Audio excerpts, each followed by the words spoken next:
So, welcome everybody. Melbourne Summer, day 3, the final day of this championship that isn't labelled a championship. It's all been culminating to this. It's all been counting down to this. It's a big final day. Another Melbourne Summer done for the year after this day comes to its conclusion. But obviously, we'll be super keen to document our first ever WCA sanctioned head-to-head finals later on today. So definitely stick around for that. We're going to be getting some second round action for you guys early before we start getting into the finals and semi-finals for the day. So we're going to start off with our 2x2 second rounds. So we've got this first group going. We'll have 2 groups of that, 2 groups of 3x3 second round, and then starting to get into our finals. So the action will come later, but let it be known, we have some exciting rounds this morning. So we've got 2x2 round 1. We're kicking it off with our 4 top seeds from some of the earlier groups. We've got Seb Lee, Timon Koloshinsky, Yuki Gao, and David Epstein for our top 4 seeds from this group. Yeah, all from different parts of the world. It's got Sebastian, who finished top seed for this group in particular, with a 134 average in the previous round. I believe was originally it is PR for him, a very big PR. It was originally a 130 average, but unfortunately due to a miss scramble, he had an extra attempt, similar to that of Melbourne Summer 2024, where he had that Pyraminx world record miss scramble. But he was able to keep his composure and maintain that solid average. So 134 for him, and he is actually just completing his first solve now, 145. And we saw Timon starting with a 1.69. Got Yuki on station number 3 and David on station number 4. Both very, very good 2x2 solvers. Yuki, female world record holder, hails from, represents China on the WCA, but living in New Zealand. So not that far a trip to make for this Melbourne Summer. David with a 207 there, not overly pleased. Bit of a shake of the head there. Might not have seen the same solution that Seb did there. It is also first solves of the day for all of these competitors, so you can probably forgive them a little bit for maybe just dusting off the rust a little bit. Yeah. Maybe just dusting off the cobwebs, rather. Yeah, is cold the expression fingers that from I'm the trying to go morning. for. Yeah. Yeah, no, with an event like 2x2 where turning matters at 8:30 in the morning, first event of the day, it's not the most ideal conditions for these competitors, so they will need to I don't know, get their fingers warmed up, I guess. Exactly. It is a pretty fresh morning here in Diamond Creek. I don't quite know the centigrade, but yeah, it's definitely not as warm as it's been on the past couple of days. So. Wasn't the 38-degree Saturday that we had the other day? Not the high 30s, low 40s that Melbourne Summer's typically known for. No, not in the slightest. We've got Timon Koloshinsky, station number 2. I asked him whether the 2x2 grind. Well, we're actually not used to seeing him compete in 2x2. Not at all. I think this is a first round back or first comp back for 2x2 for quite some time. I think a matter of years or something like that. He is not a regular competitor in 2x2 whatsoever, but we've seen him come back and just sweep the field with a 148 average, just showing his class. Yeah, I did ask him if but the 2x2 grind would continue after this competition, and he's told me that it probably will. So keep your eyes peeled for future 2x2 results from Timon Koloshinsky. He's no one comp wonder, as we know, and he's extending his repertoire to the other WCA events as well. Absolutely. Nerves of steel as well. So is probably the perfect solver for 2x2 competition, just being able to hold his composure, being able to solve. Similar to at-home results. He's always been a deep in inspection kind of solver, so obviously that carries over to 2x2 in the sprint events. He's shown his prowess in Pyraminx in the past. Alliteration for you there. Got David Epstein on station number 4, has just received Q, as well as Yuki is about to receive Q. David in inspection right now, so we'll see what. Looking to come back from that 207. I think that 207 is on solve 2 by mistake. Might need to be switched up there, but that's 205 for David, so similar time to the first. It's going to be close for this for the finals, actually. Top 20, I believe, in the first round was a 2.2 average, and we saw a lot of our top solvers crumbling under the pressure of round 1, so we could see an even faster final or qualification for this final. The 2 flat might be on the cusp. We'll have to see. Got Yuki and Sebastian in inspection currently. Not sure what both of them are seeing. Starting around exactly the same time. With a 1.7. Solid safety there for Yuki, and that's a 207 for Seb. Probably not what he's looking for. Possibly not. I don't think we've seen a whole lot of super quick times from this group. Hopefully in the next group we can see that. But yeah, next group obviously we've got our, I believe, well maybe not our top 4 seeds, but close to there or thereabouts. Got Roman Rudakov on station number 1, the current Oceanic record holder. So there is some firepower in the next group for sure. Absolutely. set himself up in a good position for that finals later on today. And Nicholas Moratitis, seed 4, obviously wasn't super hot in the first round, but he is capable of putting down some incredible times. So we should see some fireworks from him as well, hopefully heading into this final. That's team on their third solve with a 160. So he's brought it back a bit there after that 2.7. Hopefully he can maintain that pace, get himself through to the final. We see David Epstein receiving his third as well. Yep, so David, we did miss one of his solves at the very, very start. So this is scramble number 4. He's a bit ahead of the rest of the field, so see what he can do on this scramble. Looks a little bit of a lock on that last alg there, but yeah, 1.89. A few hesitations in the solution as well, so yeah, not overly confident there with that solve 4. I imagine he'll be treating this round as a kind of warm-up, a precursor, if you will, to 3x3 second round, and then indeed leading into the semis and then hopefully the head-to-head finals. We imagine he'll be able to make those head-to-head finals, as will Timon on station 2. Here we've got Sebastian Lee on that nice camera angle, station number 1. This looks incredible. Oh my goodness. I've got it sitting right in front of me, so I'm happy. 1.88 there, just looked like a bit subpar turning, but still that's a sub 2 solution on that one. So similar to David, very nicely just done. A little bit locky, a little bit of hesitations. Could be a sign of an awkward solution, an awkward scramble. We'll see how Timon and Yuki can tackle it. In fact, we'll see Timon tackle it soon. He has just received his 4th.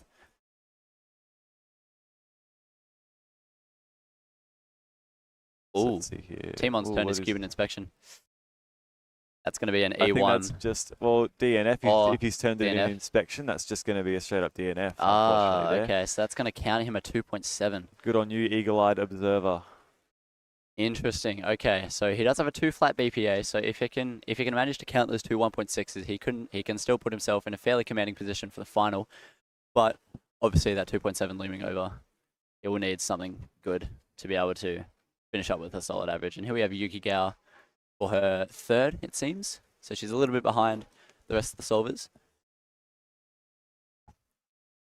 We will see what Yuki can manage. That looks like a pretty decent solution. 1.61, solid turning throughout. That's only scramble number 3 as far as we know. Very secure turning for Yuki here. Just looking to make that final and looking to not count any bad solves that could see her out of the final. Looks like she's pacing pretty well. If we switch back to Sebastian, has just received his cue, but I think Yuki is possibly pacing the fastest that we've got so far. Yeah. I don't think Seb is. I don't think he's been solving pretty well, but I don't think anything too outlandish there. If we can cut to Seb on station number 1. Getting inspection now, and yeah, we'll have to see how Timon goes with his 5th. See whether either Yuki or Timon finish up with the better average. Here goes Seb. Ooh, 138. That's quick there from Seb, 138. That is nice. So I think that counting a 1.45 now does put him in the lead for this group. So there you go. He was probably in the lead already. That does against my better judgment. That does lock him a 1.8 average. So that should comfortably see him through to the final. But yeah, 157 BPA. So he does have potential for quite a nice average. Obviously, Seb Lee, with the turning he has and the pickups he has, can definitely count that 138. So we'll see what it can do here on this 5th solve. We haven't seen any of our solvers on it yet, unless that's a 204 from David on the last. We are about to see Timon and Yuki take on that 5th scramble, but yeah, you're right, David on stream before had that 204, which we might have just missed. Timon starting now, 1.32, so yeah, strong finish from Timon, getting himself that best possible average, 2 flat. I think Yuki also has a 2 flat best possible average, so we'll see if he can clutch that up as well. Oh, only on solve 4 for Yuki, unless... My apologies. David would have had the 2 flat best possible. Potentially, yeah. This, yeah, only scramble number 4 for Yuki. This is the one we saw Seb and David struggle on with the awkward solution, so we'll see what Yuki can make of this. Oh, that was a solid solution. Really, really nice turning, 1.22 there. A little bit of a shake of the head there, so I wonder if there was something on that scramble. Yeah. We didn't get to see Timon solve on that, but Yuki, I think, has more pedigree as a 2x2 solver regardless. So I think 1.22 is probably the best that you're going to see. I think it's safe to say she has more alg knowledge than most of these competitors here, at least from our top 4 seeds. So yeah, I think she's just managed to find a solution that no one else has the capability of seeing or knowing the algs for, I suppose. Yes. So that's how 2x2 goes. When you know as many algs as Yuki does, you get that upper hand on the special occasions that you need it. Yeah, we've seen Yuki locking in a worst possible average of 1.99 at the very least. Sebastian Lee, we imagine, is pretty comfortably going to take this round, 1.80, or at least this group. We'll wait to see what happens across the next group of 2x2, but got Seb in just for his final solve now. We did see Team 1 with a 132 on this scramble, so could be signs of a good scramble. We'll see. In inspection now, got a pretty nice chunk of white there. That solve? Oh, it's a three pieces of white, I think. Looks like a R prime U2 R insert. It's a little bit hesitant for Seb. That'll be a 163. Not a bad average by any means. It'll lurk around the 1 point.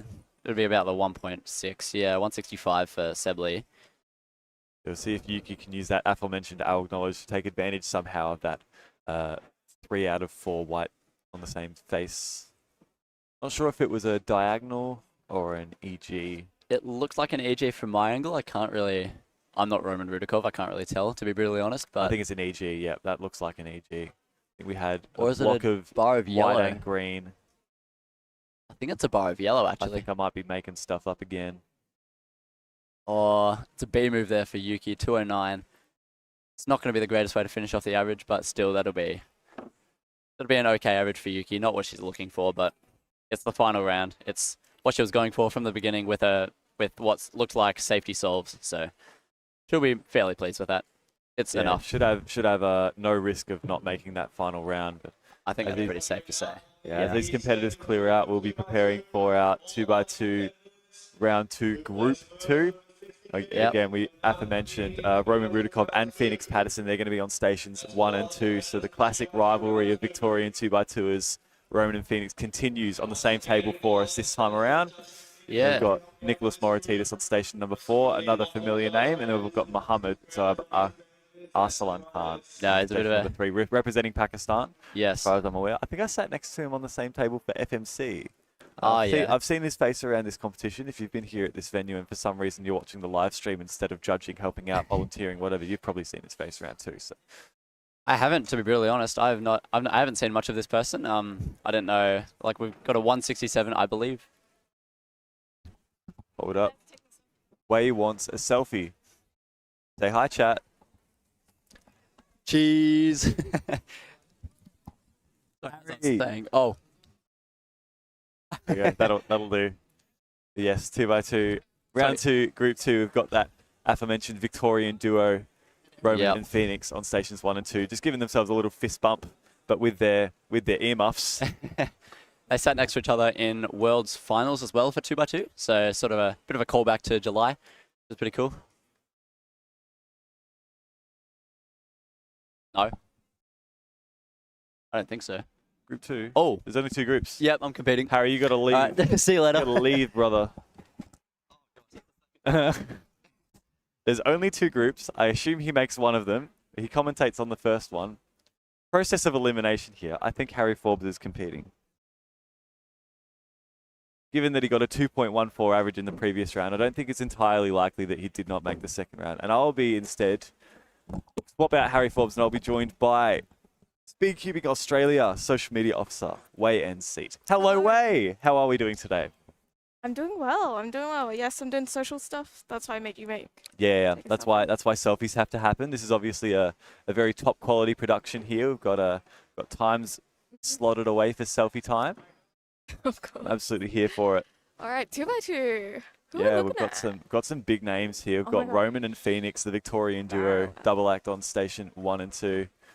Got themselves pretty similar averages in the previous round. Roman winning the last round with a 1.29 and Phoenix 0.32.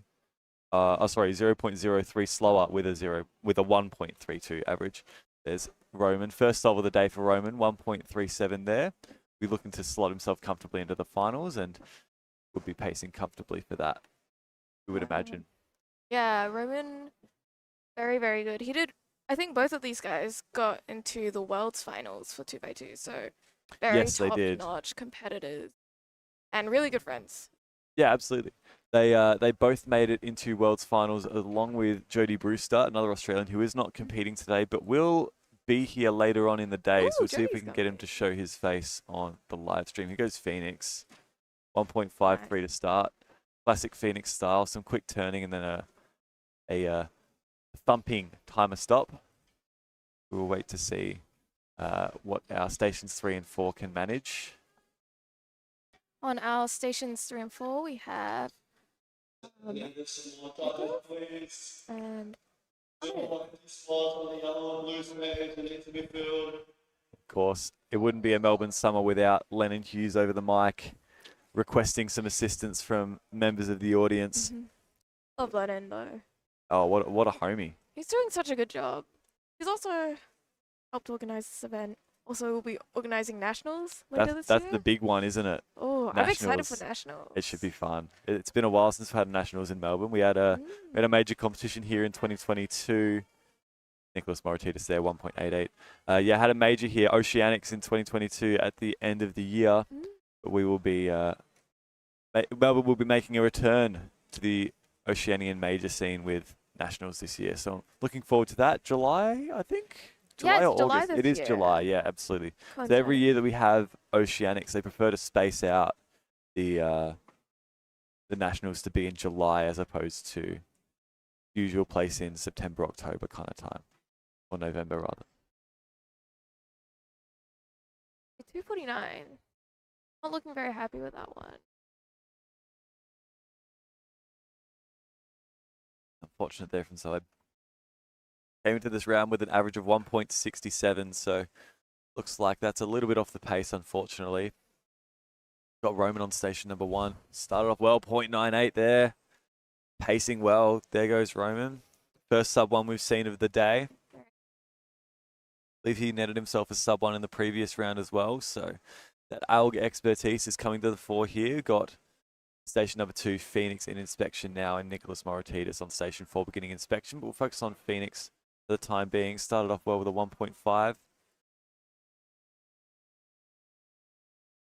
0.87 there for Phoenix, so probably found a same or similar solution to Roman. Unfortunately, Nicholas off streamer missed one look and ended up with a 3.76. Hi, Nicholas. As mentioned, he's not at the front, but this is 2x2. This is 2x2. I don't think it's an event that he's probably put a little bit of emphasis into. I imagine he'd use it as somewhat of a precursor, just something to kind of get the hands moving before 3x3. And in fact, yeah, he's doing a couple of practice solves just behind peak content here. About 2x2 yesterday. He says, he uses a lot of CLLs that he learned 10 years ago. Yep. So they're not the most efficient algorithm. They were probably the best for the hardware that was at the time, but you know, obviously new tech gets developed, new cubes, new move sets are viable, and the algs changed with that. No, we see a lot of like in OLL, for example, these days, a lot of S move stuff where, like, you know, 10 years ago that would have been a tough task to kind of ask of anybody. Cubes that weren't as reliable with those kind of moves back then, so yes. At the moment, none of our top 4 competitors have their cubes, just in wait at the moment. Wait, W-E-I-T. Put that in your next Jeopardy, in waiting. Yes. Roman on station number 1 has just exploded his warm-up cube.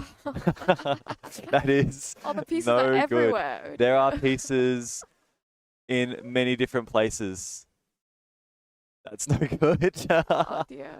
I saw it happen with my own eyes. That's a bit of a shame there. We've got Zoeb on station number 3, who will be competing now. Zoeb a Victorian local? I believe it to be so. If I double check his profile, I'd imagine that we'd see a bit of Victoria. Yeah, he's a Vic local, so does represent Pakistan, and it's nice to get some international representation, but it's not happy with that usual. And my hands a little. Unfortunately, it is his usual stomping ground. 2.72 there. Bit of a smile, so, yeah, a bit of an awry smile. Is Roman Rudikov station number 1. Got himself a 0.88 on the previous scramble. 1.14. That's a counting solve. So that's really nice. Pacing extremely well. Happy with that one. He's been a lot more consistent than Phoenix by his side, but Phoenix has that 0.87, so potential to counter faster time Let's see what Nicholas is going to get. Repping the Nationals merch from last. That was a great competition. No, Nicholas had a pretty good showing in some of the early rounds of 2x2. Safety there, 1.82. Yeah. He doesn't want to count that 3.7, so just making sure at all costs he doesn't make any mistakes there. Really solid time of stop. Really put that Yeah, one down. it was super, super safe. You can't take any chances. Obviously, he doesn't want to take any chances here, and that's the method he's chosen. It's station number 2, Phoenix Patterson. 1.60, so looked like a longer solution to Romans, but turned pretty well on it. 1.53 is a counting solve for him now. Phoenix in general, his 2x2 is very solid, especially his turning. Sometimes I'm like, oh, that solution looks really, really long. But then he gets like low one. Yeah, exactly. Sometimes like the solutions are long, but if the turning's there, it can kind of balance it out. That's obviously the skill set that he's chosen to pour his focus into. I know Roman, I don't think would have the same bursting TPS that Phoenix would have, but his depth of algorithm knowledge makes up for that. He's quite an efficient solver. He knows just about as many algs as any of the top 2x2ers in the world. I see his Discord status change every so often. He's learning like BEGLS1 or something like that, and it's like, whoa, why? I mean, good for you. But Roman is also a general all-rounder. Really good at it. 1.46, a little bit of a shake of the head before he even started there. So might look like not a super fun scramble to tackle there.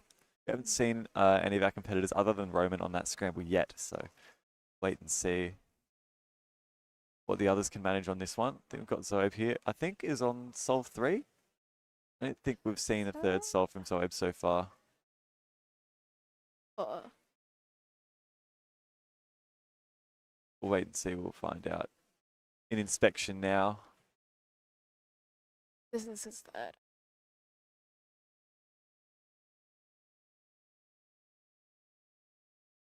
Lock up there, unfortunately. 3.74. That might have recognized the wrong. Yeah, it looked like a rotation and then just something wasn't solved that probably should have been solved, but that's okay. 3.74. I do unfortunately think that means that Zoeb is probably out of the running for finals, given that it's only top 20 going through. So I would say that unfortunately that might be it for him. 1.76 there, another really, really safe time of stop. Solid turning though from Nicholas. Yeah. Phoenix in inspection on station number 2. Be fourth solve. Quite nice, yeah, 1.31. So beat Roman on that particular solve. That was pretty nice. So Phoenix counting a 1.5 and a 1.3 gives him a range of around about 124 to a 148 there. So I think Roman's still in the lead for the time being.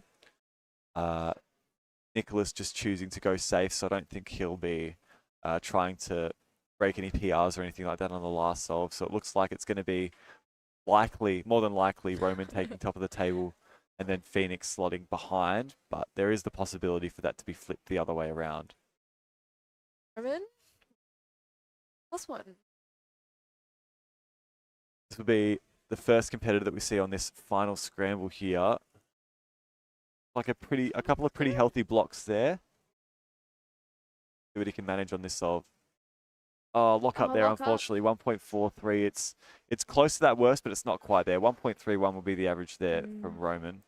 But I think that's pretty safely into final. Yeah, oh, absolutely. So I think it's probably top seed. It would be a tough task for Phoenix to do any better than that. It would require him to get probably in and around about like a 1.1 sort of mark, which to be honest here, that looked like what Roman could have been on track for prior to that lockup. So it's not out of the question yet that Phoenix takes top seed at the moment. Even if they tie on average, he would be faster based on single, or seeded higher rather based on single. Definitely not impossible. No, absolutely not. We know Phoenix is obviously second in Oceania, the former Oceanic record holder before Roman got his average. So Zoeb with his.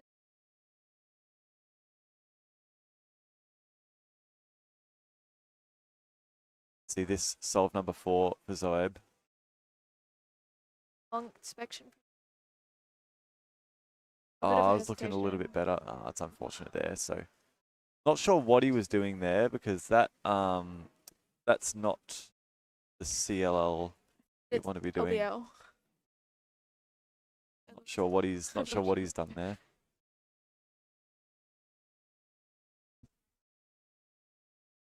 Yeah, definitely Zoaib out of finals now, unfortunately. Fortunate. So I'm looking forward. Our finals should be good. So yeah, after this, we've got our 3x3 Group 2, and then we start off with a couple of our finals interspersed with some semis and that kind of thing. Time for head-to-head 3x3 finals is 3:10. That is in Australian Eastern Daylight Time. It's Australian Eastern Daylight. So around 6 hours from now. Next with his last one now. Yeah, Phoenix does have an opportunity here to usurp the lead from Roman. Oh, 1.19. Nice. That's going to be pretty close. I think 1.34. It's only just, so yeah, again, they're 0.03 seconds apart, just like they were in the round prior. So there you go. Very, very consistent efforts from Phoenix and Roman. Can't separate them. Is Nicholas? Nice. Yeah, 1.49 there. That'll be best possible average, even with the safety stops here. 1.82 there, very, very comfortably gets him into the finals. And seeded pretty highly in those finals, I would imagine, as well. So we'll have to wait and see what he can do come finals time. Yeah. Be one of the later finals in the day, though. So it'll be just before our head-to-head finals. So yeah, it will be in Australian Eastern Daylight Time. At about 2:35 p.m. Yeah, just before we get our head-to-head finals underway.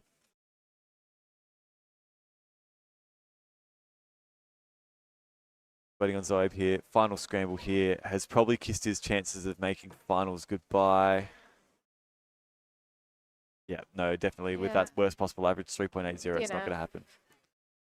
So I would have to guess and say that we will not be seeing Zoaib in finals. That's all right. We have finished up with our 2x2 now, so it looks like we have seen Roman Rudikov taking top seed ahead of Phoenix Patterson. Again, 0.03 of a second apart on the average, so we're seeing them in the finals later on in the day. We'll be seeing them interspersed as well for a couple of finals throughout the day as well. They are both competitors who have a wide range of events that they practice and are good at, so we'll be seeing them so we have next. at a later time. We will be moving on to our 3x3 Group 2. So 3x3 round 2. We've got quite a few familiar faces here, a couple of faces that you've seen on stream. Top 2 seeds both had a 6.15 average in the previous round. So David Epstein and Riley Dexter on stations 1 and 2. Pretty solid averages for them, not too far away from PR, nudging in and around that low 6 mark. So very nicely done from both of them. They're probably the two Australians that are most likely to topple that OCR if Felix doesn't get there first. Obviously, Felix is still solving pretty well. We'll be seeing him in the second group of 3x3 on station 2. So we've got Timon and Felix, stations 1 and 2 in the group. After this one, we've got David practicing some one-handed on that station. Some sub-10s, got some PRs in the first round, I think I saw. But yeah, we'll wait for the next couple of competitors to get seated and then get underway. Timon obviously going for the world record. 3x3 is one of his main events. We got a bit of a wave from Alexander Vucic. Hi, Alex.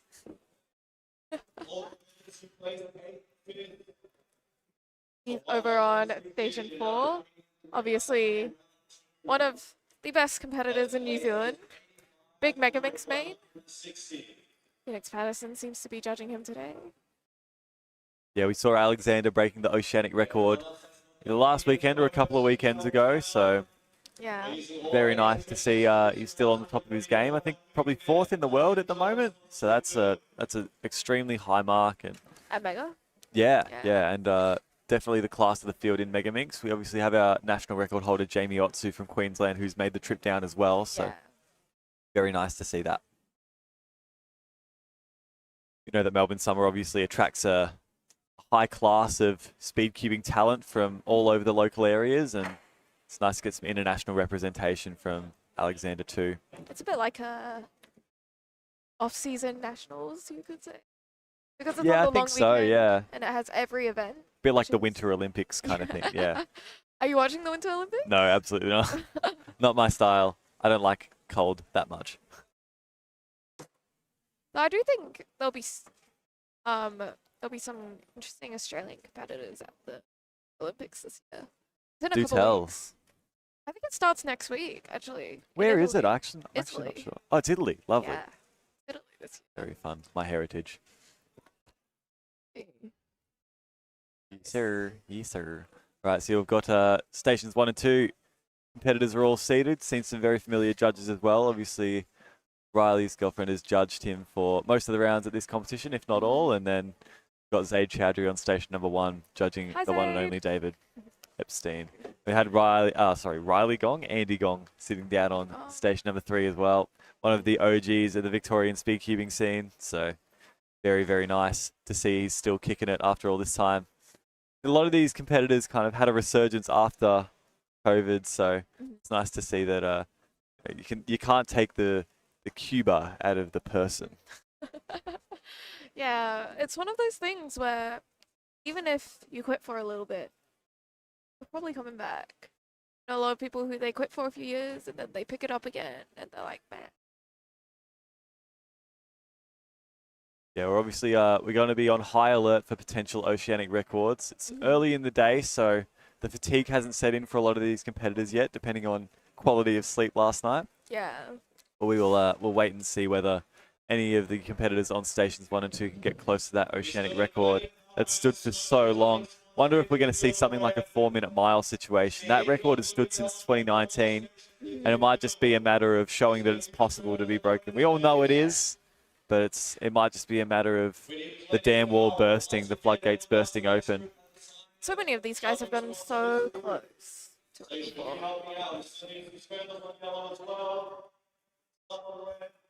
But you can't count out Felix either. Felix won nationals again last year after, was it 15 years after his first nationals win? I believe so. Would have had Australian nationals in 2010 in Melbourne, as far as I'm aware. Which is insane. And then, 15 years later, he's still winning national titles. I think that was his 10th national title as well in 3x3. So nice to break into the double digits. Yeah, there's a lot of these competitors who aren't 15 years old. Right? It's insane that you are that dominant for that long. That consistent. It's quite crazy. Riley and David hard at work. Riley came second at nationals last year. Yeah, it took it required Felix getting an average that's faster than any Australian has ever gotten in an Ausnats final. So that was a pretty express final, by far and away the fastest Australian nationals we've ever seen. I think all of the podium places, Felix, Riley, and Toby all got faster averages than have won any prior Australian nationals. So. Yeah. Really brought out the best out of a lot of people, that Nissan Arena venue. And was probably a little bit unfortunate as well for Riley Dexter. He's come so close in head-to-head finals so long. And it was just another one of those coin flips that didn't quite go his way. We've got David Epstein on station number 1. 2024 Nationals winner, so 2 years ago.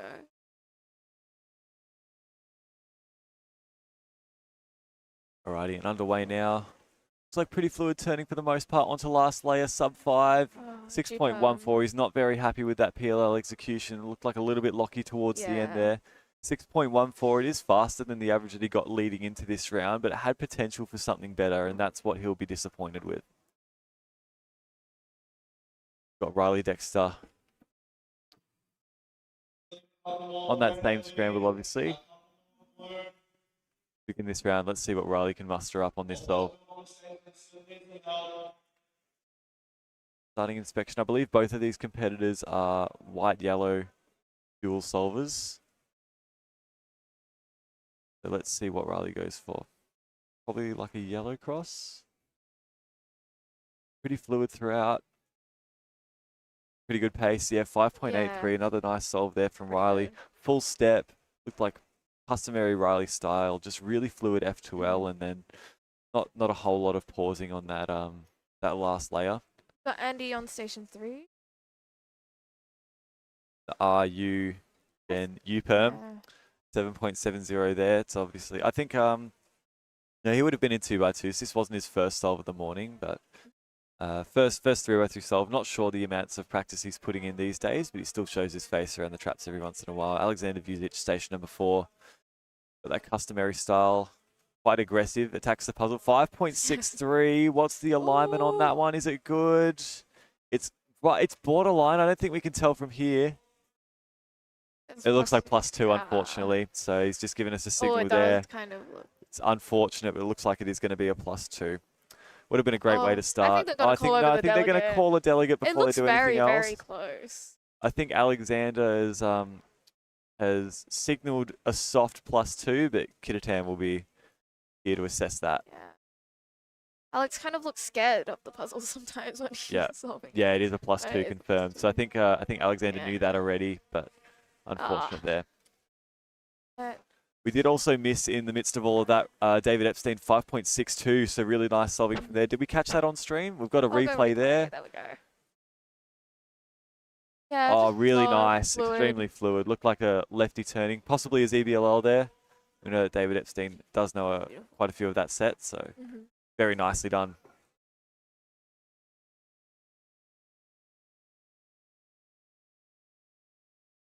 Yes, in waiting now. So David has started to claw that, started to claw the times back to where he'd be hoping. PR average currently, I believe, sits at a 595. So we'll be hoping to see him break that. He's putting himself in a good position to do so, even if he does count that 6 at the start. Riley wins his next one. Yep, also on station number 3, Andy Gong in inspection, but we will keep our eyes fixed on Riley. He is one of the competitors looking to break that oceanic record. How's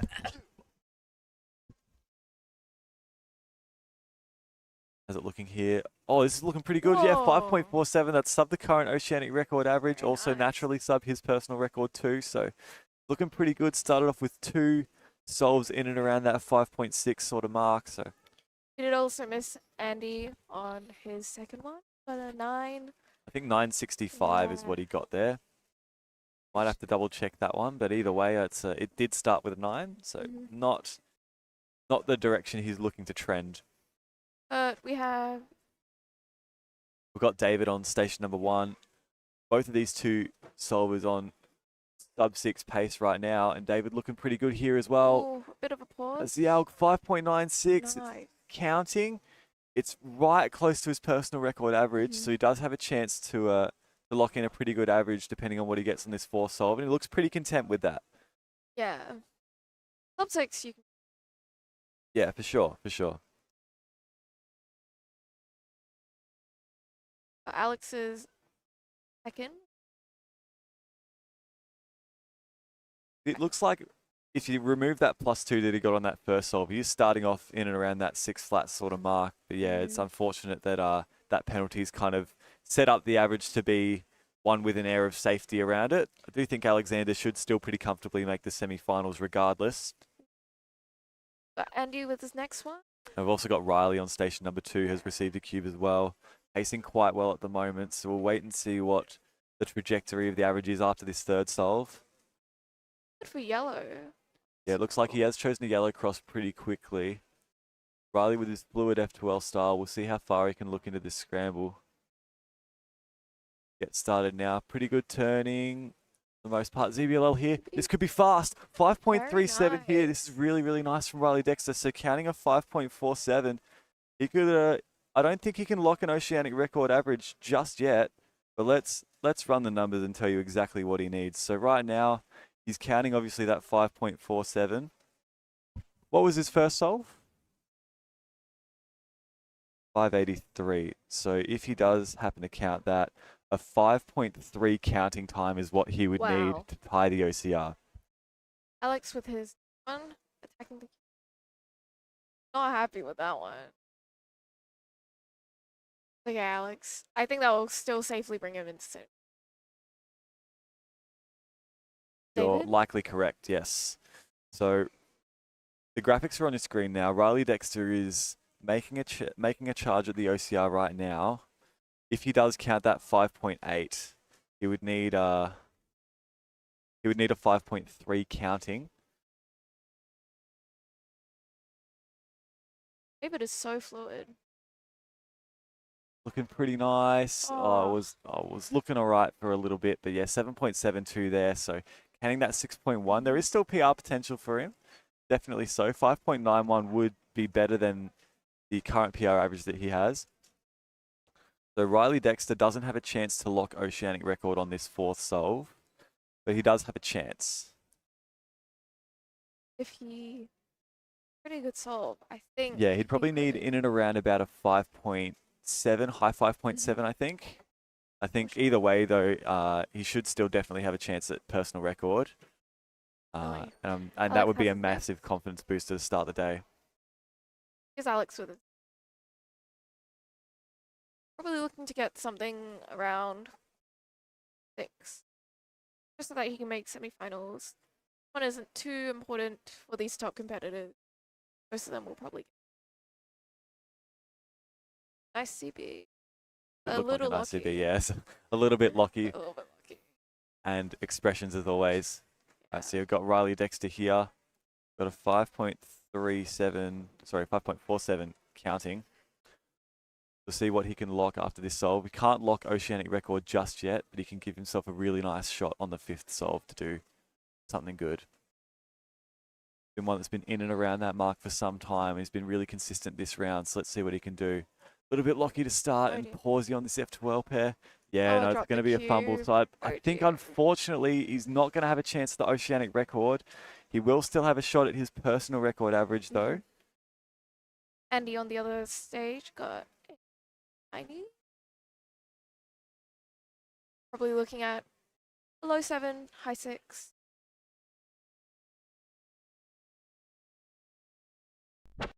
Yes, Riley for PR is definitely doable. Not sure what it stands at the moment, but you can tell that solve just never really got off the ground. Cube doing a somersault out of his hands, and unfortunate there, but he's still got one more solve to potentially lock that personal record. Maybe a little bit of the pressure's off now that he knows he can't break that Oceanic record. 5.69 is his current personal record. And he has the opportunity to get a 5. Here's David with his last. David does have BPA. So if he gets something faster. Yeah, it's looking in and around like a low 5.8 he might need. Mid 5.7. He's given himself a good chance for it. Oh, it looks pretty good. It was maybe a ZBLL that he knew he could have possibly done that. He looks a little bit disappointed with that that final time, 6.67 there for David Epstein. Finishes with a 6.26 average, so still a nice, solid average, comfortably in the final semi-finals rather. It'll be putting himself in a good position to make that head-to-head finals later on today. Alex Vucic ending with a 7.33, and here's Andy. Another 9, unfortunately. 9.51 there for Andy. So we have Riley Dexter, station number 2 in inspection right now. Needs a 5.75 to beat his personal record average. That's the time that we're going to look for. 5.75 will get him a little bit closer. Oceanic record is not possible at the moment, so let's wait and see. It's looking pretty solid right now. Oh, yeah, this would be best possible average, surely. Oh, 5.77, it's tied. It's a tied personal record average, 5.69 for Riley Dexter. He's about to calculate it. Yeah, it's tied. Riley, it's tied PR. I don't think he can hear us. No, he probably can't, but he'll figure it out when he runs the numbers anyway. Yeah, he's doing the calculation right now. It looked really good. Looked like that OLL was done super quick, but not quite there. Not quite there. You see that finish? That OLL was done sub 4, and then just a little bit locky on that PLL. It is a tied 5.69, but there you go. That is another really solid average from Riley Dexter. He separates himself from David Epstein. Such in a this round. consistent solver as well. All of his solves were really, really good. Yeah, absolutely. I mean, we've seen Riley Dexter getting some pretty solid times. Absolutely been cooking on the stream stations lately in 3x3, and obviously continuing that trend. We'll see what he can manage in the semi-finals. Maybe he's woken up a bit more by then. We'll wait and see what he can manage. But yeah, another really solid average. That's right. Thank you for popping on Streamway. Always a pleasure. Who was on station 1? I'm going to bring David Epstein. Yes, we've got David Epstein who will be joining us to kind of debrief that round, and then we'll see what we can see from. But stick around. We got Timon and Felix, I think. Timon and Felix, the goated combo, stations 1 and 2. So very much looking forward to seeing what those two competitors can get when they sit down. Wait and see. We will be waiting for David Epstein. He's just packing up his stuff. Obviously, he has just competed, so we'll give him a little bit of a grace period. Don't forget to stay hydrated, everybody. We'll get David Epstein on stream shortly for you.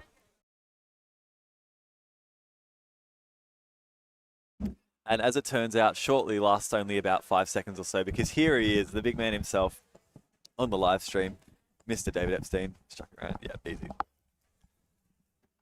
Very nicely done. Hello, Mr. David Epstein. How are we? Yeah, pretty good. Disappointing 3x3 round, as always. But as always, is that par for the course these days? Unfortunately. Man, PR's just not coming. No, yeah, 5.95 is set to go, isn't it? Any day now. Enough rounds should go, but yeah, no, those scrambles were very nice. And look, just like after the first 3 solves, I always just get a bit, I don't know, a bit nervous. Naturally so. Try to forget about the last solves that I've done, like as best as I can. Yep. But you can never like force yourself to forget about what's just happened. Yep. That's impossible. So yeah, it's all about just, I don't know, controlling the nerves. But yeah, it's difficult. Everything in one way or another kind of plays into what you do. So even if you try your best to put it out of your mind, it's much easier said than done. Yeah. We know that from just general competitive experience, you know, at any level. That's the kind of thing that affects everybody universally. It's the great equalizer that everyone only has 5 solves to do what they need to do, and you know, everyone has the same opportunity there. We've got Felix Zemdegs has sat down on station number 2. We're going to be seeing the 2 probably biggest names at this competition on stations 1 and 2. Got Timon Koloshinsky. Set himself a pretty nice average in the first round, 5.12. We'll be looking for something in and around about the sub-5 mark. It's been a while since we've seen a sub-5 average on Australian shores. With the Yiheng Wang at Australian Nationals 2 years ago, I would imagine. I don't even know if he got a sub-5 average then. I think he must have. Yeah, he probably would have. Probably got a few. I mean, you can't really argue against Yiheng Wang getting a sub-5 or something. I think we need to talk about Riley Dexter. We do need to talk about Riley Dexter, though. A heater. Yeah, Riley Dexter, I mean, you could tell the nerves got to him in that 4th solve. The cube doing a little bit of a somersault out of his hands there. Unfortunately, he didn't have a chance at the Oceanic record on that 5th solve. He did or didn't? Did not. So he needed really? I think he needed like 5.7 or something on the 4th to have a chance at OCR. Right, okay. He could have gotten a 5.59 average, best possible. Okay. So it was, in one sense, pressure was probably a little bit off for him on that last one. He needed a 5.75 to beat his personal record average, and then 5.77 means that he ties it. So, so there you go. Looked like also that solve, PLL was done sub-4. Ooh, it looked like a G-perm, and it was just not the greatest execution on it. So it's another PR. It doesn't change the number, but it's just another orange number on the profile, really. Always good. Yeah, all those scrambles were pretty nice, apart from the 4th one. The 4th one was quite tough. I couldn't actually plan the first pair on that one. There's just a lot of bad pieces. Yeah. But all the other scrambles are very nice for white and yellow. So you and Riley both do white and yellow, don't you? Yeah. Okay. Yeah. We're going to be seeing actually 2 color neutral solvers on stations 1 and 2. I think Timon has a white-yellow bias. Yep.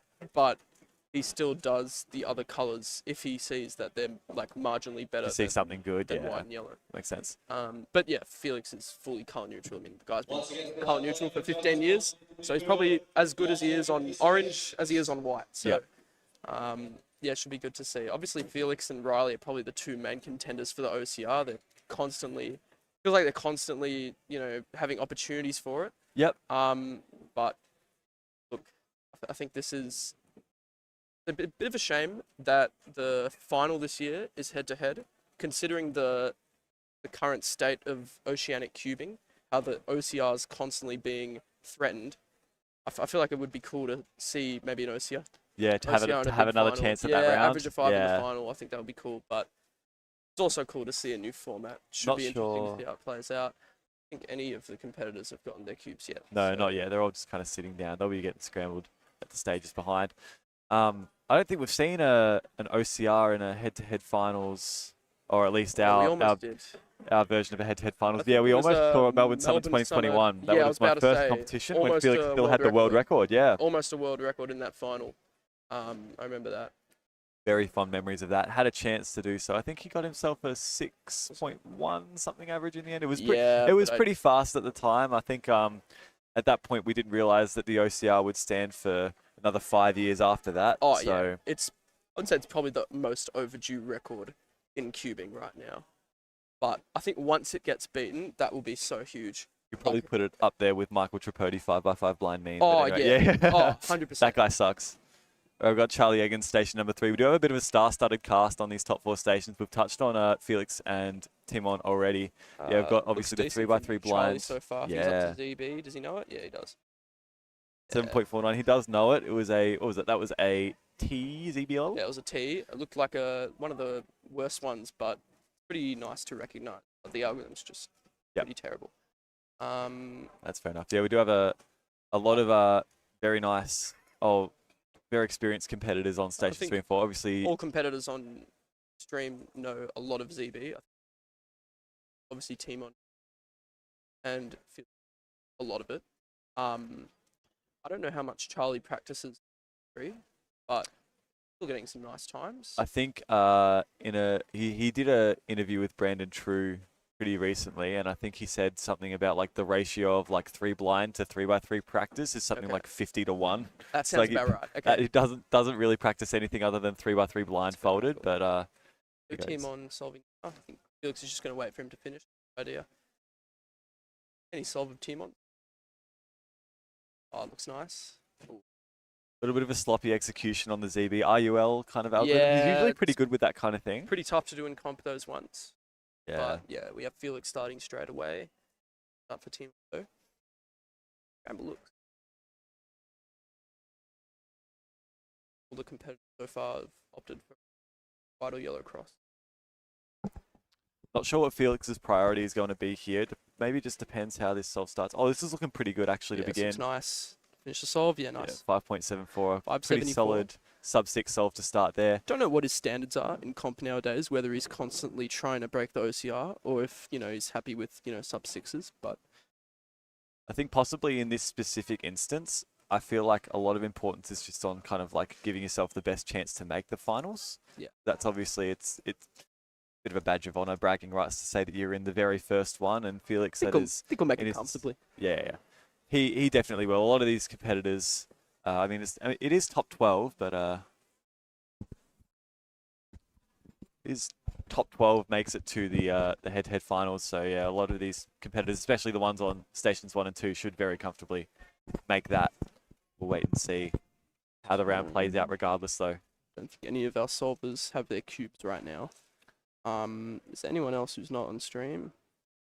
Yeah, you got Ethan Stevens, Phoenix Patterson, Roman Rudakov. Yeah, some big names here. Stream. So, absolutely. Just waiting to see solves on the stream. One thing we didn't touch on is that Firstian Fishada on station number 4. We mentioned it on stream yesterday, but he's now the new number 1 in the world on Summer Ranks average. Really? Oh, so that is really, really cool. Got himself a 20.18 3x3 blindfolded average in the very first round with a new format. It was a PR by about 6 seconds. Right, okay. And then and that got him just above Luke Garrett in Summer Ranks. I'm not sure by how many places. I believe that puts him top probably 50, top 40, 35 in the world, something like that. Very, very nice from Bush. Okay, his team on getting his cube now. I think his European record is 467. Which he had a chance to get last round on his last solve. He needed about a 4-3. Looks pretty beatable. He was definitely on pace to get sub that on that this first doesn't look solve. very good. Yeah. A lot of pauses. Maybe a mistake. Still a 6.6. Couple of mistakes, still a 6.6. Yeah. Wouldn't it be nice, hey? Wouldn't be too mad about that. Still comfortably make. Must be very nice. Okay. That's the only competitor that we've seen tackle that second scramble. I could be wrong on that one. Yeah, I think so. We're waiting on Felix to receive drought. Number 2. Bit of a drought in the stream solvers right now. A bit of a lull going through at the moment. Obviously, a lot of competitors practicing their relevant events. Felix obviously putting a lot of importance in a 3x3 this competition. I think it's basically the only event he practices now, which is fair enough. I mean, you have Andrew Feng from New Zealand, who's basically he's the only person who averages the OCR. the rest of us probably average the low 6 area, whereas Andrew actually averages like in the mid-5 region. So, but the thing is, he doesn't compete very often. Yes. So I think Felix and Riley and me are just trying to get in a lot of rounds before it's just eventual that he will get it. But it's just important that you just give yourself more chances. So Felix starting now. I don't know how good the scramble looks. Possibly looking at a red cross or something. Blue cross. A few lockups. Couple of D moves in that XOL there. Nice little pseudos. Well. Yeah, and then the Did DBL. EO to ZB on that OLL. Looked like a pretty short DB. Not too sure about that one, but Charlie off stream with 6.85. Got cursed with a bit of a dot OLL there. I assume that scramble wasn't the greatest. Looks Possibly like a lot of moves on Felix's end. It's almost 2 seconds slower than the time he got on the first one. So I think Timon also didn't have too good of a time. I think his solve was more possibly a mistake in the cross or something like that, because he visibly put his cube down. Got been a while since we've seen anyone on session 3 and 4 solving. Okay, Firstian started with a 691. I think Firstian only does white and yellow. I could be wrong though. See if I'm wrong. Probably just casually getting a 12-second 3-blind practice solve behind. Here goes Fush. Oh, looks like a few pauses and a lot of moves in the F12. A smooth turning. Smooth turning doesn't really lock up much. I think he's it's more a very pretty solver to watch, isn't he? Like he's got keeps the cube still. Yeah. It's a bit of swing. Like seems Nam. quite easy to follow. Yeah, Nam's another one. He looks a little bit like that in his solves. Tommy Caprilis off stream 705. Very nice. I think Roman Rudakov with a 6.6 and I think Patterson with a 7.0.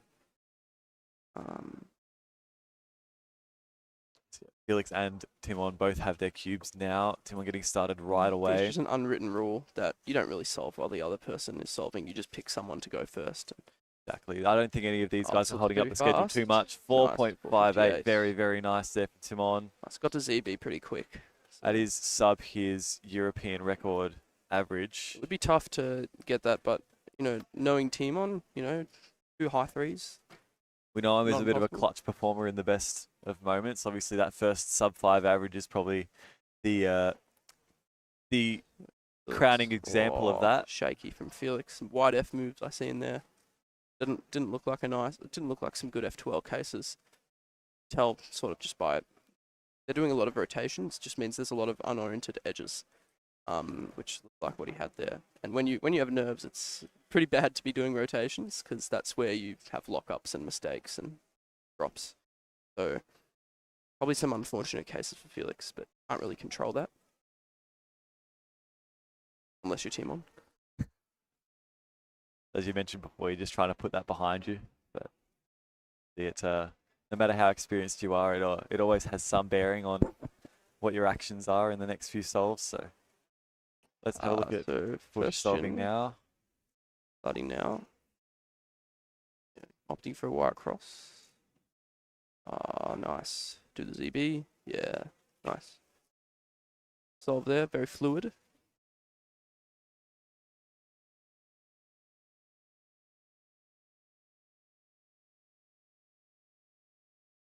Yeah, it's another little bit of a lull. Obviously, if you've got all of the top 3x3 solvers competing in this group, it leaves scramble stocks a little bit thin. So we will we'll bear with as they get through this kind of rough period of the round. What event is after this? Actually? After this, we've got 6x6. So yeah, we've got some big names coming up once again.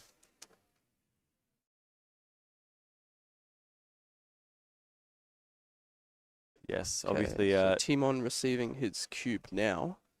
So his European record, it's going to be very tough to get from this situation that he's in with that 6.6, but he could very easily still go for that sub-5 average, given some nice solutions. I think he's pretty good with all his ZBs, so I don't think that's really down to luck. A pretty long solution. Yeah, that F12, 5.64, yeah, F12 didn't seem very fluid either, so... Nah, this looks like a lot of moves and... Yeah.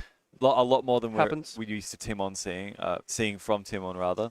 I assume there probably just wasn't much to do an inspection there, because I think that's where he does a lot of his planning and efficiency. Yeah, if we look back at that solve, it just looks like a lot of turning and just not a whole lot of possibly anything else. inserted an F12 pair in the wrong slot, which could explain the pause. I think that's might be what happened. Yeah. Nice solve Charlie there Egan, from Charlie. 608, beats Timon. Yeah, Oh wait, no, he doesn't. That's my bad. Yeah? Does he? Oh no, it was a 5, no. so yeah. We used to bad solves from Timon still being 5.6. It's like, come on, man. He is operating at a level some ways above what everybody else is doing right now. Felix starting his solve. Oh, nice angle. Like might be looking for a white cross, but you can't really tell because some people like to do like wide moves, which change the centers. Oh, this looks pretty nice. Again with the wide. Oh, Nick 507 there. Very, very nice for Felix. Got bailed out with the last layer, but still like nice solve. Just Nicholas last layer, or yeah, so. Very, very nice. I think from those first 4 solves, I don't think Felix is going to.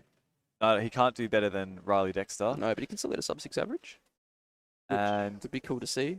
And I don't want to put the commentator's curse on Timon here, but not guaranteed that he wins the round yet either. That would be insane to see Riley beat Timon.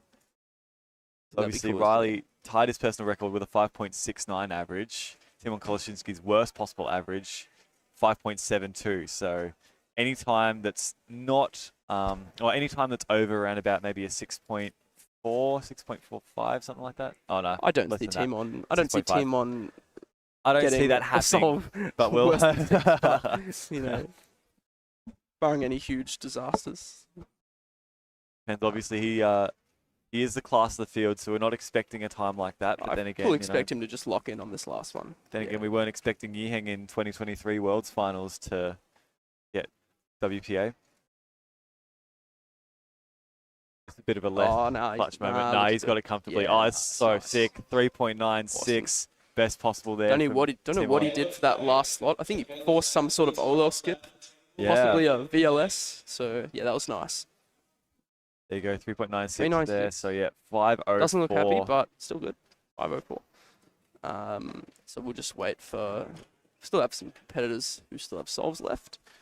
Yeah, obviously we've got our stations 2, 3, and 4 have at least one solve left. So it looks like Felix. Yeah. He's got a bit of a range in his average. Yeah, Felix does. Yeah. Anywhere from a 5.8 to a 6.6. So I know that last scramble looked nice, given Timon's really. I don't know what Timon saw, but Felix. I think it was a red cross. Maybe Felix goes for something similar. But I don't know how many people here would be able to see the same thing as Timon in inspection. So just waiting now. I think Fush has his cube, but I don't think he knows it. Possibly some alg learning. Yeah, there's some 3-style stuff going on here. Yeah, learning. It's one of the it's one of the MU spam. Yeah. For an awkward case, so. Yeah, first gen solving now.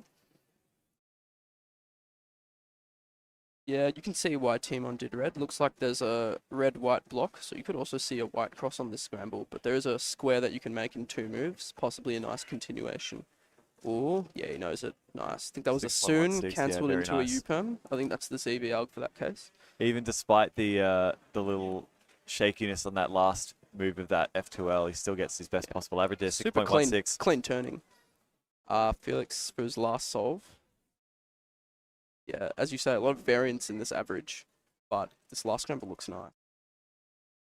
We're expecting maybe he'll get in and around about that 6-second mark for the average. You can probably see a red or white cross. Yeah, it looks like a red cross. Just as Timon did. Oh, no. Again with the wide F moves, you see that I think you've seen that in all the solves so far. Possibly some mistakes in F12, but it's okay. It's only round 2. I think round 2 always the worst round because everyone's, it's early in the morning. Still waking up. Yep. So we'll be seeing potential OCR and semis from you. Is that what we're hearing, man? Never say never. That'd be nice. Yeah, would be pleasant. Look, to put it if you insist, I mean. Yeah. Could when do in that. Rome, you know, it's just very well. I can't speak English right now. Been a long morning. I'm glad. We have obviously finished up that second round of 3x3. Timon on top once again. Steadily improving his averages. So he had 5.1 in the first round, goes 5.04 this round. So hopefully in the semis we'll be seeing sub 5, and very comfortably we imagine we'll see him in the head-to-head finals at the end of the day. So stick around for that. It's probably in around about 5.5 hours, 5 hours or so for the head-to-head. It is a 1.5 hour head-to-head final. Yes. It will be a world first. It's definitely worth tuning in for that one. So nonetheless, we'll see you towards the end of the day, hopefully on the stage, but we'll see you. I imagine we'll probably be seeing you in one of these 6x6 groups. What group are you in? No, I'm not fast enough. Oh, wait, no. Here you are. That's session 3. You made it. Cool. 128 PR. How's that going to hold up? Well, that did have a 115 in it. That was OCR from last year? Yeah. Melbourne Summer last year? Time there you go. year. Time last year. Melbourne Summer brings out the best in everybody, doesn't it? Fantastic. Well, thank you very much, David, for popping on the stream. Best of luck for the rest of the day. Having me. No worries. Always a pleasure. We will see you another time, I'm sure. All the best.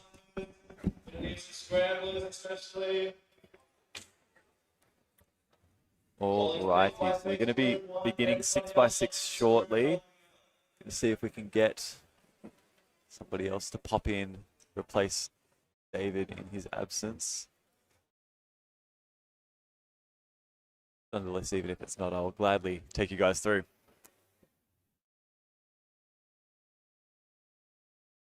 Righty, so first group. Nope, I'm going back to 3x3. Here we are. We were already on it. First group. We've got we've already seen Firstgen on stream. He was on station 4 for that group of 3x3 just gone. He's going to be on station number 2. The Indonesian who now calls Melbourne home, at least for the next couple of years, studying at the University of Melbourne. Got joined by another Asian representative in Emmanuel Cao of Singapore. 111 is his PR average. And we'll be looking to see some times potentially close to that. Wait and see. And then obviously 2 Australians we've got on stations 3 and 4 who do pretty well in the big cubes. We've got Sora Sato of New South Wales, who's done a lot of big cube work over the past year or so and is getting some pretty good marks now. And then Jamie Otsu as well, who is, I think, up to potentially NR5 or even, I think, NR3 for 7x7. So 6x6, I know he's probably in the top 5 for that. So very nicely laid out groups for us. Got Sora taking a seat on station number 3, and we will wait and see who else can take that place. We still need at least 5 more scramblers. And I still need plenty of starting slots that need to be filled.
Awesome. Hello, everyone. I'm with my good friend, Lockie Stevens. Hello, good sir. How are we doing? I'm so good. How are you? So good. Oh, yeah. Same as you. Can't really...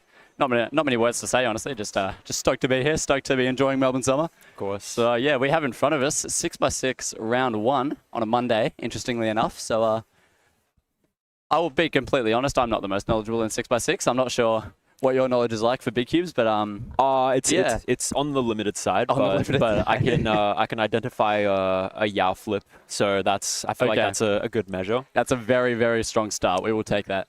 That's probably about all we need with these competitors. We've got I don't know who have we got in this group. We've got Emmanuel Cow, Station 1 with a 111 mean of 3. So we've got some world class solvers here actually. We've got Emmanuel and First Gen for Shada, Stations 1 and 2 for this group, and then in Stations 3 and 4, we have Sora Sato and Jamie Otsu, both New South Wales residents flying down for this competition right now. So that's pretty cool. And we've got some international representation on Stations 1 and 2. Yeah. Neither of them are from Australia. First one's from Indonesia. Yeah, living in Melbourne currently for uni, but yes, representing Indonesia on the WCA. Yeah, so he's a Melbourne local for the time being, but... and where's Emmanuel from? He is Singapore, I believe. Singapore. Yeah, so... bit of a long flight to get here, but nonetheless, we're happy to have him here. Happy to see him hopefully put down some solid times for 6x6 on our stream. Yep, one of the best in the world at big cubes. Yeah. 111 is, I think it's 5th in the world? It's very high up, that's for sure. Let's have a quick look. I know for a fact he was at one point 2nd in the world for 7x7 mean with a 141, I believe. Yes. So which is still his PR. Still his PR. Still, I think at the time was overall PB for him, which was very cool. And 6x6, he is 9th in the world for average, but for single he has a 103, which is 6th in the world. WR6, yeah. So, yeah, very, very like top of the echelon, highest performing 6x6 solvers here. So, should be exciting. We've got I think I'm going to assume all of our solvers here are Yao solvers. I'm not sure if we have any Redux up the top. I know Emmanuel and First Gen are both Yao users. Yeah. First Gen actually has a weird style. He does his Yao edges on bottom, which is incredibly uncommon. Normally they're done on the left by majority of top solvers, but you'll see First Gen does a lot of like wide R and U moves during his edges, and he has his white center on bottom, which is you'll see it shortly as he's about to start his first solve. Interesting, similar sort of style to Timofey Tarasenko, another top big cuber. Unfortunately not at this competition. No. But he is also similar in the sense that he solves his cross edges on the bottom, which generally hinders look ahead and hinders like turning. So I find that very interesting. But obviously that doesn't stop Firstian. He's one of the best in the world. Something we can say for just about every event for Firstian.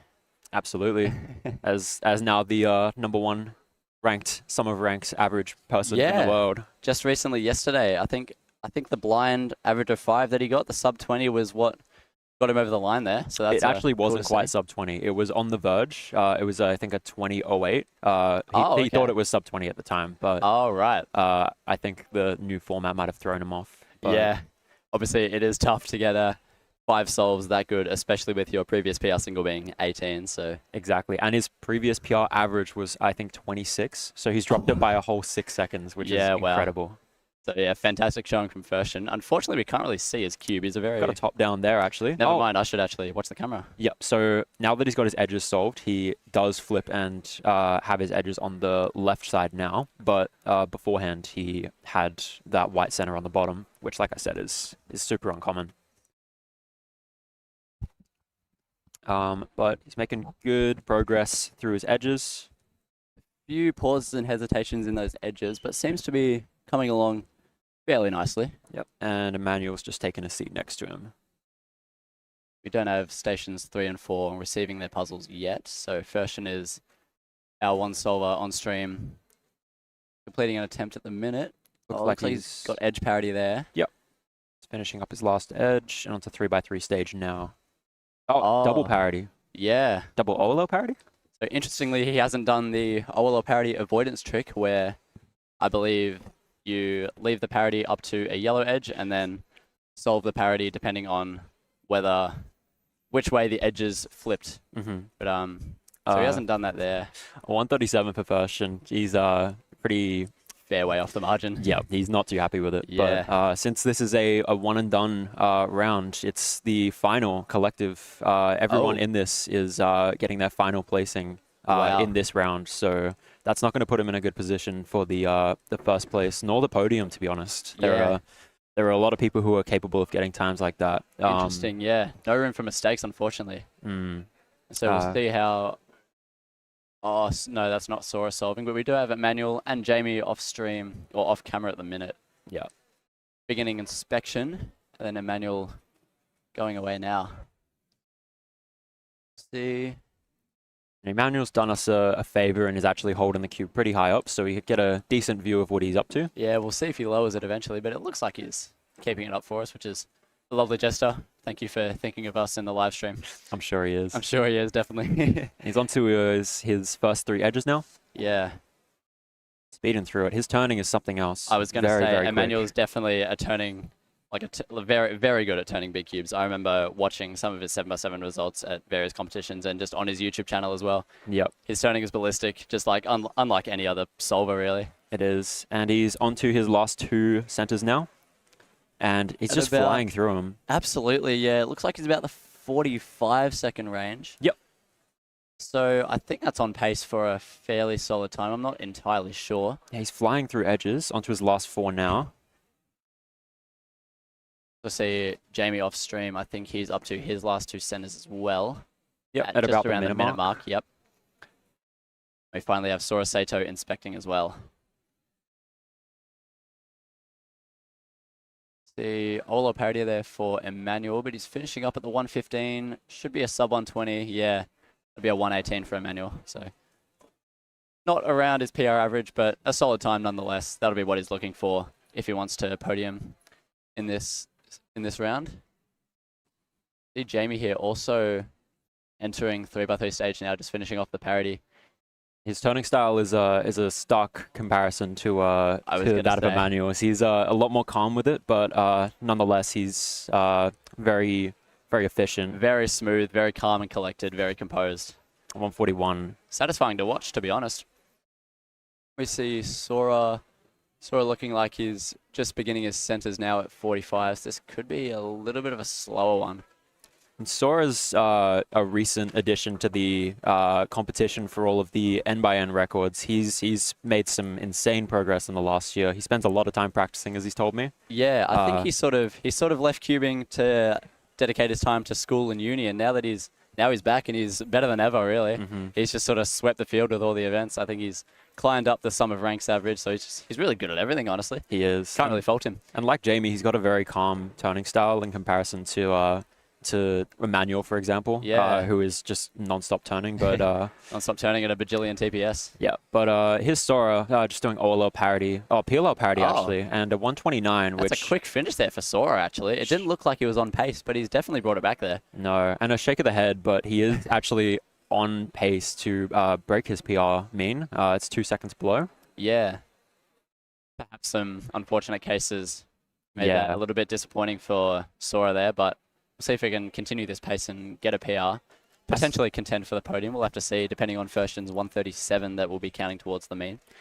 And he actually did, I think I caught a little glimpse of a PLL parity algorithm, as in solving both PLL and PLL parity in one algorithm. Yeah. Which I haven't seen anyone do that on 6x6 as far as I know, so that's an interesting choice, but 129 is not a time to scoff at, so clearly he knows something we don't. Yeah, he has. It seemed to work for him there. You'd think PLL parity, PLL algs are more common on 4x4 where it's easier to turn the slice layers. But yeah, Sora's just sort of gone for it, and it seemed to work for him. And it looks like Jamie's about to receive his cube for solve number 2. Still waiting on Fersen, unfortunately. It's been waiting for his second attempt for a while. But we'll see how Jamie can continue. 141. His PR 139, so it's approximately around what you'd expect Jamie to get. We'll see if he can continue. Yeah, just straight away, the super smooth fluid turning. Just really satisfying to watch, honestly. And something you see from a lot of Megaminx solvers is they kind of throw their whole body into the turning. Like you can see he's got a bit of shoulder motion there, and shoulder and head movements, trying to look ahead to the centers and all the edges and whatnot. Yeah, and you'll see that from other solvers like Timothy. Who is I mean, he is smaller, so he has to use more of his body to turn the cube. But but regardless, it's an interesting thing to see. The differences between how people solve the puzzles. A bit of a common trait for those that dominate the look-ahead events. Yes, exactly. And here's Sora getting his puzzle for solve number 2. We also have Thurston beginning his second after long last. Yes. And we've got all our solvers going at once now, actually. So got some action all across the board here. So we have Emmanuel gearing up for his second. And same with Sora.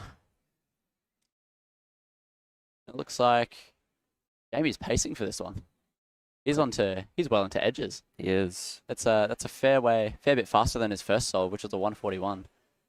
So hopefully, unless we see some subpar edges, we might see a better time from Jamie there. He is pausing a little bit on those edges, so it's looking like he's lost his early good pace, but he's onto 3x3 stage now. Hopefully he doesn't get any parity, and he should be on pretty good pace. Should be on pace for a low 130, unless there's a lot of parity there. To get PLO parity, no, he's all good. Okay, 139. So he's sitting very comfortably around his PR right now. He needs something a little bit better if he does want a PR. Yeah, he will need around the 137, 138. But yeah, unfortunately, off to a fairly strong start there for Jamie, and just wasn't able to pull through. Thurston finishes off his second solve with a 121. Potentially +2. It looks fine from here. It doesn't look that bad. I think he's taking the mickey out of it. It looks fine to me. Okay. Yeah, he's sure. His judge is gonna call it. It's the bottom layer. That's it. Oh. Yeah, that does look very, very close actually. Yes. Yeah. Us commentators, I think Thurston's wallet's in the way of the layer, the bottom layer, so we can't really see the bottom, unfortunately. But while that's getting sorted out, I think that that'd be an extra. Yeah, Swami has fully thrown off Emmanuel there by leaning over him as he's solving. So he was on decent pace there. It looked like it would be a 115 around that mark. But he had a few edges left at 107, so it would have been fairly mediocre, I think. I'm not too sure, but yeah, it'll be, I think, just to play it safe, just to ensure that he has all the concentration he needs, just to get that extra and make sure he's in the zone. Yeah, fair enough. So we'll see Emmanuel with an extra attempt for the solve too, and we see Sora finishing up with a 141. So that's a fair way behind his first solve there. So it'll be tough. It'll be tough to bring it back for a personal record average, but we've seen some crazy stuff from Sora before. He's counted a 4 second solve in a 3x3 average before, so he can do some crazy stuff. So we could potentially see like a 120 from him to clutch the PR. Yeah, I think Sora's definitely got some tricks up his sleeve, so we'll see if he can pull through for his final solve on 6x6. Absolutely. Obviously, big cubes are a little harder to pull off crazy times in, since they're so skill-based and so consistent than events like sprint events, but we'll see. Sora Sato is a magical man at that. So he is a magical man. Yeah, and exactly what you were saying. It's not a luck-dependent event. You can get lucky cases, but collectively they all kind of average out, and it is just pure skill at the end of the day. Especially with how long of an event 6x6 is, I think your skill is going to affect the solve much more than the parity count. Absolutely. So, obviously, it does definitely play a massive role in the resulting times of 6x6, but wouldn't be the main factor, I would say. But of course, we don't wish parities upon anyone in this group, so absolutely not. Hopefully that doesn't happen for the rest of our solves. Obviously, we've seen a few Ola parities. And we've got Jamie up for solve number 3 now.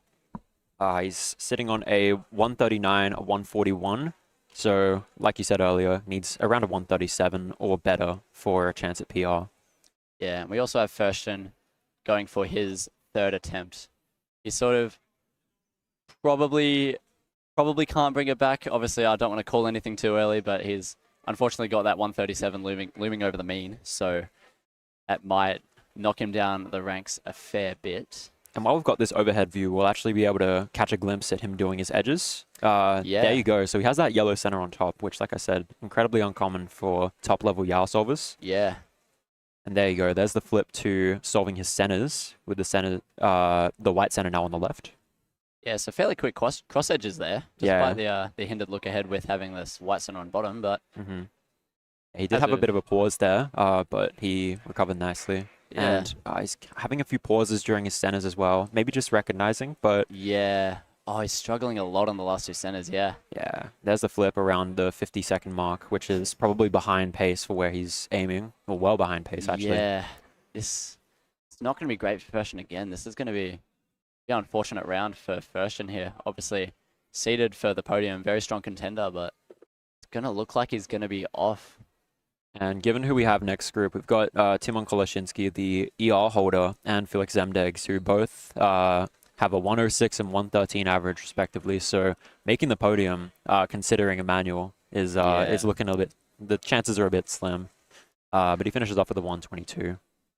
Yes, that'll be unfortunate there for Ferstian. 127 mean. It's going to be a little bit behind. We'll have to see how the others shape out, but yeah, we've got some strong solvers in the next group, so I'm not sure how this result's gonna age in regards to the podium. Here's Jamie finishing off. He's not gonna get that PR, but he kept his average pretty consistent. 139. Plus two. Yeah. Yeah, so it's gonna be around a 143. 142 average? Yeah, I'd say around that. We'll see if the predictions are correct. I think it'll be around a 142, yeah, so a little way off his PR mean, so just a few seconds, but I don't think he'd be too displeased with that. Then we also have Emmanuel. Yeah, oh, yeah, I see there, yeah. We also have Emmanuel off stream going for his extra attempt after being distracted by the delegate. So hopefully he can capitalize. This is his chance. He's got a chance to be in the zone now, so we are looking to repeat a 118 hopefully. We see, can't really see it on from the stream view, but it looks like he's... The pace is looking alright. Into the last two centers now. Rapid last two centers for him. Okay. Flip at 48. Yeah, I don't think this is amazing pace, to be honest. We'll have to see how he goes for edges. Obviously, he's flying through them. Yeah, the fast turning is well accommodated for edges. So we will see. Hopefully, he's really flying through. Oh my goodness, okay. And straight onto through. Oh, no, he's got his last four, sorry. And he does have parity, I think. Yeah. Oh, he's still got edges to solve. Okay. There we go, finishing up there at 115. That's not going to be great. To do two parity algorithms there. And a third. Oh, triple parity for Emmanuel there, 125. Oh. And he is one solve behind the rest, so we will be waiting around for his final solve. Yeah. As everyone has already finished theirs. Sora off stream with a 130 to finish his average. So that'll get him around the mid-130s range, I think. He obviously had that 141, I believe, on the second attempt. I think you're right. So, similar sort of story to Ferstian, a little bit behind what he's after, but yeah, we'll see how things shape out with our next group and with Emmanuel finishing up here. But yeah, I think, that is unfortunate considering it did look like the original second would have been faster than that extra attempt. So he was pacing about a 115 for that extra, the attempt that got given an extra. So very unfortunate to lose that one. Yeah, I suppose it's the price you pay when risking the extra when you're not entirely sure whether you should take it if you're on good pace. But yeah, it is a lot to think about being a top solver. So I don't blame him. I think. What? Oh. Just got people yelling at us. Yeah. Don't worry about that. Are you in the 6x6 group? I am, and I think you are too. I am as well, but we're gonna have to swap out pretty swiftly. Who are we gonna swap out with? I think we'll hand it off to Tyler, and also I think we could probably get Way on as well. Tyler and Way potentially. Are you hopping on Tyler? We'll be back later, guys. Tyler.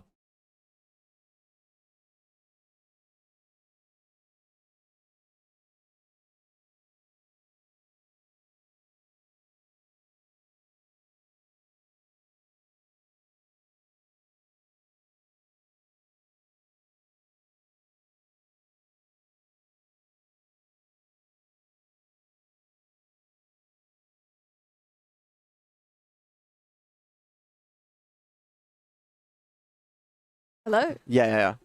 We're back. Hello. We're back. This is my first time on with Wei. It's very exciting. It's very exciting. Yeah. We have Emmanuel doing his last one. He was Group 1, but he did get an extra, so he's a bit behind. We have some friends with us, though. Who do you have? Sorry? Who's that? This is the Gippsland Galah. I see. Yeah. Well known, well traveled. I think this is David Edwards' platypus. But here, here's Emmanuel, still doing centers. 6x6 is not an event that I do, but it's an event you do. It is an event I do. Yeah. Emmanuel is a Yao user, I believe. Just like outrageously good turning. He's had a bit of a meteoric rise over the last few years, and he's just going to continue to do great things. So we'll see how he does. He's, probably not had the best few start of his solves, but we'll see how he goes. For sure. In general, for this round, we have on our first station, we have Timon. Second station is Felix. They've been first and second for the past few events. Then we've got on our third station, David Epstein. On our fourth station, we have Ryan. Ryan Driscoll, an OG Big Cuber.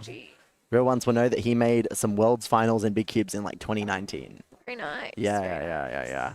And Emmanuel finishes up with a 1:16.34. That's going to put him comfortably in first place, I think. For the time being. For the time being. We'll see what these guys get. They are very, very fast. Yeah. Timon, obviously, one of the best at Big Cubes in the world. Felix as well. The 2023 world champion. Yeah. And how many times did Felix win 6x6? Oh, gosh. I'm going to say 2011 and 2015 world champion. Maybe 2017. No, not 2017. No, just 2011 world champion because Kevin Hayes got the 3-peat. I see. Yeah. So while we're waiting for these cubes to come out, how was your round of 6? I did okay. Maybe like a 148 mean. It's good. Maybe at a local comp in Perth, but at Melbourne Summer the standards are really, really high. So we'll have to see if it holds up. But I would be very, very surprised if it did. Would need several people to DNF by a lot. For sure. But yeah, we're looking, for the top solvers, we're looking at around low 110s or sub 110s for the world-class competitors. And that's sort of the what we're looking at there. Someone's pointing at something. I don't know what he's pointing at. Oh, is it cold? I have no idea. I think he was pointing at the fan. I think Station 1 the air has conditioning. a fan problem. Yeah, he understands. Is it the fan? Like it's cold? Yeah. I don't know. I can't do sign language very well. Yeah. But the fan has been blowing off the scorecards from Station 1. So when you get a scorecard... And if you're really paying attention, you'll see the GOAT, Zaid Chowdhury, chilling on Station 16, probably having a scroll. He's having a great time. Oh, what is that? Timon's just like crashing out. Oh. Nah, he's having a good time. Having a good time. He's very excited to compete. I'm going to wait a bit. Will you wait back? Yes. Yeah. Yeah. Timon's been having a great few weeks. Yeah, some good travel. He did Cubing at the Cube in Sydney and then Seoul Winter in South Korea and back to MS. Not it. But we'll see. Yeah. Korea was good for him. And obviously we've got some very exciting things to look forward to later today. Oh, yes. Oh. For sure.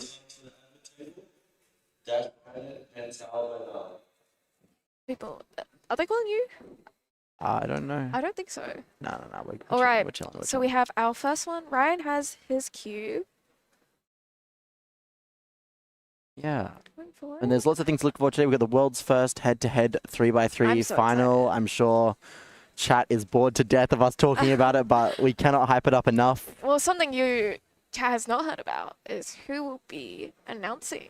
Oh. Ooh. Is chat going to find out about that, or is chat going to wait and see? Let's tell chat. All right, I will be emceeing the head-to-head final. I'm very excited for this.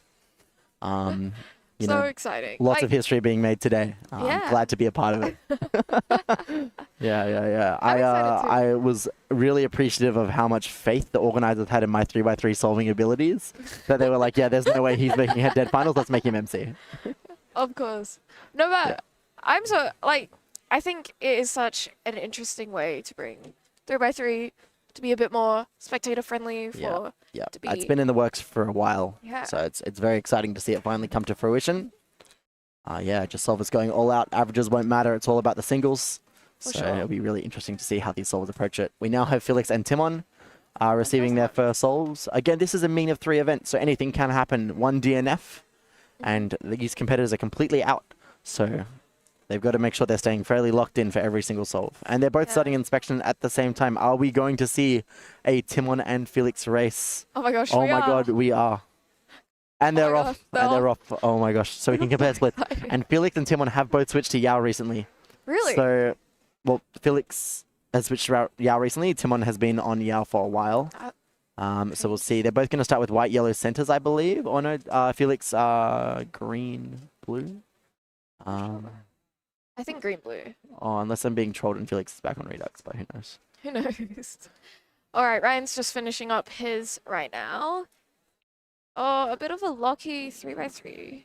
Ryan parody. finishing with a 153. David's still yet to receive his first cue, but he's doing some Rue solve. Rue. Do you use Rue foliage? I do not. I'm not tapped into the meta. I use the worst method. What do you use? CFOP. Oh, okay. You know the method that has world record? Yeah. I thought you were going to say CZ for a second. Oh, no. Don't worry. I'm not one of those people. It's okay. And we're going to see Felix and Timon coming into the end of their solves. They both just crossed over the 1 minute mark. Heading into 110. We'll see who's finishing up first. Timon is on his ZB with a 111. And Felix just finishing up here as well. He'll look like he's getting a sub 120 or 117. Very nice. Felix's seed result for this round is a 113. That's his PR. That's also the OCR. And Timon coming into this round with a 106 mean. Just to place some context around these times. That's about 4 seconds worth than Timon's PR. Sorry, then Felix's PR and about 5 than Timon's. Sure. David's still yet to receive his. Not sure what's happening. 6x6 does take a while to scramble, to be fair. That's true. Which is why it's probably a mean event. Yeah.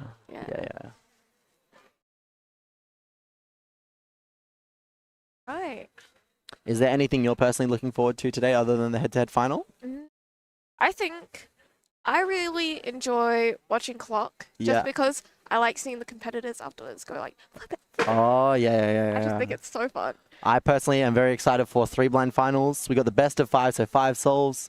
And Charlie Eggins, hot off a world record 2 weeks ago. Hot off a double world record coming straight into this finals. It's going to be very exciting to watch. Definitely. Yeah, always an entertaining competitor to see compete. And we've got some other very, very fast blinders to round out our top stations. That is true. I don't think, is there anything else that I'm like particularly... I think by far, lunch. Lunch, yeah. Lunch is always a highlight. Anyone that's been to a cubing comp is aware of this spectacular event. It's called Lunch. I actually got PR2 yesterday, lunch. Really? Yeah. It's very exciting. Out of all the lunches I've ever had, you know, PR2s, it's a good achievement. How fast? An hour. Yeah. I think that's pretty standard. The longer the lunch takes, the better the lunch becomes. Oh, I see. Yeah. So you go for like... Ages like a fine wine, you know what I'm saying? I see. Yeah, PR2 out of all lunches ever. If it was PR2, but we were talking about this. If it was PR2 in a different context, no good. See, PR2 out of all cubing lunches I've ever been to, pretty good. I've been to a lot of cubing comps, so PR2 is very solid. If it's out of all lunches I've had at Melbourne Summer, PR2, absolutely dreadful. It's the worst lunch possible. Well, to be fair, I think most times as a delegate, your lunch is actually doing stuff. So this time you... That's true. You're not delegating not delegating this comp, you know? Got Kevin Hayes in the chat. He wants Felix to get sub 1. Let's hope he does. It's a big call, but I believe him. Yeah. Well, we did see Timon last week post up a 1 minute point something, but a 1 minute flat. So maybe this week is when it's happening. see. And One's repping the AO match. He went to the Australian Open. yeah. Got to see Naomi Osaka, I think is what he went to watch. Yeah, very exciting. He has the hat and the water bottom. The hat's been being repped for some time now, but yeah. Apparently it was initially a disguise so that you would get recognized at comps. But then now, ever since he got the 5x5 world record at It's become very iconic. It's become very iconic. It's like a lucky hat. All right, Ryan's got his next one before David's gotten his first. Up there with the likes of Felix's old orange hoodie. Where's David's first? Timon is not wearing the yellow shorts today, though. No. I think David's 6x6 has grown legs and run away. It might have. Like, okay, here goes Ryan. Ryan on his second solve. Because you can't miss scramble 6, right? Well, you can, but... Yeah, miss scrambles are permitted on 6x6. Yeah, so what has happened? Who knows? Who knows? We will find out with the viewer. Very exciting times. But yeah, it's been relaxing not delegating a comp, but, also being able to appreciate the work that the Victorian delegates have been putting into this competition. They put an amazing experience for everyone that's come here today. And, several interstate and international competitors. Melbourne Summer is always an iconic competition every single year, and it's actually boasts of our first ever Melbourne Summers. Yeah. It's my first ever interstate competition. I haven't... You've done international before? I've done a lot of international competitions. Yeah. I think I did 3 different international competitions. But I think part of the beauty, I think, of Speed Cubing Australia and the way that they run events is that you can sort of attend a competition. In Melbourne, you can attend a competition in Perth, Adelaide, Brisbane, Sydney, and they all will give you a very similar competitor experience. And I think that's part of the beauty of the events that are run by the amazing SCA team. Timon starting on his next one. I think he got the wrong cube earlier. He opened it and he was like, "This is not my cube." Okay. And finally, David Epstein has also gotten his first one. This is very exciting for David Epstein. Maybe that's where David Epstein's cube went. Oh, that could be it. Sure. That could be it. All right, and Ryan's finishing up his second. Looks a lot better than his first. Yeah, much nicer pace on this one. He's definitely looking in for like maybe a low 140. Yeah, onto PLL. Oh, parity. PLL parity. It's a 143. Yeah. Solid times. Good pace. Timon is well underway here by 30 seconds into one of his 6x6 solves. He'll be wanting to finish up his centers, and he has done exactly that. He's onto his last 8 edges now. And Felix has his second now. He's about to start inspecting as well. David's still going with his. Timon's on very good pace here. This is looking like it could be sub 110. Yeah. Let's have a look. Oh, parity. Parity, but it's a 101. I think we're coming in for a very nice time. And that is a 108. Solid. Not too happy very with solid. that. But I don't think he can be too mad. 108 is a very good time. Very good time. All right. And Felix is off here now as well. And David's still underway. Did someone in chat recognize whether Felix was using Redux or is using Yao in that last solve? Has he perhaps gone to the dark side and switched to Hoya? Who knows? It's a bit hard to see, but we do have the top-down view. David Epstein also underway on his solve. First solve. His first one. Typically, big cubes are tricky to watch with the front-on cameras, but the top-down view gives some solid insight. And here's David going here, well underway in his edge pairing at 128. Apparently, Felix uses Redux. Felix was on Redux, okay. Let's see. Yeah. Okay, so Felix still on the Redux grind for 6x6 and 7x7. All right. That's cool. David Epstein finishing up. With a 139. Pretty good. I think that... Kevin dropping some information in the chat. He switched to Yao for 6x6 for 18 months ago. But only kept on with it for 5x5. Okay, there we go. Here we go. He's finished up now. Yeah. There we go. Yeah. And Felix with a 115, improving on his last solve by 2 seconds. Improving every time. Very nice. Wait, have you ever solved a 6x6? I have. How long did it take you to solve? Took me 10 minutes. Wow. I'm not the best at cubing. I was also just trying to figure it out. I think I got lucky because I didn't get parity. That's big. Edge parity. That's big. But yes, I have solved one. That is absolutely massive. Are we expecting a way big cube arc anytime soon? I don't think that will be anytime soon because I don't own a 6x6. That would make it challenging. That would make it challenging. Or really impressive if it did happen. Really impressive. Doing some like lucid dream practicing. I dream up. You know the virtual cubes? Yeah. Do they have a 6x6 virtual cube? They do. Oh. They do. That could be you. It could be. It could be. Yeah. Interesting. So, having a pretty good comp. Actually, the weather's been beautiful today. It's a bit chilly, but then it was really The venue temperature has been very solid all day. We're also about to come up is, I believe, Pyraminx is our next event. I believe so, yeah. We've got, well, let's see. We've got the schedule. Have the schedule in front of us. We're up to... Pyraminx second round. Some exciting competitors to look out for in Pyraminx. Emmett Hobbs tying his PR in round 1. The absolute GOAT, for those who know. And also Seb Lee. He also is pretty good at Pyraminx. Seb Lee, yeah. A little bit good. A little bit good. Again, we got an action shot of Zaid Chowdhury in the back. Oh my gosh. Station 15. He's about to receive his cube. Oh no, he's just finished, I think. It's all. Zaid Chowdhury just signed for his cube. Very exciting stuff. And for those who also can see, Mark Charlesworth is judging on Station 16. Oh, shout out to the legend himself. We have a lot of WA competitors here today. Oh, and Timon has Timon his next onto one. his third. We'll see if he can pull it together. Again, mean of 3 event. So a good single here could really pull this mean all the way down to sub 110. He's already a mean of 2, I believe. Would be sub 110 or, ooh, maybe not. Maybe just a little over. So a good single here could pull it under sub 110.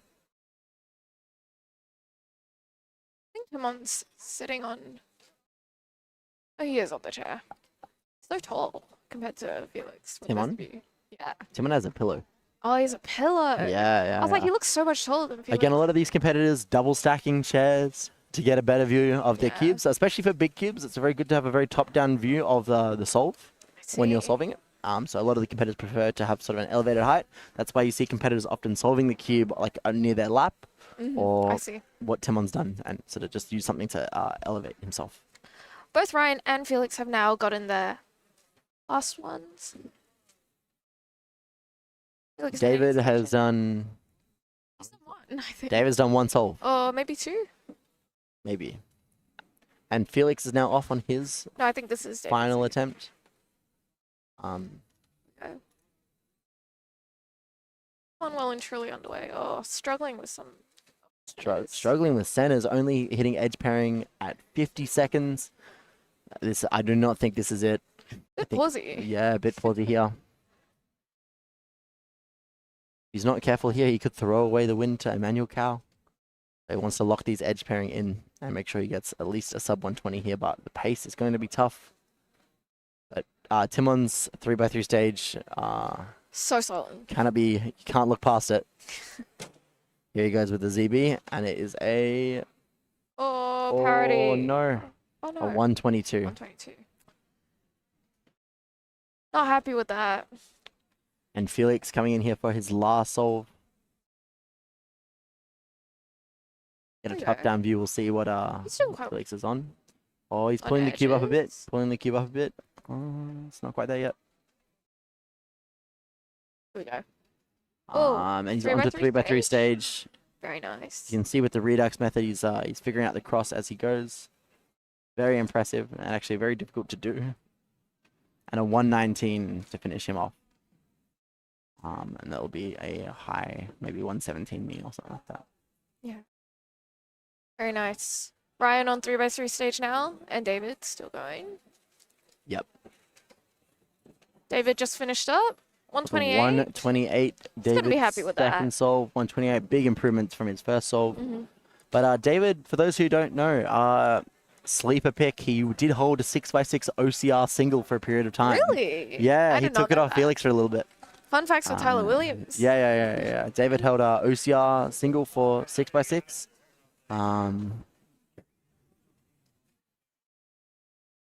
Yeah. David's still waiting for this last one, so we'll be here for a little bit longer. But yeah. Wait, what is the most fun cubing fact that you have? It's the most fun cubing fact that I have. Yeah. What would be considered a fun cubing fact that I would know? Is this a fun cubing fact that I know that you don't know? Yeah. Do you have some ball knowledge you could surprise me with? Do I have ball knowledge? Yeah. No, I really don't. Wait, has no ball knowledge. I don't think I do. I'm trying to think of a fun cubing fact. You know a lot more cubing facts than I do. Do you have a fun cubing fact? Okay, let's drop some ball knowledge. Okay. I'm trying to think. Oh, you know what's a fun cubing fact? Ben Wakeland used to hold a cube OCR single for about 10 seconds. If we go on to our other camera, we can see Ben Wakeland. Ben Wakeland, the absolute GOAT, on our nice judging Zaid Chowdhury. Oh, wait. No, Can't quite see him. He's a little bit out of frame. This is devastating. But what we can see is someone has one of those glasses that has the mirrors inside. Oh, Harrison has the glasses. Harrison, Jonathan at Newbury Chun, a ZB user and a big cube fiend, has these glasses that when you look straight ahead, you'll actually see what's directly beneath you. It has like a mirror in it. They're built so you can watch TV and like stare at the ceiling and look ahead. While lying down. For optimal posture while watching TV. That's what they're built for, but Harrison has realized that they have a dual purpose for cubing as well. I guess like you would get a lot of neck pain. He looks pretty fresh. Like the amount of neck pain you would get by doing big cubes in your lap all the time. Exactly. I would not want to do that. Oh. So he's figured out some new meta, and he looks like he's chilling. It actually looks for those who don't know. cool. He's just sitting straight up. Someone came up to me at the Canberra competition where he debuted this, and they told me they didn't realize that Stevie Wonder was a cube. I was like, whoa. You can't say that. Oh dear. Very nice. Yeah. Oh, I do have ball knowledge, but you might know this. Okay. I think maybe chat will not. Ever Australian competition was a Melbourne Summer. Oh, we got on him. Yeah. Oh no, he's just put them down. Oh, I think this is just so finished sad. the solve, but you we just got streamed to put them on. This is tragic. But the ball knowledge that I know. But we do see the man himself, Harrison Jonathan Newbury Chun. And Roman Rudakov. And Roman Rudakov. He did have the glasses. That's okay. All good. We'll bring it back. We'll bring it back. Well, something that... So my cubing fact that you might not know is that the first ever Australian competition was a Melbourne Summer. That's true. And I believe Melbourne Summer is one of the competitions that's been held every year, I think, except for COVID years. Yeah. But maybe it was even held through COVID. There was one online, maybe. Something like that, yeah. I recall something like that happening. Oh, my ball knowledge is one of the earliest competitions in Australia was in Perth. Wow. David Epstein with his next one. David Epstein wrapping up his 6x6 mean here. All eyes on him. David Epstein. As he starts moving through his first two centers. Such a solid solver, David. He's got very good results in every event. Some people don't even know he actually had a bit of a blind moment, and I think he has like a 30-second 3-blind single. Wow. Yeah. Square one has a couple world records there. He doesn't even practice one anymore, I don't think. He's gone a bit back and forth to square one. I think he might be off at the moment a little bit, but he was on a little bit earlier. Love-hate relationship. Last year. A bit of a love-hate relationship with that event. Yeah. Good. So next we have Pyra. Yeah. I'm excited for Pyraminx. Lots and lots of fun there. In our... Well, Pyraminx, we only have one group. Oh, I see. Which we will have Seb Lee on our first seed, Emmett Hobbs. And I believe I will also be in Pyraminx. You're doing Pyraminx? Yeah. Great. Do you like Riley Pyraminx? Dexter and Jacob Joshi. I like triangles. Is that your favorite shape? It's definitely up there. It's definitely up there. It's like top 3. You know, like the number of sides it has. I see. All right. David Epstein. Finishing up his throw here. Finishing up. I think David, perhaps not too happy with his solve here. He's going on 140. Not the one. No, 143. Yeah. But he did solve it 3 times. So That's what's most important. So I believe our podium will look something like Timon, Felix, and Emmanuel Cow. Yeah. Well done for our competitors. Who do we have on next? Because I don't think I'm on Pyra. No, I'm not. It's How and Lockie. Oh, love those two. So when they're ready, they'll come through. But have you been having a good Melbourne Summer? How's your first Melbourne Summer been? My first ever Melbourne Summer. Look, it feels like such a big comp. You know, it's one of the biggest regionals and one of the most iconic competitions every year. I can't believe this is only my first one. I'm sure it won't be the last. Yeah. It's just amazing to see so many people here, so many great competitors, and it's always organized amazingly every single year. So I love it. Like, can't sing its praises highly enough. If you're an international competitor or an Australian competitor looking at somewhere to go for maybe a first interstate comp, this is definitely one to check out. it's great. Like, I've had some great conversations, got to see some people I haven't seen in a few months. Yeah. And I think for my first interstate competition, it's pretty solid. Nice. In future, I might do it different. I think we are going to hand over now to the wonderful Lachlan Stevens and Hao Do, and they are going to take you through Pyraminx round 2.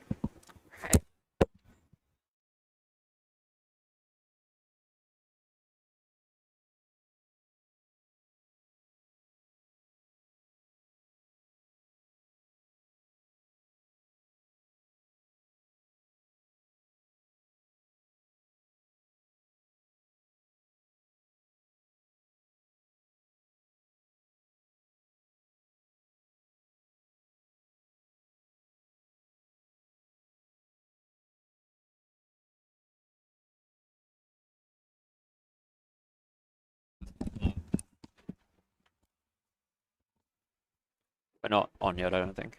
Are we on? We up? All right. Hello, guys. Hello, hello, hello. We're back off the back of exhilarating 6x6. I actually don't know if it's exhilarating. I don't know what was going on last heat. I was scrambling the entire time, so I wouldn't know. Yeah. Me personally, I got like a 220 average, which is pretty tragic, but I'm pretty sure no one cares about that. All right, but we're here for Pyraminx. And in this first group, and I believe this is the only group. It's a one. What's happening? Yeah, so we've only got one group of Pyraminx round 2. So our top 4 seeds that we'll be focusing on for the stream today will be Sebastian Lee.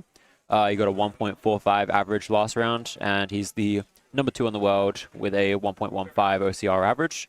We've got Emmett Hobbs, Station 2, who tied his PR single last round with a 2.11, narrowly missing it with the WPA.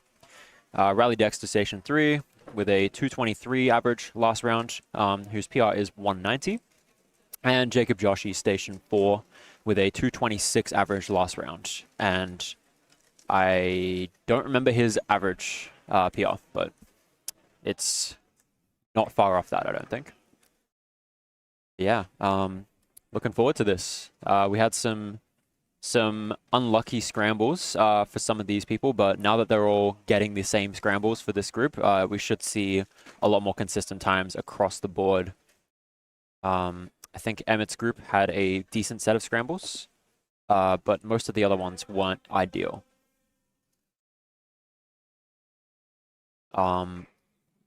Also, off-stream, got Zichi Ding, Yuki Gao, Phoenix Patterson, Ryan Chen, Miles Irwin, and Charles Hanley, who all made, I believe, appearances on the top stations at some point. Specifically Miles Irwin, who was chasing a sub 2 average, so I'll try to keep an eye on Miles' times. But for the most part, we'll be looking at our top 4 competitors.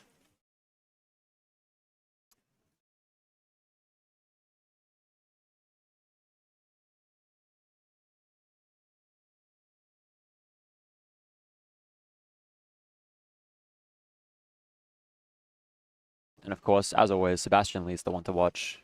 Here he goes for his first solve. Got a nice side angle for him there.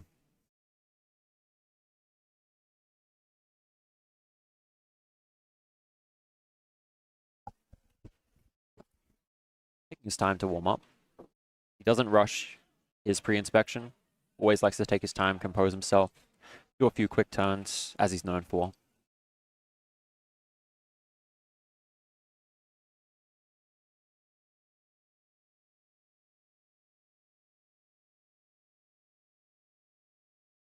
And off to inspection. Let's see what we can see. Looks like a 2-tip. Very quick inspection. Bit of a lock up there with a +2, 1.53. Just missed that back tip. It looked solved at some point, but I think it got misaligned by some of the turning. Unfortunate first solve. Sebastian Lee. Have a look at that replay again. Yeah. You can see.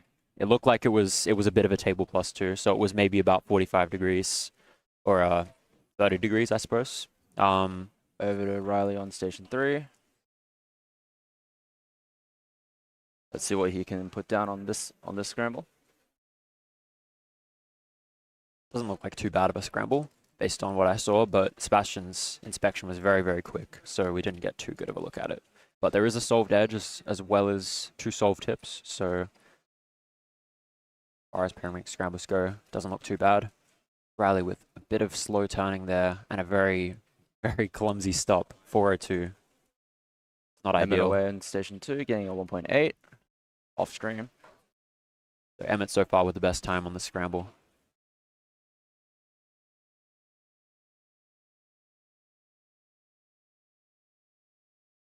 And we're still waiting on Jacob's first solve as well. And that's just a look at how fast Sebastian's turning is. You just saw that warm-up solve. That looked like about 15 moves. And Pyraminx is not easy to execute that fast. Not like 3x3 or 2x2 where you can get into the 10 TPS range. But for algorithms easily, there's tips and there's a lot of weird finger tricks for it. It's very, very techy.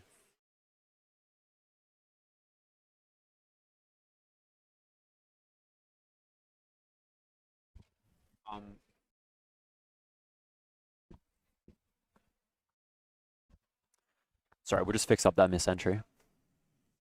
There we go.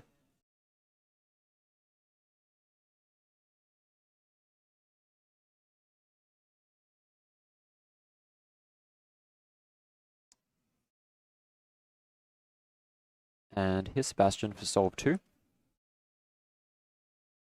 Off the back of a 1.53 +2. Wants to be locking in for this one. Might have to do a bit of safetying to guarantee finals. But we know Seb is more than capable of taking his time and still getting insane results.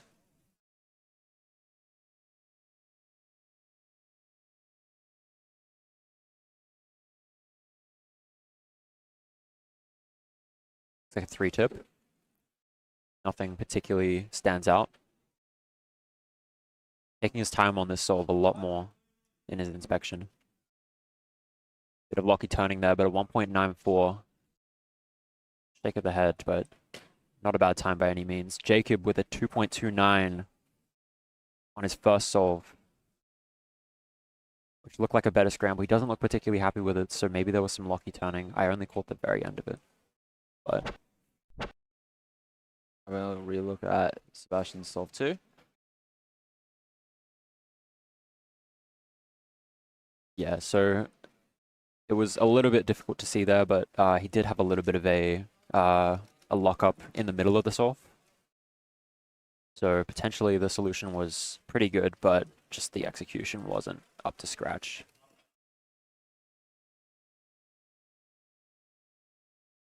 And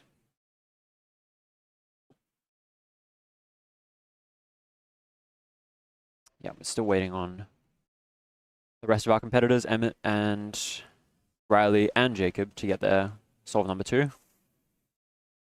Like I said, it didn't look like a standout scramble, but a 1.9 for Sebastian is on the slower side of things, so potentially we'll be seeing some mid to low 2s from everyone else, potentially even higher.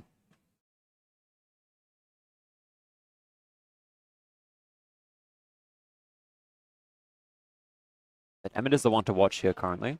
The 1.8 on the first solve. which is putting him on good pace for PR. Doesn't currently have a sub-2 average, but he's more than capable, as he's shown. Plenty of BPAs, and last round tied his PR average with 211.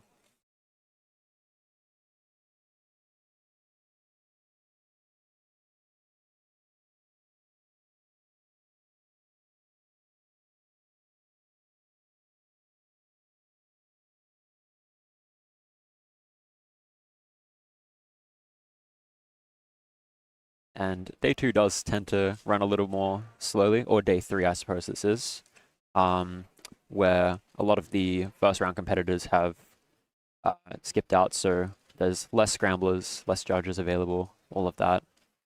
We have over on the stage to the right, a lot of double judges, so sitting across from everyone and judging both stations on the table at the same time.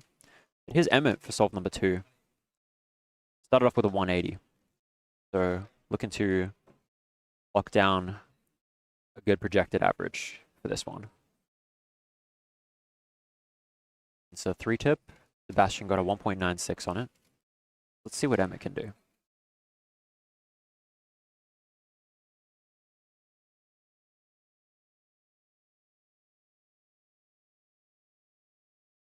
Fast turning there, and that back tip was just misaligned and he had to fix it up. 4.23 is not going to cut it.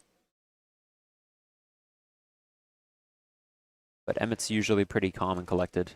Doesn't react a lot, so I'm sure it's not phased him too much. Still has 3 more solves to lock it down, and we haven't actually seen the third scramble. Here's Riley and Jacob both into inspection at the same time. Both on the same scramble, number 2. Jacob starts first. A bit of a pause there in the middle, 269 for Jacob. And Riley was a little lucky there on that execution, 3.97.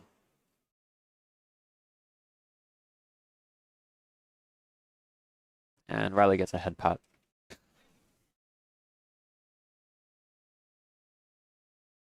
So everyone's now done their second solve, so we're just waiting on scramble 3.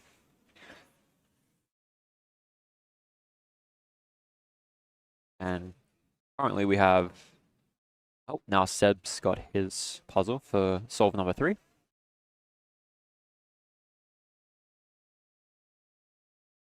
Hoping to improve upon his previous 2 solves.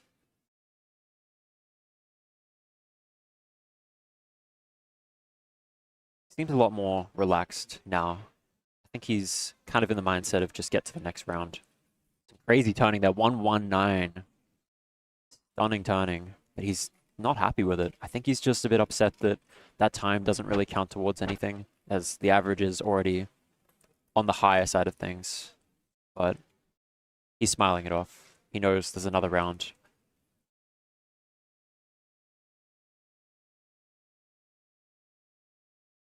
Didn't really get a good look at that scramble. He was really quick in inspection, so we'll see if we can catch a little bit more detail from Emmett here, who's just about to start solve 3.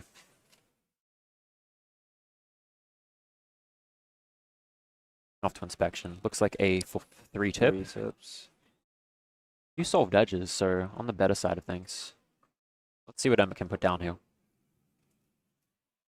209. Nothing to scoff at.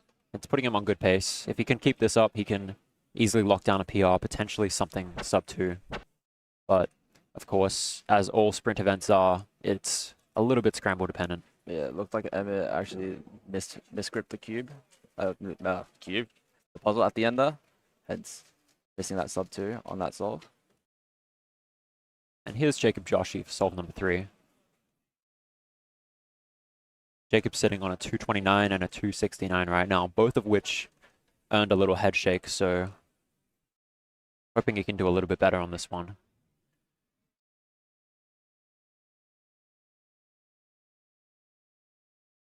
Here's Jacob now. A really big hesitation with that pickup, and it might be a +2.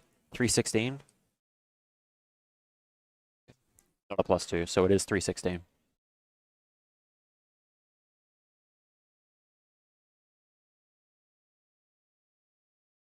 And now we're just rating on Riley for solve number 3.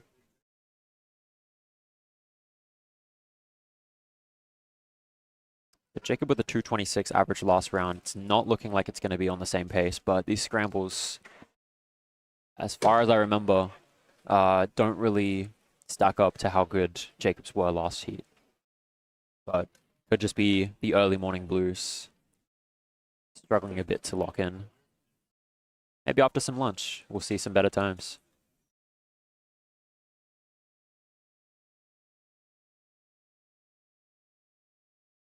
And Miles Owen off stream with a 175. I don't know what his other times have been. I haven't caught a lot of them, but like I said, he's been chasing that sub 2, so he could potentially be on pretty good pace here. All right, we'll have Sebastian on receiving his puzzle for solve 4. As well as Riley for solve 3 off stream. But we'll keep our eyes on Seb here.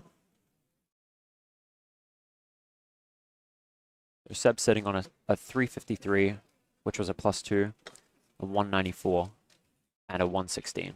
119, my apologies. So this is solve number 4 for him. This is another 3-tip.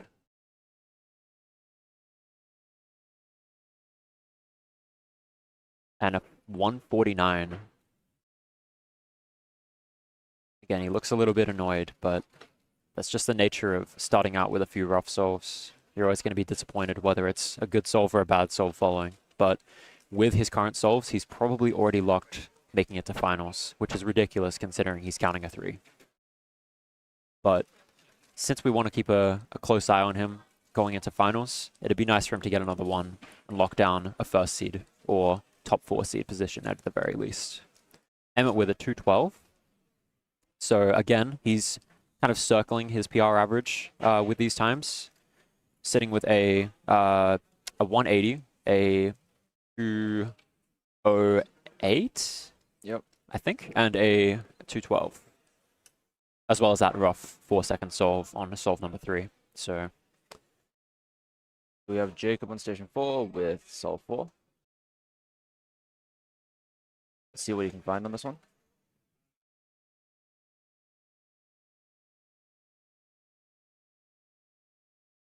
Massive hesitation there. Yeah, the L4E is just not it.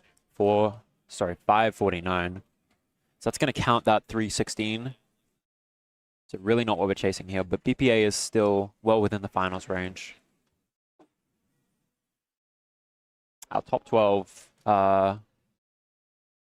seeds were all sub 3. So anything sub 3 is more than comfortably making finals. And Harry Forbes in the back with a +2 on a 3, by the looks of it. Might have been like a missing PR average at the back though. Not sure if it's potentially a mistake out of a really, really good average, or if it's just failing a PR or something. But here's Riley for solve number 4. We also have Seb on solve 5 as well. We'll go at Riley's. Riley's taking his time picking an angle here, but here he goes. And bit of a cube drop there, 356. And here's Seb in inspection now for solve number 5. Bit of a lock up there, but 181 regardless, more than comfortably will probably put him in first seed. Unless we have some other crazy stuff going on off stream, but he's the only person to counter one, let alone get 4 of them. So potentially the only sub 2 average going into this one. It would seem like it. But Emmett still has potential to put down something crazy here and set himself up nicely for a BPA that is sub PR or potentially even sub 2. So Emmett for solve number 4.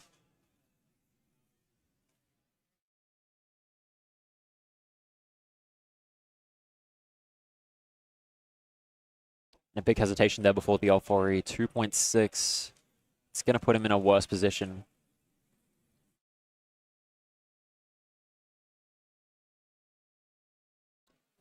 Am I misremembering, or did Emmett get a 175 as well? I don't. Or like a 1.9?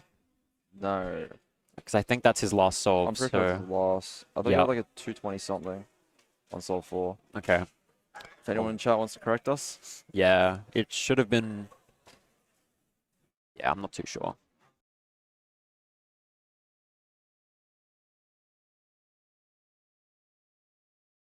So here's Jacob in inspection now, sitting on a BPA of 2.71. That last scramble didn't look amazing, but let's see what he can pull out here. And a bit of a rotation there, and that back tip had to be solved at the end. And 345, it's going to give him an average of 310, which is comfortably into finals, but we won't be seeing him on the top 4. And here's Riley for solve number 5 as well.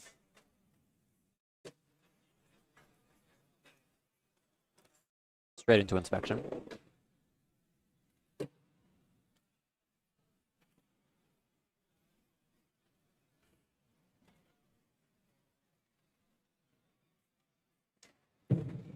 Riley pulls it together for the last solve at 214. Locking in at best plus average for 3.52 though. And that's going to be the last solve for our top 4 competitors for this round. So going into finals, we should be seeing all of them. Depending on what Jacob's average was, I didn't catch it, but it looked like a mid-3-ish, which should still make it, given that the finals are top 20 for Pyraminx. But we're heading into... Square 1 finals. Square 1 finals, yes. And I don't know if I'm staying on. I believe we are both leaving. We are. Looks like it's going to be Tyler and Harry Forbes. Yep. But we'll quickly preview this final. Yeah, let's have a quick gander. So we've got David Epstein, who got a 704 average last round. He's the current OCR holder in Square 1 for both single and average. We've got First and Fashada on station number 2, who last round got a 7.94 average. Station number 3, we've got Zaid Chowdhury with an 8.65 average last round, and Jacob Joshi making another appearance on Station 4 with an 8.66 average last round. So I don't think any of these averages were particularly amazing for these people. I think Jacob is capable of sub 8 as well as Zaid, and First's average was alright, I believe, and we know David is the Oceanic record holder with a sub... No, it's a low 5 average, I believe, or mid 5. So he's capable of a lot more than a 704, but sitting at the top seed, without doing as much practice as he's done in the past, should put him in a good position to potentially take this one home.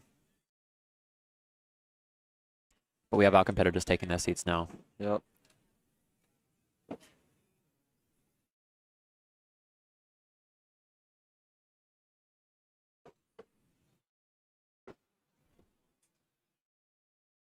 Yeah, so going to be having Tyler and Harry joining us shortly. Well, not joining us, we'll be leaving and they'll be joining you. But there's Zaid and Jacob taking their seats now. And we'll hand it off to Harry and Tyler. See you guys later.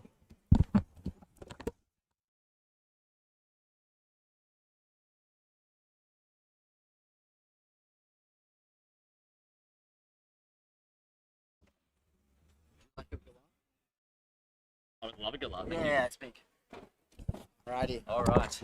Tyler Williams, the man, the myth, the legend. Are we excited? Oh, we are into our first finals on the out of all the events that have had second rounds. Yes, Square definitely. 1 to kick us off. Always an exciting event.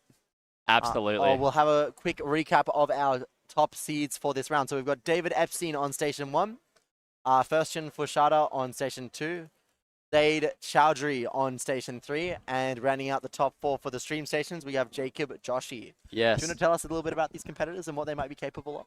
Yeah, so we've seen up the top here David Epstein with a 704 average. Obviously a fair way off the mark of what he's capable of. We've seen many OCRs from him in the past. And recently he picked the event back up again and had a few OCR fails and even a WR fail for single. Got an OCR average. OCR average, yeah. So he came back and was just killing it straight out of the gate. So we hope he can bring us more to the table here than what he did in round 1. And we're fairly confident he should be able to do that. One competitor I'm especially excited to see in this round is Zaid Chowdhury. He has been on the grind for some time for square one. Of course. He's yet to see the results hit that he wants, but we'll see if today could possibly be the day. Yeah, David starting out here with 11.5. Definitely not what he's looking for, and I don't know if that would even be a podium, but we'll see what Zaid can do here.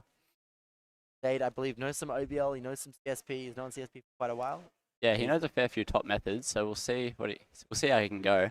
Yeah, as you said, just comp doesn't treat him very well, especially in events like Square One and Clock, where he's put so much time into them and just. A solid OBL here under PBL at 4. Little lock up there, went out of cube. Very lucky for PBL for a 9.1. For Zaid.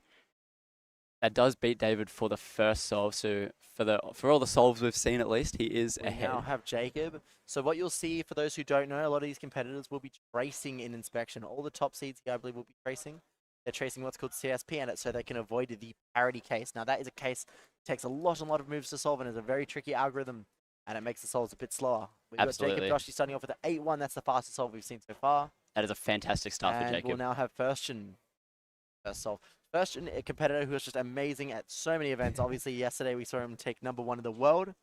Some of ranks average, absolutely, yeah. He is the most well-rounded cuber, and you'll see he's on PBL already. Interestingly, at 4 and a 7.9. That is now the fastest solve that we've seen of this final. In contrast to the rest of our top solvers, he uses yellow-white color scheme, which I find interesting. Is everyone else black-white or black-yellow or something? Black-yellow, black-white, some sort of combination with black in it. But yeah, I find that interesting, considering most people deem yellow-white to be hard to recognize, especially when you're learning subsets like OBL. Yeah, but, yeah, he's seems to make it work. Yeah, just well experienced with that color scheme. Yeah, if it ain't broke, don't fix it. So. A lot of these solvers do enjoy like the greater contrast that a black side will bring to the square one. Yeah. Not everyone has that preference. Warming up here with a clock. Getting ready for the preceding rounds later on. After this, they're going to go into some more exciting finals. After this, we've got Megaminx 5x5 and then Clock, I believe, all before lunch. We have a long slog of finals. We've got quite a lot before lunch. Yeah. All the way leading up through to 3x3 semi-finals. And again, we can't stop talking about it enough. That 3x3 head-to-head final later today. Here goes David on solve 1. OBL by 3 seconds. OBL looks so much better on this one at 6.2. Way much more like what we are expecting from David. What we're used to seeing from David. Obviously, can still give us more, but 6.32 will put him a fair way ahead of the rest of the pack here.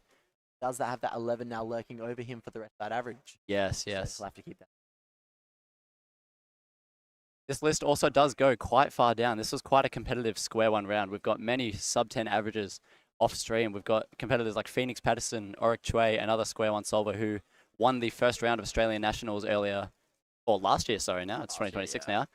And then, yeah, just so many names that could potentially sneak into that third place if our top seeds falter. Here we have Zaid for his second solve. Hoping to come back. Had a very fluent start to that last solve, but seemed to get a bit tripped up on the PBL.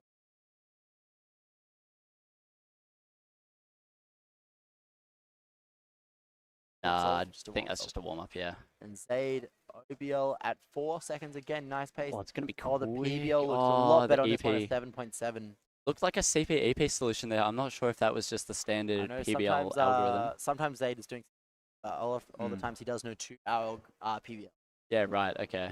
So yeah, in that instance, he has done CP EP. It did look to work there. It looked like he had edges in the back, which is a very easy case to solve.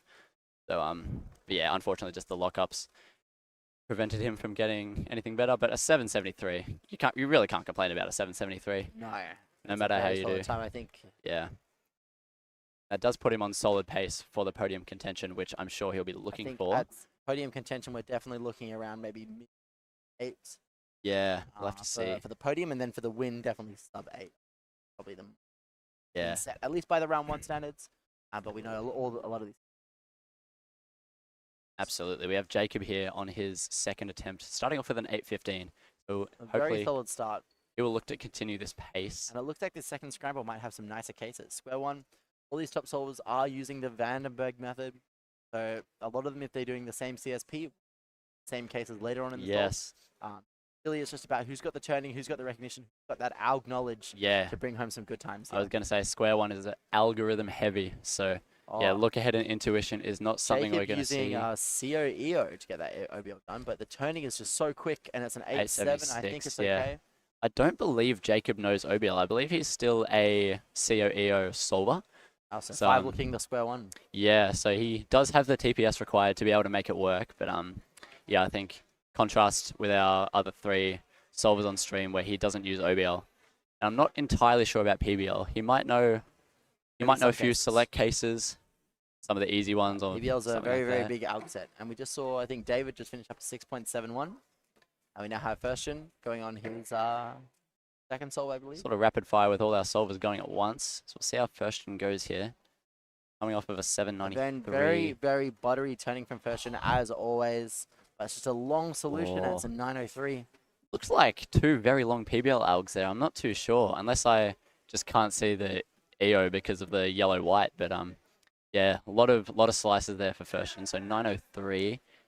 And a reaction from the crowd because Roman Rudikov has solved the square one in 33 seconds. 30.1, yeah. 30.1, and next to him, someone's got a 33. Jamie Otsu. That might be Megaminx, actually. Oh, it's Megaminx. Never mind. We have Zaid going for solve 3. Obviously pacing pretty well. We'll see if he can continue this. He's looking around the mid-8 range, which is exactly on what... good pace here, and he's going to be looking for a podium. This is one of his main events. Bit of a lucky. Oh, short OBL though. Nice OBL and very clean turning for 7 flat. Quick for Zaid, 7 flat. Wrap that solve up rapidly. It looked like a bit of a slow start, but he pulled it back nicely. He is jumping into second here behind David at the minute. Zaid is putting himself in a commanding position for the podium, but we'll see how Firstian and Jacob continue. Warming up with a skew. Preparing for... Do we have Scube finals soon? Scube is not really. one of the last events. Never mind. He's getting really, really warm. really, really, really warm. Yep. Hyper preparing. Yeah. We have Jacob here going for his 3rd. Remaining consistent, 2 8-second solve so far. Definitely in a good spot as well. He's got less variance than competitors like David Epstein, who started with 11 and then 2 6s. Yeah. So David's average could really go anywhere from here. It's very exciting. He's got a wide range of best possible and worst possible averages, so we'll see. But we see Zaid, sorry, not Zaid, Jacob, with consistent 8s at the moment. I believe he's floating around PR average, but this is a final. I'm not sure that's what he'd be thinking about. Last round average was 8.6. 8.6, yeah. In the CO-EO. Good recognition. Straight into the CO. Oh. +2. But I believe it's a +2. Oh, yeah, that'll be... Get confirmation. That does look like a +2 from here, yeah. Signal. That was a +2, so that's a 10.53. That's unfortunate for Jacob. It was looking smooth again. It would have been another 8, another smooth solve there, but yeah, just almost a table +2, I could say. It didn't look like... a bit unlucky. Yeah. Now have David going into his 4th solve. Yeah, we're all over the place with competitors, just solve after solve after solve. So much to look out for. And David... there. Pausing for OBL the OBL. High 3 and PBL nice and quick, a 6-6. 6. Continue the 6s. That is a lot of 6s. Can confirm that is a 6-second solve for David Epstein. It'll continue the streak of 6s. So, yeah. On nice pace here to take a good win. Yeah, as we've mentioned, that 11 is looming over. Average. It's still though it's 8-3, which based on first round results would still net him a podium. But I'm sure he's looking for the win here. Absolutely, yeah. And we really can't be sure considering the type of pace that Zaid and Firstian are on. Yeah, so Zaid's just been improving solve after solve. Yeah. So we would love to see that continued. Perhaps a 6 and a 5 next. That'd be lovely. That'd be big. That would be big from Zaid. I Tall back him. task, He can get it done. Yeah, tall task, but not impossible. Zaid, known for getting some good singles in events. Yeah. His peak is really, really, really high. I believe his Discord bio is single and good at getting good singles. So here's the man to do it. He is the man. None of our... Oh, is this... We have Firstian in inspection now, actually, for his 3rd or 4th. I can't count. One of the 2. Yeah, Firstian on his 3rd solve here. Again, that buttery, smooth turning that we come to expect from him. Just pauseless. Very nice into his PBL. I believe that was a CO-EO there. 8.85, but at the +2 as well. 10.85 for Firstian on that 3rd scramble. Both Jacob and Firstian +2ing an 8 on that 3rd solve. And Jacob now into his 4th solve. Zaid as well for his 4th. Big. It'll really set the tone of Zaid's average. He's got 1 9, but then he's got 2 7s. Yeah. Sub-8 average is something that he'll be very pleased with today. Yeah, PR is 793, I believe. So he's floating under that with his solid pace here with his counting time. And Jacob Joshi finishing up his solve. Jacob rapid with. Oh, a bit lucky on the turning. It's a 10-7, so he's going to count a 10. Okay. Zaid here, he's got OBL gonna locked at low 4. The PBL, how's he got it? Or the EP, or the recognition, and it's a 10-0. Oh, that is going to unfortunately count rough. at 9-1. It's not the worst though. He can have this count. It's not over for Zaid here. Well, he's got a counting 7. That's big. He has a counting 7. We now have David going into his last solve. Will he wrap up with another 6? Last one. If he doesn't, it's going to spell chaos for the rest of the podium, but we'll see how he does. I think it's unreasonable to say he'll count this 11. Disaster happens, but yeah, just rapid from David. Massive, a 5-1. 515. Finishing off with a BPA, 656 for David Epstein. Most likely. I think that is the win locked away for David. It's going to lock the win by a fair margin as well. I don't think we've even seen another competitor get a solve sub 6.56. Yeah, David has just got that as his average. So, yeah. Impressive stuff as always from Big Dave. Yeah, Big Dave, just running away with gold like it's nothing. Walked off. He's walked off, super chill, doesn't even care. Cool guys don't look at explosions, you know what I'm saying? Exactly. But we've got the rest of our top 3 seeds here. Just warming up. No one's got their cubes yet, but I think they're all looking to finish up their averages now. Is there any other finals today that you're particularly excited for, Harry? I'm excited for the whole lot, to be brutally honest. We've just got so many top solvers from all over the place. Like, we do. We've got top seeds from all over Australia. Are we going to be seeing you in the India finals this afternoon? 2x2 I will be. That honestly might be me. One-handed. Got a few things to look forward to with the big man Harry Ford himself. By a few, he means not many. Yeah, it might just be 2x2. I'll have to check. I'm not. I haven't really looked at my results, to be brutally honest. I've just been back and forth between competing, scrambling, commentating, all the rage. Doing so all the things. Oh, we'll big reaction in the back from Roman Rudikov. 920. 9.2. This could be something massive from him. Who knows? Maybe it's a sub 10 average. Is that something that Roman has done in Square One before? Unofficially, I believe he has. He's His a PR man of sits around, many events. Yeah, his PR sits around the 12-second But it's mark. a big reaction from Roman. And I don't know. That usually means something very exciting. Is it a good? I can't tell. I can't tell because he had the 30 earlier. Yeah, that's what I'm thinking. So maybe it's a reaction of disbelief and he's counted a 30 or something. But he's finished off with a 9.2. That's a very solid time. Oh, has Zaid DNF'd? Oh, I think Zaid's DNF'd that final solve. Yeah, he has. So that's an 898 average for Zaid. it's going to make it very interesting here. We've got Zaid. Jacob Joshi could then He lock might it be in. able to sweep Oh, in. no, wait. He won't be able to. His BPA is 909. So I think Zaid may have locked Is the Zaid podium going here. to take it? Zaid will have taken a podium here. And then we've got Ferstian on his final solve here as well. Ferstian is comfortably into second place. He's on solve 4 at the minute, actually. So he's a fair bit behind the rest. Oh, smooth. A lot of moves, another and plus that's two. Counting a 10. And just like that, Ferstian might be out of the... that's Jacob with a 12. 12 with worst possible average. That's unfortunate for Jacob there. Started off so well, so consistent, and he's just sort of dropped off at the end there. Zaid, even with the DNF on the last and the counting 10, it's an 898 average. He might be able to come through. We'll have to see. There are think some that may seeds come below through. them that could beat this. Not too sure. We do have Oric and Phoenix down I the think is back. definitely a good call.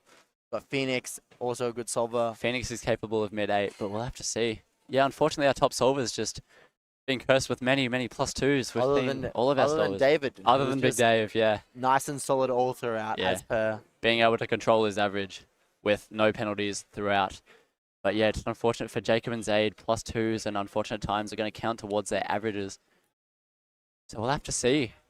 We can't really... But now we have a podium which could be Dave, Zaid, Ferstian, but we'll have to see how the others go. It really depend actually on Ferstian's final solve here. Yeah. All comes down to this for now. I think we don't have live entry, do we? So we'll have to wait for results to come in. But yeah, it's going to be a bit of a waiting game, I think. Will be indeed. Next up, we will have our Megaminx final. It's going to Get be hot and excited. competitive between, I think, Roman Rudikov and Jamie Otsu. Yeah, Roman Rudikov, Jamie Otsu, and then Alex Vuzic. Alex a few Vuzic seconds ahead of the pack, all the way from New Zealand, Oceanic record holder. running clear in this Yeah. event. Been top of the game in Megaminx for years now. He is no stranger to gold medals in Mega. So, It's his way around a gold medal. yeah. And we've got Ferstian here on his final solve. We'll see what he can do. There he Again, goes. nice turning. Super duper smooth. It's going to be a 7-0. That's going to give him BPA. 927 for Ferstian. 927. It's going to come close. Wow, we really... It's going to be close, yeah. I think between our top seeds, it's definitely going to be David, Zaid, Firstgen, sorry. But we'll have to see what our other solvers are doing, because we definitely, in the last group, we did see a few other low 9 and sub 9 averages. Could have a sneaky Bradbury moment. Yeah. Someone running in from behind and taking a win at the end. Oh, yeah. Thank you, Jacob. Unfortunately, my square one didn't help him, but... You know. I think, yeah, we'll have to wait for results to be entered. We really can't confirm a podium, but we can say for sure that David's got the gold. Yeah, definitely can say that Jacob's got the gold, and we can say that. Looks like actually Phoenix has potentially got a solve to go. I'm going to assume so. Yeah, potentially a solve 5. Yeah, we'll have to see what he gets on the last and see if there's. Do you know if Lucas Otsu is it? He is here, actually. He's right in the middle, actually. There he is. Yeah. So the 3rd place for Megaminx at Nationals this year, yeah. the Otsu sandwich podium. What a legendary feat that was from the two brothers. And we also saw in Megaminx round 2, I believe he got himself a PR average around the 40-second range, 40 flat. Could he do it again? He was a man for the moment last time. Could he do it again? Yeah. We do also just have Phoenix here. He's not on the live stream, but we will be just telling you his time. Definitely someone that could be in contention if he's been popping off with some good solves. Inspecting now. Yeah, definitely looking out for Jamie Otsu. EO at 4.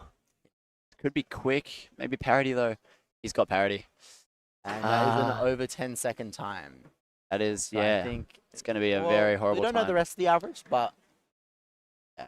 So I'm not. Yeah, that's a 14 for Phoenix. We can't tell you what he's going to get because we haven't seen any of his other times, but... We'll have to check once the live comes in. Megaminx is coming up next. You in Megaminx finals, Tyler? I am absolutely not. You're not? Do we have any delegate representation is the question I have. Ooh, Perry Ledane. Perry Ledane, the absolute legend, squeaking it into Megaminx finals. Yeah, 15th seed out of 16. We'll be fairly pleased with that. But yes, our top 4, Alex Vucic, Jamie Otsu, Roman Rudakov, and Firstgen just bouncing from final to final. I don't think there's a final we won't see him in today. I was going to say, it's pretty normal for him to be in every single final, in every single competition, and we're seeing him again. So we only one Victorian in our top 4 here. We've got Roman Rudakov with a 36.46 first round average. Firstgen's... Oh, yeah, Firstgen, I suppose, yeah. Firstgen lives in Melbourne. Never mind, we got 2 Melburnians. Our station's 3 and 4. We'll give him that. Both residing in Melbourne currently, yeah. For the Melbourne Summer purposes. Yep. Well, this isn't a Nationals. We can make up our own rules here. Yeah, exactly. Yeah. Exactly. Yeah, we've got Roman Firstgen for our seeds 3 and 4, and then New Zealand resident, Auckland resident, Alexander Vucic. He looks very excited. He's hyped. I don't know if even Megaminx has been the event he's been grinding the most recently. We've seen him get NRs in 5x5 at this competition. Yeah. He's just become, over the last few years, just like, you know, originally everyone was knowing him as the Megaminx guy. Yeah. And then, you know, he's done a bit of 3x3. He had some 2x2 moments. Yeah. And recently, big cubes, he's just absolutely gone crazy on 4x4 and 5x5. He's definitely risen to power. 6x6 and 7x7 mains are shaking in their boots at the idea that Alex Vucic is going to start picking up those events. I do find it interesting. He competes in 6x6 and I think he floats around the 150 range. The reason he doesn't compete that much in 6x6 is quite funny. I don't know if you know the reason. I definitely don't know the reason. Have you seen Alex Vucic turn a cube? Really rough? It's very intense experience, right? Yeah. His dad stopped buying him 6x6s because he broke far too many. And that is why. Alex so Vucic, that's why he doesn't do 7x7. Perhaps Interesting. It would become a very expensive situation. That is the best reason I could have asked for. That's yeah. Wow, okay. I can see that. I can see that being a reason, yeah. Yeah, exactly. But so, Alex, the Megaminx king, manages to keep his 4x4s and 5x5s intact, I guess. Yeah. The mechanisms on those puzzles are stable enough. Yep. To handle the usage. Yep. The wrath of Alexander. So yeah, we'll see him. We'll see him later in 4, 5, and probably a few other events as well. But yeah, we'll see him in Megaminx probably run away with gold fairly comfortably, and then it'll be a competition for 2nd and 3rd for our other 3 seeds. Yep. And we do have Emmanuel Cow and Felix Zemdegs on stations 5 and 6 off stream. Some big names. Emmanuel coming all the way from Singapore. Singapore, that's correct. Singapore, yes. And M Merchant. Absolutely smashing out times. He has that meteoric rise in big cubes. It will be very exciting to see him in 4x4 and 5x5 finals alongside the GOAT, Felix Zemdegs. No stranger. We all know him. We all love him. He could still pull out something. He could pull out amazing results in Megaminx. You know, he has practiced it in the past. Yeah. It is one of the events he's held on his rotation. Absolutely, yeah. So it'd be great to see. See what I can do here. See if he can sneak on the podium. But we'll see. We'll see what Roman and Fershon can pull up, because I believe they both ended up with subpar averages by their standards. Can't confirm, but yeah, we'll see how they go. We have Fershon beginning his first solve. Same with Jamie, I believe. This might be a practice solve, actually. Fershon's up is a real solve. Fershon's is the real solve. Jamie's practice. Solve. Yeah. So yeah, we'll see Fershon begin the solves for our solvers on stream here. I'm not the greatest at Megaminx, and I really don't know much about it, so I can't really. Well, these competitors, what they're looking for, they've got 3 sort of stages of the solve that they're looking at the splits for. We've got the F tour, we've got the S tour, and we have last layer. Yes. And I believe for the top solvers, well, they're looking at about a 30 to 35 second range here for our top seeds. Yes, I think so. So they're looking maybe sort of 10-second F2L, maybe 17-second S2L, and then last layer from there. Struggling on the PLL for Fershon. 42, he's not too happy about that. Some of these PLLs can be very tricky to recognize. Oh yeah, Megaminx PLL is a whole nother beast. Yeah. Yeah, I've talked with Roman in the past about Megaminx PLL, and he showed me certain cases, and I'm just like, you have to start recognizing by certain patterns even beyond blocks. Like, it's just, recognition sometimes is outrageous, and so yeah, just sometimes you can see solvers spending multiple seconds just recognizing their last layer. And here we have, never mind, Jamie's still practicing. Okay. Yeah, none of our solvers receiving their cubes yet, unfortunately. Might be a bit of a wait. Yeah. Got off stream. We actually have Jono Charlesworth from WA. WA represent. You'd be a big fan of him. Yeah. Rooting him on. Yeah. He's been on the grind for Megaminx. I think it's been his main event for the last sort of year or so. He's hopped around a bit. He's done Square 1. He's done Scube. But Megaminx is sort of where he's ended up for the time being. Yeah, see what he can put down as well. Definitely can break into the sort of the high 30s. Obviously, we saw in the first round at 43. Not his best performance, but I'm pretty sure he's capable of more. And we now have Alex Vucic has received his first cube. Here we go. Brace yourselves, everyone. Get ready for what I am willing to call an absolute domination here. Yeah. And we have Jamie, who's just got his cube next to him, but Alex is off. And you see, as always, Alex looking furious at that Megaminx. Yep. But he is solving it so rapidly. Yep. Yeah, it's a battle. He's got the facial expressions. He's got the aggressive turning. He's he really hates Megaminx. Like that. Seems to be pacing fairly well. He's pacing solidly. Wrapping up fairly quick. Getting that OLL done. PLL 27.81. Not happy with a 27. Big reaction, yes. Yeah, that just shows how capable he is of even more. I believe he globals like 25 at home. So he's got a lot in store, but yeah, just comp nerves aren't his best friend, unfortunately. And here we have Jamie going for his first now. You know what sort of times Jamie's going to be looking? Jamie's going to be looking for low 33s, sort of 32s, 33s, 34s, I reckon. So, So in the first round, that was pretty much where he was floating, a low 34 average. So he'll probably be looking to repeat something like that, maybe a little bit lower. I believe NR average sits around the 32, I think. I haven't really kept up to date, to be completely honest, but we're at 22. It looks like he's still got a fair bit of S2L to solve. Oh, he's wrapping it up now.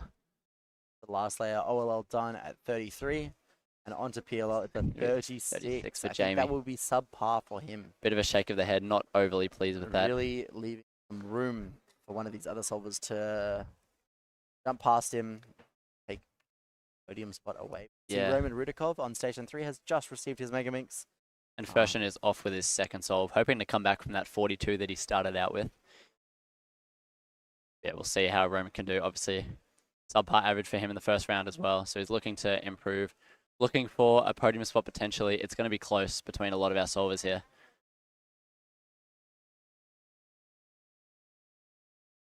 We have Fershon wrapping up with a 35.65. That is a fair bit better than his first solve. He'll probably still lower it a little bit. I think his PR average is also sitting around the 32 or 33. But it's not a horrible solve by any means. So he'll be fairly content with that. There's Roman, but we can't see the display. No time updates for Roman there.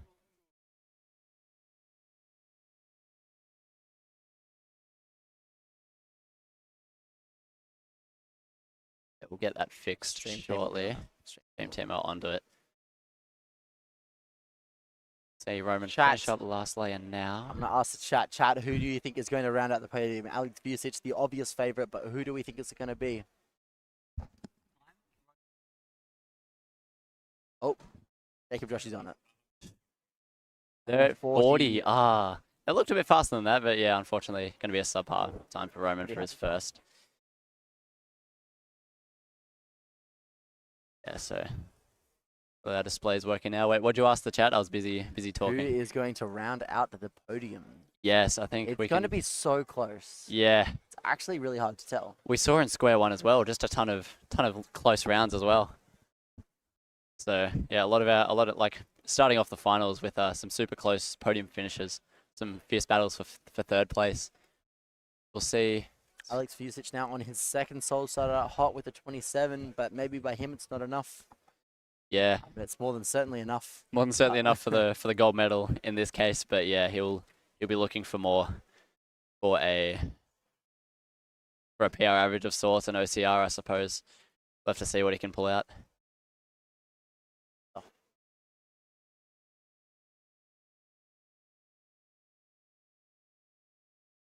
Yeah, just again with the aggressive turning. Got a fair bit of that S2L done already. Pacing all right. But the GOAT judge, Dade Chowdhury, looking on intently. Yes. Wow, it's great pace on this solve, actually. Here we go into PLO at 24.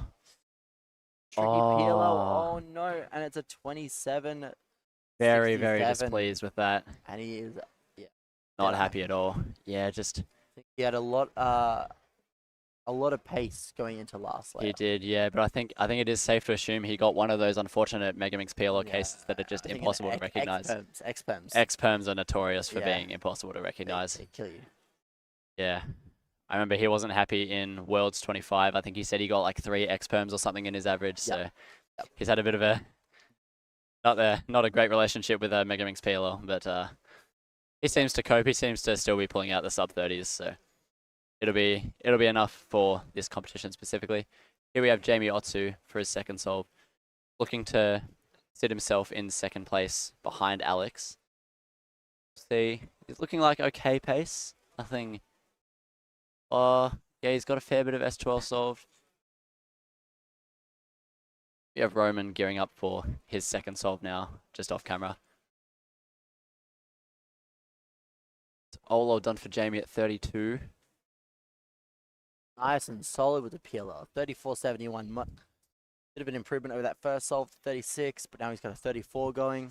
Hopefully he can continue that trend to end of the average. We did notice in 6x6 round 1, I think it was Lockie and I, we were watching his solves very closely, and we noticed the contrast between Emmanuel's speedy, aggressive, big cube turning, and then Jamie's super silky smooth, very controlled turning in the big cubes. And he seems to hold that same sort of trait for Megaminx. Yeah. It's it's definitely. Alex is globally. Yeah. I think we're seeing. But it the works. Same. He makes it work. You know. Yeah, it works for him. Clearly, does a lot of practice with that same turning style, so it's gonna work for him. Oh, and a big reaction from Roman at 39.69. Not gonna be what he's after. I mean, that's now a counting time after he got the 30 on the fourth solve. Yes. Yeah, that is going to leave a lot of room open for some of these other solvers to jump ahead. Potentially Emmanuel and Felix can capitalize. Could lock in here. Emmanuel has a 41. I don't know what Felix has been pacing like. Wait, what? Oh, okay. Yeah, so we've got Emmanuel. It might be a practice solve, actually, never mind. We have Felix solving, though, off stream. And none of our top solves, unfortunately, going away with their solves. Actually, I've got a question for you, Harry. Yeah? what do you think will be the average required in 3x3 semis to make the head-to-head final today? It's top 12. Top 12, yeah. It's very tight. This is interesting. We've just seen how stacked this field is. I think just the list goes down of so many sub-7 solvers, low 6 solvers. So I think we can look anywhere in, honestly, the mid to low 6. Mid to low 6? Mid to low 6, what? yeah. We do see, we've got Timon Koloshinsky, Felix Zemdegs, Riley, David, Burstyn, just so many names. Like I can't think off the top of my head, but yeah. It's pretty stacked. So I think sub-7 is almost a guarantee for the final round. Wow. For top 12, yeah, I'm gonna assume so. I didn't actually see what the times were like for rounds 1 and 2. I'm gonna be a bit more lenient. You're gonna be a bit more lenient? I'm saying 7-3. 7-3, okay. 7-3. I might have a look now at what the previous rounds were, because I've not kept up to date whatsoever, but I say 7-3. I want to see my boy Lachlan Stevens jump into it. But yeah, that would be a fantastic sight. And we've just had Alex get a 29 on his third solve. That's a counting 29. But still the only person getting sub-30s in this round. We haven't seen anyone get even close to a sub-30, so he is all good for the gold. But yeah, I'm not going to be pleased by his standards. Burstyn now a 36. That is going to be a counting solve as well. So along with a 35 is... He's comfortably in third for the minute, but I've just seen Felix get a 38. Interesting, and I think it might... Yeah, that is Emmanuel off stream with a 42 as well. Just reset the timer, unfortunately, but... Oh, we do see 12th for 3x3, a 761 for second round, so it might not be as tight as I was thinking. It could be me, my PR 6. Lock in Tyler Williams. Yeah, we want to see Tyler Williams in the final. It's a very low chance. I have faith. I have so much faith.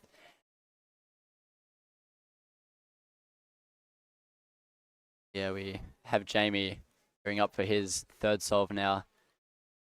Trending downwards, trending faster, yeah. Trending faster with his times. Got a 36 on solve 1 and not happy 34. with the 36, but he's definitely been improving throughout this average. Yeah, so we hope he can continue downwards that way and keep on improving to secure his second place there. Because I believe he is comfortably sitting there at the minute, given unfortunate performances from Roman and Burstyn. Yeah. Only time will tell. Roman onto his third solve now. He's going to have to lock it in. We need low 30s here from him if he wants to stay on that podium. He will need something good here to come back. After this, we are looking into 5x5 finals. Obviously, there's two competitors that we can't go past. Felix Zemdegs, the GOAT. Timon Koloshinsky. Over 30 world records for Felix. Yeah. But, as you said... Timon Koloshinsky. Like fairly recently, double WR holder now, ever since Worlds. So he's just been on fire with the big cubes as of recently, as of this year and last year. He's just putting down some times no one else has been close to. So yeah, we're gonna see some fireworks go in this final round of 5x5. And we just had Jamie finish up there with a 30.06. Is that Roman? Oh, okay. And Roman with a 33. 33. He'll be happy with that. That's definitely an improvement over the first two solves, and Jamie with a 30 is slotting himself comfortably into second at this stage. That is fairly close to his PR single, I believe. I think he sits around the high 29. Yeah, so he'll be very pleased with that, actually. Because, yeah, as we said, just continuing trending, here we have Alex faster and faster. Just that absolutely rapid turning you can see from the top-down camera. He just does not stop. This man looks ahead. He doesn't live in the moment. He looks ahead. Yeah, he lives in the future. So we see him finishing up here. PLL again at 27.98. So he's counting at 27. He's counting at 29. That would set his worst possible average, I believe, at low 29. Yeah, still displeased with the 27 as well. Just that is a win locked here for at Melbourne Summer. Absolutely. For Alex Vucic. Not even close. By a country mile, I was going to say. I doubt we're even going to see... Oh, we'll see how Jamie goes, actually, but we'll see Jamie... We definitely could see some other sub-30s. I know some of these other solvers are definitely capable. I think Jamie... Yeah. Capable. I wouldn't be surprised if Burstyn, someone who maybe has a sub-30 on his profile. He's just so good at so many events. Yeah, he definitely does. Me at all. We'll have to see how the rest of our solvers go. We've got Alex signaling us thumbs down. Alex not happy with his average. Yeah, can't be pleased with any of those solves apparently, but yeah. You've got a single, he knows what his range is now, comfortably in that first place seed. He's in the driver's seat. He's got one solve to go. Yep. Could be fireworks. He's got his foot on the throttle. He's just running away with it. And Jamie now for his 4th solve, I believe. Will be. Let's see if he can. It'll be a bit of a tough task to continue trending downwards as I've previously described, but see if he can continue the sort of low 30s. See, we also have Ferstian receiving his puzzle off camera. So both Felix and Emmanuel way off stream solving as well. So we'll see what they end up getting. Jamie got 2 solve. So is Ferstian. Ferstian's 12 seconds into his solve. Looking like a lot of pauses. Yeah, just lots of pauses, lots of sporadic turns that don't do much. I think he's struggling a little bit with this one.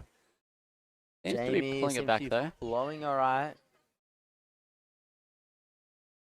Ferstian with OLL at 31. So he has pulled it back there, 32.84, despite the hesitations and the look-ahead mistakes earlier on. Jamie is on pace. PL at 28. Said he couldn't improve it, but he's done +2 there. That is a +2, so it's a 33.44. That is such a shame. That would have been an amazing counting time for Jamie. Yeah. Although I can't complain with a counting 33, but yeah, just counting the potential 33, 34 is very nice. Yeah, the potential of what could have been is going to loom over now. We'll see how he finishes off his average. Yeah. But Jamie, his BPA now is 32.74. Worst possible, 34.70. We see Roman getting ready for his 4th and Alexander jumping into his 5th.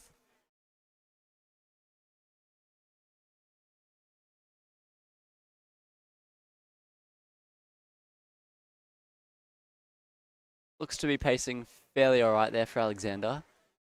And Roman's just coming away now. Alex getting his solve. Flowing massively nicely through this solve. Such good turning. Onto PLL. He's not stopping, is he? And, hesitations on the PLL. Yeah. 30.8. So that is the only sub 30 time for Alexander. It's the 2nd fastest time of this entire final in terms of like. Yeah, that is. Jamie's the only person who has had a solve faster than that this whole round. That's incredible. Yeah. Outrageous. Like, shout out Jamie. Alexander's trying to signal us something. I'm not sure what. See Roman with a 37 off camera. So that's gonna be another counting solve with that 39. So it's gonna put him. Does that mean Ferstian's locked it in? Yeah, we'll have to see what best possible and worst possible averages are. Once we pan over, or yeah. It's not Jamie is being for his final solve. The Ferstian has a 34 best possible average and a 38. Oh no, I've misread that. Sorry. Yeah, so Ferstian has locked. Oh no, sorry. I'm all over the place. We see Ferstian has locked a 38.32 average. Roman has locked a 38.95 average, so they're fairly close. But Ferstian with that 32 does give him a slightly better best possible average. So it could be close. Well, Ferstian locks in BPA here. I think he's locked. Is that correct for the win? Second place because of Alex. Oh, sorry, not for the win. Sorry, yeah. Second place, you could basically be the win. Alex is just so far ahead. The win of all the mortal competitors. The win of the mortals. Yeah, we'll see what he can do here if he can get that best possible average. See, I'm not sure. I think I've forgotten what Jamie's best possible and worst possible averages are, but I think he can still jump ahead of Ferstian even if he did get best possible average. Ooh. It's not going to be BPA for Ferstian, 37.36, so that'll be around the 36.5 for Ferstian there. Jamie Otto on this last solve here. So that'll render Jamie into 2nd. Oh yeah, and I don't know what I was talking about before. So Ferstian blocked 3rd. Yeah. Arm lost. Jamie with a 41 on last. So that will be worst possible average. So 34.74 for Jamie there. That is 3rd for now. I think it'll be fairly safe to say. We do have 5x5 coming up. Yeah. And then after that clock, we do have Kyle Jones. Look, someone to get excited about. He just got 2nd in the world single, but just got jumped last night. Brendan Dunnigan dropped a 160, so that's knocked Kyle down to 3rd in the world. 3rd again. It is neck and neck between our WR3 and 4, or 2 and 3. My mistake for clock single. Yeah, Kyle Jones has been killing it, so I can't wait to see him see him perform in clock finals later today. Roman here on his final solve. He's pacing okay. He's looking ahead really nicely. Not a lot of pauses. Into the OLO now at 32. Few lockups And there. PLO, 36.9.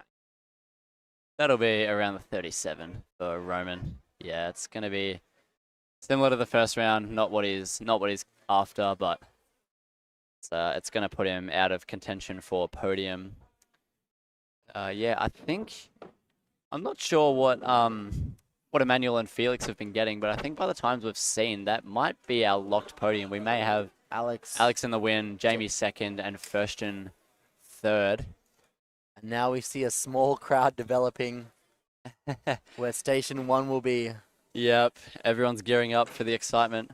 I'm going to quickly check our Squan finals, actually, because we never confirmed a podium for those watching. Yeah, we do have David Epstein, 656, Oric Chue sitting in second, 873, and Zaid Chowdhury finishing in bronze with 898. So yeah, as we predicted, Oric Chue was able to sneak onto the podium there off stream. Yep. And yeah, we did end up seeing Phoenix fall short with a few counting bad solves, but we are jumping into 5x5 now, 5x5 final. As you've mentioned already, Tyler, Timon Koloshinsky, Felix Zemdegs, Emmanuel Cow. There's so many names. It's going to be an absolute heater of a Big Cube final. Would you believe Felix is seated 4th in Yeah, 5x5 finals? at his local competition as well. Yeah, I think there's just so much international talent at this competition.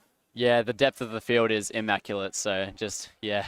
So looking at our seed results in the round, in Look how 4th far we ahead got Timon Felix is. with a 44.57, Emmanuel just ahead, 43.29, and Alex just ahead of that, 43.20.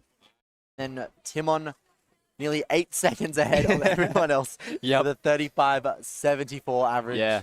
So we do see it's down to the milliseconds between Alex and Emmanuel, so this could be a tight battle for third place as well. Yeah. We did see, however, Alexander Vucic did set the national record average with that result, so we'll see if he can repeat that, and we'll see what Emmanuel is capable of. I'm not sure of his 5x5 times throughout different comps, but Looking we'll definitely see. in the sub 45 to low 40s range. Yeah, so we'll see. We'll see how he shapes up in this final, and then Felix, obviously, not lurking too far behind, can potentially. You'd love to see Still finish Felix the podium. get Yep. a podium here. The day one legend. We'd love to see him. I And think we are going to be swapping out. yes, we're gonna have Michael and Lockie, Keaton and Lockie. Okay, Keaton Ellis. we've got Lachlan delegate Stevens. action and Lockie Stevens, the man, the myth, the legend. Can't complain.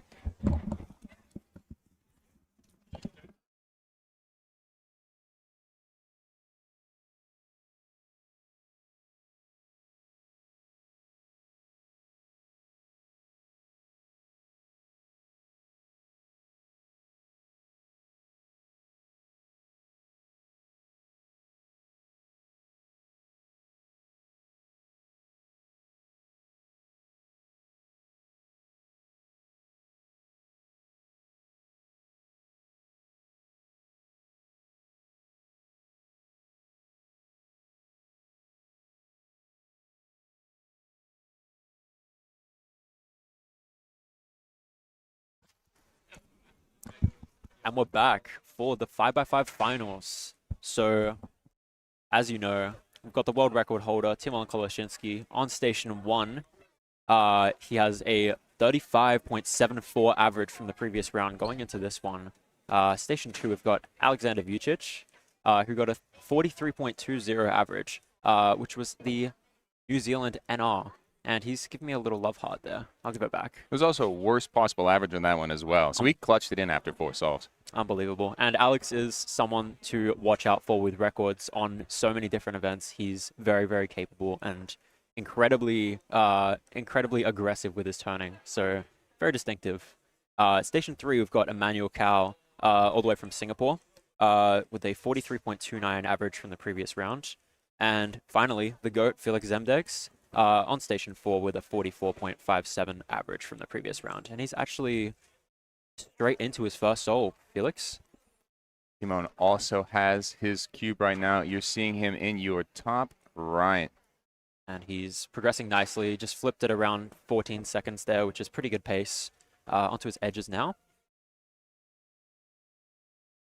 Oh, that's a bunch of U primes right there. Not what you want to see when you are doing your edges. And he's onto his last 2 edges now. Quick algorithm and onto 3x3 stage. Looking like it's going to be in the high 30s. Yep, so a 38.25 for Timon on his first solve. And got Felix finishing up on station 4 as well. 45.16. And now we have our other 2 top 4 competitors. Alex Fucic and Emmanuel Cow, who are about to go into their first solves. Felix not too pleased about that one. That's tracking slower than even his average in the last round. And I was taking a look at him warming up earlier. He was getting 42s and 43s. So a little bit unfortunate about that one. Here's Alex over on station 2, who's about halfway through a solve now. Don't have a good look at him. The classic under-the-table solving by most of our competitors here makes it quite difficult to track what they are doing in any given time. Emmanuel, a notable exception here. Although we do have a towel in the way for Emmanuel, so there we go. We can see Alex getting aggressive with his face, which means he's probably on PLL. And there we go, 44.36, which is not what he's chasing. He's looking for that low 40 mark. Got Emmanuel on station 3 finishing up his solve as well. It's also a very tight race here for the podium. Timon's pretty comfortably going to take the win here unless we get something very surprising. But we've got a nice 3-way race between Alex, Emmanuel, and Felix here. And then off screen, we should be paying close attention also to Firstian Fushada, who took 5th in the first round. And Emmanuel finishes his first solve with a 41.22, which is going to put him in the lead for the people racing for second place for this podium.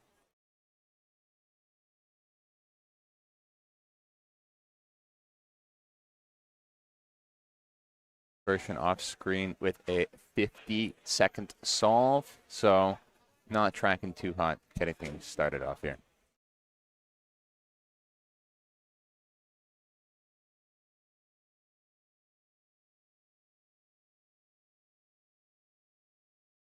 Looks like we've got some cubes rolling through for our top competitors now. Felix getting his cube for number 2. Started off with a 45.16, so a little bit slower than we'd like for second place, but let's see what we can do on solve 2.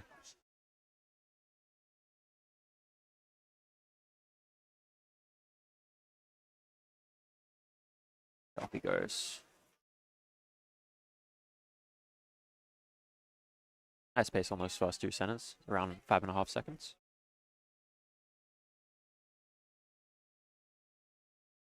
Like I blinked and those 3 edges over on yellow got finished almost instantly. Yeah, and Felix is one of the only ones, I think, who is dual color neutral for Yao. Most people only do the white side, but he's racing through edges. Also have Timon going off screen right now, finishing up with the flip around 15. And Felix with a 41.09. We'll cut across to Timon, who's just starting off 3x3 stage now at around 29 seconds. CB at 33. Ooh, there's a lockup of some sort. Not pleased with that one. Counting 37. Essentially means that we're, no longer talking about world records. It's unbelievable considering that there's probably around 5 people in the world that have an average around the time he just got. But we're already riding off a world record. It's a possibility. He's sort of, multiple paces ahead of the rest of the race. The only other person out there might be Max. I think it is. Who is quite a ways away from this competition here today. Just a little bit. Other side of the world. Wojciech on his transition down into the lap. Does seem like he's a little nervous here. Yeah, and that first 2 centers pace wasn't ideal. Looked a little bit slow, maybe an 8-second flip there.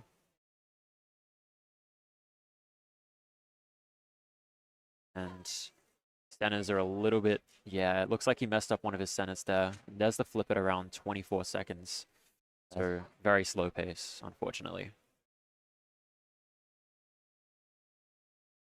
Done really well to pull it back with these edges here, although those last 3 are a little bit problematic. Back in the 3x3 stage here, just over 40 seconds. 46-24 for Alex on not solve number 2. Really not happy with it, but looks like he's shaking it off. Not much he can do. He's got 3 solves left, so.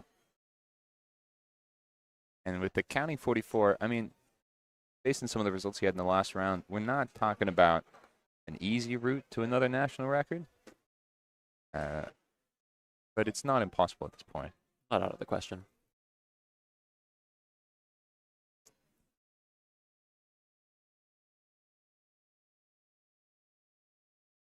Move over a bit. Here's a manual for solve number 2.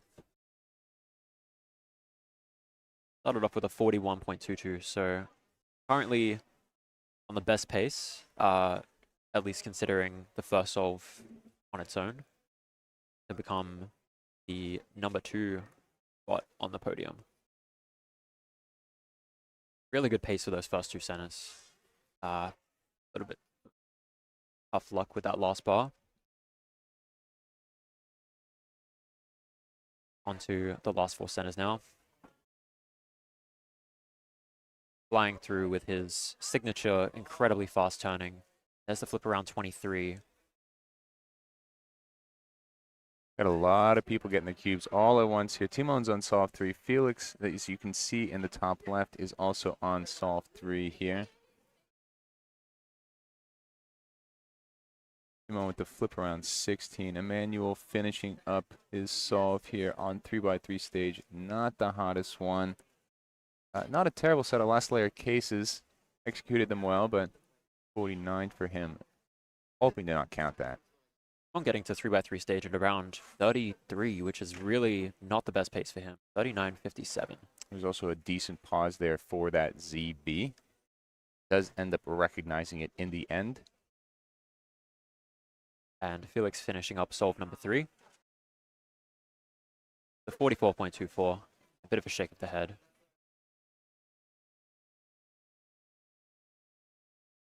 Not going to put him on the best pace, but he does have that 41, so counting that would put him in decent position, considering Emmanuel's 49. Now here's Alex, solve number 3.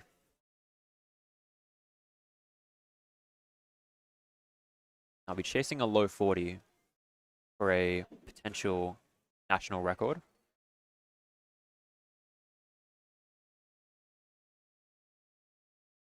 Edges are looking a little bit choppy. Looks like he doesn't have parity right there. Not too bad on the last layer, or the last 4 edges. Parity, unfortunately. Oh. Had one edge and saved till the end. Yep. 47.05. It's not going to cut it for that national record, but still in good position to end up on the podium.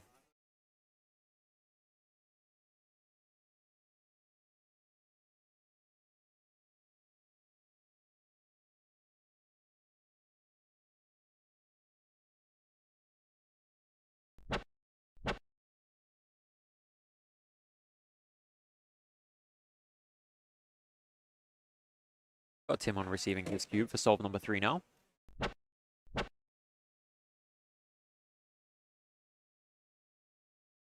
Good to get a full look at a solve from him. Ooh, he's talking to his judge. He doesn't seem very happy with what's going on here over in inspection. Looks to be a little tough for him. Around 5-second first 2 centers, which, I don't know about you, but that's better than anyone else is getting on first 2 centers. But the flip around 15 there. That's been about what his pace has been over these last couple of solves here. So a little bit slower than normal, although some of it is coming down to a slower 3x3 stage. This is good. Yeah, very good pace. Looking like a 32.46. A little bit of a smile there to his friends in the crowd. A very good solve. Nice friendly fist bump there over to Alex as well. Timon tracking. Counting that would be a nice 35 average. worst case scenario for him is still quite a good one. Got a manual now for solve number 3. Let's have that 41. But also the 49 is a bit of a letdown. See if he can get on better pace here.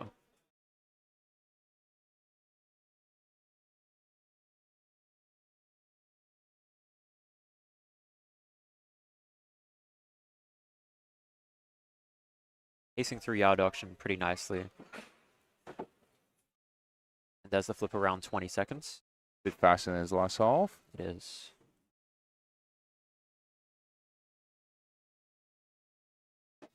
Going on the last 4 edges right here.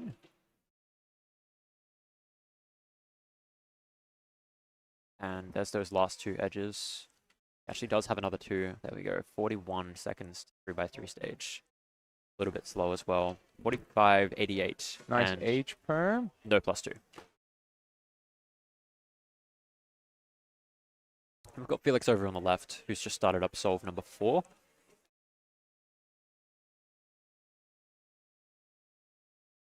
Ooh, big pause right there. Ooh, that's really unfortunate. The last 4 edges now. And 3x3 stage. Looking like this might be a sub 40. Yep. 39.19. Knows the ZB. Lovely Pi ZB. Working on those earlier this year. Or last year. Sorry. That actually counts him a 41. I think I'm in good position. Yeah, he's sitting pretty right now. I don't think it's a done deal yet. No, I think Manuel and Alex both have a chance to pull something out of the hat. Here's Alex now for solve number 4. And Timon on his right, about to start for solve number 5.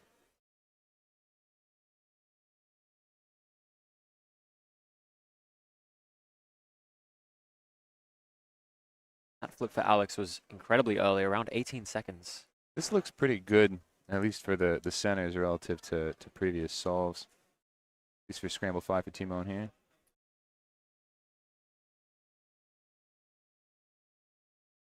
Three by 3 stage at about 35 for Alex.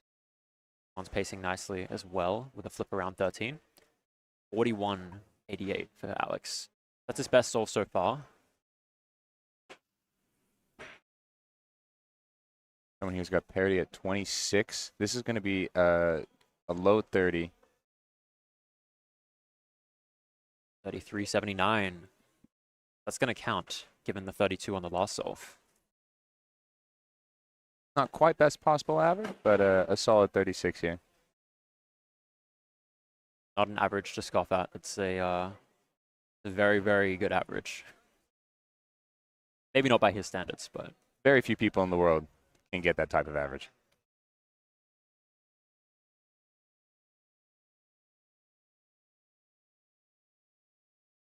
This Felix for solve number 5.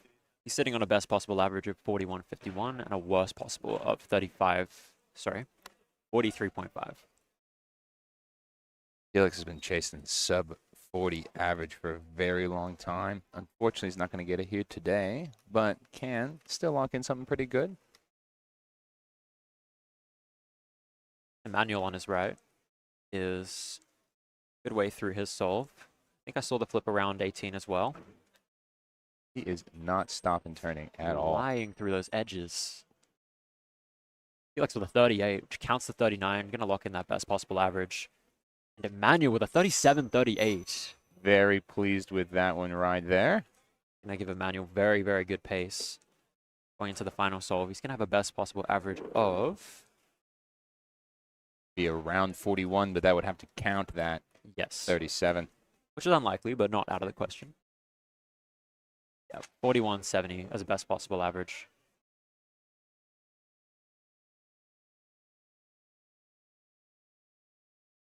So both Timon and Felix have finished their solves.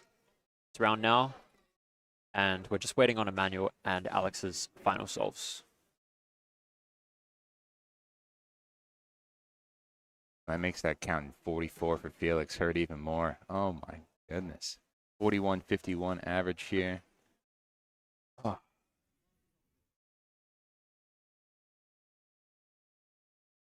And Alex really taking his time before inspection here. Best possible average is 44.16. And he's well within rights. Pull off a solve like that.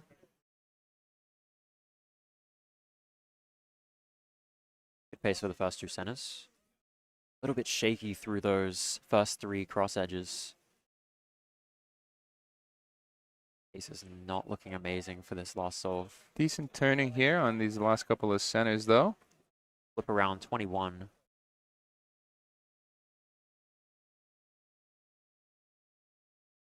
They're flying through edges.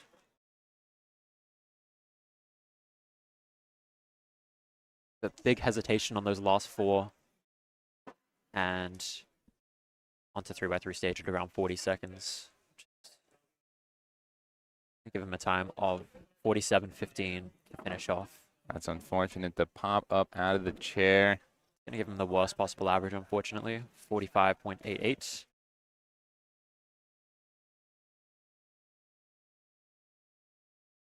So if I'm not mistaken, that puts Alex out of contention for podium. Will be Timon, Felix, and Emmanuel in that order. Yes. Felix's average was 41.54, is that right? 41.51, one of his best out there. Yep. He and his best three for sure. Emmanuel's flying through the flip around 19.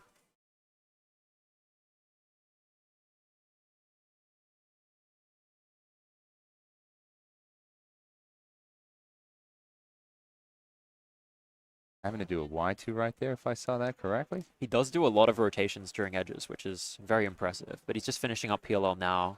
I'll grab a 42.06 to finish off the average. No reaction coming up.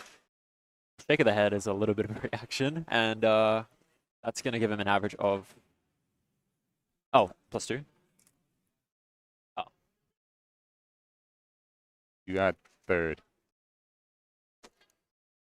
We're informing him of his placement here. So we are. Sorry, you go. We are directly in front of the competitors on stations 1 through 4 here. Yeah, I've seen a few anxious looks up at us after they do their solves, especially from Alex. He loves to give us a glance after his solves are finished. But that's going to give us a final podium for 5x5 of Timon Koloshinsky in first place, Felix Zemdegs in second place, and Emmanuel Cao in number 3. Still a pretty good showing by everyone here. Yep. We saw some pretty good averages. Anything sub 36. Was Timon's average 36? It was a 36 average. Yeah. So still incredibly good. There's only 4 people in the world that have an official average that good. And he had a few tragic solves in the first 2.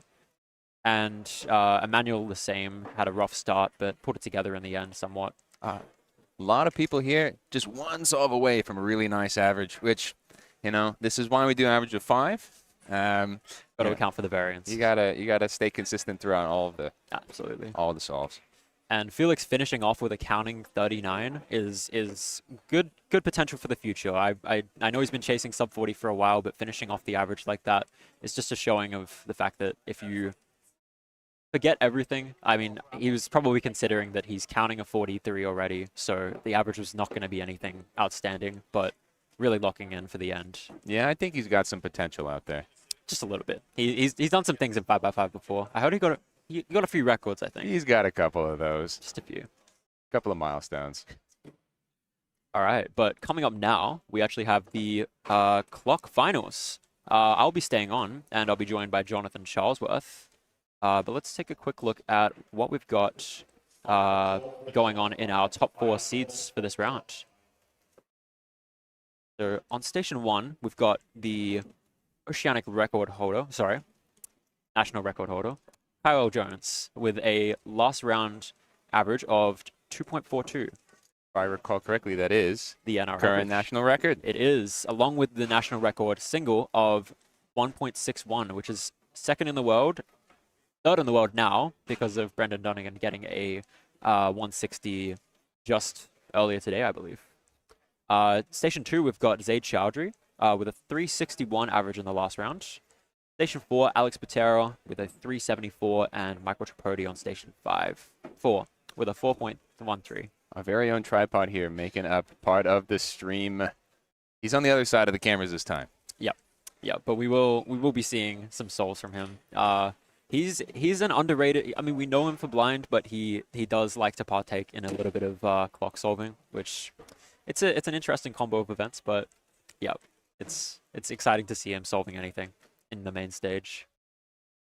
And of course, seeing a national record holder and someone who has the possibility of taking a world record. If that's not too outrageous to say, I think Kyle is more than capable of getting a world record average or a world record single. He's been creeping up on Lockie Gibson for quite a while. Well, now's the place to do it.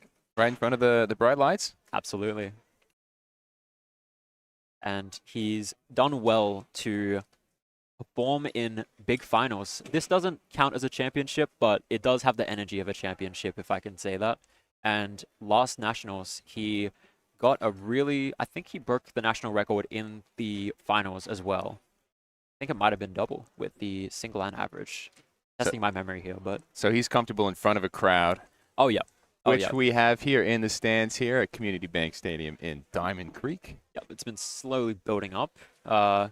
Or dwindling, I can't really tell, but it's regardless, there's plenty of people watching, and there'll be plenty of crowd noise if we see a national record for him, I'm sure.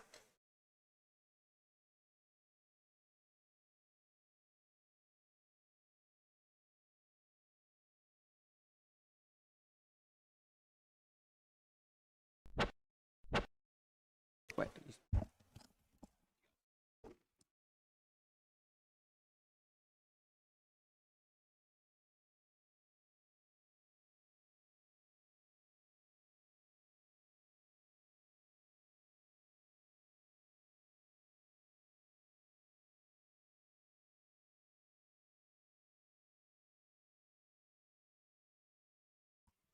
And Keaton's departed, but I'm joined by my very own Perthian, Charlesworth. Is this your first time commentating? I believe it is. It's the first time on this side of the commentating table. Awesome. Well, happy to have you here. Yeah, I'm glad to be here. We've got some exciting clock stuff coming up. Kyle actually just started off with a 2.34. Nice. And we had Michael with a 371 earlier, I believe. So, just getting straight into it. Alex Patera in inspection now.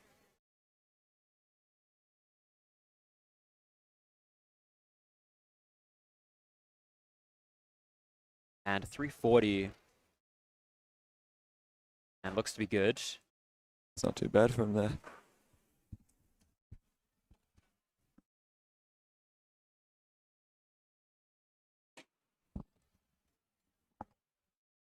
Might have some more coming out now. And Zaid Chowdhury on. So Zaid, okay, we're good. Zaid got a PR single last round of 2.3. I think it was a 2.34. And puts him back in the top 40 in the world after a long time being out of it. But he's in inspection now. See what you can put down here. Bit of hesitation with that turning there. 4.5. I think it's a DNF. the DNF, yeah. That's unfortunate. That's all right.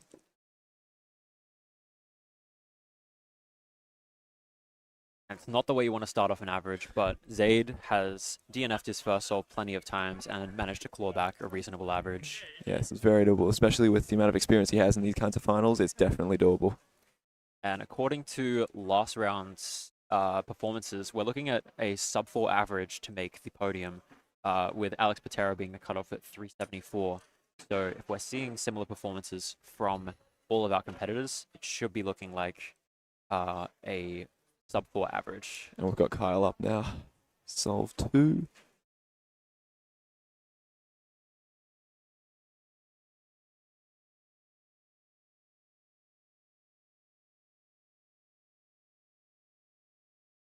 Kyle's rocking the check it shirt. I know he's got about 5 of those, one for every day that he needs at a comp. I'm glad it's not the same one every time. Yeah. That would be a bit concerning. Yeah, he does have quite a few of them. we go into inspection now. And I can see there's 2 edge skips that I can see. Like he's only going to get the 1 though. 276, and that's going to be good. And Michael on 4. That's okay. Yeah, that's good. 419 for Michael. He's been dropping a lot of low 4 averages recently. Had a little flick through last night and saw, yeah, he's been really dialed in the last year on clock. 413 average in the last round. Does he have a sub 4 average yet? No, he doesn't. No, but he's out for blood. He can pull it through, I reckon. Maybe not this round, but in the near future. We'll see. You never know. He's only one position behind placing, so you never know. Absolutely. It's all to play for with clock.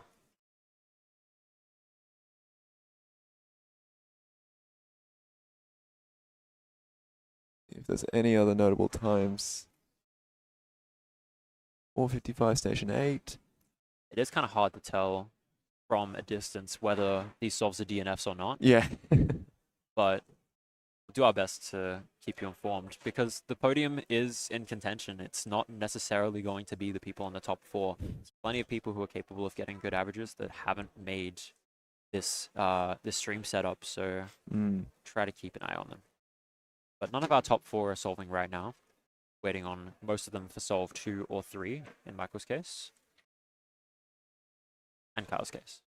Oh, yeah, they're on solve 3, so waiting on Zaid's solve 2 and Alex's solve 2.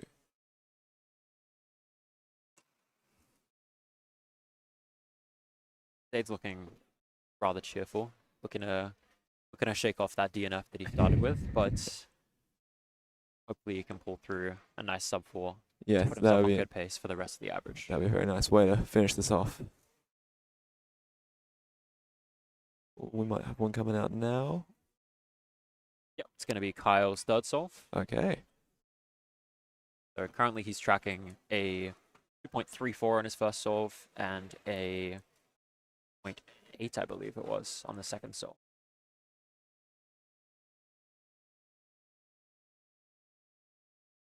.31 and a 2.76 for number 2.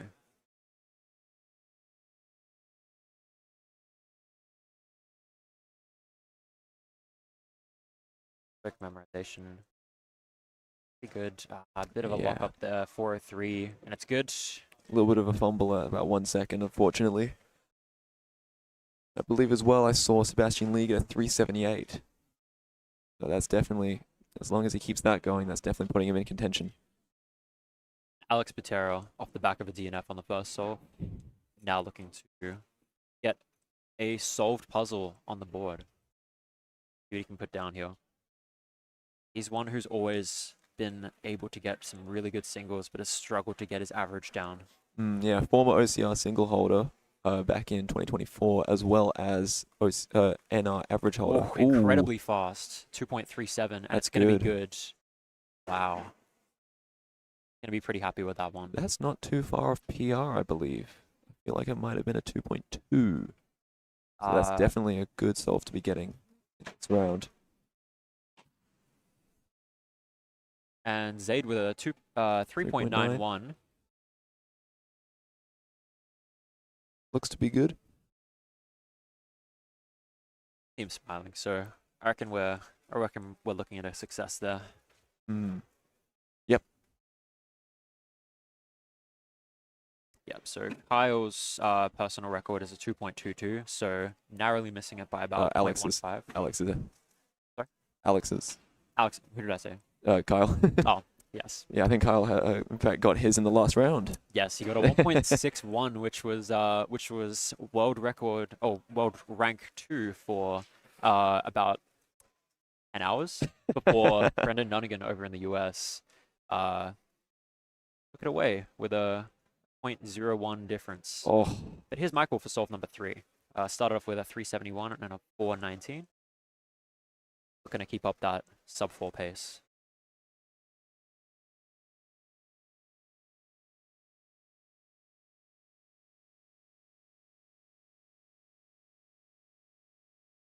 Very relaxed turning, a 4.66, and it's a DNF. That's unfortunately going to count the 419, which is not going to put him in amazing position for that sub 4, but it's within the boundary. It's Melbourne Summer Finals. You never know. Of course, anything can happen, especially when it's clock and Yes. you could have 2 solve pieces and everyone starts getting 1s. Well, not really, but... And some of the biggest and fastest clock solvers in the country as well. They come down for this comp every year. Yes, and Zaid is a former OCR holder. Kyle is a current NR holder. Alex Pateras had his fair share of OCRs. Yes. Michael is an up-and-coming, but he's slowly been creeping down. I remember, I think this time last year he was just cracking the sub 5 mark, and now he's made his way all the way down to the low 4s. So Potentially, yeah. I feel like I remember him being pretty close at Nats 24, but just not quite there. Chasing Zaid's 3rd solve now. 4th solve, my bad. It's a 4.69, which is going to be counting. And it's a DNF. So Zaid is a DNF average, not going to make the podium. That's unfortunate. And we've got Kyle coming up as well now. Seb Lee with a 3.5. Currently, Kyle is counting a 276.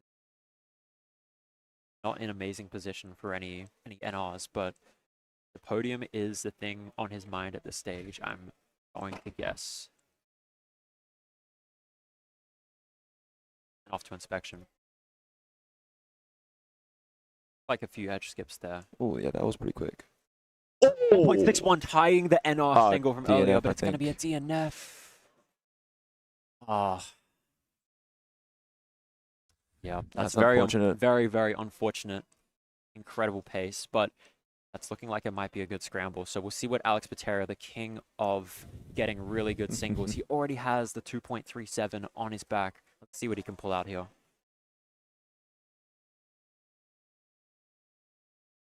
That's unfortunate. Counting there, 3.6 for Alex. Gonna be good.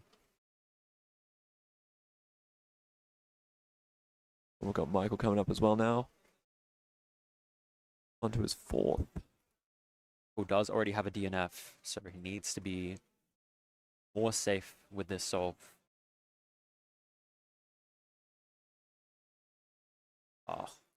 Very slow start to that one. 4.18. Okay, though.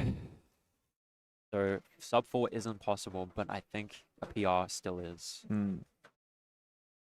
Still waiting on Zaid, who has nothing to lose now with a DNF average, to get the scramble that Kyle just got a 1.61 DNF on. It looked very, very good. I saw Michael had his left 2 pins up, which means that there is a skip. So this is a 6 simul at the very least. Maybe a 5 simul. We're not sure. Yeah, it'll be very interesting to see what the other solvers have to do. I think everyone else is waiting on their 4th aside from Kyle. Oh, and we've got final solve. So Kyle has a BPA of 303, so he's not going to crack the sub 3 mark, but 303 will be more than enough to win in the current position, straight into the solve. And safety flip for the 258, and it's there good. There we go. And here's Zaid for solve number 4. Hopefully, improve upon his earlier PR he's single. found the skip as well. A massive fumble there. And a 5.6. That's unfortunate. At least it's solved. At least it's solved, yes. Now we're waiting on the final few solves for Zaid, Michael, and Alex. It's going to wrap up Alex's average with a 3.12. Sorry, Kyle's average with a 3.12, which is comfortably first, even with the safety flip at the end. It's kind of insane to me to think that he can get a 2.5 average single without actually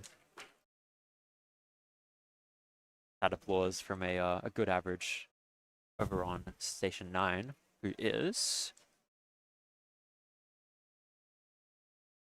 Benjamin Cow. Ben Cow.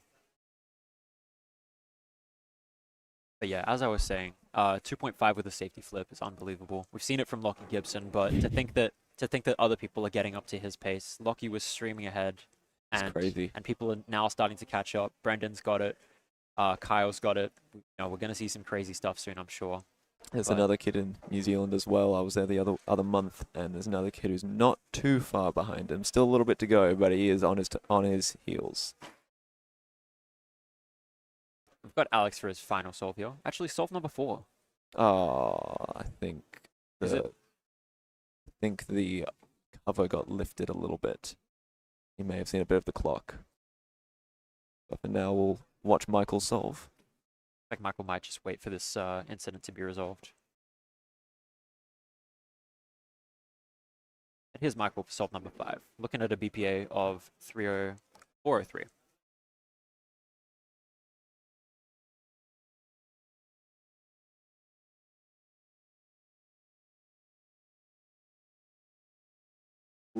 Really safe on the turning towards the end there. Yeah, a little fumble potentially on one of the pins, but that's okay. It is going to be good, so going to count.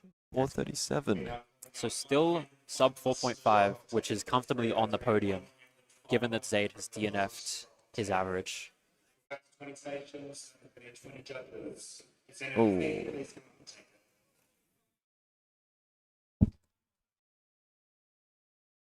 Oh, no. He got a DNF. Okay, looks like Alex Butera's the only one left to solve now. So pressure's on.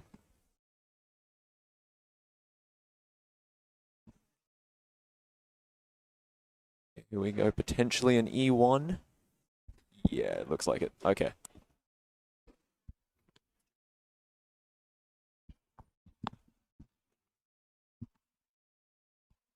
Here we go, another scramble no one else has seen yet. This would be very good. Ah, safety flip there. 5.41. That's good. We miss one solve, or has he got one more still? I thought he'd finished his average. I thought so as well. We might have just one more solve left. Yeah, it looks like one more. Yeah, like he has.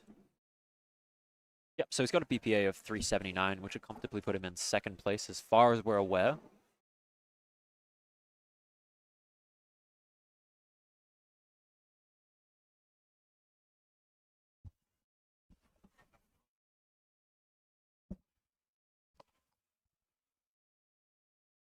But as we're gearing up for one-handed finals, Alex is still waiting on the last solve for his average.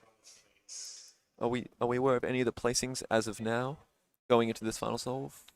Well, as far as I know, it's looking like a third place. Well, first place is Kyle. Yeah. Second place with a BPA would be Alex, and then third place would be Michael, presumably, unless someone's gotten something better than a 4.37 average. Yeah, like I was saying, I did see Seb Lee putting out a few pretty low solves. Yep. But I don't know if we have live data entry for this, so we might be missing a few times. Yeah, but okay. As far as we know. Let's see, and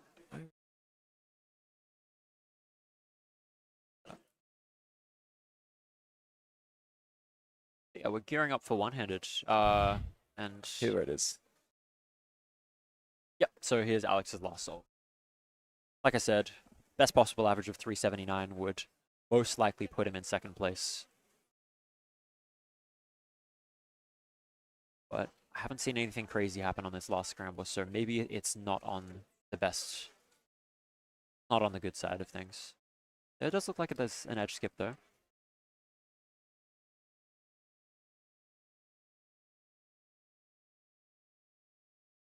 Oh, and a 311, which would give him the BPA. Well done. Oh, no, it wouldn't give him the BPA. Still pretty good, though. So the average is going to round out at a 4.04, which is going to give him the second place, as long as no one else got anything better than that off stream. But I believe our podium is first place Kyle, second place to Alex, and third place to Michael. Yes. But now we're going to gear up for OH finals. I'm going to pass you guys off to Michael and Zaid. Yes.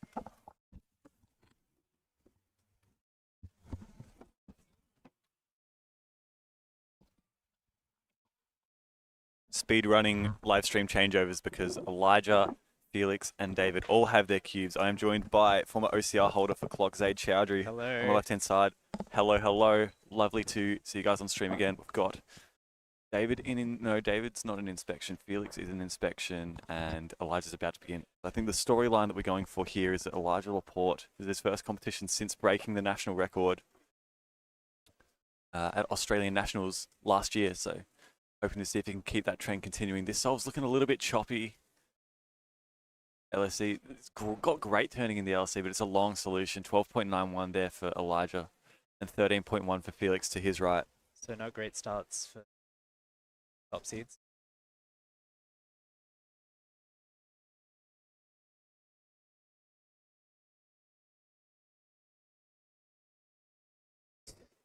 Station 3 with Epstein, Riley Dexter, start. Way through. Oh, sorry. He uses Rue. So yeah, I know that you knew that already, but yeah. David, I completely blanked, and I was picked up. Wait, the back edge isn't. Yeah. No, it does. I think he picked up Rue OH as like something to do during Year 12 exams. Yes. Like something that you can progress with, not relatively little effort, but without having that much time per day to put in. Riley on the ZBLL now, 9.78 there. Clutch the sub 10. Very, very nice from Riley. Very strong start. I believe Riley's PR average still holds from Australian Nationals 2 years ago in Adelaide. I think a 9.9. 9.9. So yeah, it's a good start for Riley there.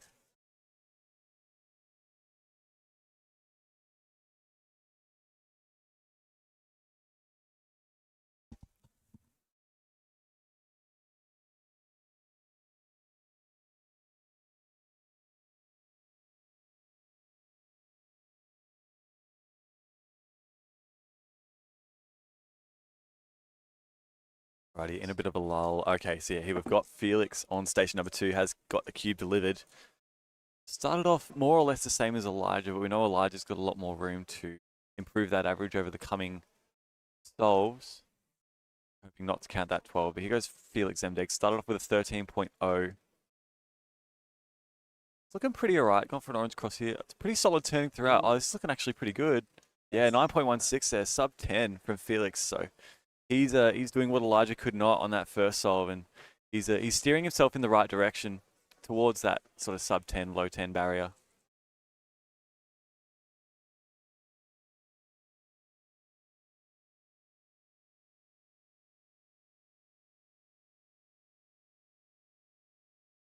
Less than ideal first. Yeah, 12.91 is absolutely not what he would have been after whatsoever. You know, he's capable of a lot more. Even he said at Australian Nationals that 9.37 was more or less what he kind of globals. So, and we saw a case for something better in the finals. Looking pretty good. Onto the LSE at about 8 though, so it's going to be not great, counting 11 for Elijah, unfortunately. So I think Felix on better pace at the moment than Elijah. We don't expect that to continue, but it's hard to say what Elijah's capacity is at the moment. Not sure how much practice he's been doing since gaining that national record. I'd imagine he's still been pretty on the grind. But Riley Dexter onto all. Yeah, 7. Bit catchy there, but still. And David in.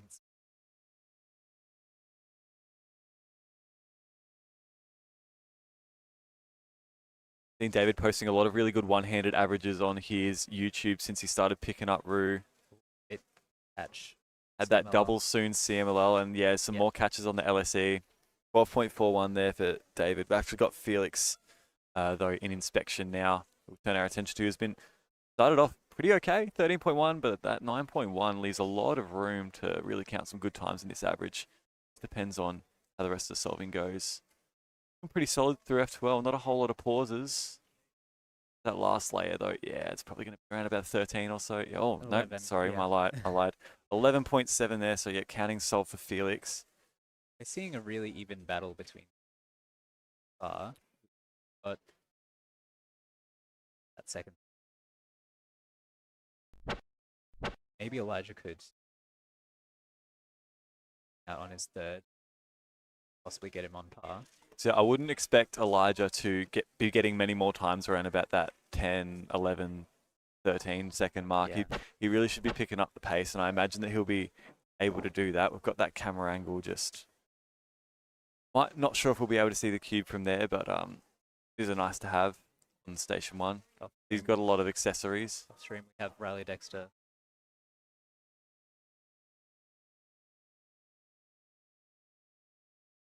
We are Elijah.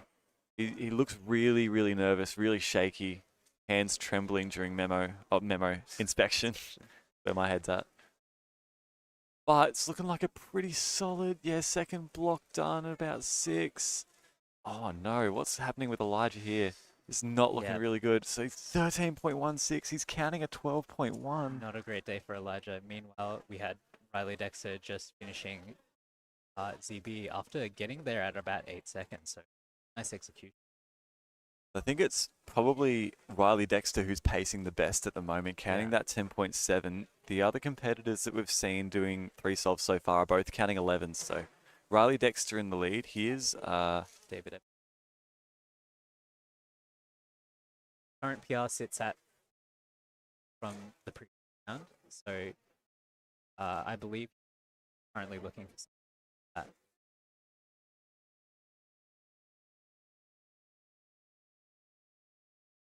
David underway now. A little bit of a catch. Doing those end move to orient some pieces. And that was a bit of a great execution. Very pleased with that. He's a bit filthy with that, unfortunately. Felix Mdeg's Station number 2. Pacing pretty well at the moment. Got to wait and see what happens here. So that 9-second solve on the second scramble from Felix. That F12 was just done so quick. His ZBLL at 7. This could be good too. Counting sub 10 for Felix Mdeg's 9.94. I think that slots himself in the lead for the time being. Yep. Got to wait and see what Riley can pull out. 10. It's going to be actually really, really tough, I think, for Elijah to beat that. He's counting a 13. So yeah, I would hazard a guess and say that Elijah's, unless Felix gets close to that worst possible average mark, I think it's over for Elijah this competition. I think he's not probably going to take the Melbourne Summer champion title. But nonetheless, he does have 2 solves to work with, and we haven't seen Rue on these scrambles yet, I don't think. So let's see what Elijah can do. It's a great start, amazing start. CMLL recognizing at 5. It's a better pace solve. Yeah, there we go, 9.52. That's what we're used to seeing from Elijah. What does that do for his best possible average, though? Does it leave it within reach? It does. There is some overlap there. It's going to be Felix Mdeg's. And I think Riley Dexter's going to put himself in the shake-up too. We've got to wait for his 4th solve, which he is in inspection for now. But he of our top 2. Oh, it's a lock up there. But still, Cube dropping a 9.49. How does that happen? I think with that, I think Riley Dexter's... is it?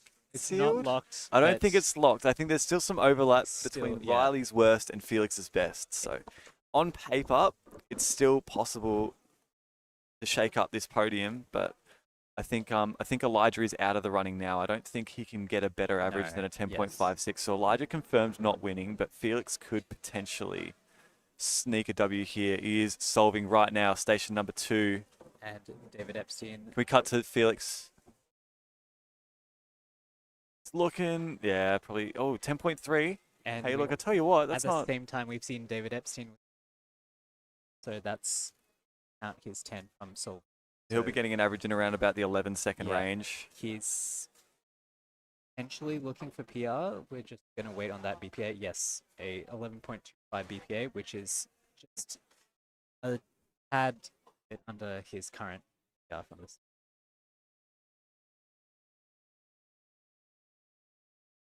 Got Elijah Laporte, solve number 5. I think this is a bit inconsequential because we know he's not in the shake-up for a win.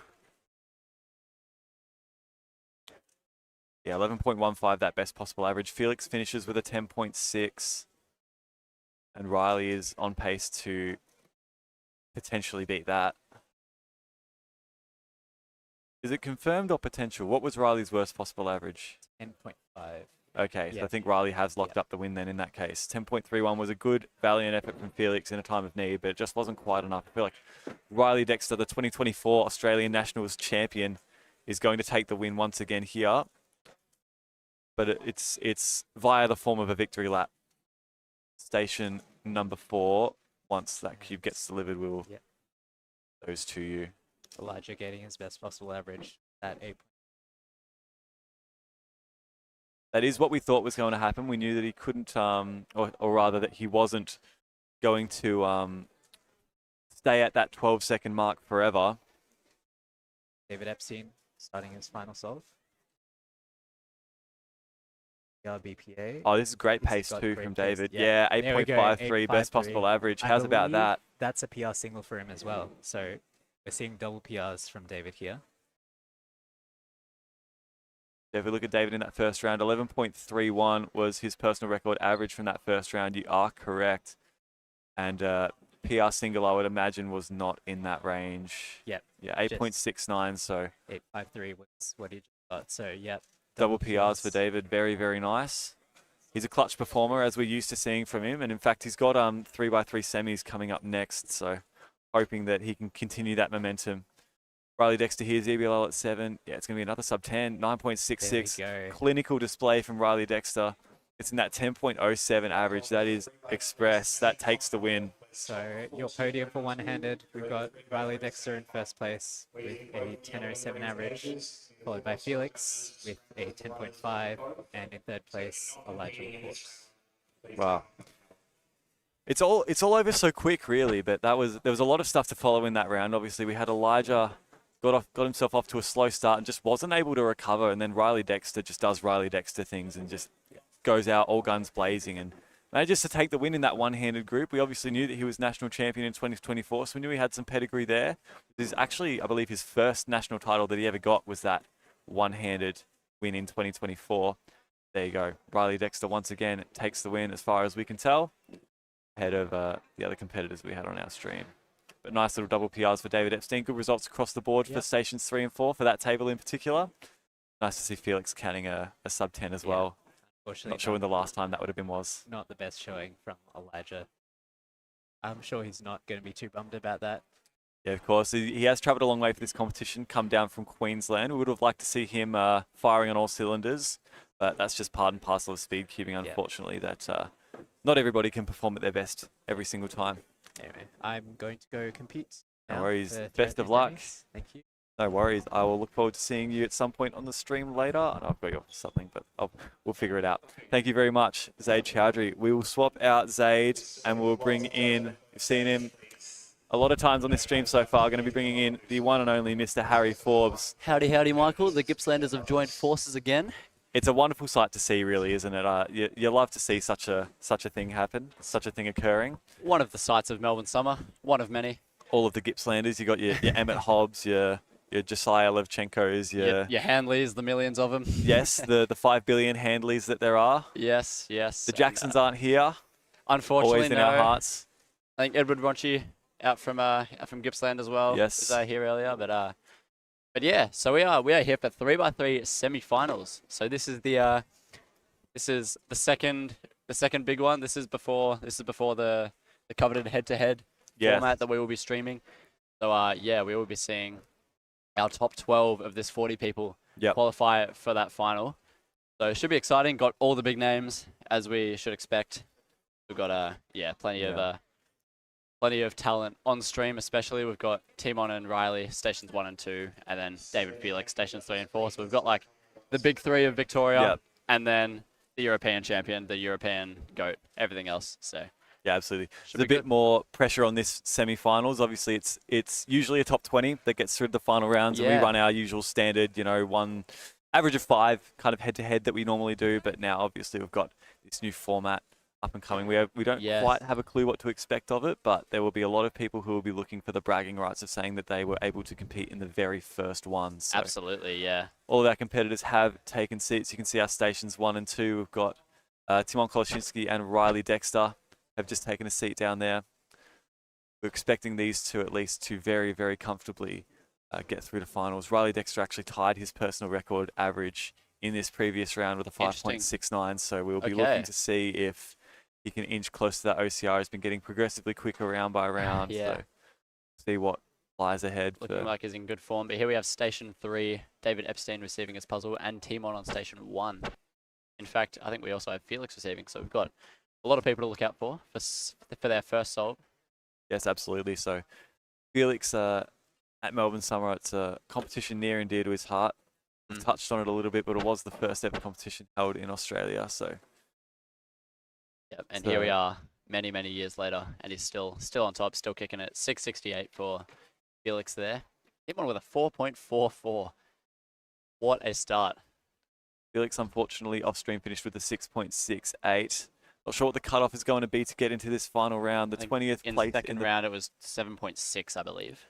So not as fast as I was expecting, to be brutally honest. But yeah, we could expect something similar. Yeah, top 12 there, 761 by Elijah. So we see David with a 621 there for his first. So all sort of like around the low 6. Riley, unfortunately, with a 794. So he's going to fall short there for solve 1. Possible that the pressure is getting to these competitors because of the uncertainty of what is to come should they place highly.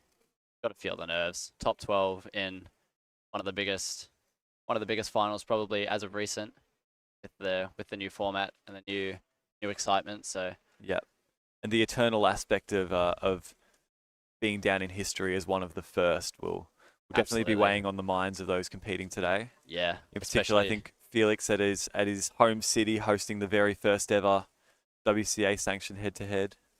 Yeah, it'll definitely be a special one, especially for our eventual podium finishes. It'll be one to not forget for sure. It's not long now until we'll get into that. So having our lunch break after this, and it's only in about 3 hours or so. We'll see it all come to fruition. The excitement is exponentially growing. So get excited, stream. Stay tuned. It's going to be a good one. We have none of our top solvers receiving their puzzles, unfortunately. It is part of the issue of having your top 40 3x3 solvers all competing at the same time, is it sometimes leaves the scrambling stocks a little bit dry, but as we did before, we've got everyone except Riley receiving all of their cubes at the same time. So yes, here we go for their second solve. We saw Timon kicking it off hot with a 444 on the first, so we'll see if he can continue that pace. Got Felix on your top down on the left-hand side, but Timon also in inspection right now. Started off hot with a 444, so we're going to see if he can continue that pace. European record average stands at 4.67, so looking pretty okay. Nah, it's +2 as well, so 7.9. That leaves the range open a lot for Timon. Gives Felix a wow. Felix with his second solve of 531, so he's brought it back there. He's beat Timon on that solve. Yeah. Pretty proud thing to say. Not many people are able to say that. I'm sure Felix will get a bit of joy of that as well. So David Epstein off stream is solving at the moment, but Riley Dexter in inspection. Great solve from David, 5.62 there. So Riley can put down on the same scramble. Seen some really quick times on this scramble so far. It's pretty fluid to start. Oh, this is looking good as well. Yeah, 5.37. So similar times here. 5.3 all across the board from our Victorians.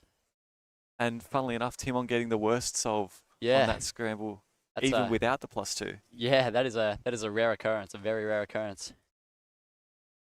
So there we go. Looks like our 3 Australian competitors are pacing pretty well at the moment. Obviously, we've got a couple of these competitors. Stations 1 and 2, both Timon and Riley have pretty lackluster solves hanging over them by their standards, the 7.9s.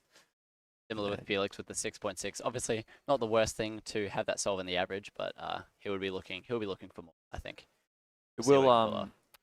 Seeding is a little bit important for this head-to-head finals, as the top 4 will get a free ride through to the second round of the head-to-head finals. So these are the top 4 that qualified from the previous round. So it's nice to there is incentive to do well. Yeah, I know there's some kind of in the standard head-to-head format, you have some ideas of sandbagging a little bit just to be able to solve sooner.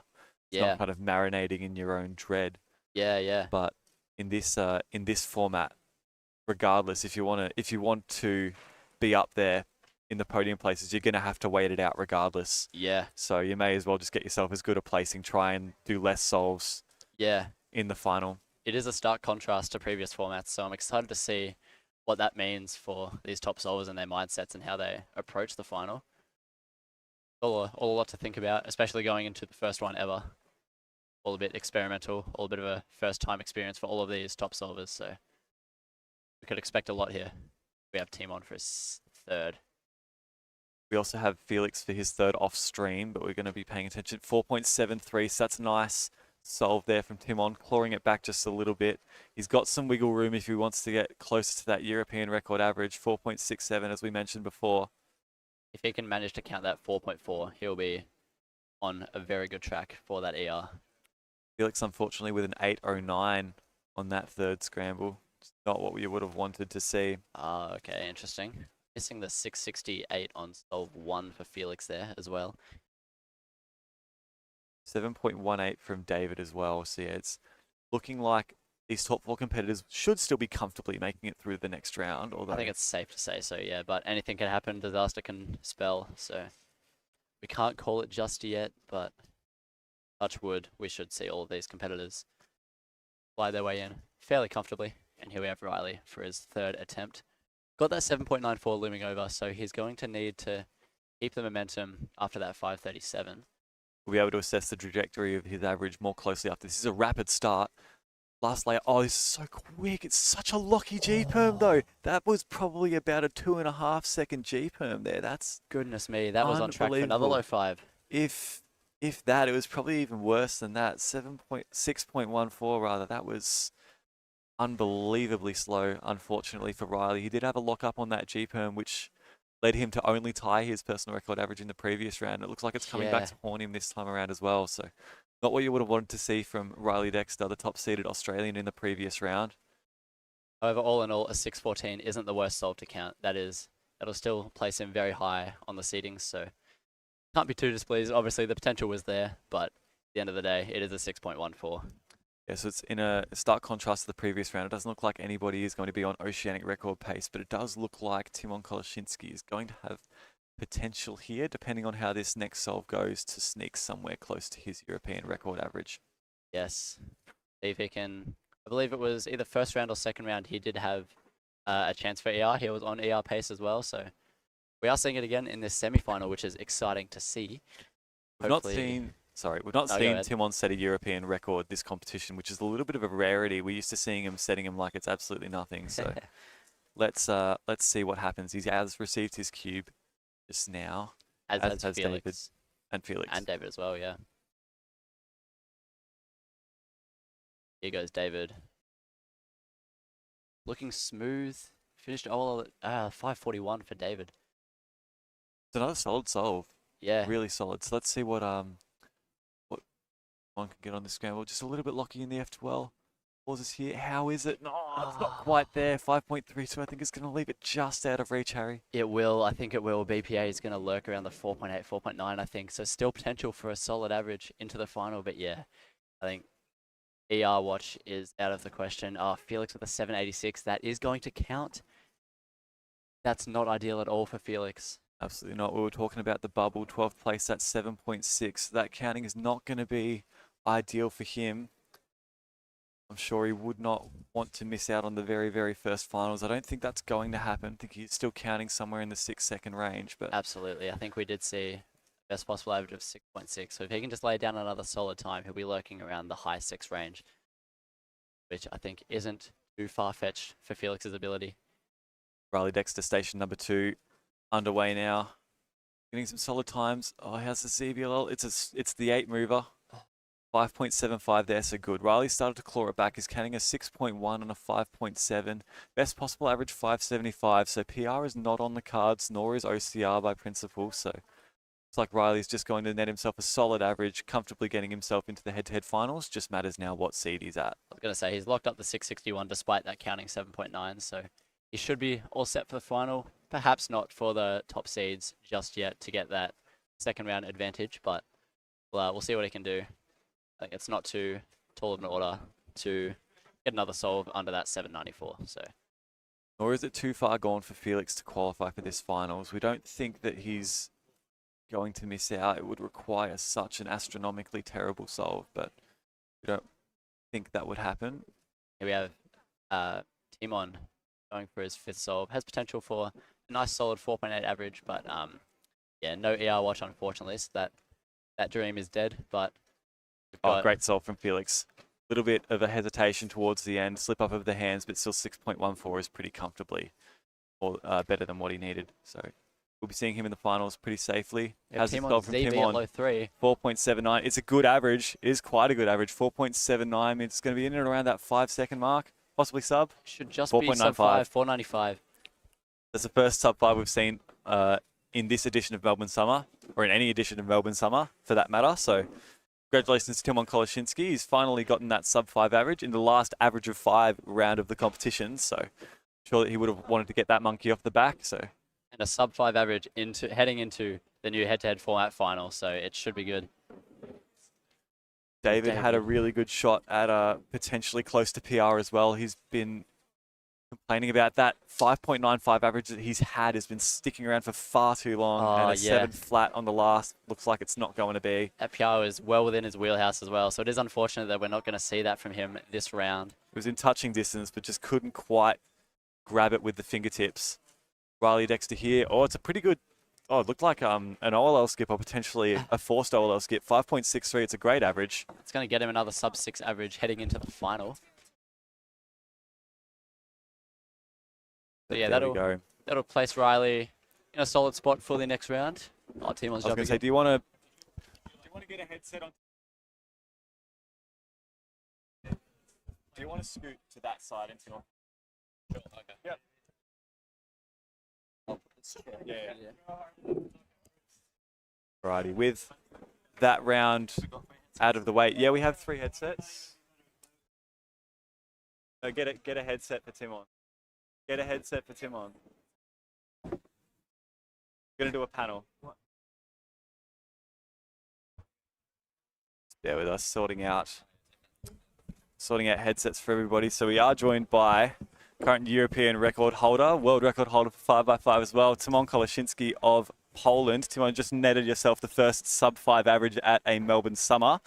Going into head-to-head finals, imagine you'd be seeded first. Does that take a bit of pressure off for you? Like what pressure? What pressure?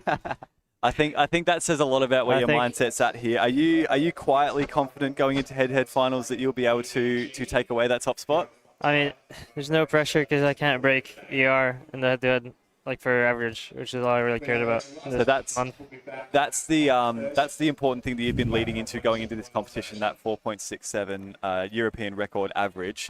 So have you been doing anything different to prepare for head-to-head finals this time around, or is it more of the same and just kind of playing it by ear when you get there? I mean, I'm already used to it from doing Monkey League for many years, so didn't really have to prepare for the head-to-head that much. I mean, I just hope we get like a competitor tutorial or something. So it is new to do it in like a WCA setting. It would be some kind of a novelty to having a new competitor tutorial involving 12 of the fastest 3x3 solvers at this competition. So it would be nice to see. Otherwise, is there anything that in particular that you want the audience to know at home in going into this head-to-head final? Is there anything that you're looking to do in particular, or just win? Enjoy. Just enjoy. Yeah, that's probably as good as plan as any. I don't think any of us really have a concrete idea of what it's going to look like. I know the organising team have been hard at work making this as simple as possible or as fluid as possible. So we're hoping that all that work comes to the fore when we get to our very first ever WCA sanctioned 3x3 head-to-head finals. Any other events for you today, Timon, or is it just the 3x3 now? 4x4 and 2x2. 4x4 and 2x2. And I know you've been practicing a little bit of 2x2. That's a bit of a novel thing. Is that something that you're looking to continue on past this competition, or is that the buck stops here? We'll see, but it's fun to just compete in something I'm not that good at. Yeah. I mean, you say you're not that good, but I think 148 first round average, yeah. Yeah, I mean, what sort of times were you expecting coming into this competition? The 2x2? About what I got, I would say, I guess. Yeah, okay, fair enough. That's nice. But the end goal is obviously not to do well at a Melbourne Summer. There'll be something down the track. I'm sure we'll see the fruits of the labour eventually. I think you're pretty safe from the gathering that's happening over there. I think there's a lot of people checking to see if they made the cut for that top 12. I think you're pretty comfortably Is it all NWCA live yet? Or? I think the results will be getting entered as we speak. So let's have a wander. As we're looking at the third round, yeah, stuff getting entered as we speak. So you're not entered at the moment, but you will be top What of was the my table average this round? 495, yeah. So there was a chance after that third solve, but obviously that 7.9 made it a little bit difficult, a little bit of pressure. I think. No, I was thinking if I, like maybe I got sub 3 mean of 3 rounds, but I didn't. It was close. Sub 3 or sub 5? Sub 5, yeah. Sub 5, yeah. Sub 3 mean of 3 rounds is probably not happening in this year. But who knows? Down the track, you never really know. But Schwanyi's on for it. Yeah, Schwanyi's we're trying to emulate Schwanyi as much as possible, but he's probably going to be the guy, if anything. But it is still some ways away. But yeah, no. Nonetheless, that is the last average of 5 round of 3x3 finished. So we're going to be looking forward to our head-to-head finals later on. But yeah, I think we're probably going to cut to a lunch break sometime shortly. But before we go to the lunch break, was there anything you want to say to the fans at home, people, your supporters, anything like that? One thing I will say about the head-to-head format is I think like almost all of the competitors are going to struggle with having to start at 15 seconds. I know for me, a lot of the time it's almost better to do like short inspection when I'm competing, like under 8 seconds. Yep. And like I guess you can put your hands on the timer and just wait for 10 seconds, but you might like forget what you were planning. I think having to deal with like just doing nothing for at least a few seconds is going to be like a new challenge for most people. Throw you off a bit, yeah.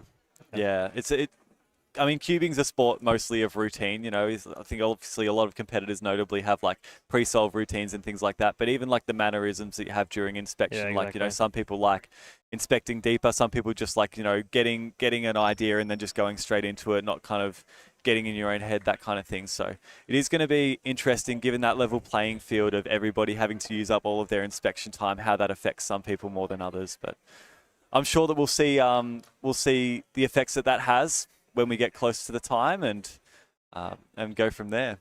But yeah, fantastic. Thank you very much, Timon. Been a pleasure having you on. We look forward to seeing you through the rest of this day and in particular for the very first ever head-to-head finals at the end of the day. Thanks. Let's go eat food. Yay. Yay, I love food.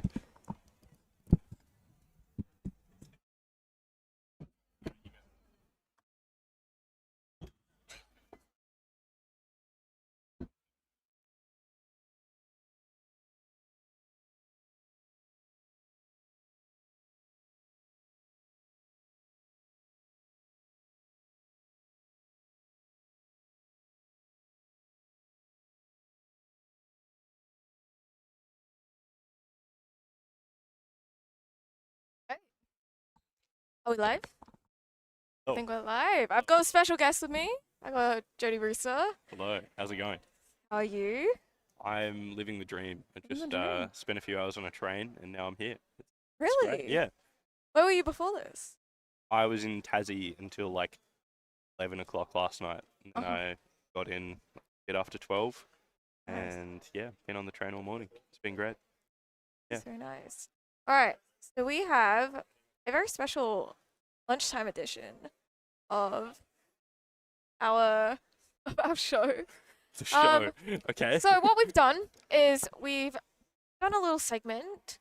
Gotten Alex is waving at us. Hi, Alex. Hello, hello. So we've gotten 10 of our most interesting or our favorite, or maybe just the first 10 competitors that we could pull from the first day of the comp. We got them into a room and we got them to do some halftime trivia. So we have a lunchtime trivia show. They had to answer a few questions. There are a few. The first thing that they had to guess the mystery cuber. We gave them a few clues as to who they could be. Yeah. So a couple of mystery cubers, a point for each one they got correct. Then we got them to order top 10 in 3x3 average. They had to order them in the correct order as of the current standings. Okay. We also got them, you know, that they can solve Rubik's fast. How fast can you scramble? It's cute. How fast can I scramble a Rubik's Cube? Well, how fast can they as well? Oh, okay, okay. And then we also got them. This was my favorite one. Yeah. So we got them to do a bit of a bonus round. They had to guess the cuber with the highest number of world records. If they named a cuber that someone else named, both ineligible for the point. Were they all there at the same time? Or No, was it... this was 1 by 1. So they have no idea what the other person has done. I'm going to give you the scramble. Oh, what? Okay. Oh, this cube is missing a certificate. But I'm going to use the scramble. And I want to see how fast you can do the scramble. Okay. Oh. Can't cube anymore. 9.53. I think you did do the scramble right. This is it correct? Right. Yeah. Yep, that looks right. But we'll see how they did.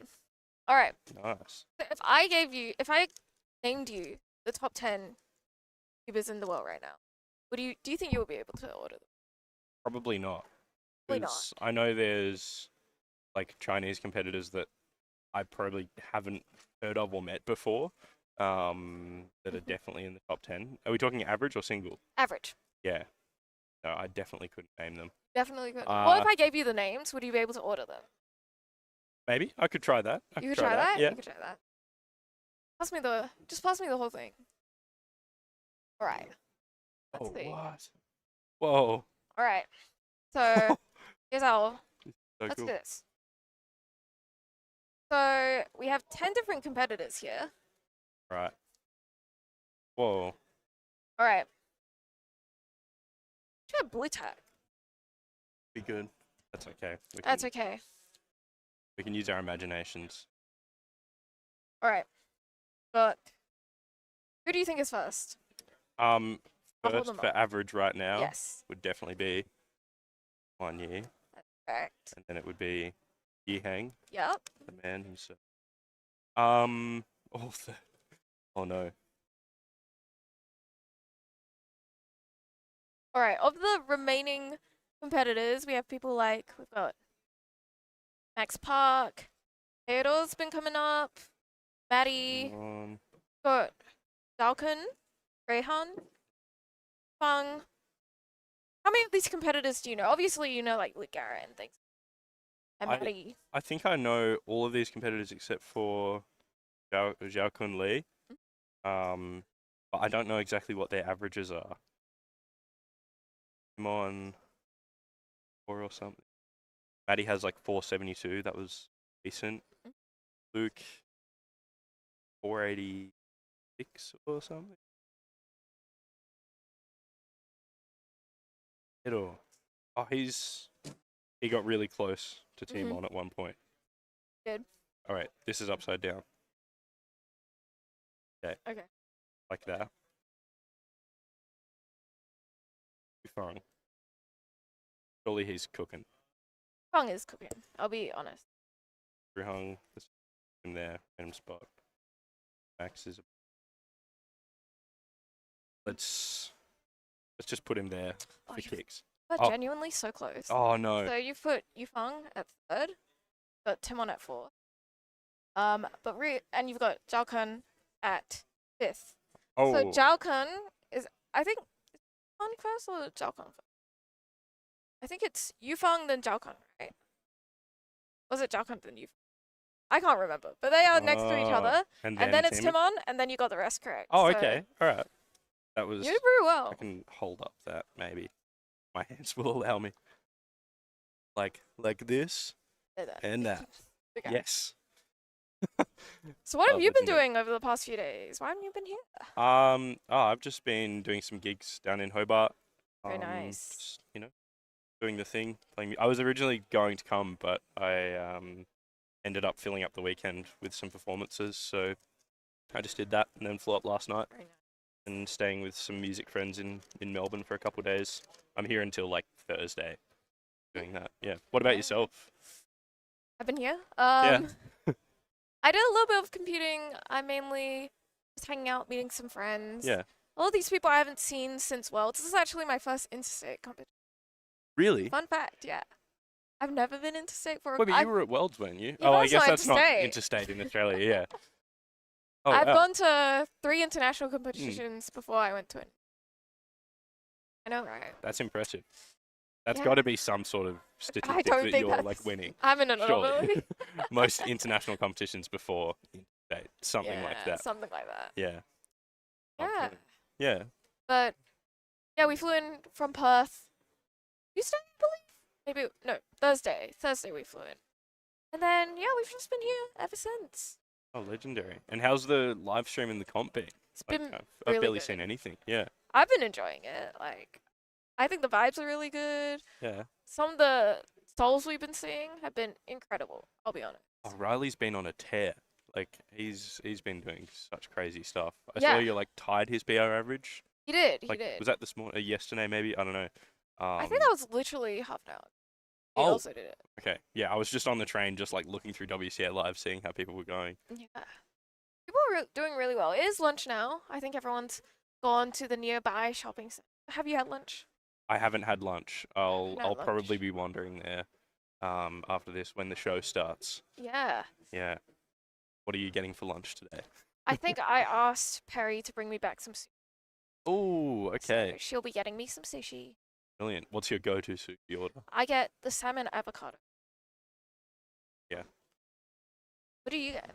I love like teriyaki chicken with avocado as well. Or like sometimes, there's like those bigger packs of just like small little bits. Yeah, and you yeah, get like, yeah. 10 different. I always get one of those. Wasabi. Oof. Oh, I love a good wasabi. Yeah. I actually keep spare wasabi in my bag just in case I You go do? to a sushi place and they don't have wasabi. I take napkins everywhere because a lot of places don't have napkins. That's actually really common these days. They don't have napkins. Why? Well, They don't have wastage. napkins, and then they don't have like a bathroom where you can wash your hands. That's true. And they don't have napkins in said bathroom. Well, sometimes they just have that really scratchy. Can't really wipe your face with. Yeah. Not good. I went to a place and they didn't have napkins, like a tissue. I got tissues. Oh for no! everyone, When your hands are like wet, you can't tissue that. That's Yeah. But it's been a good comp. I've been enjoying. I think for a first interstate comp. Oh, of course. This is always a good comp. I'm surprised how little I've been to this comp because like feels like I've been here every year that it's happened, but I think this may be the third one I've come to. No, it's always such a good vibe, and this venue is insane. Beautiful It's as so well, big. the area. Yeah. Yeah, we're staying nearby. So Oh, awesome. pretty. Yeah. How's Tassie Summer? Tassie Summer was really nice. Good vibe. Like results wise, I didn't do anything good, but that's fine. Like, Got put on the news though. we got put on the news, which was cool. Yeah, one of the competitors there like called 7 News the morning of, and they turned up, and yeah, we got to do a bit of an interview. Even got one of my saxophone students onto the story. Oh, very good. Solved in a minute 20, which was awesome. Yeah, it is solid. Yeah. But no, really, like Tassie Summer is just such a chill comp all the time. People going. We also did a comp like up north 2 days before that. Oh wow. Launceston area? Out of Launceston. It's a Okay. place called St. Helens, which is like Okay. northeast. It's just this little coastal town right by the water. And yeah, I think we had like 12 competitors or something. It was awesome though. It was a really, really nice vibe. Yeah. And what about WA? Have you been having many comps over there? We had some over the New Year. We had a Christmas cubing. Oh. There's this place called Sorrento Beach. Had Yeah. one by there, and then 2 weeks later we also had like a big cube. Ooh, nice. But my good friend Zach Kenny, went to Tassie. Not here, unfortunately. That is very sad. I I do miss know. Zach. Good to hang with him for like a week though. Came down and stayed at my place. Oh, very That's nice. so good. All right. I think no, we're not.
My name is Timon, and I'm the 5x5 world champion.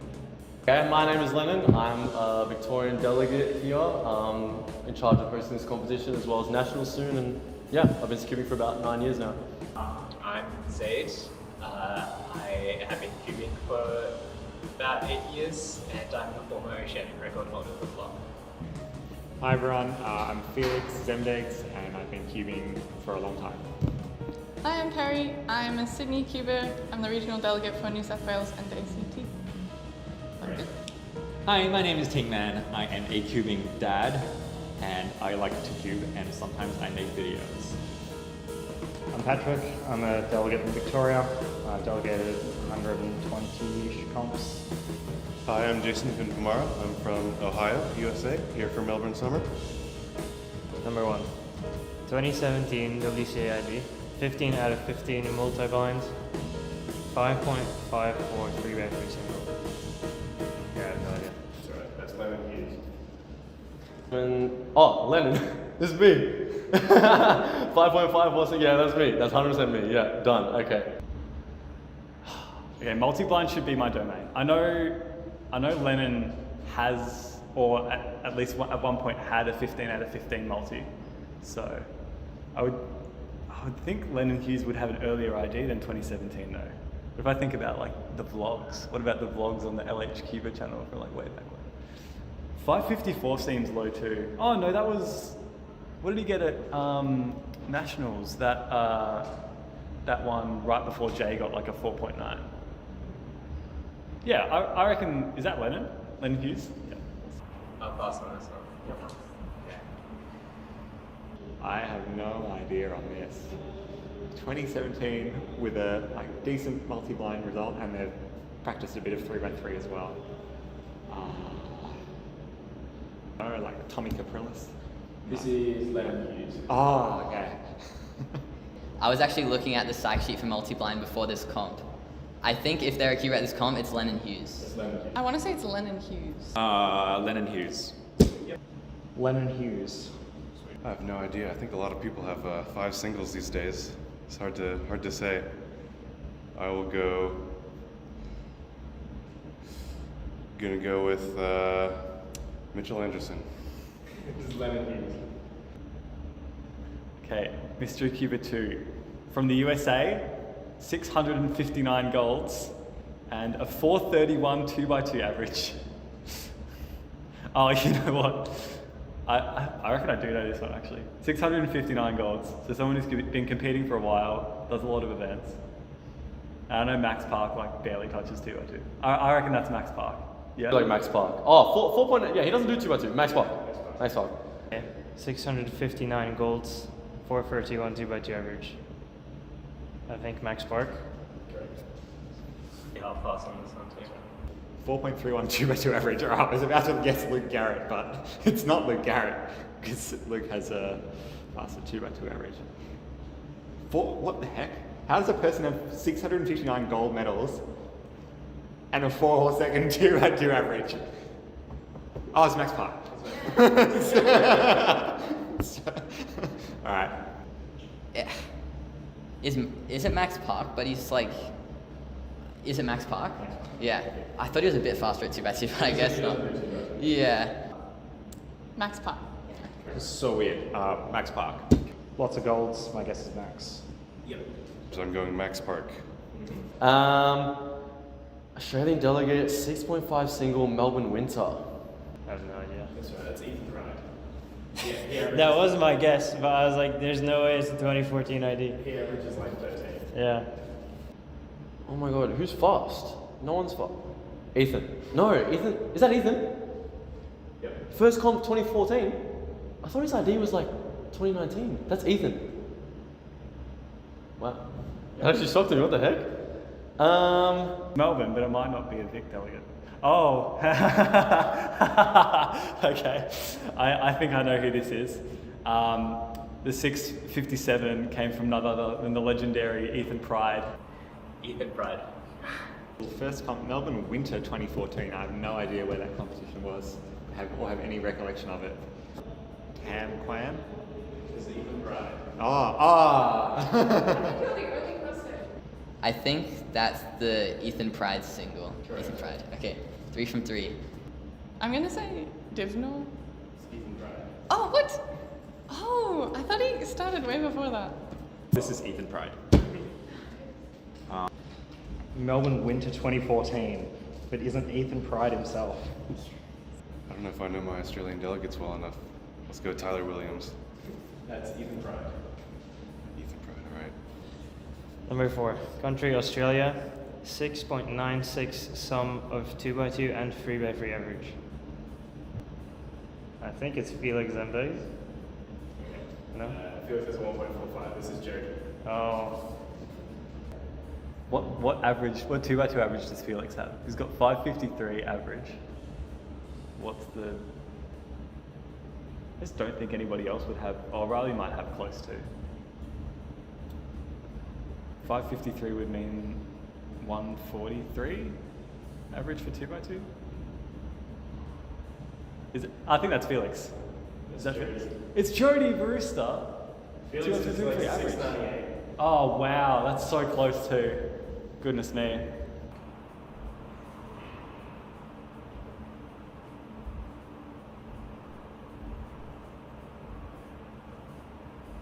Okay, I have a few options. Oh wait, no, this is Felix. Wait. Okay, his theory average is 553. So that means his, wait.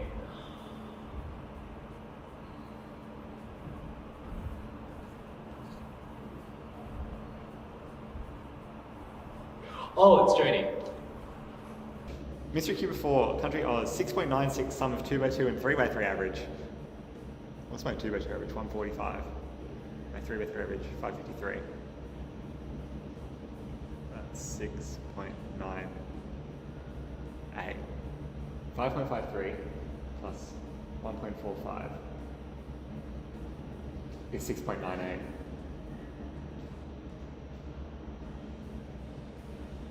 What's Jody's? Yeah, I'm gonna go Jody. Yeah. Everyone's guessing. So.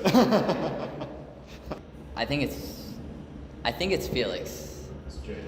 Jaden. Jody. Jody. Oh, I forgot it. I think it's Felix. Felix Zemdes. Jody Brewster. It was Jody. He's got like 5. Phoenix Patterson. Jody Brewster. Close. I think he's about that speed at 2x2. I'm going to go with Felix. It's Jody. Jody, all right. Felix? Who would have a correct? Jody. Yeah, that makes sense. Felix Yeah. is 6.9. Number 5, broke a world record at the World Championships 2025. That's me. It's the second thing on that list. Yeah, broke a world record at Asian Championships 2024. I had the only world record at Worlds. That's easy. The only Cuba that broke a world record at Worlds last year was Timon, so it's Timon. It's Timon. Maybe Timon. Did Timon go to Asian Championships 2024? I'm gonna say Timon. Timon. Okay, there we go. I'm gonna say it was Tommy, you know, the Cuba from Florida. Cherry. Yep, Cherry. That's Timon. That's Timon? Oh, shoot. I don't think Tommy went to Asia this 2020. Timon? Yeah. Shwanyi. Timon. I tried. All right, 5. Broke WR at Worlds 25, broke WR at Asian Champs 24. Timon. Broke a world record at Worlds this year, last year, and then world record at Asians. Man, I don't keep up with the news. I know Timon broke a record, but did he go to Asians? I don't know if Max broke a record at Worlds. I'm gonna Timon. I'm gonna say Timon. Oh, it's Timon? We made it. Number 6, 96th in the world for 3x3 average, has changed nationalities in the past, has competed in over 15 countries.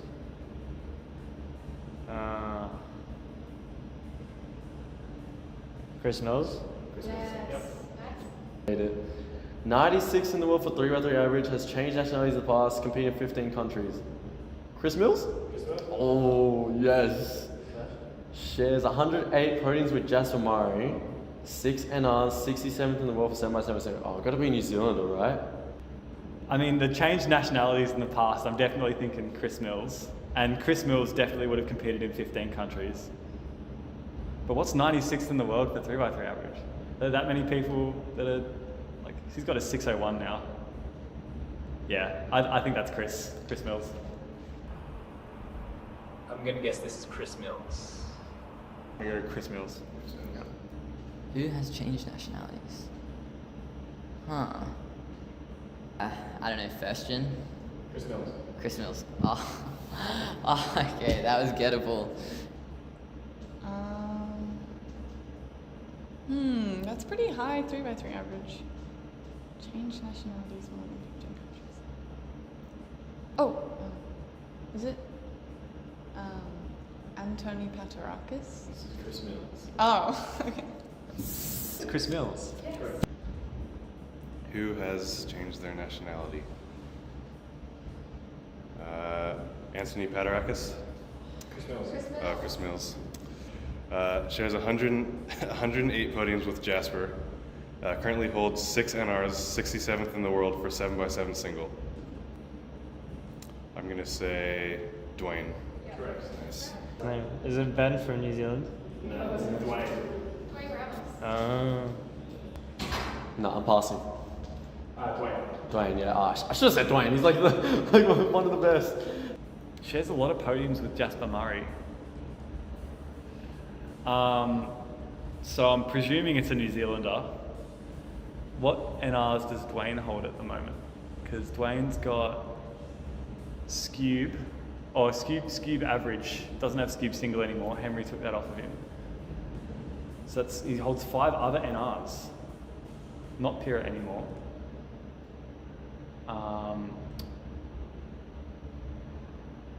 Don't think he has 5x5s either. I'm pretty sure 6x6 and 7x7 he's got. Oh, one-handed, of course. So does that mean he doesn't have one of the 6x6 and 7x7? Maybe Henry's got one of those too. And 67th in the world sounds about right. Dwayne Ramos, number 7. Yeah. This is a very educated guess. Dwayne Ramos. Shares 108 podiums with Jasper Murray. Currently holds 6 national records, 67th in the world for 7x7 single. I'm going to go Dwayne Ramos. Yeah. Dwayne Ramos. Holds 6 NRs and 67th in the world for 7x7. I'm going to say Dwayne Ramos. Okay. 108 podiums with Jasper Murray. What? So like with him, like on. I mean, like, wouldn't that just be Dwayne? Dwayne, 67th, 67th. Come on, can I rip this up? 6-7. 6-7. Is it Dwayne? It's Dwayne. Number 8. Top 100 NR for 16 out of 17 events. Country, Australia. Shares last name with an F1 team. Okay, so Mercedes, Red Bull, none of those. McLaren. Don't know any cubing McLarens. So, what else? Williams, but I don't know of a cubing Williams. Yeah, I just don't know them. That's right, Tyler Williams. Oh my god. You know Tyler Williams? I'm staying with him.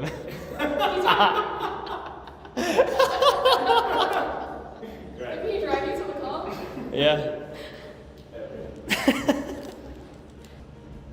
Wait, let me think. Red Bull, McLaren, Ferrari. Top 100 NR, so like an all-rounder in Australia. Alpine. Oh my god, what are my F1 teams? Why am I blanking? Williams. Tyler Williams. Deadly. I love that. Shares last name with an F1 team. Okay, well that's surely got to narrow it down at least a little bit. But is it one of the niche F1 teams that I've got no idea about? Anyway, okay, let's think. And that's difficult for me to do. I'm not a very big thinker. I think I'm gonna go with Riley Dexter on that one. Is that This is Tyler Williams. Oh, Tyler Williams. Wow. There you go. Great. Very, very nice. Good on him. It's very speedy and good. I'm trying to go through all the good Australian all-rounders in my head. Yeah, I got it. McLaren, Ferrari, Williams, Tyler Williams. I'm passing on this one. Tyler Williams.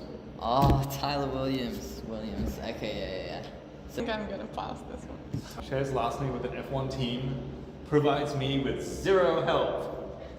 F1, all I can think about with F1 is it's a button on a keyboard. And also Brad Pitt.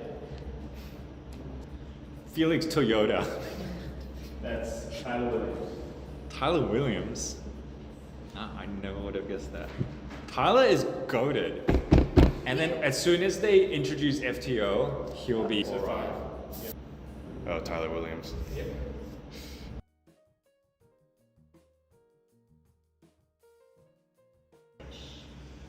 Average top 10. Top 10. World. What order are they? Top is 3 thinking. You get a point for every one you get correct. 0.4. Every. Oh yeah. Maximum 10 points. Oh. Okay. By average or single? By average. And talk us through. All right. Well, Shwani's first. Yiheng second. And then Yufang Du and Jacqueline are third and fourth. Pretty sure Yufang is ahead. So that's top 4. I'm 5th. And then it gets hard. Wait, Theodore is 2.02 behind me, so it's got to be him. And Matty has a 4.7 something. I think he's 7th.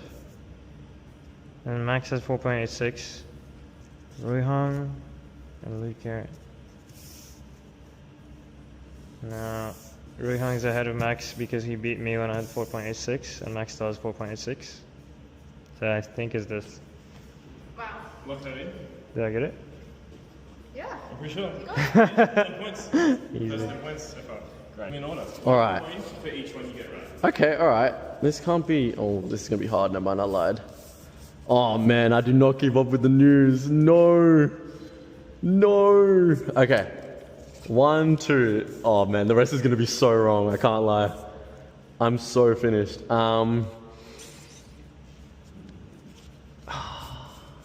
Team on 3rd. Man, the rest I don't know. The rest I'm kind of just guessing. I'm gonna go Luke. I feel like Yufang's high. I'm gonna go 10 there. Max or Maddie? Surely Max is faster, right? I'm not that old yet. I don't know. Now move these up 1.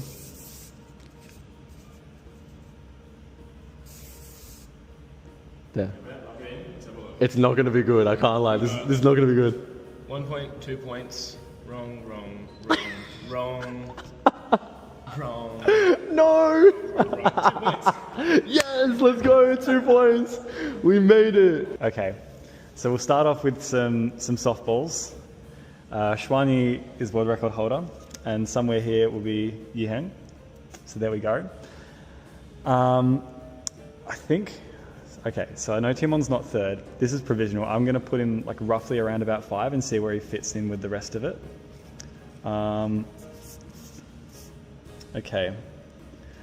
I know 3 and 4 is that order some way. I'm fairly sure it's like that, but I'll leave them as they are for now. So I know Xiaoquan just got something pretty crazy. Maddie's above Max because he just broke NAR. And that means Luke would be down here somewhere. I don't know what the figures are for those. I think Maddie's like 4.6 or something like that. Ruihang.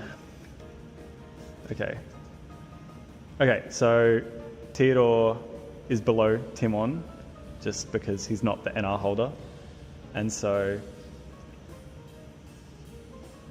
Okay, so I'm pretty confident in those 5. I think those can probably go as is. these three are definitely in this order. It's just where these two fit in around that. I think Theodore was 5th in the world at some point, so I'm inclined to put him above Maddie.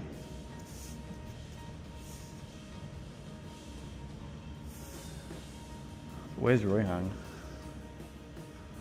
There's also, surely there's no way it goes like straight 3 Americans in a row though. Maybe it does. I reckon it could. Okay, so yeah, very comfortable with that 5. I'm pretty comfortable with these 4 as well. And I know that Royhang is not slower than... No, Royhang's not slower than Max and Luke. I'm going to say that they're 9 and 10. It's just where does Royhang fit into the equation here? And I wouldn't have the faintest clue. I do feel like he's faster than Maddie. So then, okay.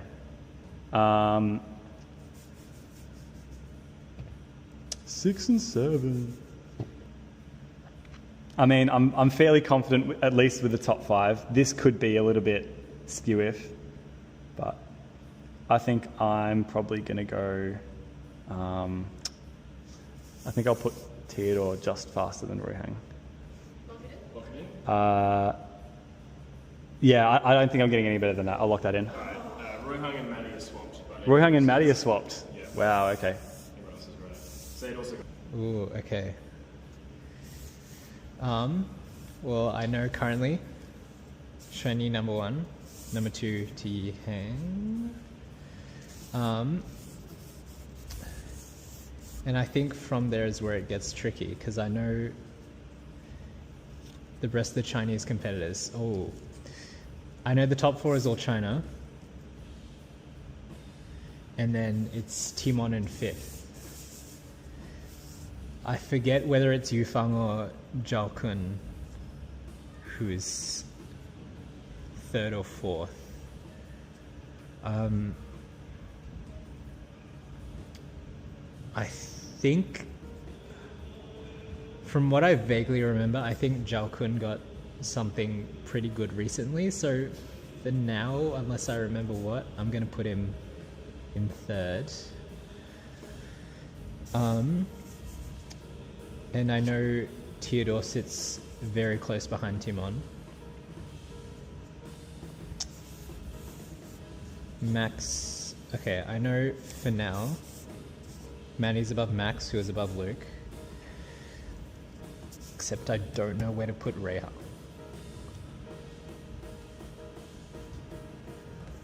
I think Maddie goes here.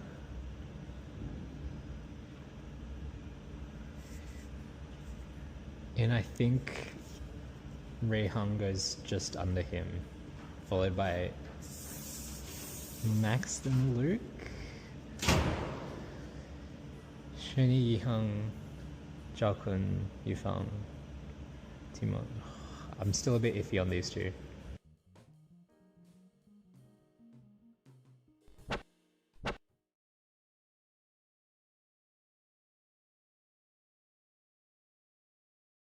What do you notice different about me? Got a couple of friends joining us here on stream. Oh, I did my hair. Looking good? Got Timon solving 4x4. This is the first of our finals after our little lunch break. We'll be back with that video a little bit later. But for now, we have competition resuming, so we're going to continue with that. 20.82 there for Timon. Timon coming off of 2 consecutive competitions with world records at 15-18 over at Spanish Championship 2025, and then last weekend, Seoul winner up in Korea, 18:56 world record average of 5.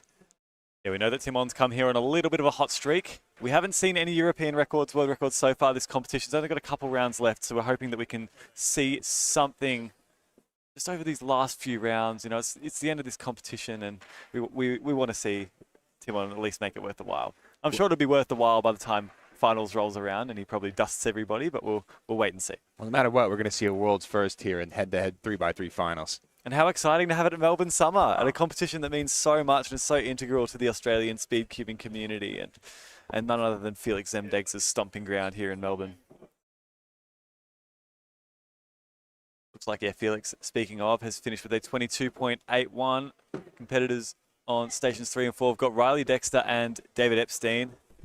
Funnily enough, their averages were only 0.01 apart in the previous round, and their singles were also 0.01 apart. So it looks like David Epstein in the previous round with... Oh, and also both PR averages, might I add. So third place, Riley Dexter, 25.14 personal record, and then just ahead of David Epstein, 25.15 personal record average. Very nice from those two. We should be seeing all 4 of these people in the head-to-head finals. They all qualified pretty comfortably, I'd imagine within the top 8 seeds or so. So we'll be seeing them in the second round starting in those head-to-head finals. They get a bye to reward them for doing so well. All right, like first 4 get a bye. I'm lying to you all. The big thing about this one is you want to avoid being number 4 because that means you're going to go up against Timon Koleshinsky in that semifinal. That honor goes to Felix, who ties with Sorosato for average for 3x3. Yeah, Sorosato has kind of sprung up recently as one of our premier big cube solvers, but making a name for himself in 3x3 as well. I know he had an average back sometime last year where he counted a 4. And I incorrectly said that Riley was the second Australian to count a 4 in those head-to-head finals. In fact, it was Sorosato of South Wales, the Sydney sider. Looks like we are having a bit of trouble with the display on station number 3. We'll await the confirmation on what that time was. 4x4, an event, as always, very luck-based. Any competitor getting parity for OLL is going to add probably a second to the solve. PLL parity just under a second, and it's completely random what you get. I don't believe any competitors here are using OLL parity avoidance at the first 4 stations here. No, I know that a lot of these competitors would have tried their hand at it at some point. I believe both Felix and Timon have both given it a go, but have decided that the disadvantage of not being able to actually inspect as far is not worth the trade-off of the OLL parity half the time. Yeah, the thought process behind it is that you get much more consistent with OLL parity avoidance, but you could have missed the highest highs by being able to inspect really far into your solution and then also getting lucky without parity as well. Another one of those metas that sacrifices a little bit of variability for some consistency. Another prime example that we talk about a lot recently, particularly with Timon at this competition and Firstgen in the couple rounds of 3x3 beforehand, were the ZBLL versus CFOP debate. Obviously, CFOP, you have the inherent element of getting, either OLL or PLL skip. You'll get a bit of luck there, but ZBLL, the luck is more so in the cases that you get rather than skipping a step entirely. So it seems like ZBLL, at least or ZB as a method, at least for world records, is winning out on that one. Yeah, absolutely. So we've got Timon switching to it, and then also, obviously, the current world record holder for the average Xuan Yigung does use the ZB method as well. So looks like it's working pretty well for at least those two, and we imagine to see that shift kind of gradually more and more people switching to those over the coming few years at least. Got Timon, speaking of, starting his second attempt, we believe. Felix got a 24 on this scramble, so looking to see what kind of pace Timon can get on here. This is looking pretty good. Last layer here. Good. Last layer recognition at 17. No parity, 19.52 there for Timon, so that's quite nice. As you mentioned before, he did recently break that world record average with that 18.56. That was the last round of 4x4 that he had prior to this competition at Seoul Winter just last weekend.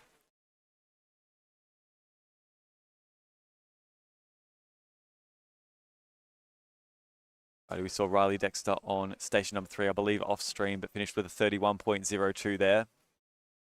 Some ways away from the PR average that got him into this round. And it looks like David as well has received his cube, just taking a little bit of time to get set.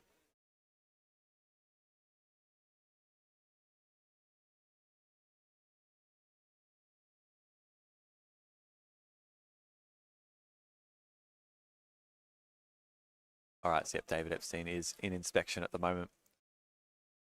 Started off quite well, 28.57 rather, doing quite well, pacing ahead of his table mate, Riley Dexter. Like quite a few Y rotations in that edge pairing stage. Kind of area we can get a bit of flow. There's the commutator to solve those last 3 or 2 edges. Oof. Oh, parity at 24 there. Still sub 30 though, 29.92 in the end. So quite consistent there for David, but not around the mark that I'm sure he would like to be at. We've got Felix Zemdeg's station number 2 mid-solve right now. OLL parity at 18. And onto PLL now. Unfortunate to get double parity, 24.87 there. Got Timon standing by, about to complete. But something's got him giggling, couldn't tell you what it is. They just looked at me funny.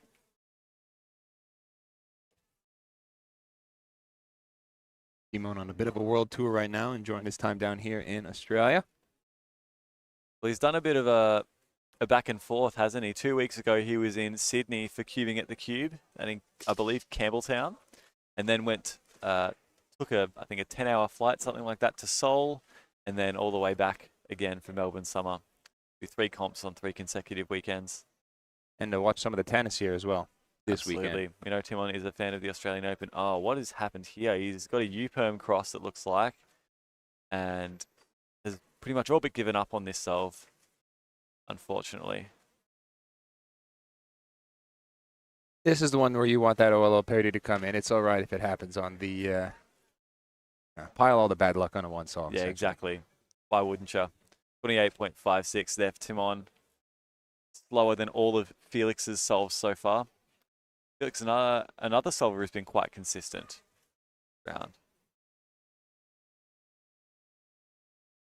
Felix came into this round with an average of 24.93, and so far all of his solves have been below that that mark he set in the previous round. So it's looking pretty good for Felix right now. Wait and see what sort of times he can muster up on the remaining 2.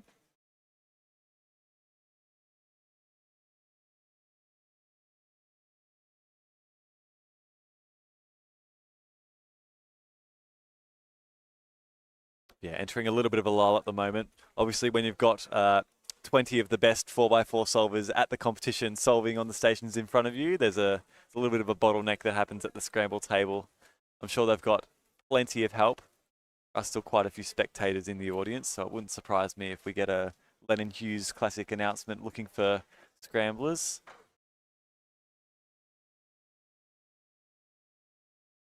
David Epstein seen finishing up solve number 3 here. Again, unfortunate without OLL parity. I mean, it essentially makes or breaks your average.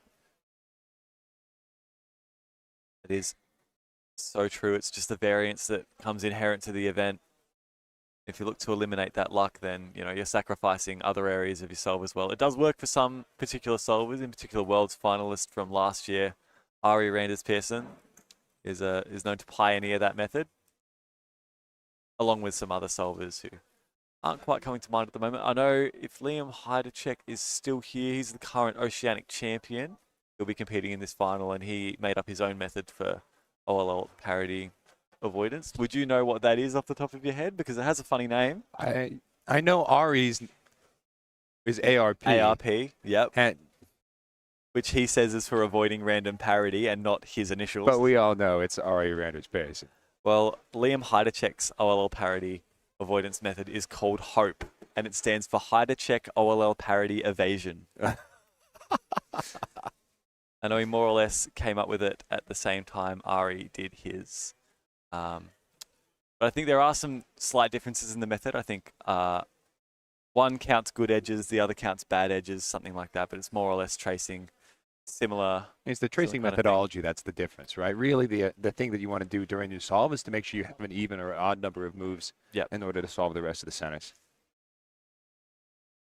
Yeah, after that little break that we had, got Timon conversing with Felix on his table, but more importantly, about to begin solve number 4. So this will give you a particular range of averages that he could end up with. So with that 28 looming over, there is going to be quite some range for that best and worst possible average, particularly if he gets a good single here. That range would just extrapolate even further.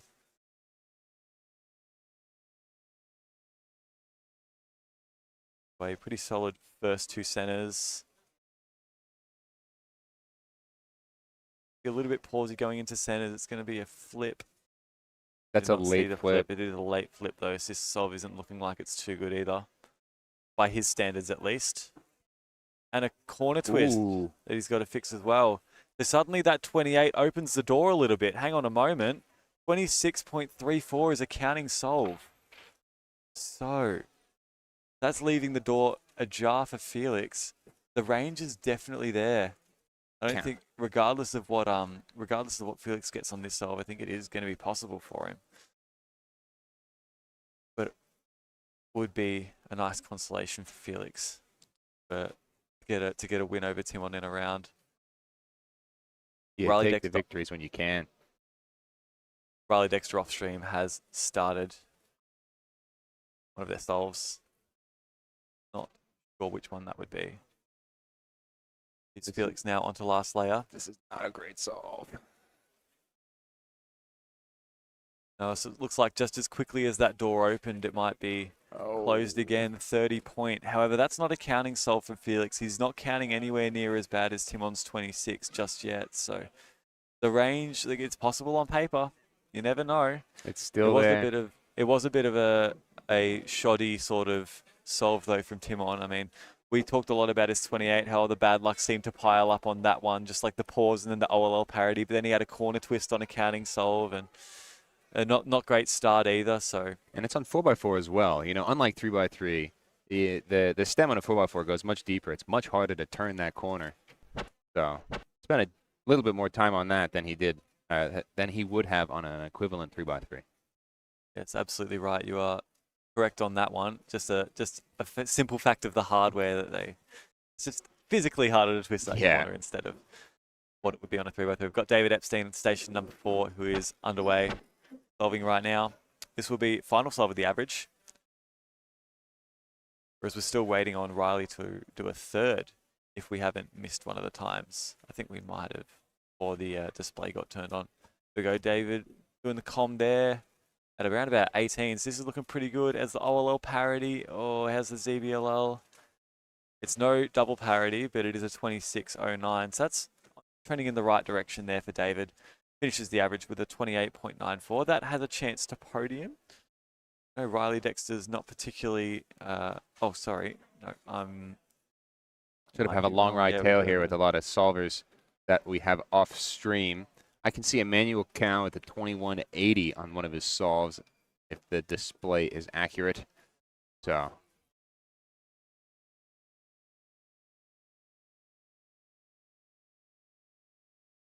all right, so it looks like we've got some cubes getting delivered. Stations 1. Yeah, there we go. So Timon has got the first opportunity to do something about that counting solve. Has a range all the way from a 22.2 to a 25.2, so 3-second gap in that range, just over 3 seconds. Looks like this solve isn't starting off too great either. A couple pauses. Has a flip to flip at 9. I think this is looking pretty slow as well, Keaton. It's not as slow as the last flip, but not great. You're looking for 8 or below. But good recovery. Great recovery there. 18.9 after a 9-second flip. Only takes 9 seconds to complete edges and the 3x3 stage. That must have been express. That was... I don't know how he's finished up with an 18 there, but he has at his best possible average, obviously, for Timon, 22.23. So that shuts the door on Felix once again. There was hope for a moment, but it looks like it's going to be Timon taking top spot as we expected. Oh my! It depends on. Goodness gracious, that back half was fast. Oh yeah, that was absolutely unbelievable. I mean, we saw a below average first half of that solve, finishing up the centers and then the flip to solve the last cross edge, but then must have been absolutely insane. Yeah, that solve after centers was. This also looks good for Felix. 19.6 there for Felix. Yeah, getting his best possible average as well. Something in the air on that last scramble. But yeah, 23.95 there is what Felix will end up with. And we have final competitor ready to go, Riley Dexter. Just flying through edges on that one. Yeah, absolutely right. I think of the people that we've seen on stream so far, it's Timon and Felix top of the ladder. I think David Epstein's 28. I think it's, well, looking at the pacing at the moment, it would place him pretty far down. We don't know what anyone else off stream has been getting so far, so gotta just wait and see. Riley Dexter will be looking to make a comeback if at all possible.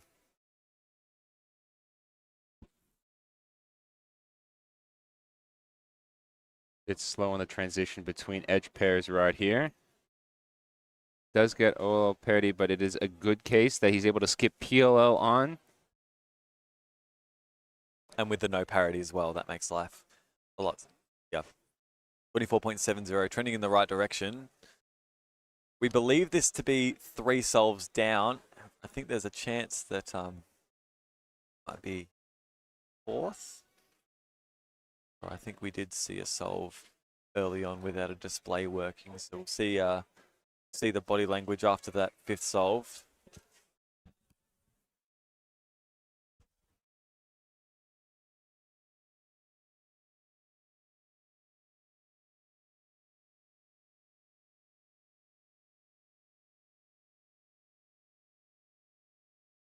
We will wait and see. After this, we've got our Pyraminx final, which is an event that Riley used to hold the Oceanic record in. Not sure if he's made finals this time around, but nonetheless, we'll wait and see that. One of our casters ended up making it. Who might that have been? What a silly boy who made Pyraminx finals. And it wasn't even close, too. 12th place for our very own Michael Tripodi. I'm so incredibly ashamed that I made Pyraminx finals. I'm so sorry. Well, actually, you could have been talking about Harry Forbes. He also made 2x2 finals. Of course he's going to make 2x2 finals. He's Harry Forbes. Pyraminx finals. It's nice to get some Gippsland representation. But of course, Sebastian just doing Sebastian things once again at the top of the table there. We will be seeing him prime time, Station 1. In the next finals. Trying to get that world record back, eh? Yeah, it's only lost it by 0.01, but gee, when you're at that level, 1.14. That is a tough task. Tough one to beat. Thought that Sebastian would have had that world record for a lot longer than he did, given the jump prior. Here we go, Riley Dexter. Could potentially be finishing off the average here. According to our score bug, is just the 4th solve here and 1 more to go. But we will wait and see whether he picks up his cube and leaves. This is looking pretty good pace. How's the 3x3 stage for Riley? It is his strong suit. OLL parity might hinder the performance a little bit. How's the ZBLL? Double parity. Nah, 24.90 even with double parity. It's faster than his personal record average that he set in the previous round. I think that just showed you the pace that he was on going through those edges. Fairly unlucky on that flying, one. Yeah. Fairly unlucky on that one as well. Megaminx finals. So we are going to be moving on to Pyraminx finals. That means I'll have to unfortunately vacate.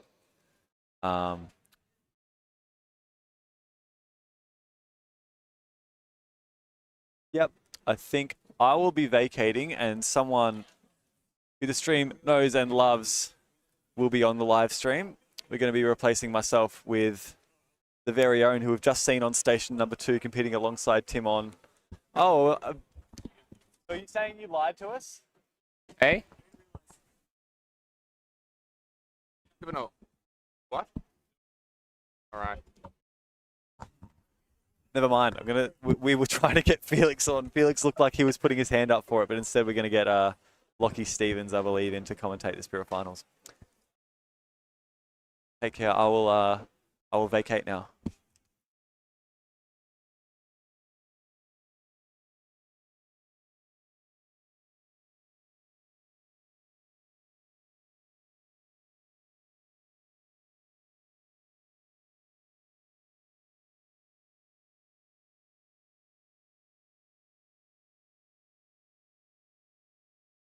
All right, welcome back. I've got Lockie Stevens here.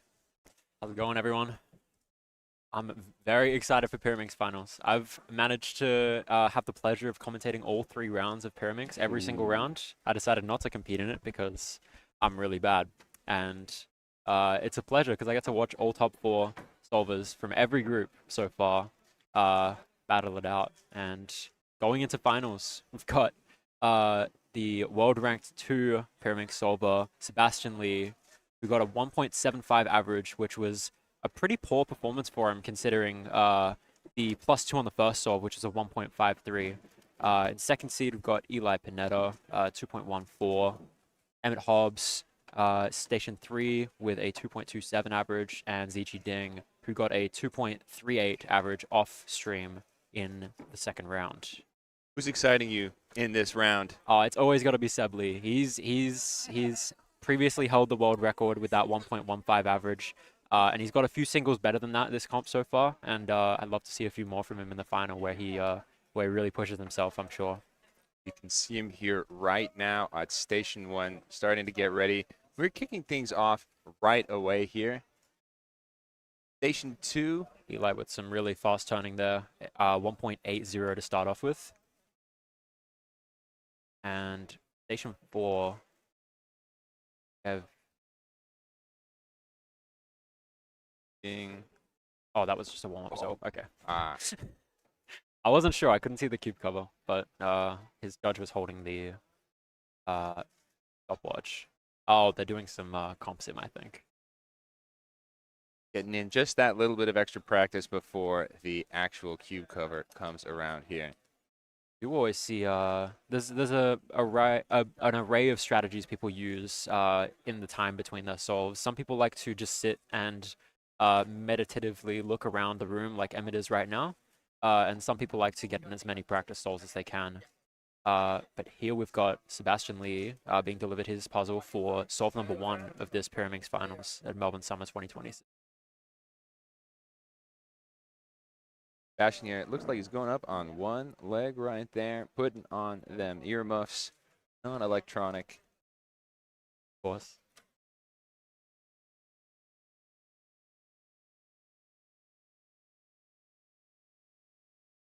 Visualizing the puzzle in his hands right there.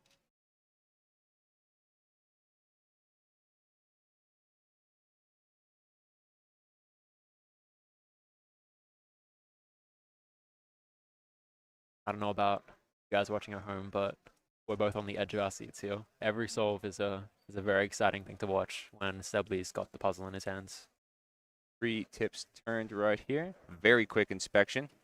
1.35 to kick off the average. Got Emmett over on station 3, starting his solve. Bit of a fumble with the execution and a 2.93. Pyraminx is one of these events, just like Skewed, 2x2, all these very fast events. There is literally zero room for error here.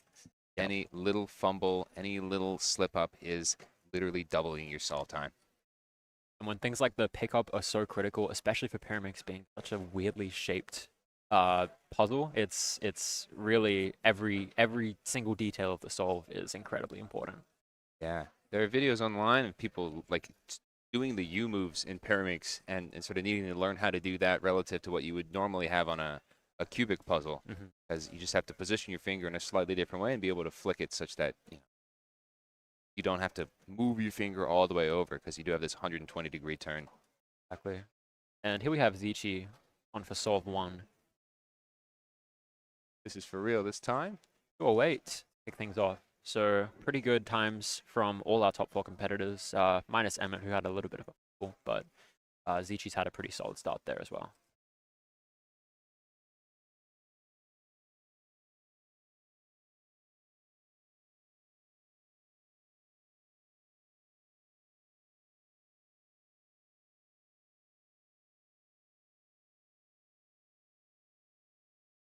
Getting a few more simulated solves in.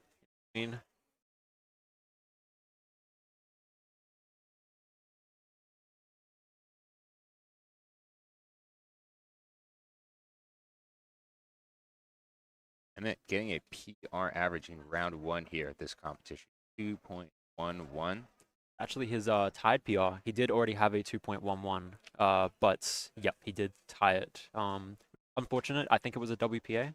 Yeah. And Emmett's into inspection now for solve number 2. Looks like they're only chips on.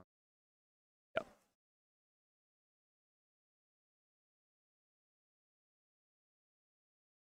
Really fast turning there, but a really long solution by the looks of it. 0.56 for Emmett on solve 2.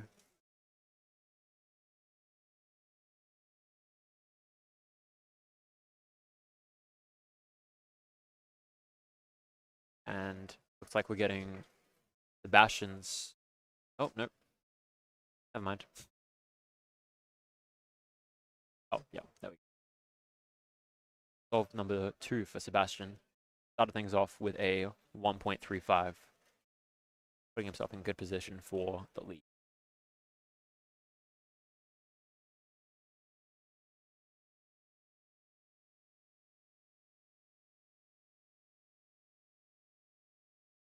Changing his orientation quite a bit during inspection. Struggling to pick an angle a bit. A bit of a just hesitant execution. It looks like a 2-look solution. Yeah, potentially could have been. Maybe wasn't too confident on the 1 look after changing orientation so many times. The 2.14 for solve number 2. Still waiting on solve number 2 for Zichi. Started things off with a 208.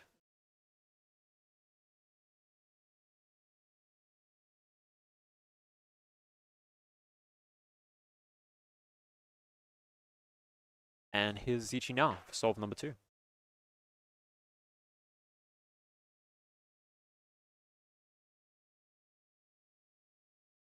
Headphones are going on.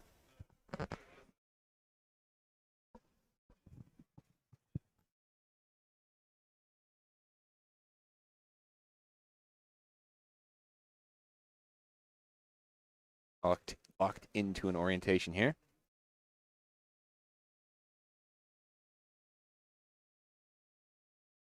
I think that might have been a mistake during execution.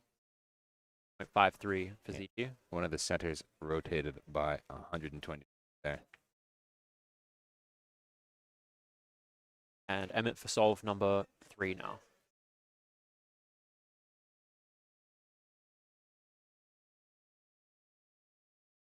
Pretty good turning there. 1.90. Looked like a shorter solution. Much shorter. It always excites me to see someone getting a short solution right before Seb is about to solve. So see what Seb can pull out here. Maybe a very, very low 1 if we're lucky. Big upside potential on that one. And another turning gun, Eli Pineda, is also yet to do the 3rd scramble. Has he done his 2nd? I believe, yeah, it was a 270. That's right, yes. Yes, yeah, the mistake.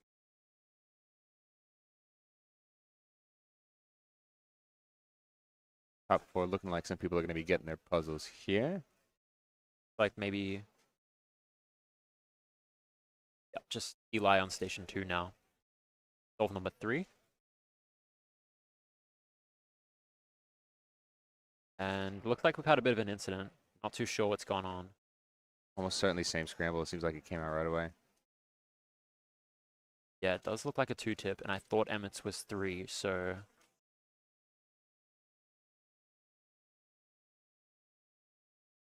Keep our eyes on this station, because Sebastian Lee's also about to start his 3rd solve.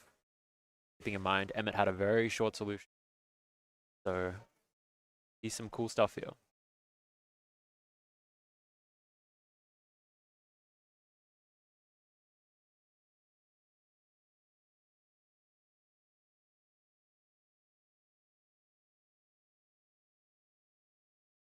Very quickly deciding on an orientation. Big lock up there, 179. Still one of the best times on that, the best time on that scramble so far, but probably not ideal considering it looked like a massive lockup in the middle.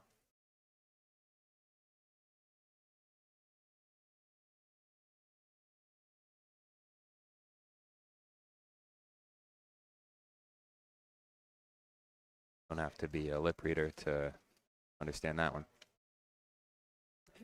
Unfortunately not.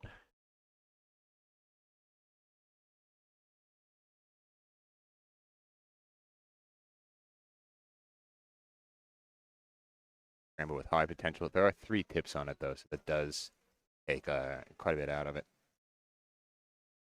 It's ideal to have as little tips as possible when going into your when you get a scramble, because they do take up a lot of time and a lot of effort trying to position your hands in a way that you can insert a little bit of a flick at some point to solve it.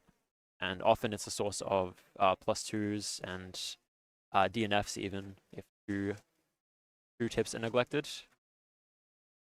So they do make the puzzle a lot more tricky. Pyraminx without tips would be incredibly trivial.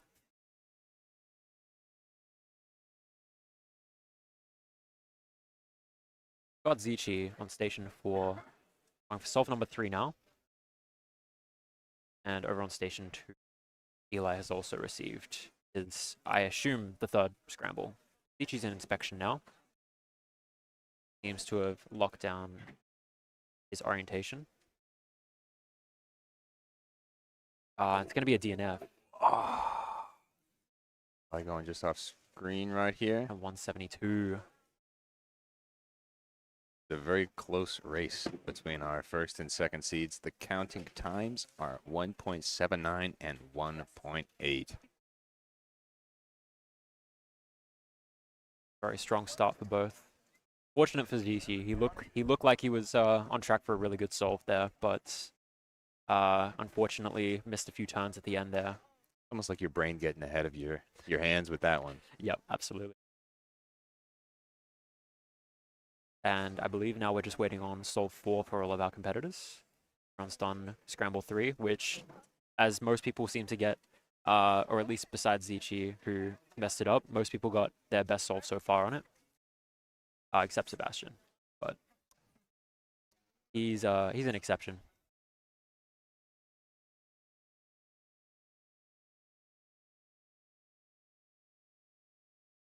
And in between solves, we'll see Eli practicing for Scube, which is his main event. And we have the final for that coming up immediately after this.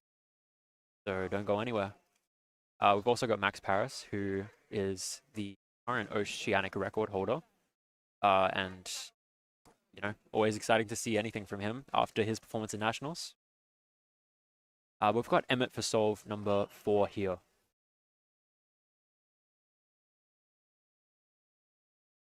All 4. Just 3. Emmett's made an early decision on the orientation there. Usually an indicator of scramble quality. Know what you're going to do, and for an event like this, it means you can see pretty much everything into the solve. Absolutely. And 1.91 for Emmett on that. It seemed like he had a bit of hesitation, maybe a need to regrip it towards the end there. So definitely a lower move count solution, but we'll see what Sebastian Lee can pull off here into inspection now. Very quick to decide. On a bit of a lockup there, cube drop at 2.15. When the cube means that the 2.14 is counting. Just a couple of small execution mistakes in the last 2 solves. Costing him half a second on each one approximately. And it's putting him in a position for a best possible average of 1.75, 1.76, my apologies, and a worst possible of 2.03. Here's Eli for solve number 2, solve number 4.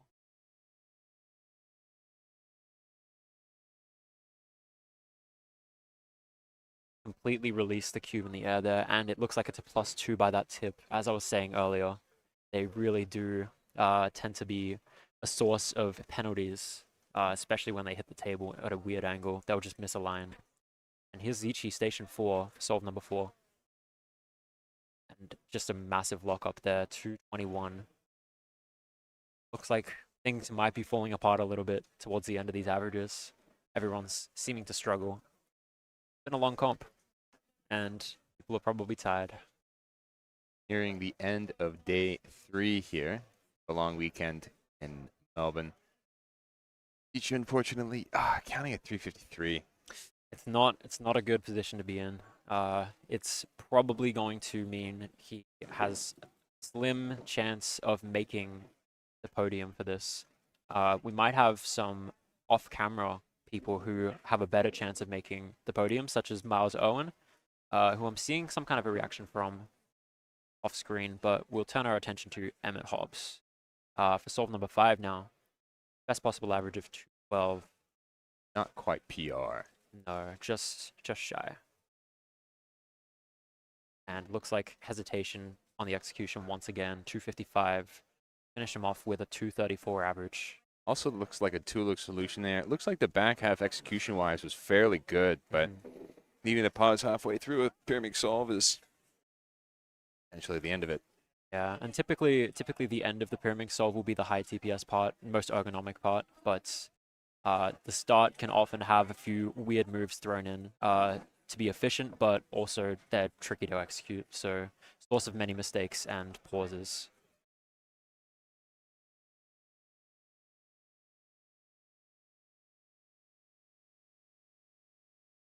And there's a lot of commotion going on off camera over on stations 5 and 6 with Miles Owen and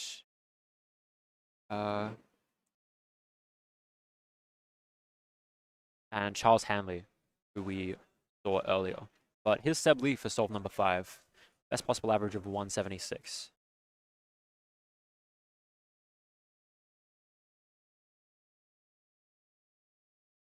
Taking his time here before going into inspection. And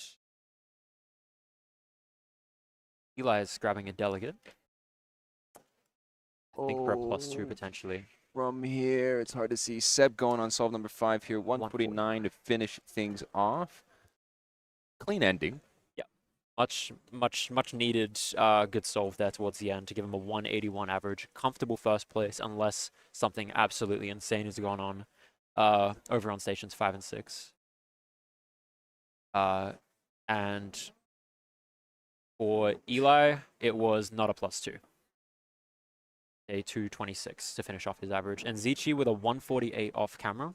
Miles Irwin very pleased with his average, taking a photograph. He got a 194 on that last scramble. He could have cracked sub 2. I know I had a comment from the stream chat yesterday saying that he's been chasing sub 2 for a very long time. So he might have cracked it and gotten a second place podium. But we're yet to find out. It'd be great news for him if that's the case, though. Seems quite pleased. He's fist pumping, double fist pumping over on the side right there. It's looking good for him. I don't know if he knows about his placing yet, but given the time on his timer right now, which is a 1.94, I'm assuming he's gotten a pretty good average.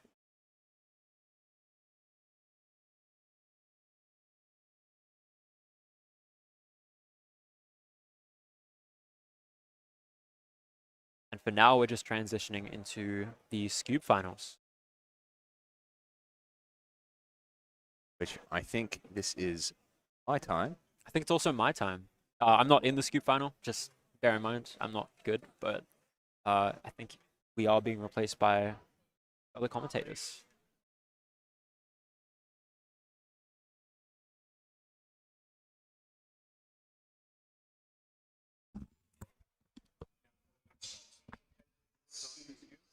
Are you?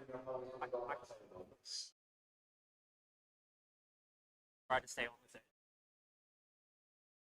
Hopefully.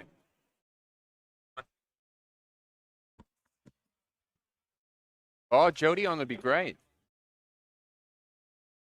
Oh, bummer. Let him enjoy it. Hello, I'm back. All right, everyone, we are back. We've got Scoop finals coming up. I'm joined now by Zaid Chowdhury. Zaid, how you going? Going good, yeah. Had a bit of an unfortunate clock and squan final, but I still finished with a 3rd in squan, so yeah. We take the podiums when we can get them. Yeah. And so we're heading into this Scoop final. Currently seated first is the Oceanic record holder, Max Paris. Quite obviously the favorite to take the win here. followed by second seed Festin Fushada from Indonesia, but he is currently staying in Melbourne for his studies. At Melbourne Uni. Yep. And third seed Eli Pineda, former Oceanic record holder, followed by Ziqi Ding, a Victorian local. We just saw Eli and Ziqi on the stream for Pyraminx. Yep. Ziqi, unfortunately, on one of the scrambles, the fourth scramble, which was one of the nicer ones, ended up getting a DNF on it. Our third scramble, sorry. And then Eli Pineda getting a +2 on what would have been a counting time. That's unfortunate. That was a really nice set as someone who just competed in that round. Can you tell us a little more about them scrambles? I'm not good at remembering scrambles, but no I worries. do remember. You got the feeling that they were good. I mean, I knew there were a lot of bars. I think two or three of them had 3-move Vs, so very easy to one look. Pretty much everyone at the top level is doing a V first method nowadays. And yeah, so starting off this round, we see Ziqi Ding doing his first solve, but he seems to have a decent execution, but still a bit pausey with that Sarah's advance case, it seemed like. Festin Fushada, a bit disappointed with 3:11. Not an ideal time for him. Eli Pineda, well, it seems he took a second to recognize that case. So it seemed like a 2-look solution, but he still finishes with a 2.78. And Station 1, Max Paris is getting ready.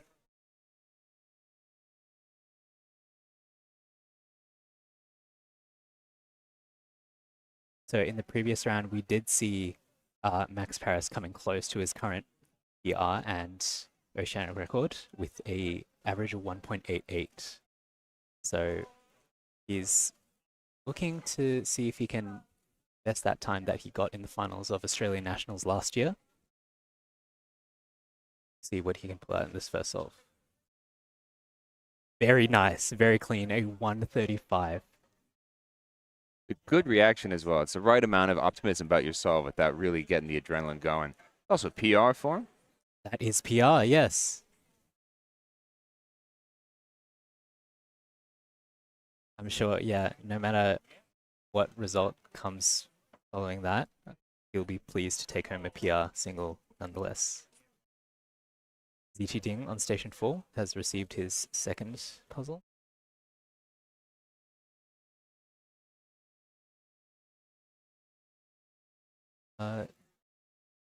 Looks like he's tracing to see one look that, and that was very smooth. That did seem like a one-look solution at 2.19.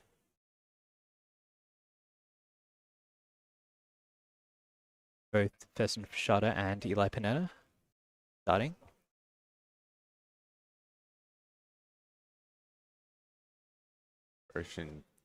First off the timer. Or Eli right after. Locked up on that ALG, and same with Eli, it seems. Bit of a head shake on that one for both competitors. So far, none of our competitors have been too impressed with their own times, apart from Max Paris, leading with a 135. So he's absolutely looking to keep that momentum going into Solve 2.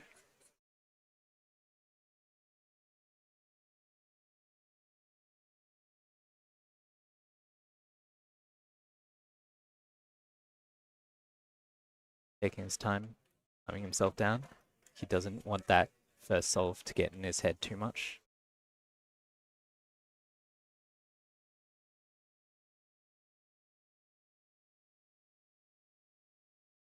Oh, seems that the cube has come halfway turned. Be calling a delegate for that one. Yeah, instant delegate call on that one. This is a very classic case of an extra attempt. Means we'll get a different scramble for solve number 2.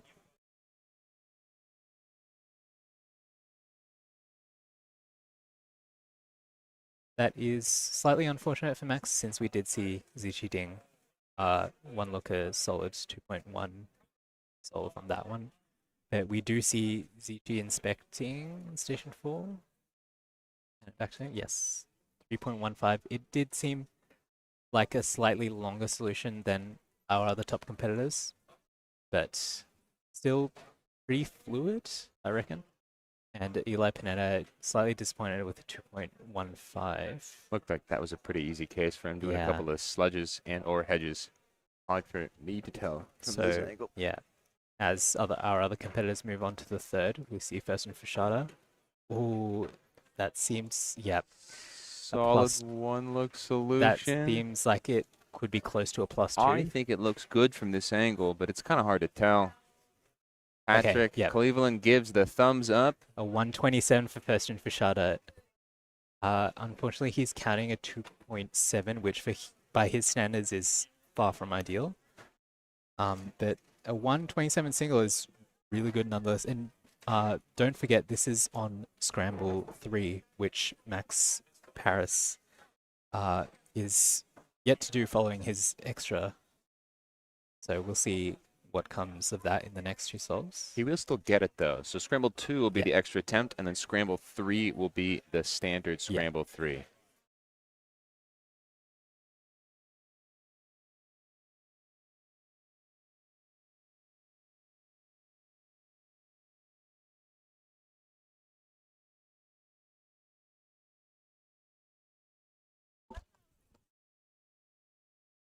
That might have been the scramble that Eli Pineda got into. Yes. So that you have a high upside potential scramble like that, you want to absolutely crush it out of the ballpark.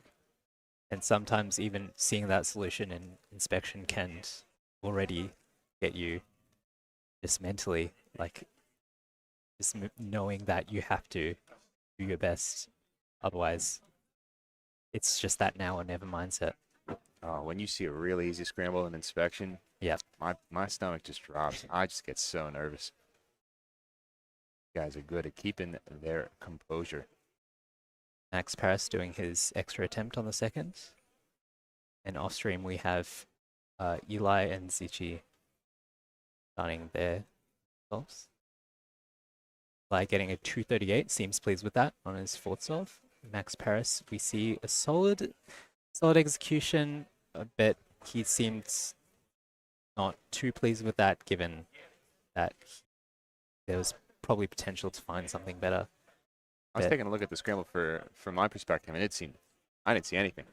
So. And we've just seen Zishi Ding on station 4 with a 145 on that same third scramble. So I think that's all but the confirmation we need to know that scramble 3 is something to look out for. To pay attention to for Max. Got a 135 already. Yep. 1.84 Oceanic record is quivering at its boots right now. And potentially counting a 2.2, that's not even going to bring it completely out of the question for him.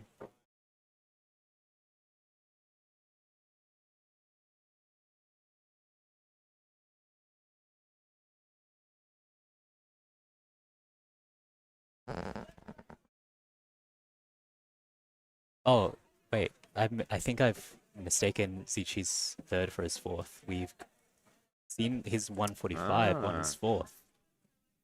So maybe there could upside potential. There could also be a good solution. Take a look at solve 5 here for Eli.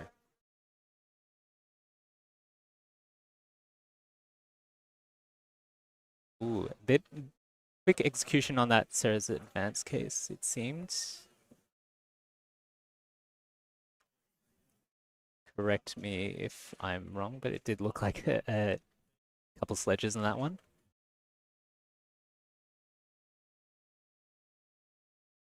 I never second guess you, Zaid.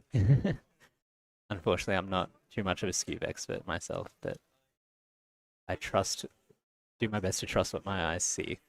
And we have Max Paris a bit behind in terms of the number of solves he's done. He's starting inspection on his third. Racing goes into it. Oh, he's locked up a little bit, but still 1.77, and that will count given his 135 on the first. So he seemed a bit not impressed, but not too shaken up by his less than ideal execution on that one, but still he knows he's on pace for something pretty nice here. Tracking below OCR at the moment.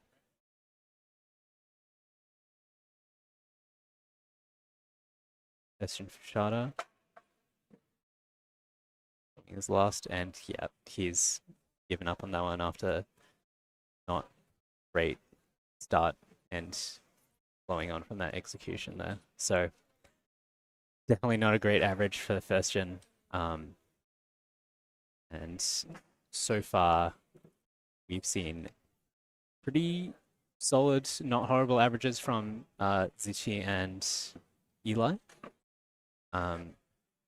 But Max is currently in the lead, not by solves that he's currently doing, but definitely by times. And we are still on OCR watch.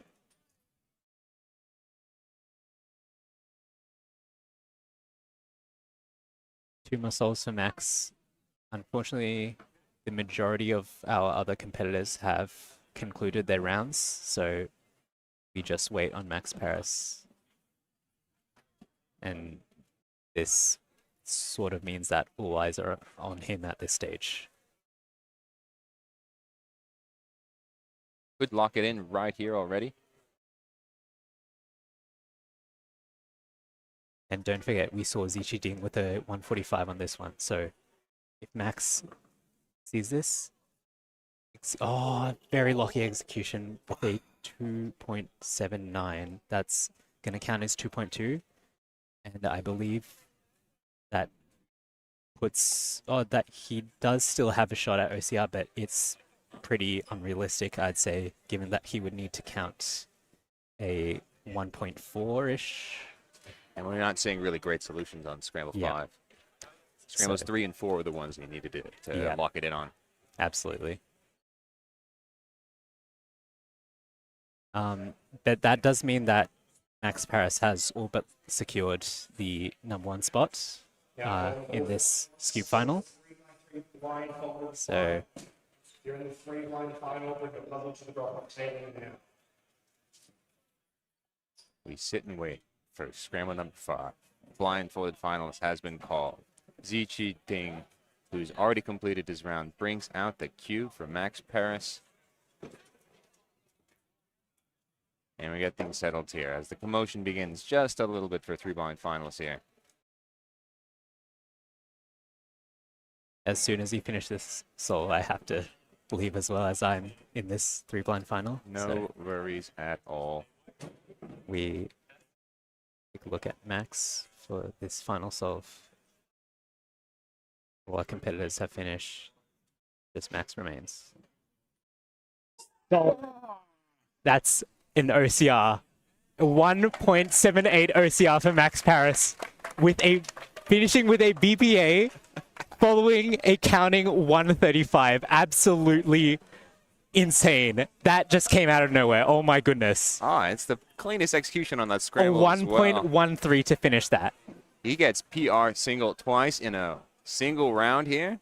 After seeing so many of our other competitors put down not the most promising times given that last scramble, but Max Paris just subdues all of our expectations. That was unreal. These seem to be a pretty good set of scrambles. If you take the fastest time by each competitor, I mean, we're talking about, essentially being at world record average pace. These are nice scrambles. Yes.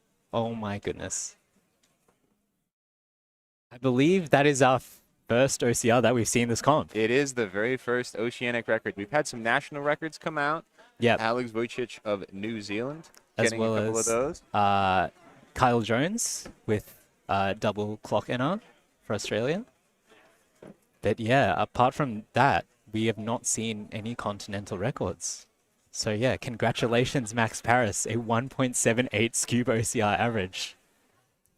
Very impressive Very unreal stuff. Oh well, so yes, I better go leave and compete now. So I shall bid you adieu and enjoy watching the rest of the finals. Cheers. Good luck, Zaid. As a judge. We will need complete silence on this event. Please check the phones on silent. We'll be starting now. Dan, are we going whistle mode?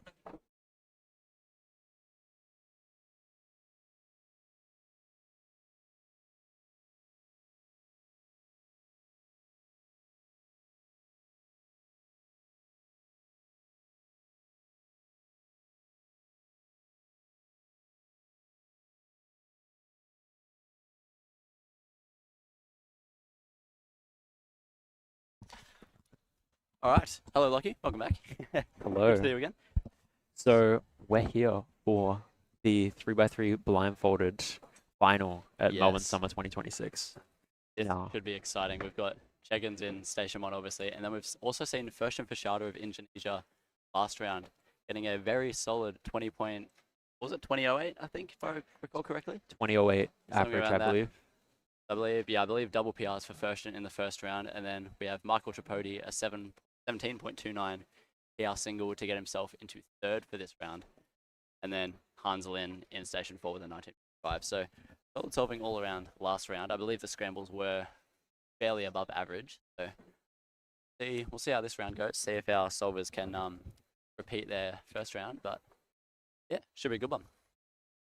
And as always, it's very exciting to see a world record holder solving. He's, Ooh, yeah. I believe, the only one at this competition who, and Timon, but Yeah. of Australia, he's the only one who has a world record. And what an event to have it in. This is a very high pressure event. There's a lot of Absolutely. eyes on him at all times. So it's always great.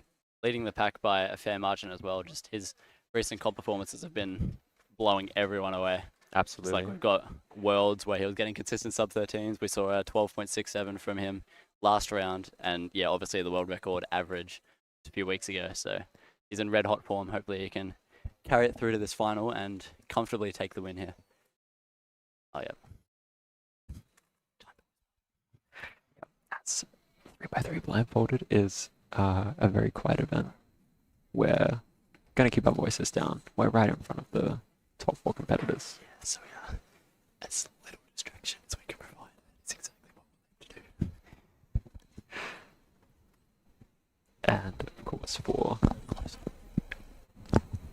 Okay. All of our front solvers are warming up now. Don't have any cubes yet, unfortunately. Check-in's receiving his first now. So all eyes on the world record holder. All eyes on check-ins to begin this round. Begin our solves for our top 4 seeds.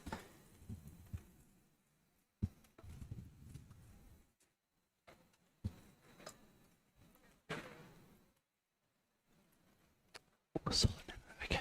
Round a mid-5 number. Yeah. Bit of a choppy execution there, but he's pulling it back. Oh, lucky on corners. Big hesitation before those last few corners. It's a 15-31. I mean, that's probably going to lock in the win already, unless we see stellar performances from the rest of our competitors. And here's Michael and Firstgen both receiving their first cubes. And Hans as well. Got all the way on 3 of the top seeds. Receiving now.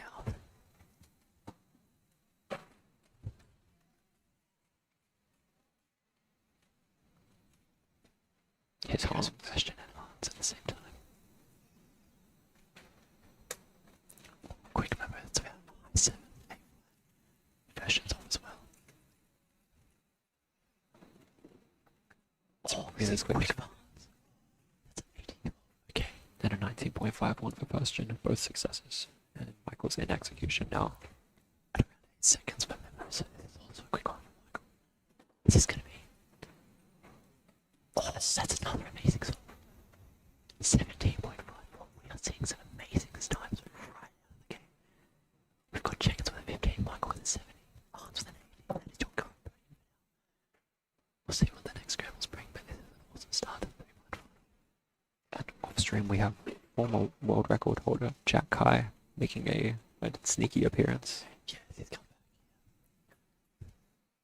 Still on the top of the world rankings after all these years. Still very high placed. So should see some good solves from him here as well. And then other solvers like Amy Smith and Benjamin Paul. Both extremely top solvers in their own right. So lots of excitement here. Lots and Jack with a 20.55 off stream. It does beat his first round time with a 21.47. So good to see improvement from him. But yeah, I think at this stage he'll be off the podium already. Here we have Jeggins receiving his second attempt of 5. Completely forgot about the It's a very new format, so Absolutely. we're still adjusting to it, but Chegan started off with a 15.31, so we're looking for a time faster than that, ideally.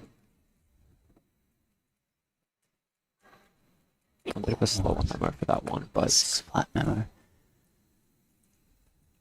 A few lockups as well. It's going to be faster, I think. 14.89, but at the end. Question for his second as well. Coming off a 19, he's probably hoping to improve that. I believe 19 is still quite a solid time.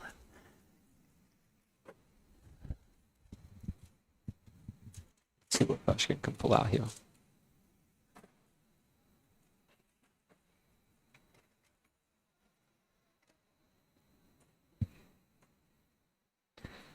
Bit of a safer memo there. Might have mistraced something. Slow memo, yeah. Bit over 10 seconds there, but he's taking his time with execution as well. Probably just trying to guarantee that it's actually slow. Oh, he's forgotten corners. Okay, it's going to be, if he does succeed, this will be quite a slow one for Vershkin. That's unfortunate. And we'll probably cut over to Hans to catch his solve since Vershkin's struggling a little bit. Yeah, Vershkin does solve it with a 39, but we have Hans Lin, another 9-second memo, similar to the first solve. Some pretty fast turning in execution, although some Fairly hesitation. clean. Pretty fluid, not too many pauses through the hours. 20.59. So not going to improve on his first time. And remember, we're chasing the best solve of the 5 for all competitors. Absolutely. Here's Michael. Bit of a slow Here one. goes 7-second memo. This should be fast. It's looking smooth as well. Very fluid turning. And really safe on that end, but I think an unfortunately exit error of sorts. it's going to be a DNF. I think he's messed up his U layer there, possibly done a unwanted U. We have Checkins solving his third at the moment.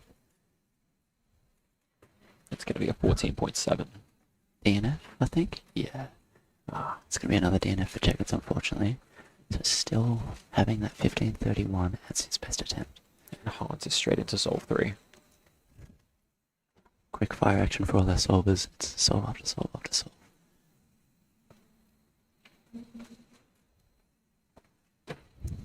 We're looking to beat an 18.1 right now. Flow through that memo. Really quick memo. Oh, this is looking rapid. Oh, he's under corners. Oh, but he's really taking his time with the corners. Is it going to be... It's a DNF as well. But that is a good indicator that this is a good scramble. So that we memo was really good. Should be seeing some really good times. Hopefully Vershkin can pull it together. Perhaps a lot of solved pieces or not many cycles. We'll have to see. Was he first with an 8-second memo? A little bit slower than that of Hans, but he looks to be turning smooth. Onto corners now, a few pauses. 20.8, so he's not going to improve on his best solve just yet. Still has 2 more to do so. Here we have Michael for his third. Really taking his time. And hopefully we'll see a really fast memo from him. He is great at execution. Looks like he received the cube in his desired orientation. Awesome. That's about a 7.5 second memo. And a bit of hesitation in those comms, but yeah, he's just hesitating. He's had trouble with the last few pairs, but a low 20. It's not a horrible time by any means. He'll be fairly pleased with that. But yeah, won't improve when it's 17 from solve 1. His 17 is quite close to PR for him. He PR'd in the last round with a 17.39 single, so he'll be chasing a time better than that. But you know, given the nature of a big final, it might be a little bit difficult. Yeah, the nerves might get to him, especially for a solve that's seemingly so good for him, obviously, being PR single. But we don't know. Michael may give us something we don't expect. Hopefully. And here goes Hans. No hesitation, straight into the memorization. And about 8-second memo there. And really fast with those edges, straight into corners at around 14 seconds. And I think it's another exec mistake. Looks like about 8 pieces, so yeah, it'll just been one move off. And Charlie's in memorization right now. About That's a 5. high 5, yeah. But he's turning very fast. It's going to be a 13.72 success. That's more of what we're used to. That's Charlie for you, WR holder. One of the best in the world by far, and he's shown that 13.72 for his 4th attempt. And that should very, very, very comfortably lock in the win. I think that's very safe to say indeed. And Firstgen's blindfold has fallen onto his face while he has his hands on the timer. That's annoying. It is very annoying. Michael going for his as well, I believe. Yeah. Firstgen into execution, about a 9-second memorization there. And a lot of hesitation. Oh, he's brought it back though, he's doing well on corners. You see Michael with a just under 8-second memo again.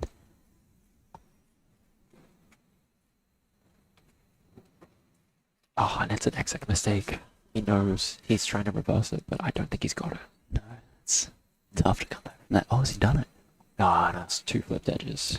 I think he realized. Yeah. Right as he nodded the blindfold. Perhaps he glanced at a flip edge and realized it was over. So we're looking at a pretty likely podium of first place to Charlie, second place to Michael, and probably third place to Hans, unless someone off stream has gotten something better than an 8.12. Yeah, 18.12, or if Firstgen is able to pull it back on his final solve, perhaps the good scramble we're waiting on. Firstgen did get a high 16 single in the previous round, along with his best average. So we could see a similar time from him to clutch a better position than 4th place. He doesn't have BPA for a PR average.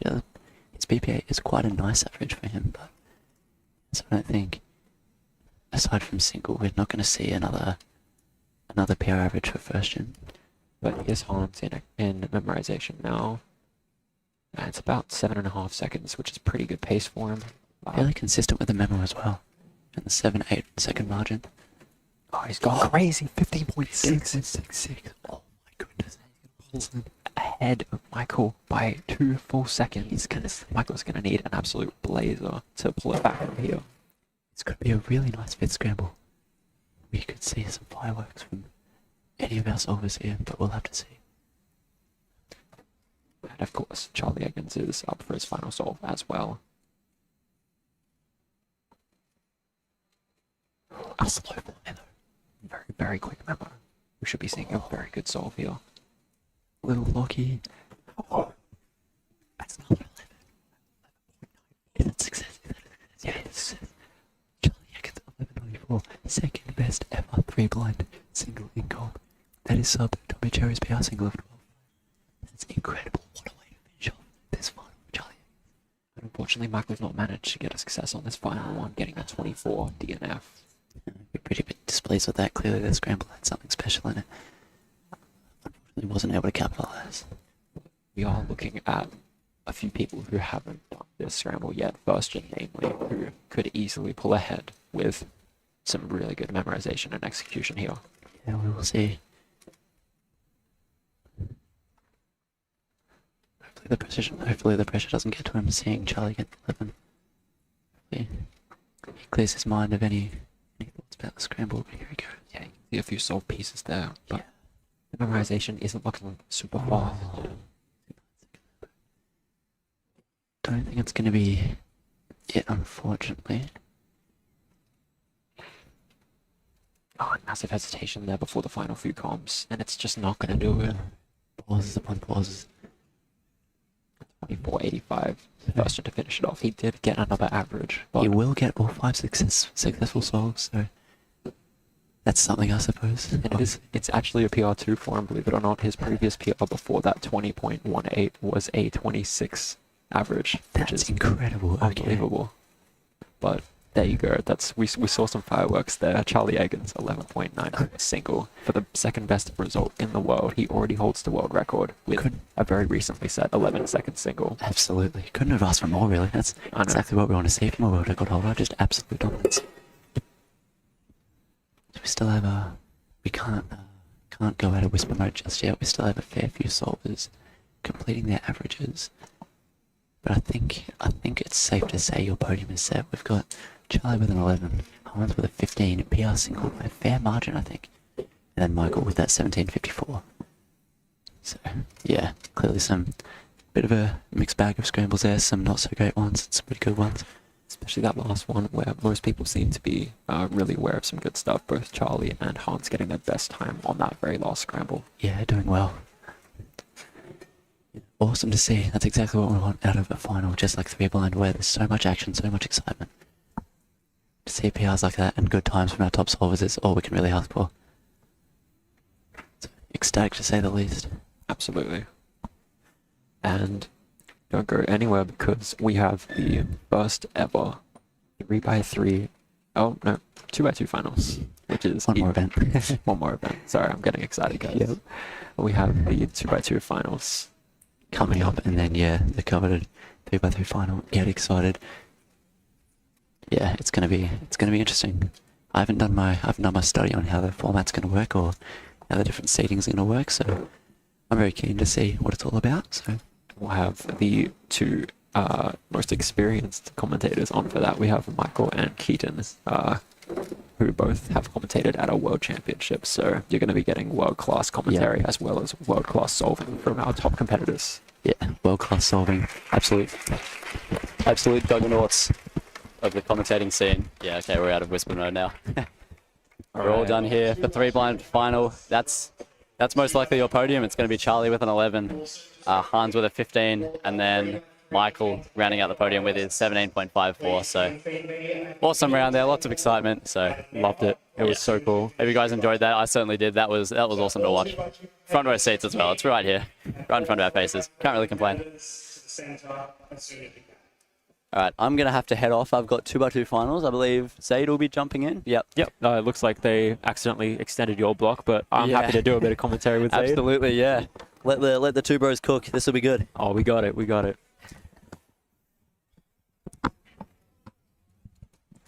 How is it going, Zaid? Hey, I'm back on. Let's go. All right. So we're going into 2x2 finals, and we have some very competent 2x2 solvers we're going to look at. Yeah, they're all right. They're all right. So we're looking at Station 1 will be Roman Rudakov, the oceanic record holder who got a 1.31 average in the previous round. Just narrowly behind him on Station 2, we've got Phoenix Patterson with a 1.34 average. And then Nathan Fairs, is it? Yeah. Nathan Fairs on Station 3 with a 1.61 average in the previous round. And finally, Sebastian Lee, best known for Pyraminx, but he does dabble in a bit of 2x2 with a 1.65 average on Station 4. Roman and Phoenix also top the table on the Oceanic ladder.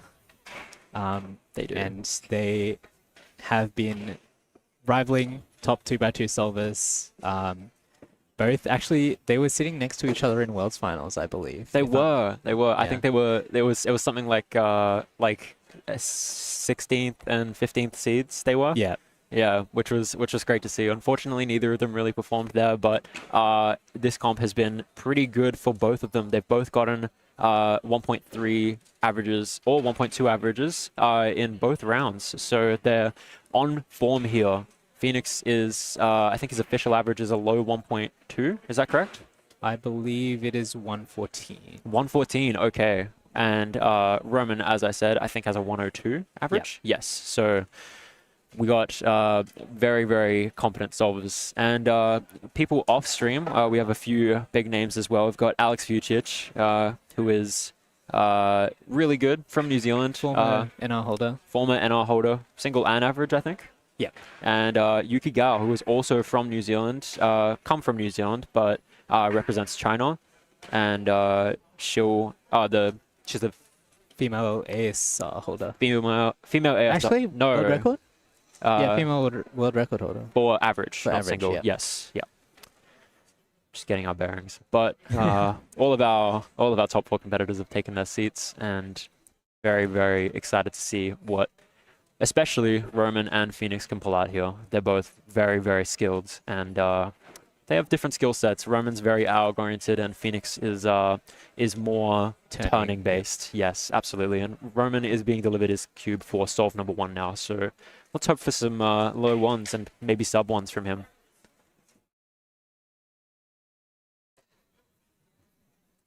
Let's see what we can see on this scramble. Both Zayden and I know a little bit about 2x2, but I'm seeing a bar on yellow, but that's all I can really see from this angle. 0.89 to start off is incredible. That looked like it was a mostly 2-gen solution apart from a single F move at the very start, if I'm not mistaken. I think you're right, and we're going to see Phoenix straight into this solve as well. Yeah, that was Oh my gosh. 0.71. Oh my goodness. Okay, so we're seeing what seems to be a pretty nice scramble on the first. And a few really crazy times off stream as well. Yeah. We've had Tommy Capriles with a 1.12. And unfortunately, Harry Forbes, sorry, I thought he was doing warm-up solve, but it seemed lucky, so I immediately went to assume that it was. No, Harry might not have gotten the scramble yet. But 2 very, very good starts. Like we said, these are some of the best 2x2 solvers in the world, so we're going to be seeing a lot more like that from them to come. Nathan and Seb is yet to start their first solve, but Seb has just received his. From what I saw, this doesn't look like it didn't look like Roman and Phoenix did the same solution. It looked slightly different. Maybe Phoenix found something slightly more efficient, but it could just be that his turning is incredible. But we've got both our stations 3 and 4 competitors about to start for solve number 1. If they can pull off some time similar to that of Roman and Phoenix. Step into inspection now. Oh, it seems there's a really nice orange layer from what I'm seeing. Oh, yeah. A little bit of a fumble on that AUF for Seb. It seems there must be some sort of cancel into a nice CLL based off what I'm gathering from that scramble. Looks like it. And we've had a few pretty fast times. Alex with a 0.84 and Yuki with a 0.87. So some really fast times. Yeah, sub ones all around the board. But here's Nathan. 0.85. Oh, the exact same time for both of them. That's hilarious. That's amazing. We've also seen Roman Rudkov on his second, 1.3. And Phoenix inspecting as well. This second scramble doesn't look as good, but Phoenix with a bit of a lock up there, 1.48 on solve number 2.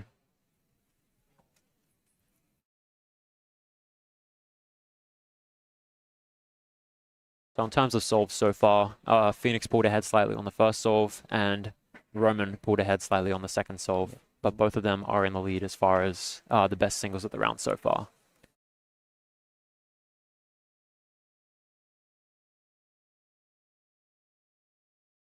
It's always nice to start off with a really easy scramble at the beginning.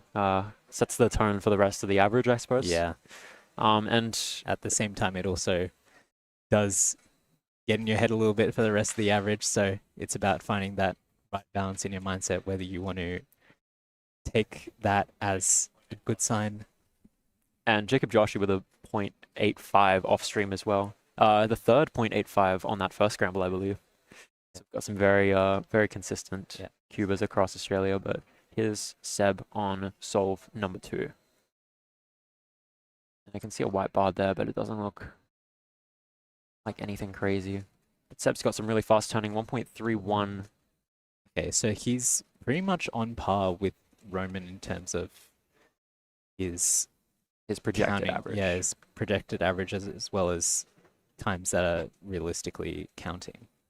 And Nathan, who also has a 0.85, also had some really fast turning on that solve, so we'll see what he can pull out here. Roman Hopefully, also starting a 134 seems a bit not too pleased with that one. Seems like he gave that expression of it could have been better.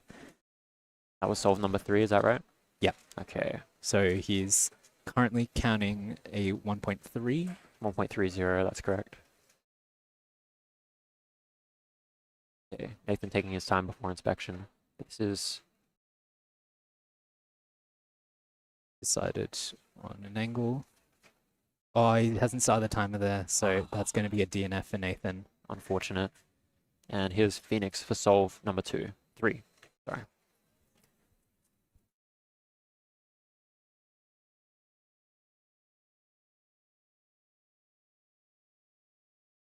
Bit of a lock up there. Lock up there, but still really speedy turning, finishing that solve off. Good recovery on that one. 1.32. That is still just slightly behind Roman with his current counting time of 1.3. Roman pulling ahead is most likely what we expect here. He does seem to be a little more consistent in comp than Phoenix does, but they're both incredibly skilled and can pull it out when it comes down to the wire. We've only seen Roman falter really once. Nationals finals? Yeah, Nationals finals. Yes. Where he didn't even make the podium despite being almost a clear favorite to win. But any solve kind of on pace with the solves that he's gotten so far this round will lock him down an incredibly safe average for that podium, potentially the win. Roman inspecting on his 4th. Meanwhile, Sebastian's getting ready. A big lock up there. 1.48. That definitely feels like there could have been a lot more potential with that one too. But we do have a range for Roman's possible finishing average. Meanwhile, Seb for solve 4. 3 actually. Some really fast 121, that was really clean. The best time on that scramble so far. Seb's really controlled but fast Pyra turning does seem to transfer really well to 2x2. Definitely. That's what I'm noticing. And here's Phoenix getting a look at this 4th scramble. Let's see if he can do well where Roman struggled. And a 1.12. That puts Phoenix in the lead currently. So his best possible average is a 105 and worst possible average is a 131. So he is currently significantly ahead. Well, not significantly, but nothing is significant in 2x2. We're talking about fractions of seconds here, always. There is an overlap. Roman can still pull ahead if he managed to improve upon his worst possible, assuming Phoenix doesn't pull through with a final solve that counts. Nathan very decisive with this layer, and it's going to be a 1.37, but a shake of the head. It's not going to do it, but he is on pretty good pace so far. Yeah, also fighting a battle for one of the podium spots here. Got Roman going for his final solve. Just to remind you, 1.18 is his best possible average, and a 137 is his worst possible. Seems he's found a solution, just deciding on that angle. 1.13. It's going to give him a very solid average. Something within the 1.2 range, I would assume. And we've seen a reaction from off stream. Not quite sure what it is, but I think it's Benjamin Cow who's a bit disappointed with average. He is assumedly just finished. Yep, potentially. But here is Sebastian for solve number 4. He's pacing very well. Currently counting a 121. We'll see if this solve can put him in contention. Oh my gosh. One flat. That puts him... Oh my goodness. Sebastian Lee has a OCR BPA of 102. And he has locked a PR. 1.17. 1.17. And I believe that would put him 3rd in the continent, which is absolutely unreal. So what you said about Pyraminx turning translating is absolutely right. And what has happened with Phoenix? I think he's seen the last scramble before the cover was supposed to be lifted. So he's going to get an extra. He's going to get a scramble that no one else is going to see likely in the top 4. So we might see some crazy variance between the solves. And I believe Seb's fourth solve all but confirms that he has won 2x2 at Melbourne Summer. He is at very least in second place to Phoenix. But his okay, yes, Phoenix correct. is, You're correct. Yes. Yeah. Phoenix does have a BPA that is better than Seb's WPA. However, we are yet to see if Seb can improve on his WPA and if Phoenix does manage to achieve his best possible. And Nathan with a 1.99, which he's pretty disappointed with. It's going to give him a best possible average of 1.4. Yeah. And with that DNF, he's going to have no technical worst possible average, but yeah, that I'd say, that definitely puts him out of contention for podium. So I think our podium is pretty set. But it's just the order that is not 100% certain. Yeah. Just a reminder, we did see Roman Rudikov finish with a 126 average, and Sebastian Lee is all but guaranteed to beat him. We're just waiting on what their final averages are. And just a reminder, Sebastian Lee has a best possible average of 102, which will tie up the oceanic record with Roman. To beat 0.85, and he ties the oceanic record. Here we go. That's going to be his worst possible there, unfortunately. Seb Lee still pulling out a 1.17 2x2 average. And Phoenix off camera with a 2.61, so Sebastian's going to win by 0.01. Sebastian is your Melbourne Summer 2x2 champion. Oh my god. So an absolute upset. The two top 2x2ers in Australia have been upset by Sebastian Lee, the Pyraminx OCR holder. What are the chances? That's incredible. Incredible average to cap off.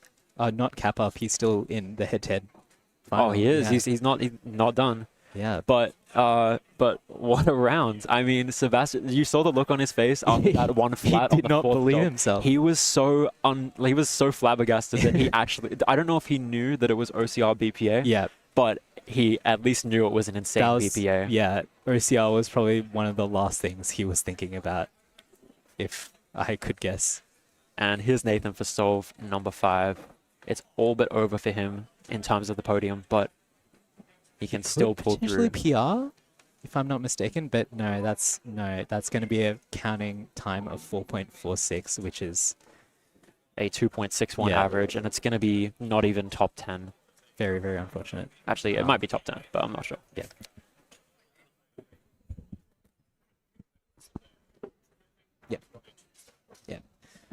So Mitch has just informed me we will be playing the rest of the trivia segment from lunch. So while we do set up and wait for the head-to-head final to start, please feel free to enjoy with the video. Yeah, the video, yeah. Enjoy, guys. We'll see you on the other side.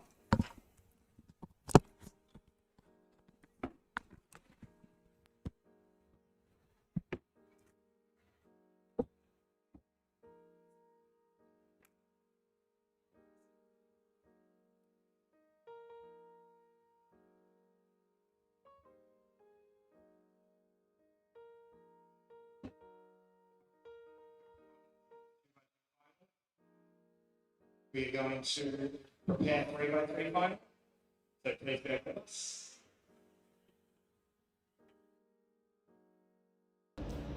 My name is Timo. These three are definitely in this order. It's just where these two fit in around that. I think Theodore was 5th in the world at some point, so I'm inclined to put him above Maddie.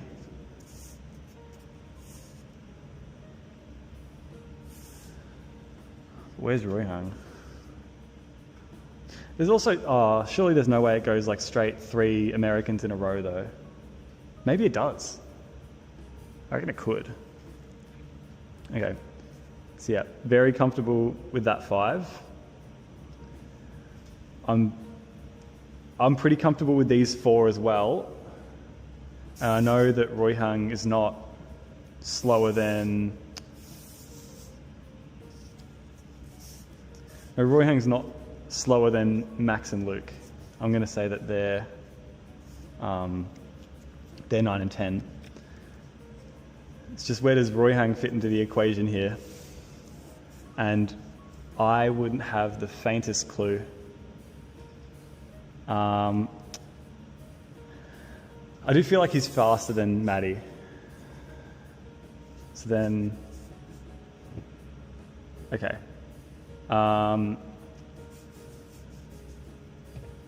6 and 7. I mean, I'm fairly confident, at least with the top 5. This could be a little bit skew-if, but I think I'm probably going to go... I think I'll put Theodore just faster than Royhang. Yeah, I don't think I'm getting any better than that. I'll lock that in. Alright, Royhang and Maddie are swapped. Royhang and Maddie are swapped. Yeah. Wow, okay. Zaid also Ooh, okay. Well, I know currently Shiny number 1, number 2 T Hang. And I think from there is where it gets tricky, because I know the rest of the Chinese competitors. Oh, I know the top 4 is all China. And then it's Timon in 5th. I forget whether it's Yufang or Zhao Kun who's 3rd or 4th.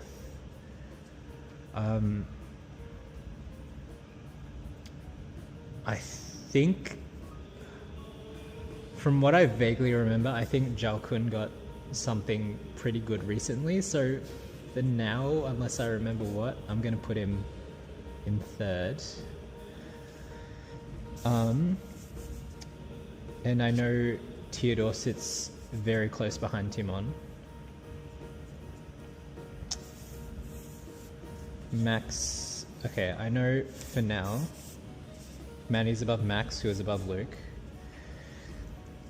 Except I don't know where to put Rayha.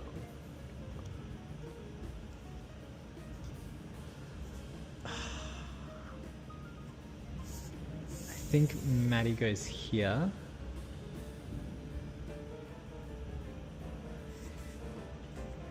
And I think Rayhang goes just under him, followed by Max and Luke.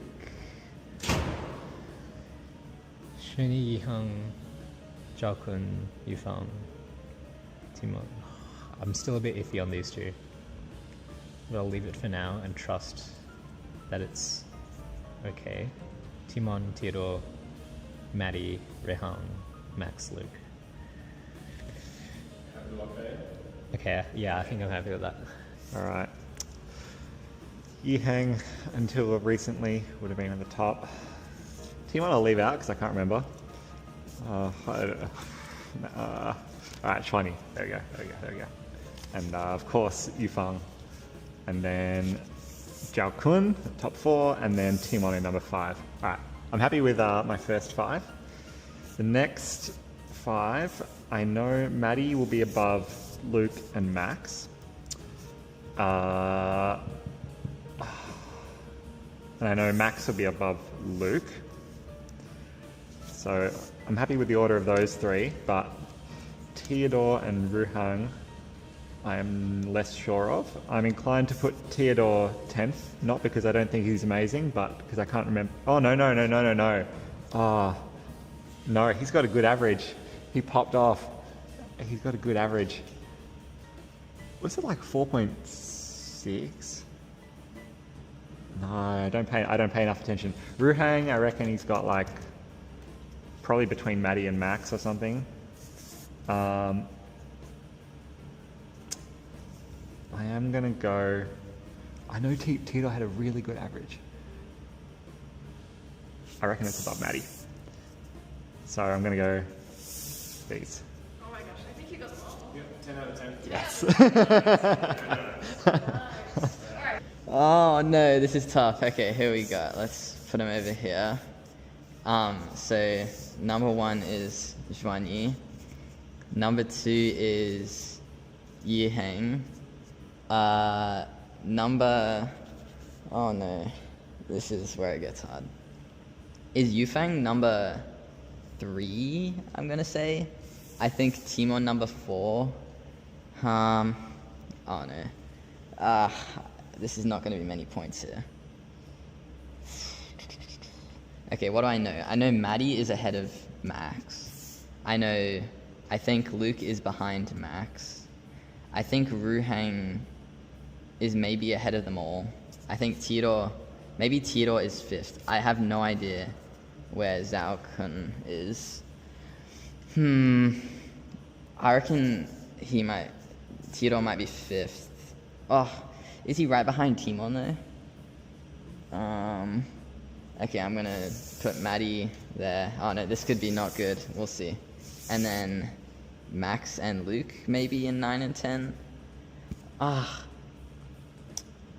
Is Ruhang ahead of these? Is Max there? Man, let's shuffle Zhao Kun down. Let's do this. I have no idea. It is Zhuanyi Gang, Yiheng Wang, Yufang Du, Timo Koloshinsky, Theodore, Maddie, Ruhang, Max, Zhao Kun, Luke, Garrett. So, yeah, average. So, Zhuanyi just got it, I believe, so I'm gonna put him here. You don't have to win. Okay, and then Yiheng should be 2nd, I believe.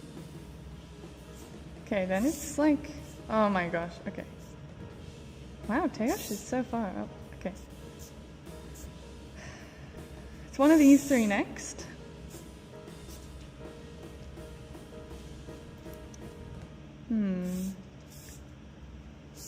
Oh no, I have not looked at the rankings in a while. Okay, Yufeng Du, Zhao Kun Li, and Li Hongzhu. I feel like it's Yufeng next. I have no idea what this person got.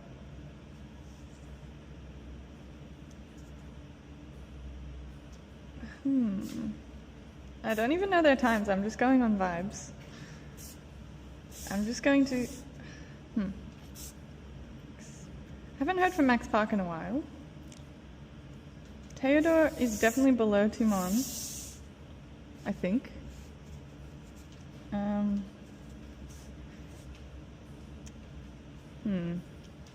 Luke is above Max Park, I think.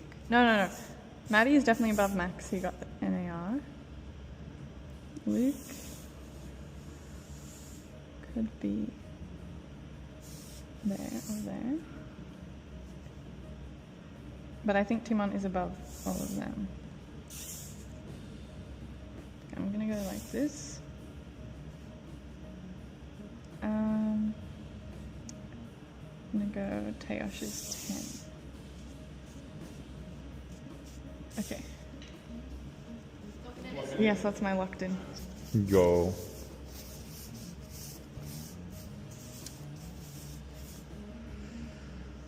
Cool.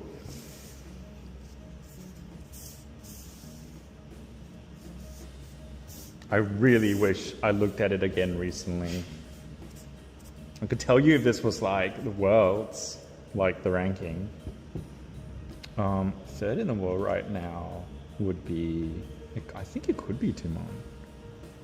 These guys are just all so fast. Why not? You can be that one.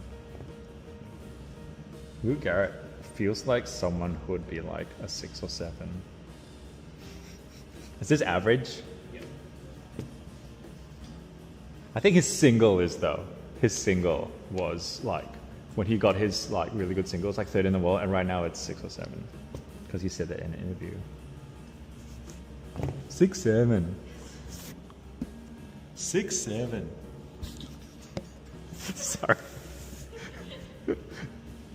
I live with like a Gen Alpha and a Gen Z, so yeah. I mean, nah, it's not. I'm not. It's just like, let's put you there. That's where I want. That's where I want him to be.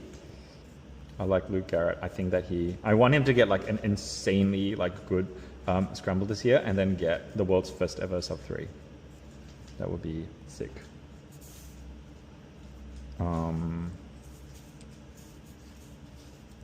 Lock it in, Eddie. Do you know who has the national record in the US right now? Or who recently got it? Mac? It was Maddie, you're right. Okay. Maddie got it. Okay.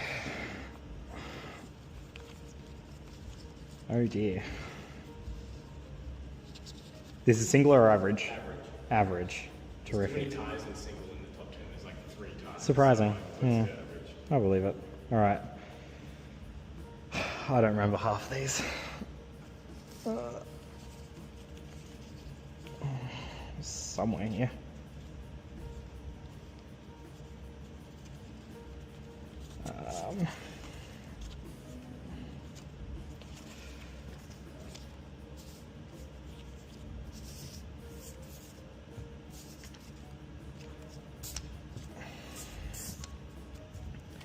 We're mostly guessing at this point. I think I've been mostly guessing for a while.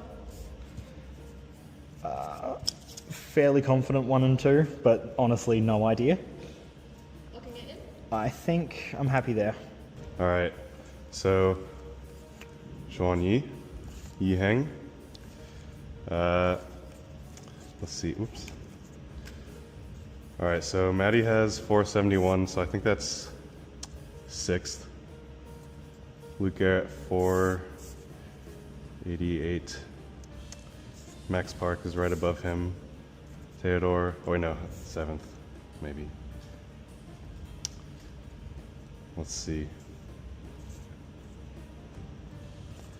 Timon is about here. I think Yufeng is ahead of Zhao Kun. Then Theodore, Maddie, Rihung, Max Park, Luke Garrett. Nice.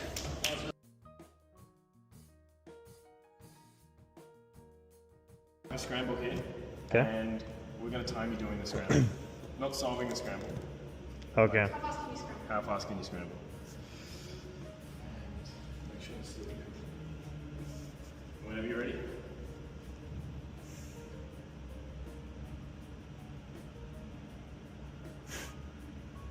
What if I get it wrong? Then you're DQ. Yeah, DQ. Okay. And how are you scoring it? Similar to like an F1 race, like 10 points, 8 points. 6 Okay. points.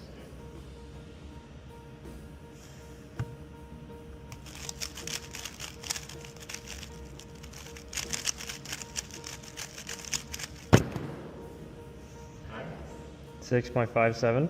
Nice. Scramble. Oh yeah, let's go. Easy, easy. Right, so what am I doing? Okay, Whenever you're ready. oh, this is a long scramble. Oh no. Oh my god.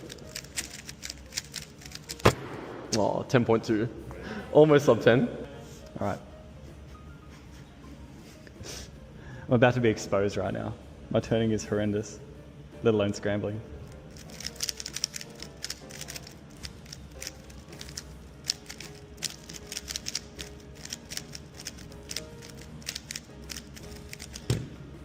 $10.82. Not too bad. Okay. Get myself ready.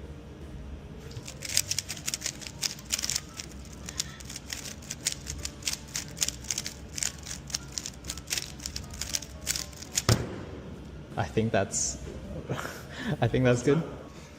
Let's get into good position.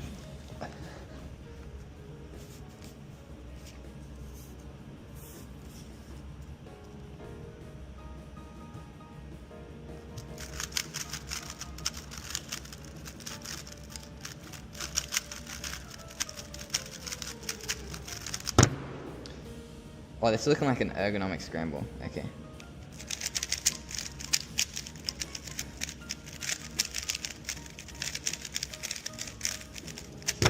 $7.78. Oh, that's nice. I had to like look ahead. We'll double check if this is right Okay. after. Hopefully it is. Alright, and one more. All right.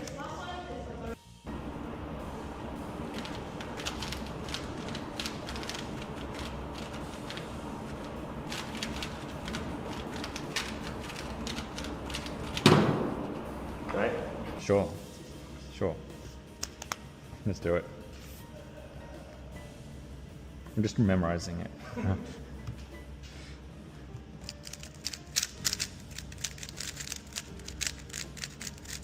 No! Ah, it's cooked.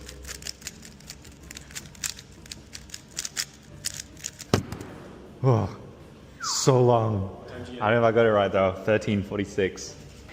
Delegate and FMC main. I should know how to scramble. Oh, I think I just did another move.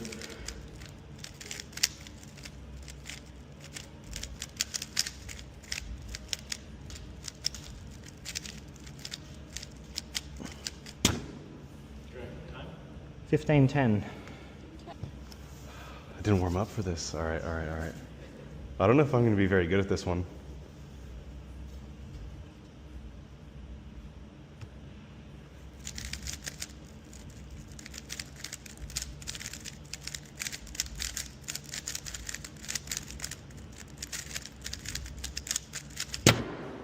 $10.84.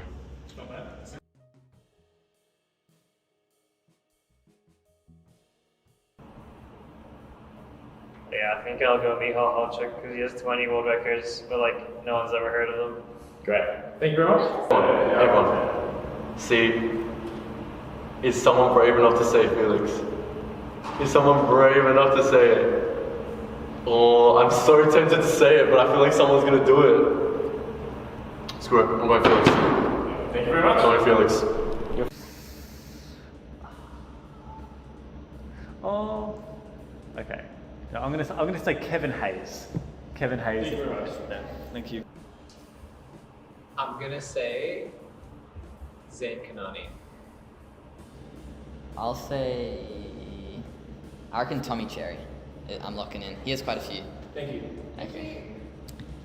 Top 100 NR for 16 out of 17 events. Wow. Country Oz shares last name with F1 team. Ooh. Okay, I'm gonna say Stanley Chapel. Yeah, but like, everyone's just not gonna go for Felix because it's like someone else will say his name. So I feel like I should just go for it. Yeah. Because like, everyone's gonna avoid Felix. Yeah, no, I'm just gonna go for like, the most like likely person and then hope that I will get at least one. Felix. That's a great strategy. Fucking Felix. Yeah, I could play the game of everyone else won't. Which I will. Felix. Thank you. I don't know what to do.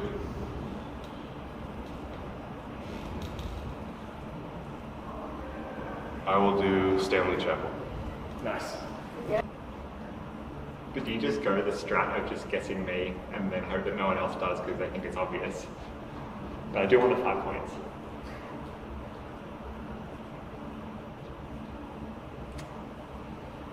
So like the first strategy, which I feel like everyone would default to, the sort of default strategy would be like, alright, pick someone that's like 3rd or 4th. So like, I don't know, like Eric Akers or Kevin Hayes or something.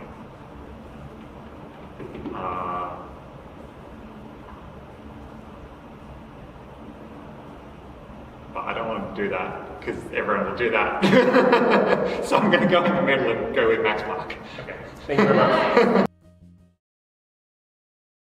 Good morning, afternoon, wherever it is, wherever you happen to be watching. We are joining you today with the very first ever World Cube Association head-to-head final. My name is Michael Tripodi and I'm joined here with newly minted Australian, one of the most recognisable voices in all of speed cubing, all the way from the United States, Keaton Ellis. Hello, Keaton. Are you excited to be bringing this to the people? This has been a long time coming. We've been talking about doing head-to-head sort of behind the scenes almost for 10 years now, and it's really finally come to fruition here. I'm extremely excited about what we're going to see today. Yeah, it's all new territory. We're looking to bring it to you as best we can, but this is a first for the WCA, and hoping that it all just stems from here. You know, we're entering a new era. Things are getting a little bit more competitive, and testing out new formats is one of the ways that we're looking to progress the sport. Absolutely. This is something that is explicitly supposed to be spectator friendly. We're going to introduce this format to you. The way that it's sort of going to come about is going to be with head-to-head solving. You're both going to solve at exactly the same time. It's kind of like tennis in the sense that you're going to be doing best of 1 or best of 3 or best of 5 matches, each of which you want to get first to 3 solves. Yep, so each set is going to be comprised of 5 solves, and it's just whoever wins the most, or whoever gets first to 3 solves, wins the set. And it's going to be 4 separate rounds. I think our top 4 seeds have already pre-qualified to the second round. But first round will be first to 1 set, then first to 1 set. And then as we progress, we'll be doing more and more sets until we eventually crown a winner of the inaugural WCA head-to-head matchup. So this is not the only way that you're going to be able to see this coming out of the WCA in the future. We're doing it with head-to-head for 3x3 today. We've got 12 competitors. There will be more competitions doing this in the future that you can find online at the WCA website. These are going to have up to 4 different events that you can have. You can have 3x3, you can have 3x3 one-handed, you can have 4x4, and you can have 3x3 blindfolded. These are the events that you can have, and it must be in a final round to crown a champion. Yes, obviously today we're only trialling it for the 3x3, but there will be another competition, some competitions down the line. I believe there's one in Spain that's coming up not too long from now. I think Timon has registered for as well. That has 3x3 and 3x3 blindfolded head-to-head format being trialed. So definitely keep an eye out on the WCA socials. We'll be promoting those competitions in order to test that new format and get it to as many eyes as possible. We're super keen to hear your feedback. So after we finish this round, we'll be posting a link for a poll in the chat or rather a survey in the chat on any feedback that you have for us. But otherwise, we're just about to get ready to get started. But yeah, as we've mentioned before, the top 12 competitors from the past round have qualified through to this head-to-head finals. So Charlie Eggins was just on the cusp. So he was seed number 12 for that one. Needed an average of 7.6 or thereabouts to get through to this round. So all of these competitors are quite speedy 3x3 solvers. Typically Melbourne Summer is a competition that brings the best from a lot of cubers around the region, and that's no exception. We've got Emmanuel Cow of Singapore, Alexander Vuzic, New Zealand, and obviously Timon Koloshinsky of Poland are international representations in this head-to-head final. Yeah, Melbourne Summer, the birthplace of Australian cubing in many ways, and here we're starting a new format for the WCA as well. It feels very fitting. It is. It was the first competition held in Australia, Melbourne Summer. I think Melbourne Summer Open 2010 at RMIT University. We found that out in the mystery event Kahoot yesterday. And yeah, it's very fitting that a competition that has this much pedigree as Melbourne Summer is the first, at least in Australia, not least the world, to be hosting this new format, trying something new.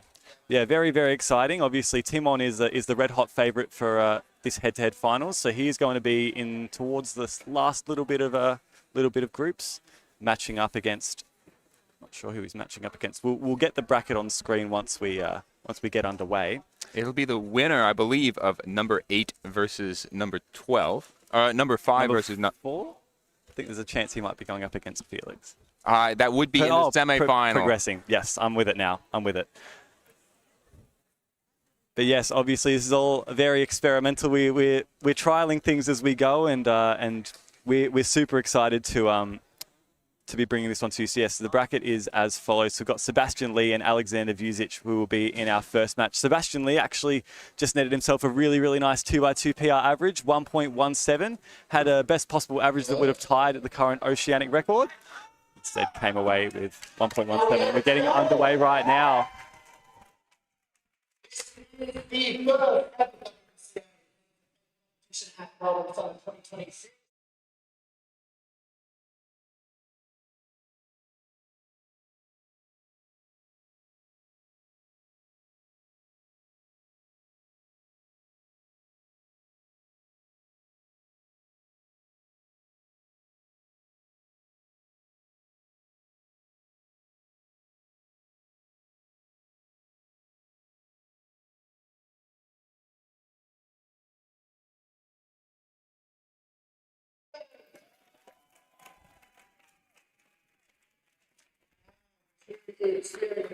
With Lennon and Miles.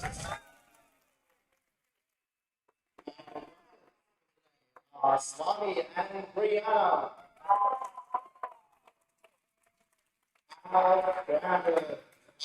Kit and David McLean. On bar entry, we have the one and only Kevin Jones. And our marshal for today's final, his final competition. Give him a warm welcome, David Edwards. He's just here, David. We are now going to get ready to introduce the competitors, so make sure to give them a warm welcome.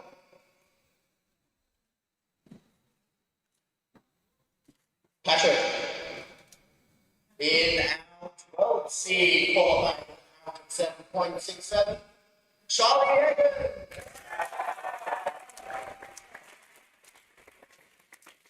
Charlie is here from Queensland, but the fun fact you may not know about Charlie is that the blindfold he's wearing right now, he washed it one time in the last 3 years. Make sure it's not Charlie. In our 11th seed, coming all the way from Singapore with a qualifying average of 7.61, is Emmanuel Bell.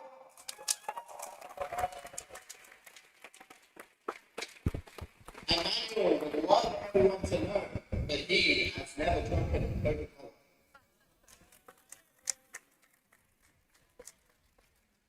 In the qualifying with 7.57 average is Roman Rubicon.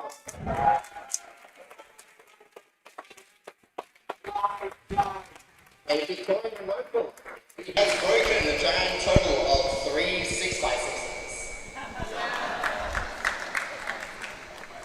In our 9th seed, all the way from New Zealand, is Alexander Vucic. Alex qualified today with a 7.45 average, and he would love you to all know that he believes in Santa Claus. In our 8th seed is Sebastian Lee from New South Wales.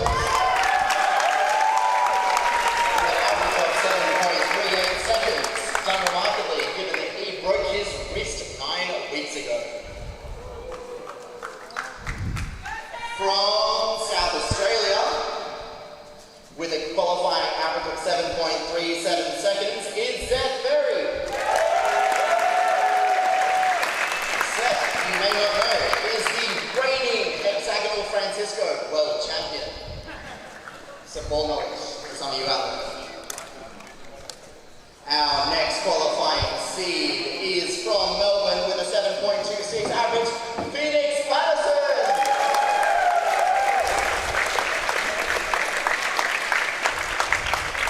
Phoenix is a very strong keeper, but many of you may not know he is top 2,000 in the world for the game saver.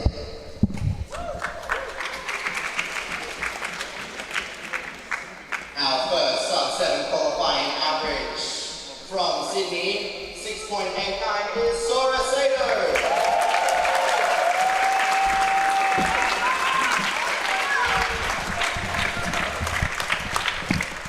Sora has spent 10,000 hours not cubing, but playing Minecraft. Our next seed, moving into the top 4, you all know him, from Victoria with a 6.89 average, Felix Zanderman.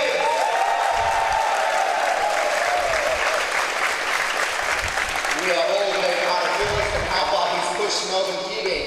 And today, this is the first ever competition he has driven himself to. Our third seed, with a 6.33 average, another Melbourne local, is David Epstein. David, known by top competitors as the founder and the MC of the David Cup. Our second seed has a 5.84 average to qualify, also from Melbourne, Riley Dexter. Riley loves to wear pink slippers around the house. And our number 1 seed, coming all the way from Poland with a 4.95 qualifying average, is Timon Koleszinski. Timon is wide-ranging keeping prowess, but one time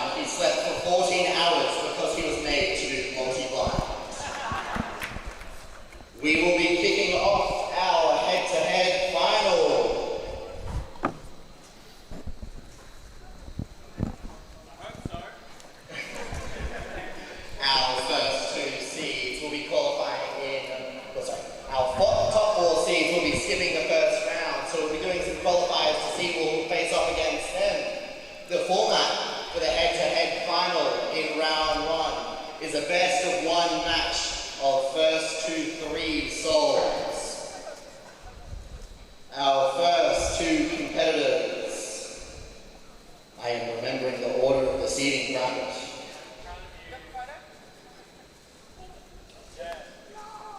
Will be seeds 8 and 9.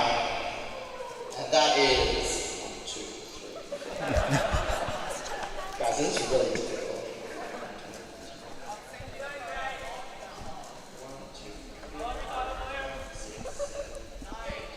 Sebastian Lee and Alex Vucic.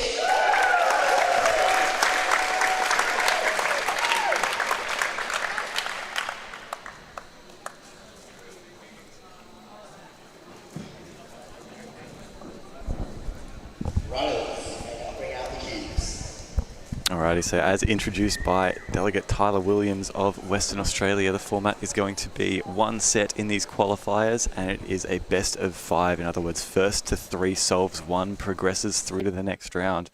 We've got Sebastian Lee on the left-hand side of your screen, former Pyraminx world record holder. I will be counting down.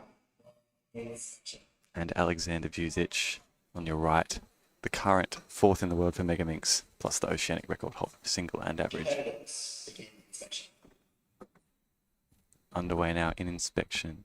These 2 competitors have made history already by being the first competitors to compete in this format. 2, 1, go. It's underway. Looks like both competitors going for a white cross here. It's turning pretty quick. There's Sebastian Lee, 6.69, takes the first solve over Alexander Vucic, 7.49 on the right.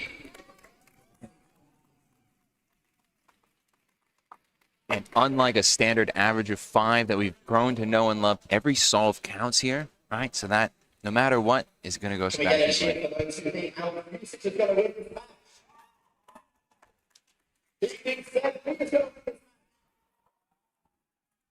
Looks like this crowd is a very heavy favourite for the Australian.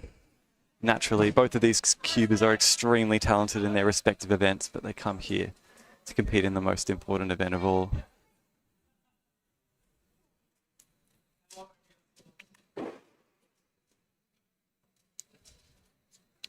This could be the most important 3x3 round they've ever competed in, or perhaps ever will. After this, also, they have the privilege of going up against Timon Koloczynski. So, it's a prize worth fighting for. As you can see on the scoreboard here, we've done our first solve, 6.69 to Seb Lee takes the first point. We're patiently waiting for that solve 2 to just coming out now. It is lovely to see that all of the staffers are Melbourne locals who have been running this competition as a series since 2010. In particular, Lennon and Miles were youngsters that came up through the ranks. Alex might not be one. Maybe he is. Who knows? Inspection begins now.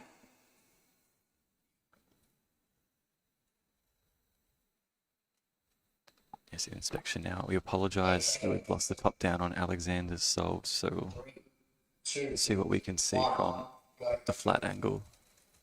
Looks like a pretty good start for Alexander there. Both turning pretty well. I mean, it looks like Alexander's probably going to take this one. Sebi is a little bit unders. Alex taking the best of it.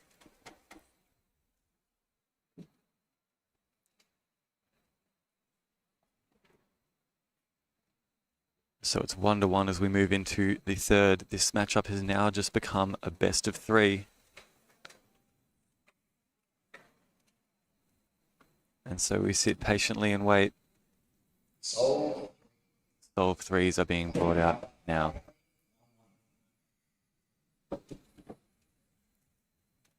Alexander really trying to get into the zone here. It's one of our more eccentric characters.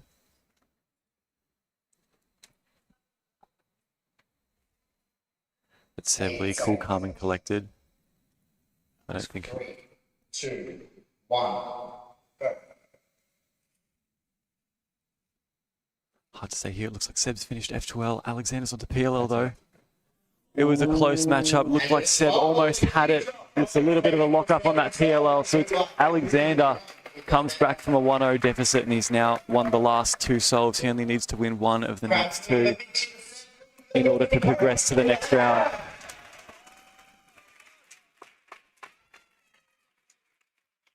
Looked like he was fumbling on the PLO there as well. Seemingly pretty nervous in that last one.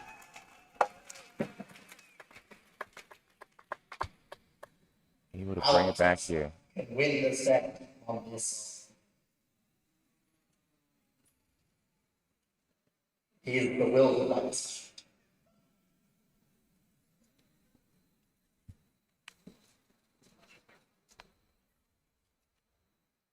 Does look like we're getting a little bit of character out of, in particularly Alex. He seems pretty comfortable with that 1 solve up lead. We'll wait and see if he can turn that confidence into a win. As you said, every single solve matters. Seb could claw it back and make it a 1 solve race.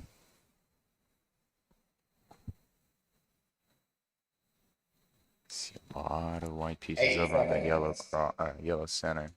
Different orientations for him right now. Different cross colors here.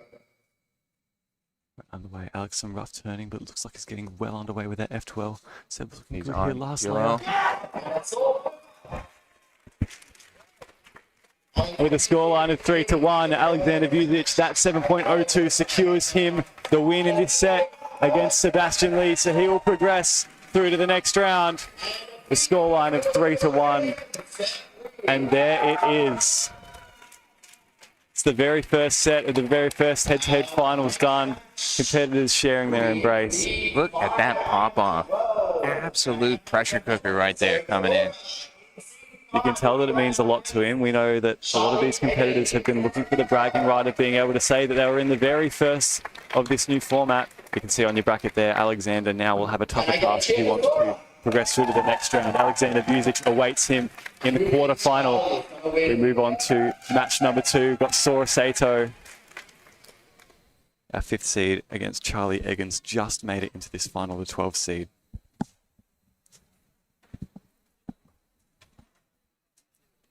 Charlie, no stranger to fast 3x3 solves. This is actually a little bit on the slower side for him with that 767 average qualifying. There has been some discussion coming into this about sort of whether or not you want to try to be a top seed or whether or not you want to strategically place yourself on the opposite side of the bracket that's team-owned. Inspection begins in 3, 2, 1.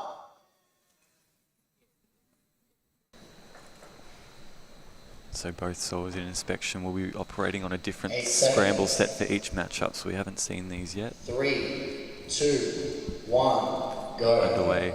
Sora's put in a lot of work on his big cubes recently. Can that translate into a big pressure moment?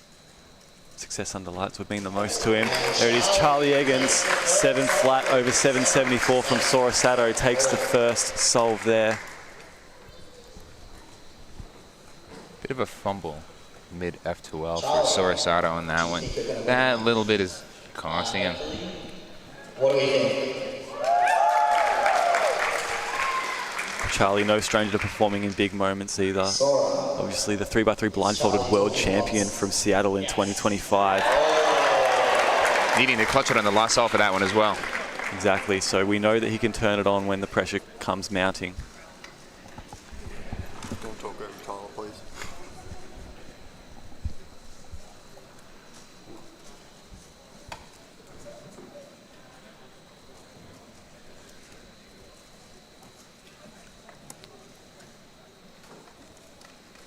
So solve number 2, Charlie's already taken the lead. 3, 2, 1.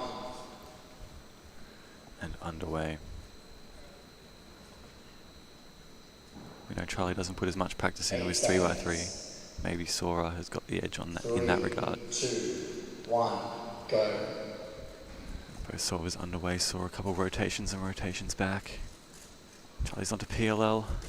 And it looks like the lockup's just cost Sora that one there, so he's facing a tough hill to climb. Needs to reverse sweep in order to make it back. Can we get a big cheer for Sora?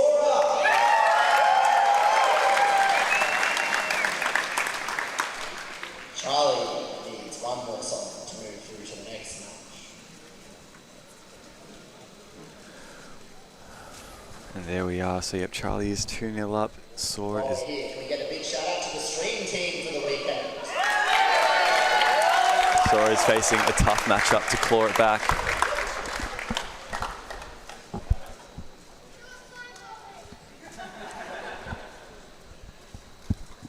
Charlie wearing that customary blindfold that he's custom made, custom printed. The fun fact, if you didn't catch it before, was that he's washed it once in the past 3 years. Inspection begins in 3, 2, 1.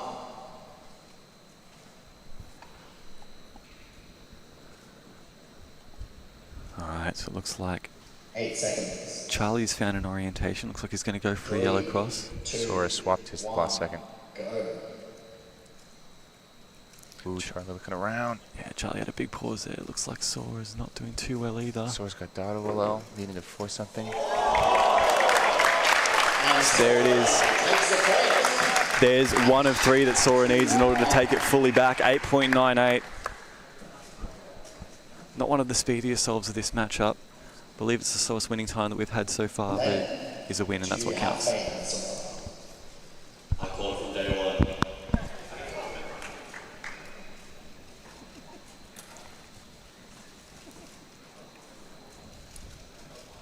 Miles, do you have faith in Charlie?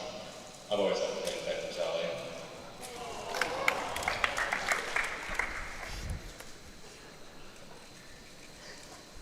It's nice to see that competitors and delegates alike are comfortable in this environment.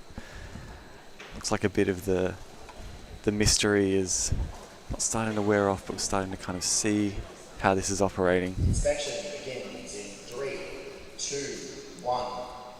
It's still early days in the qualifier. Charlie still only needs 1 solve. Different orientations here. 3, 2, 1, go. Sora off to a pretty nice start. OLL is on ZBLL at 5. 7.34. There it is. Sora is clawing it back. He had a hill to climb, but 1 foot in front of the other. He's just won the last 2 solves. Is momentum going to swing his way? He's going to win the match. I honestly cannot tell. Just able to execute that CB well. Next time, next time.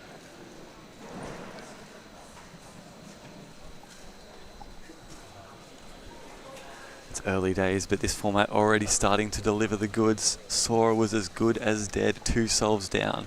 He's clawed it back over the next 2, and now it is a best of 1. Our first set to go all the way to solve number 5. Pressure is on here. 1 and done at this point. Melbourne Summer is notably known as a pressure cooker, but that's mainly just because it's 40 degrees Celsius every single day. That's over 100 degrees for our American viewers out there.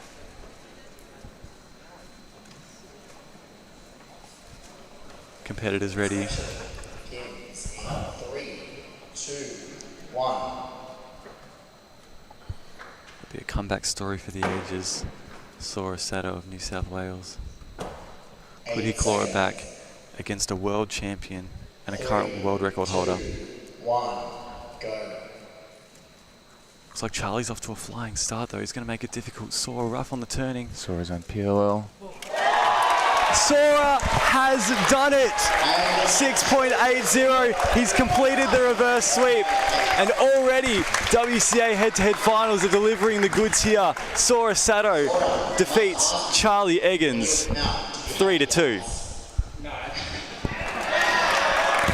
It's a very impressive reverse sweep here. Staying calm, not locking up too much on that solve 5 right there. Advancing, as you can see on your screen, he's facing Felix Zemdegs in the quarterfinal. So the quarterfinal match is going to be a 4 seed versus a 5 seed. Felix versus Sora in the quarterfinals. You've got Phoenix Patterson, another Melburnian local, versus Emmanuel Cow, big cube aficionado. Coming all the way from Singapore for this one. It's a long way to go. We've already had one international representer take the win in Alexander. Begins in 3, 2, 1. And in inspection now. 8 seconds. Phoenix with the customary green cap. 3, 2, 1, go. Changed additions over the years. Phoenix off to a lightning quick start. So is Emmanuel. This could be quick on both parties. Pure for both. It's a +2 from Phoenix, getting a 9.53. That's cost him the win on the first solve. Oh my goodness. And you know, here in this case, you say, oh, I'm just not going to make it count if it's an average of 5 format. But now he's down 1-0 over to Emmanuel count. You're exactly right. There's no time to rest. You can't afford to make a mistake. Average of 5 format, you get at least one reprieve if you even use it at all. But this is different. This is new. This is exciting.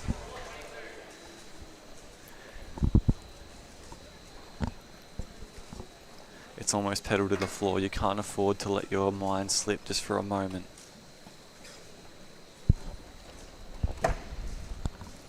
And so it goes with the +2.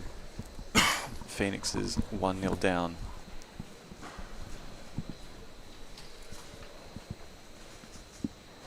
Inspection begins in 3, 2, 1.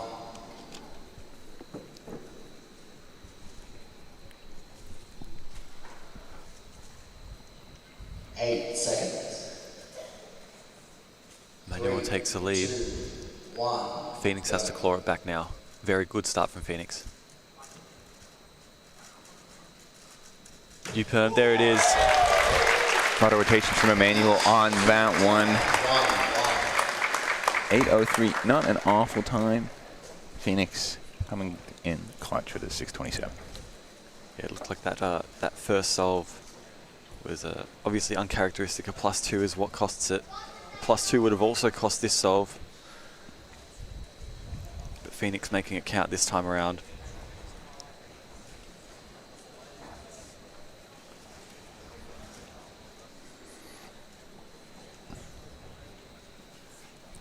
To scramble number 3 pending. It is even Stevens once again.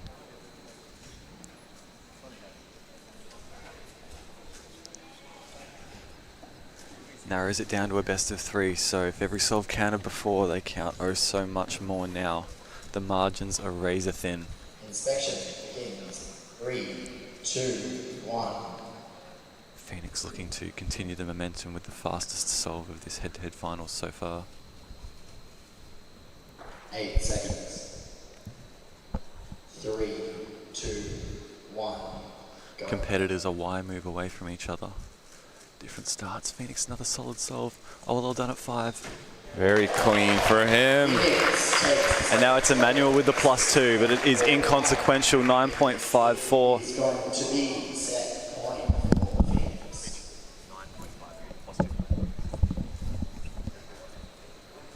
Yeah, 6.41. There's Phoenix. Continues on from where we left off. You got this. Phoenix is too locked in to answer the question. Phoenix. Do you reckon you got this? I'm ready. Staying home. It's a high pressure situation for these cubers right there. You win this one, you go down in the history books. Nobody is before you. And no one can ever take that away from you. Inspection begins in 3, 2, 1. You can see the crowd we've got gathered here at Diamond Creek Community Bank Stadium. 8 seconds. Such an important venue in Australian speed cubing. 3, 2, 1. Go. Another solid start for Phoenix, just a little bit lucky on a couple of these pairs. It's another fast solve, 6.45, there it is. Phoenix clinical, a +2 on the first solve, but it matters not. Not only that, his next 3 solves are, a second faster than the base time on that first one. good comeback for him. So there we go, Phoenix Patterson wins the 3rd matchup of the qualifiers, and now we move on to the final match of these qualifiers. Seth Ferry in seed number 7 is the defending champion in Melbourne Summer. He's beat a lot of this field already. He beat Felix Zemdegs, he beat Riley Dexter, he beat David Epstein. It's a new look this time around. Could it be? That said, though, he did need PR average last time he came out here in order to do so. He did need PR average, but from what he tells us, that PR is just the beginning. Three, two, one. Seth has a little bit of struggles sometimes competing in the average of 5 format. Maybe this new format is what he needs to finally break the shackles. 8 seconds. 3, 2, 1, go. Seth Lockie to start. And Roman speeding through. GC perm for Roman, able to execute it fairly well from what I can see here. Seth at 755 himself, not awful. Didn't look like a Roman let up at all. That solve just looked like blitz turning the whole way. Do we think he can do it again?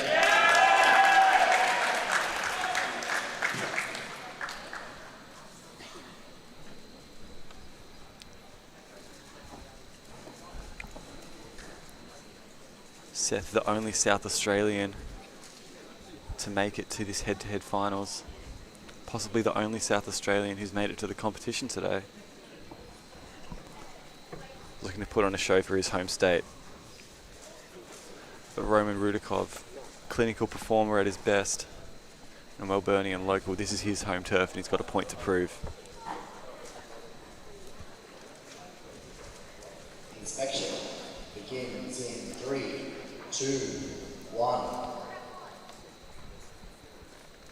So Roman started off with a 6.3, one of the fastest solves we've seen in this head-to-head final so far. 8 seconds. Seth looking to claw it back if at all possible. 2, 1, go. Seth a little bit locky again to start. It's not as fluid as he probably would have liked. Roman again with the blitzing TPS, has the PLLs. Oh, it is Seth! Seth takes that second solve, 7.98. Roman, slower than he got on the first attempt, but it's good enough for the win this time. Roman really struggling there on that last layer. Could not tell really where the OLL started, and or LL ended and the PLL started, but it was a struggle for him on that one. If you're from Melbourne, can you get cheer for Seth Ferry? I would cheer, but it would be too loud. Consider this my formal cheer.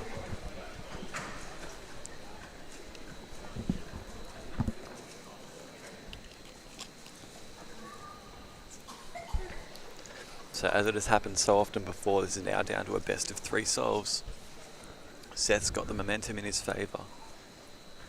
Roman a little bit of a slip up on that previous solve, but as we've mentioned before, you do not get a reprieve in this format.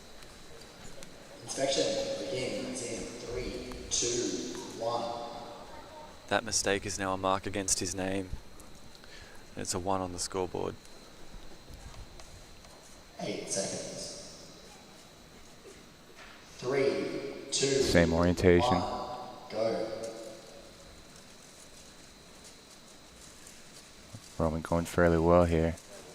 And so is Seth, though, 6.52. He's using that momentum that he garnered from solve 2 and brings it on. Roman, unfortunately, stuck in the 8s once again. He needs to dial that back if he wants a chance of progressing through to the next round.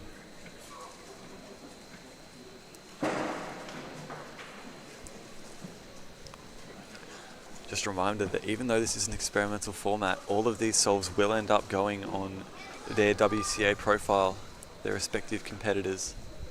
So if there's any PR singles, they will count.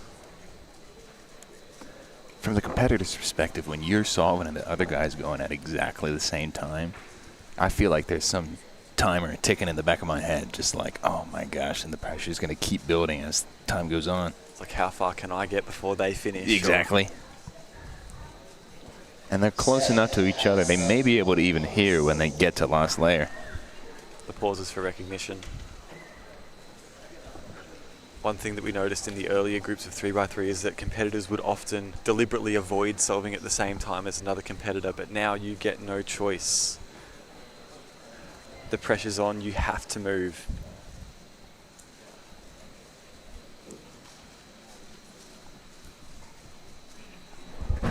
Crowd, do we think Seth can do it? Yeah!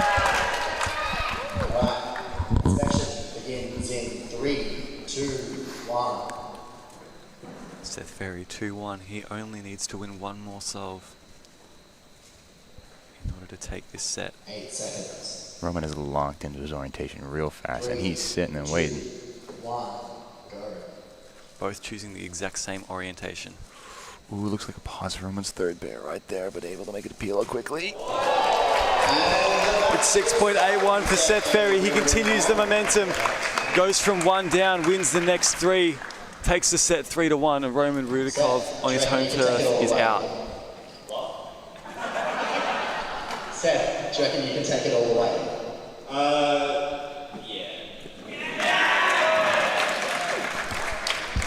We are now moving on to the quarterfinal, who will be the match one. Alex Usich. So now is where we bring in our top 4 seeds. They got a bye through to the quarterfinals, and now the big names, the big guns are going to come out. Come on. What do you say to that? I haven't liked you for the last hour.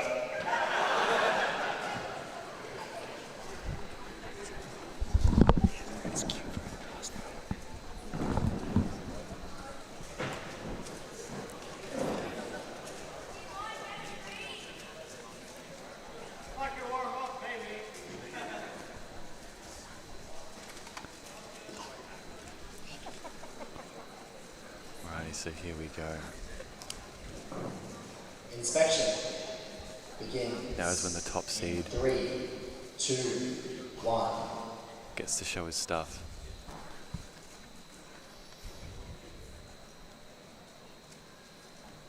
Eight seconds. Locked into an orientation. The yellow or red here. 1, go. Underway, fluid style, and onto the ZVLL. It is the fastest solve naturally that we have seen so far. 5.27, it's kind of custom to what we expect from Timon.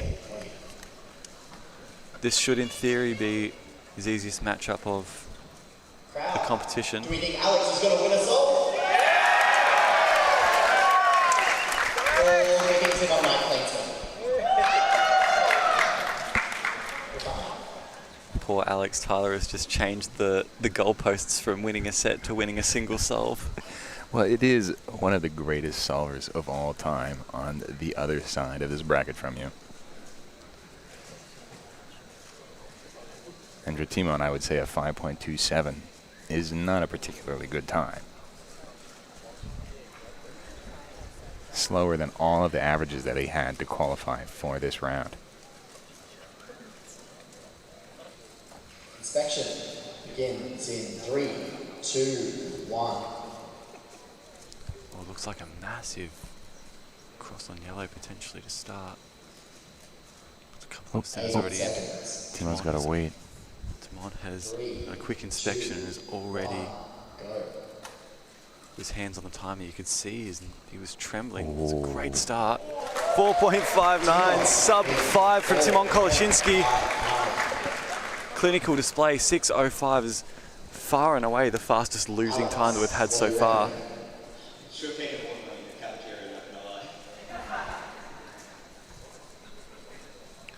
In fact, I think before this matchup, it was probably the fastest solve that we would have seen. I don't think any competitor had gotten a 6.05, let alone gotten a 6.05 and then lost that scramble. Yeah, no one at sub 6 so far, although we'll see quite a bit of it from our top 4 competitors here. 6.05, frankly, a very good time for Alex Vojtich. Timon, this is set point. So yes, naturally, Timon has 3 chances just to win one of the solves, and as the heavy favourite, a 1 seed versus a 9 seed. We'll see if it gets done this solve, and if it gets done this solve, what sort of time we're looking at. In 3, 2, 1.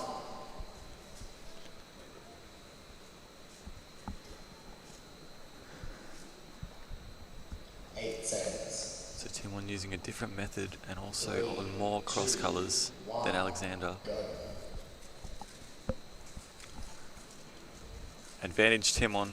There it is, 5-0-2, and a 6 flat from Alexander. Wow. Loses again. That is unbelievable. That's quite good solving from Alex Vucic. He's too busy time. Let's go.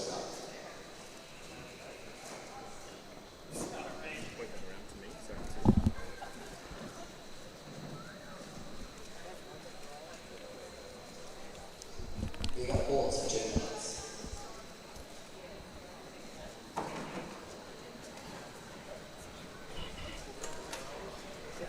Just a note, most of our competitors are able to sit in the front row. There are no concerns about scramble secrecy here at the same level as before. It's absolutely. Do you think any of these competitors are going to be able to beat Timon? Who's going to do it? Phoenix Allison? Someone's showing up?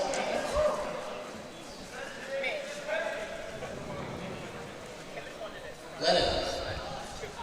Who will beat Timon in this game? Phoenix Allison!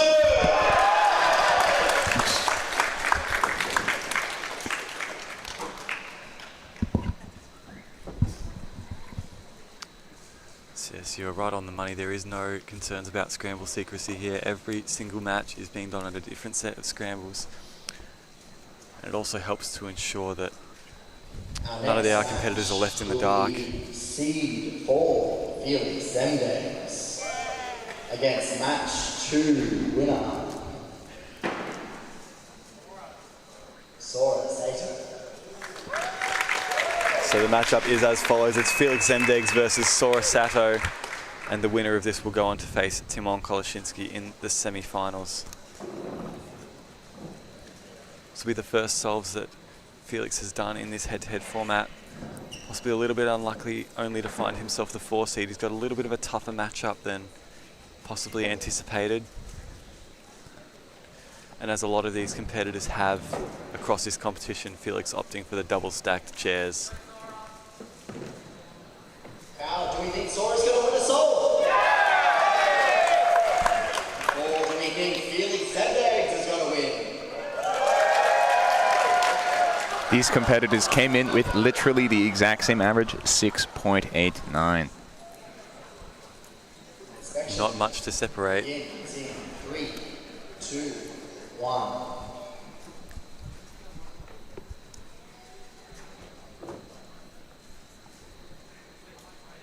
Eight seconds. 3, 2, 1, go. Underway, Felix opting for a green cross, fluid style as ever. Buttery smooth. Oh, it's Sora Sato. But turn your attention to the other side of the screen. There are 2 solvers in this matchup. It's not the Felix Zemdegs show. From New South Wales, can you give me a cheer?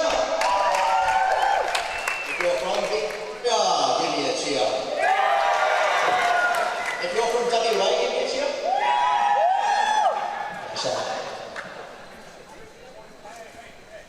If you're from Tasmania, give me a cheer. If you're a big fan of Jodie Brewster, give me a cheer.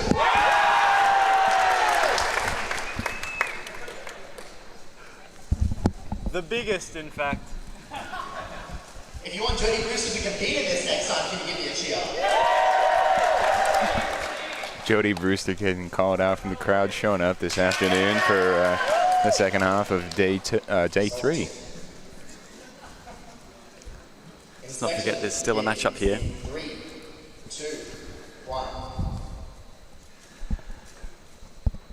Now, let's not discount Sora on the right-hand side of your screen. 8 seconds. 3, 2, 1, go. Proving he's a fierce competitor already, not to be messed with. It's a lockup for Felix. Can Sora take advantage on the other stage? Sora's doing well.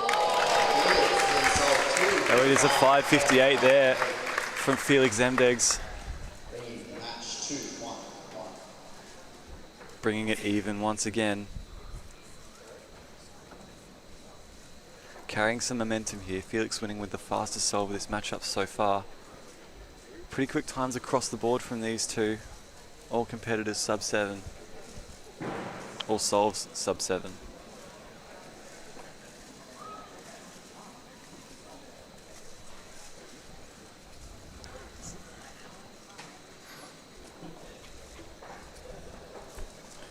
Felix opting to practice on a backup cube. They have both counted sub 5 in an average.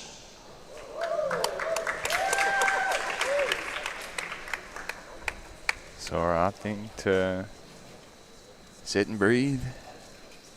Close his eyes, focus a little bit.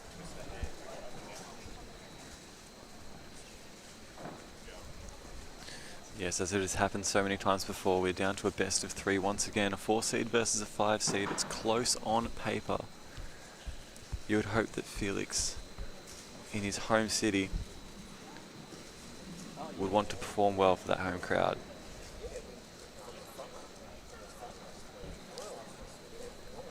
But knowing Felix, I'm sure no matter what the result today, he will be absolutely stoked with the opportunity to take part regardless. 3, 2, 1. So it's 1-all. Felix with the momentum in his favour. Orientation's exactly the same between the competitors. 3, 2, 1, go. This is now a depth and inspection game. Who has the cleaner start? Felix with ZBLL. Sora with a 6.24 takes the win once again. It's ping pong back and forth.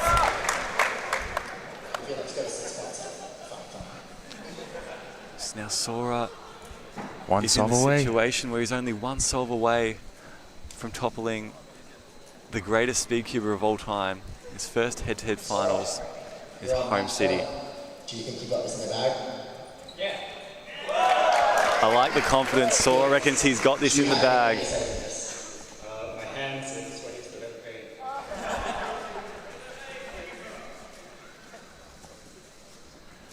So there it is. Your official word from these two competitors. You can tell that Felix is feeling the nerves here. He said his hands were the sweatiest they have ever been. And this man has won world championships before. He's seen many an evolution in the sport of speed cubing. Now he's on the forefront of a brand new one. 3, 2, 1. This is the solve that matters. Felix locked into green here quickly. There are 2 edges on the cross for that one. We have not seen an upset in any set yet. 1, go. Sora could be the first. Needs to win either solve. Not looking good for Felix. It's Sora is efficient, about but to get to lucky. PLL. There it is. There's half a second in at 7.43. I don't think you can quite believe that he's won that solve. But the back and forth continues, a zigzag. Red, green, red, green. Momentum back and forth like a seesaw. Oh my goodness. These guys are nervous. It's high pressure. I mean, they're separated by 0 seconds in their averages coming into this round.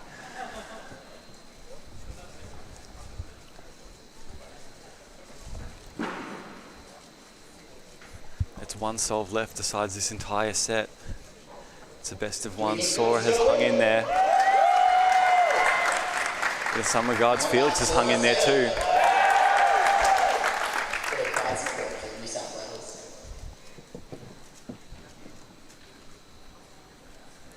Inspection begins in 3, 2, 1.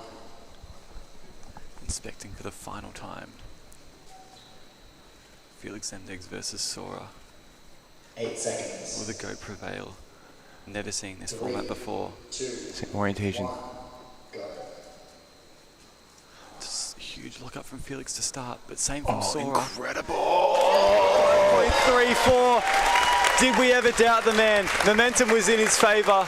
He goes from 2-1 down and wins the next 2. Felix Zemdegs, 5.34 to take the set. Fastest solve of the matchup. Oh my goodness, it came down to the last one. A couple of lockups on that, but it looked pretty move efficient for the F2L right there. Meant that even though the turning was slow, the number of turns meant that everything works out. I had to get up out of my seat in order to watch that one. It is pretty tense in the venue here. We're all on the absolute edge of our seat, off our seat in your case.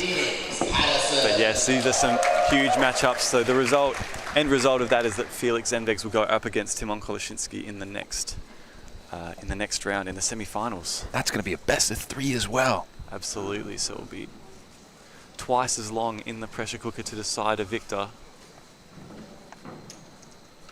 David Epstein, no stranger to a win at a Melbourne Summer. In 2022, he became the first Victorian to ever beat Felix Zemdegs in a 3x3 final. And so he knows what it means to perform on this stage. These guys are a set of heavyweight locals right here. David with the 437 PR single just a couple rounds ago. So peaking at exactly the right time here. First solve of the day, if I do recall, or first solve of the competition, in fact. Big shout out to Miles John. And inspection begins in 3, 2, 1. And so David is underway. David just didn't pay attention and lost 3 or 4 seconds of inspection right there. I don't know if that's 3, intentional. 2, 1, go. It's a fluid start. Phoenix a little bit of a locky. Oh, it's a little locky for David too right there. Oh! Phoenix takes the win, 6.67. They stopped around about the same time, but it was just a little bit of a difference in the timer start, and that is the difference for Phoenix Patterson. A third of a second in it, less than. Oh my goodness, unbelievable. Ah. Well, it looked like both imperfect solves from both competitors, but I wonder if there was some... David didn't look down at the cue for the first 4 or 5 seconds. And it looked like he felt a little rushed at the end there. So I think this is somewhat analogous to what we saw with Timon in the early group, only taking about 5 or 6 seconds of inspection. Exactly. Wonder if a lot of these competitors aren't used to using the full 15 seconds. You lose some of that short-term memory by trying to start too early.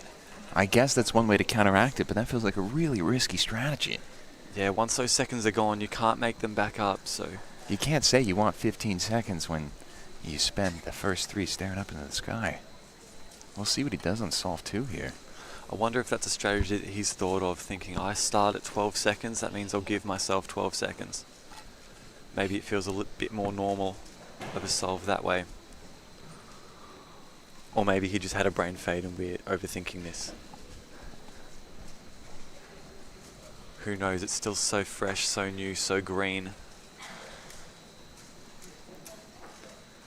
Still so many. Inspection begins in 3, 2, 1. Still so much meta to be done. I think that is exactly what David's doing. It's intentional. It's exactly what he's doing.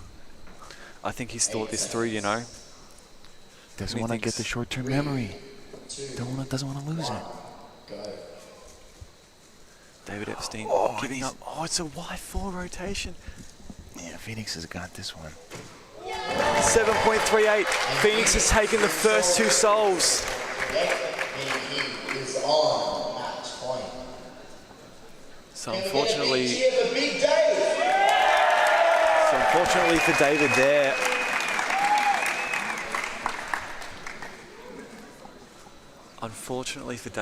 it does look like that strategy could be coming back to bite him, saying, I don't need the 15 seconds of inspection, I'll just use the 12. And unfortunately, it was a great solve on the first, but on the second one, it might have just come back to bite him a little bit. Phoenix Patterson, the 6 seed up against the 3 seed here, was 2 solves up. Needs only 1 solve out of the next 3 to complete redemption.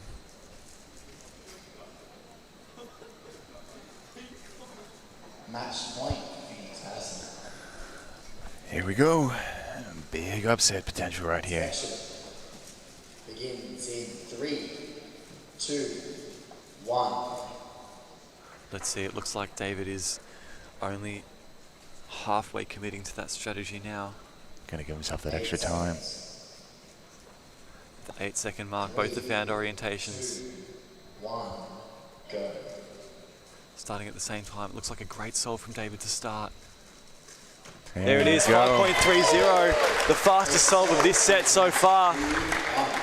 It's a solve we knew David was capable of pulling out. It's a smooth solve, good turning right there. Doesn't need to lock up that much. He's been in the conversation there or thereabouts for the OCR average for some time and showing why he's in that conversation.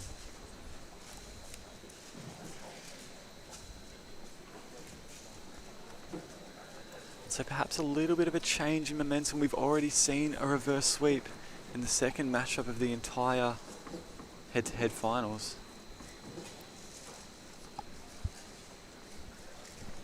And now we could be seeing one in progress here.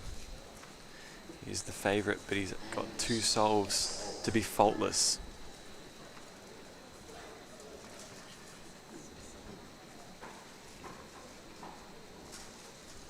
David Epstein, a wealth of... 3, 2, 1.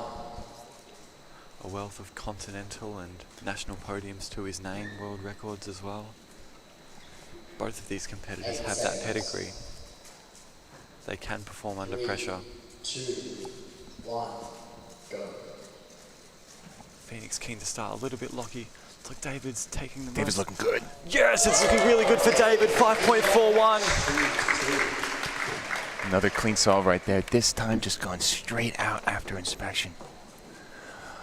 Oh my goodness. It's another solve 5. So here, we're going to big shout out to Jeff Holmes. It's another 2-2 matchup. Absolute legend. And again, David wrestling the momentum back. We think David is going to win this match.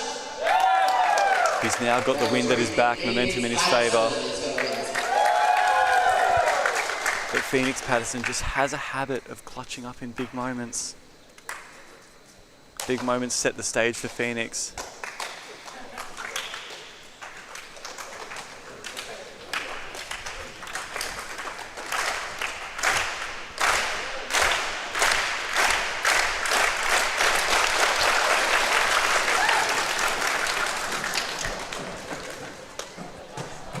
Crowd getting into it here. Match is tied 2-2. Inspection begins in 3, 2, 1. Match is tied 2-2, but it looks like David's found his stride. He just needs one more solve to complete 8 seconds. the reverse sweep. Somehow not the first we've seen. 2, 1, go. Different orientations for these guys, but they end up going for the same cross collar. It's so clean from David. It's so close. 6.13, and David Epstein does the reverse sweep. Changing tactics and inspection mid-set. Able to bring it back. Always on the brink of elimination here. And that's something about this new format. We've shown David's versatility, overcoming adversity. I don't think that's something that you would have seen in the old format. And his tip for those at home: use more inspection. I think that's what put him, gave him the upper hand in the very end. That was the turning point in that one. Oh my goodness, what a nail biter! Wow, here we are. So we've got Seth Ferry, the defending Melbourne Summer champion, against Riley Dexter, second seed. Has had many a chance at OCR over the past few months. Riley, of course, just barely losing out on that Australian national title last year. It came down to the loss solved by Felix Zemdegs on that one. Sending a heart out into the crowd right there. And the big cheer for Riley Dexter. Inspection begins in 3, 2, 1. So here's Riley Dexter. We know he's a performer in the big moments. In the old major finals before then, he always comes up just short. He's been waiting. 2, 1, go. He's been waiting for a moment to prove himself for some time. It's a little bit pausey, uncharacteristic for what we're used to seeing from Riley. ZB here on that solve. 6.55 is good enough. It's good enough to take that first solve. Big concern here is whether or not he's warmed up. He's been waiting for almost an hour for this chance to go. And he's able to watch everyone as well. He doesn't sit in the back room and practice just by himself. Big deep breath for him. Staring out at the crowd.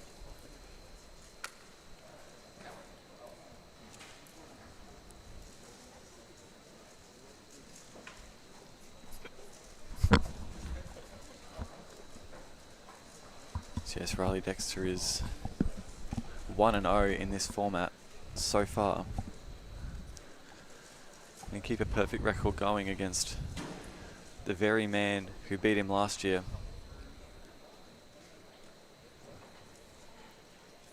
Inspection begins in 3, 2, 1. Wonder what's going through their minds right now. Seth has been in this situation before in the previous matchup. 3, Riley is 2, not. 1, go. Oh, that's looking much cleaner from Riley. Oh, it's beautiful. 4.92 there from Riley Dexter. Absolutely fantastic solve there.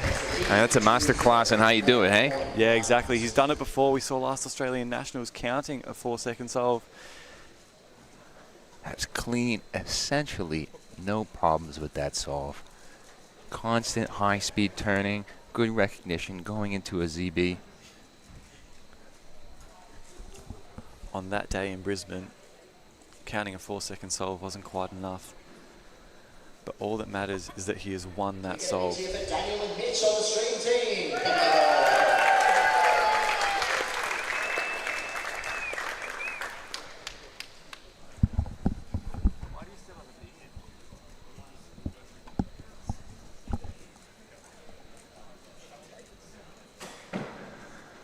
This is match point for Riley Dexter. Inspection begins in 3, 2, 1.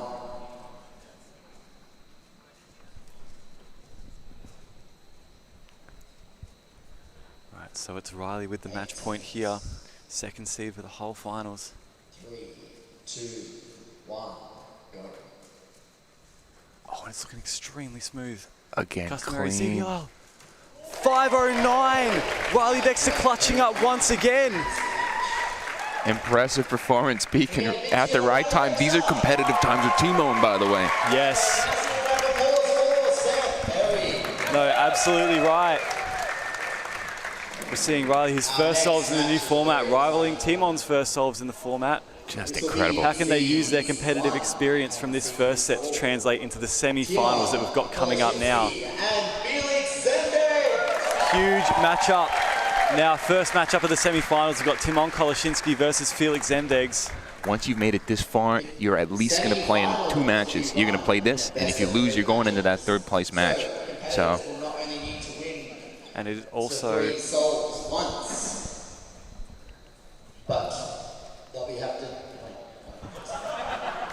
It's a best of 3. That's what Tyler's trying to say. All these matches so far have just been the one set of first to 3 solves. But now. And you can see that on the screen right there. Not only do we have the standard 0-0 up at the top, we also have set numbers, just like in tennis. There we go. So the first of 2 sets will win this matchup. So it doesn't matter if Timon wins the first set, he has to win another set after that. And what about Felix Zemdegs? Felix, the home crowd favorite here. Competitors, inspection begins in 3, 2, 1. All right, Timon and Felix, both color neutral solvers here. See if they go for something similar. Felix putting the cube down in the line. Typically that means that this is a hard inspection. Fluid, classically fluid from Timon. There we are, sub 4, 3.83. What a way to begin. That's setting the tone, isn't it? Oh my goodness. He has halved Felix's time on that solve. Under half, in fact. But there it is. Extremely quick ZBLL there. And that's the edge he's got. The only person in this room that has a 3 other than Timon is sitting in the audience watching from the front row. Of course, none other than Jody Brewster, Tasmanian Titan. not competing at this competition, but has popped down just for today. Just to watch this head-to-head format.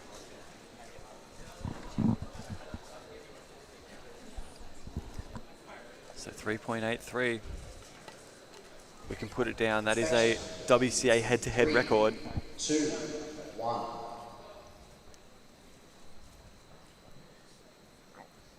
Looks like Timon choosing between a couple different orientations, still flicking the cube around. Felix looks pretty solidified here on orange. 1, go. It's looking pretty solid from Timon anyway. Oh, big pause from Felix on that one. Yeah, 4.84. This is the kind of solving that we are accustomed to seeing from Timon. We saw it in the round prior. We've been seeing it all through this weekend. 4.84, comfortably sub 5.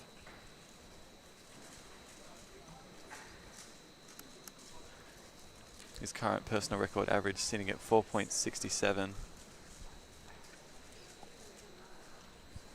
So Timon one solve away from clinching this first set, but that does not mean that the match is over yet.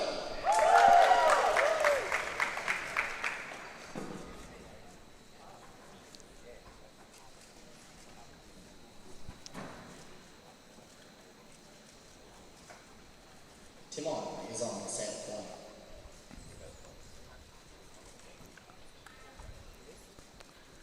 So could be seeing a clean sweep. I'm sure Felix would 3, 2, 1. have no problems losing to Timon. He is the class of the field.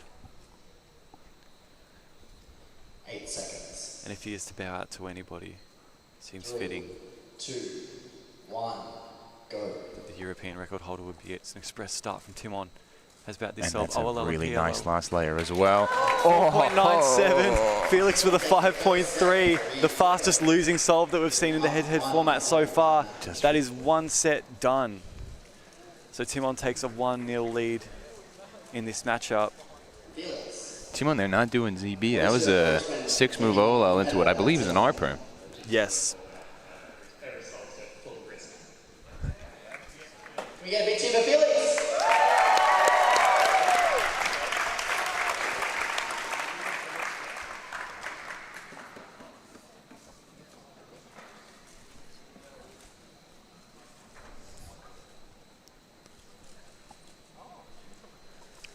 Alright, so set 1 done. Timon only needs to win this set in order to be moving on to the grand finale.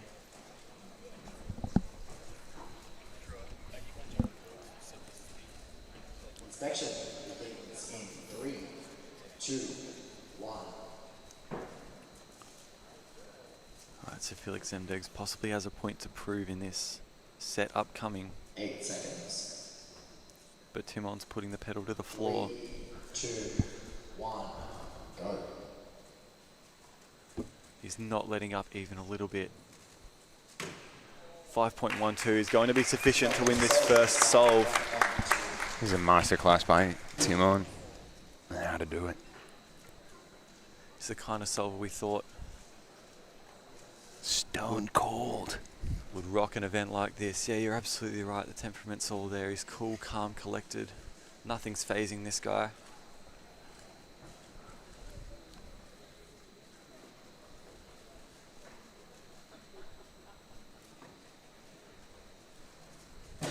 But he's not letting up at all.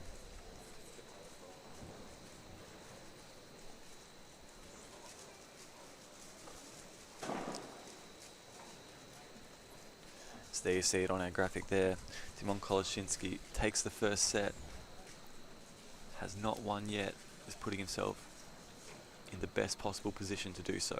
Inspection begins in 3, 1.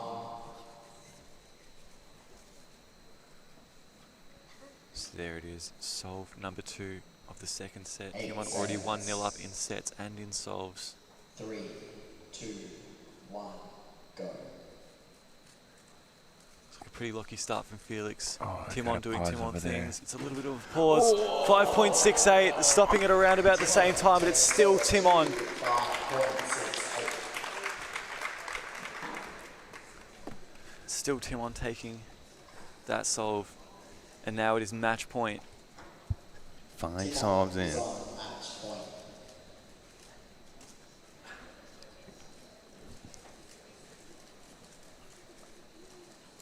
He's looking to make it a clean match, not even giving Felix a lick. No breathing room whatsoever on that one.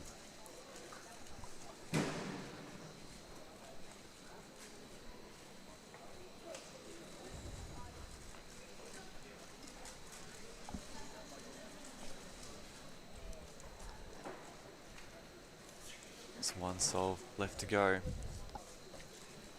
Can Felix give a last gasping breath to breathe life into this matchup? It's in 3, 2, 1. Underway. Looks like both competitors looking for a green cross here. 8 seconds. Possibly different orientations though. 3, 2, 1, go. Oh, Timon's so fast done. Felix looking good too. That F2L was so fast from Timon, 4.47. He was not letting up, not even a little bit. There's no air of safety around this. He wanted to win, and he wanted to do it in the most convincing fashion possible. And so he's through to the grand finale. Felix Zemdegs still has a chance to secure a podium spot here in the bronze medal match, which will be completed just before the grand final. Next match. But there it is. My goodness. This matchup now, so it's going to be Riley Dexter versus David Epstein.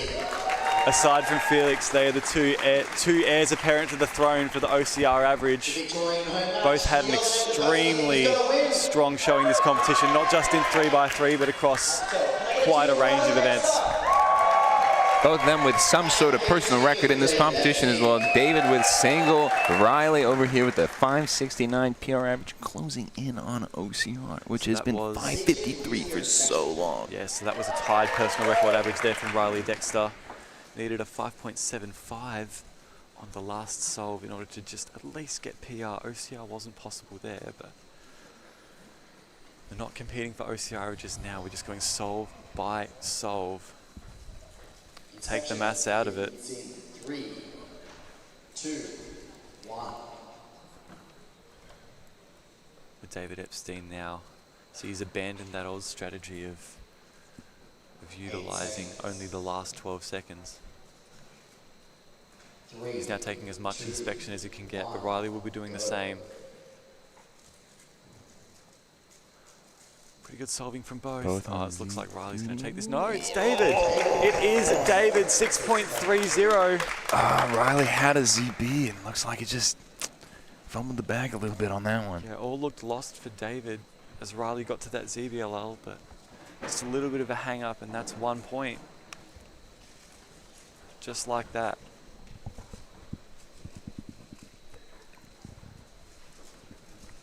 We're in this one for the long haul, though. These guys are pretty close to each other, all things considered.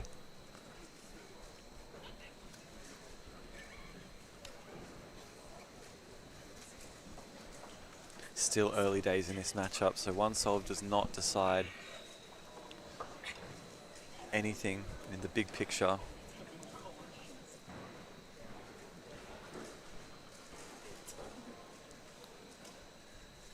In the short term, it's not nice to be down on the scoreboard.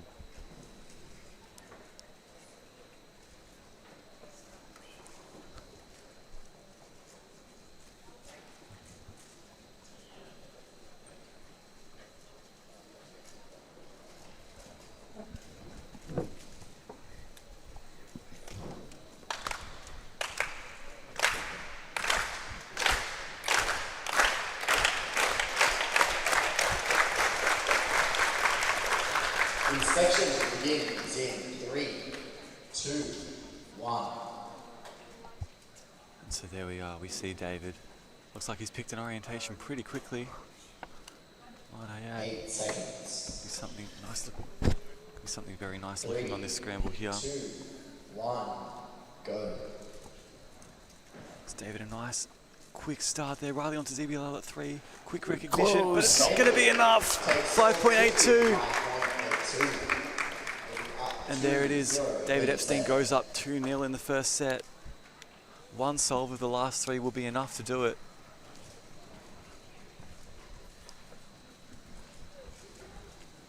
Can we get a big shout out for the crowd?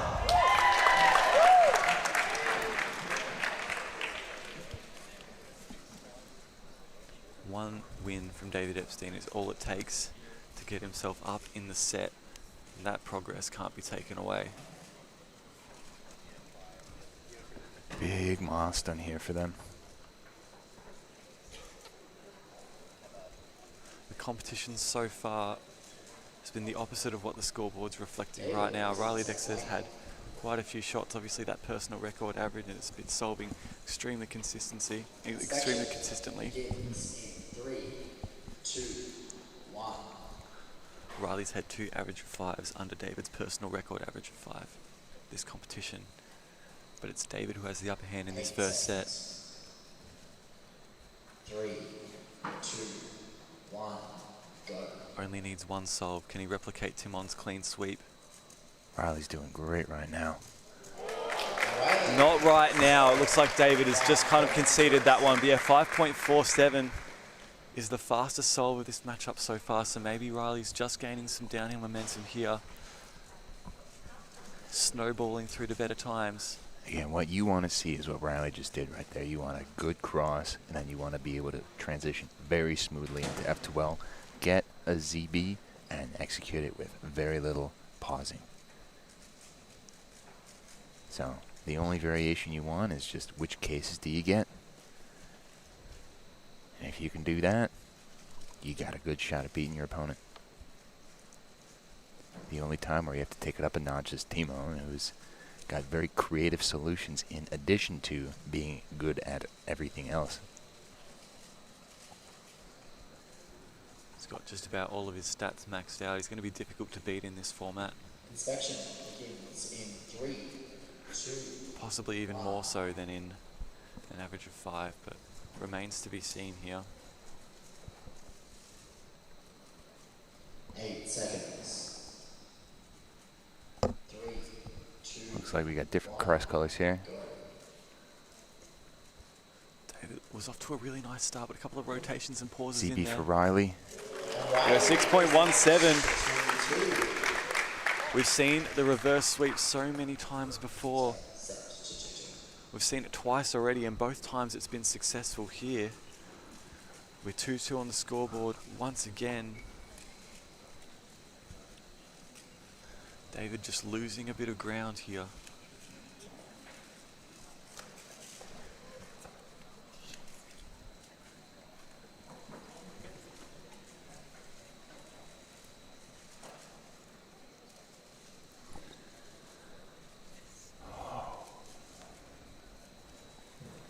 These two Melburnians, rivals, best of friends.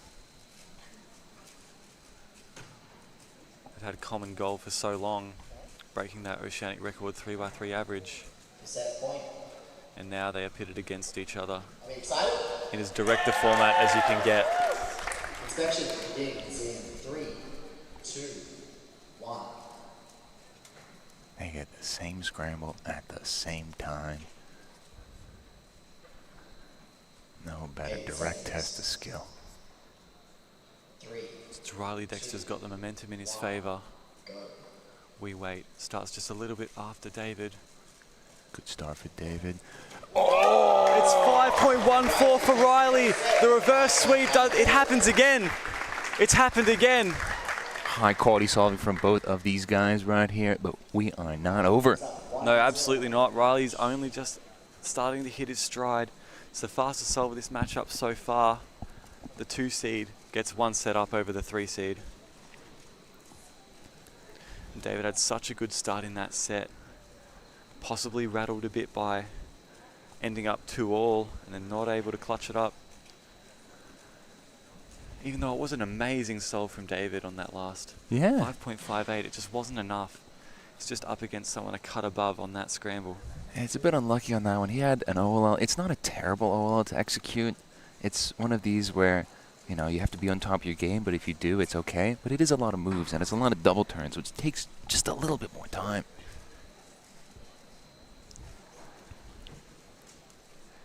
But he's not out. He's down a set. But you can come back and win. We've not seen it just yet in the infancy of this format. This is a matchup where it could happen though. 2, 1.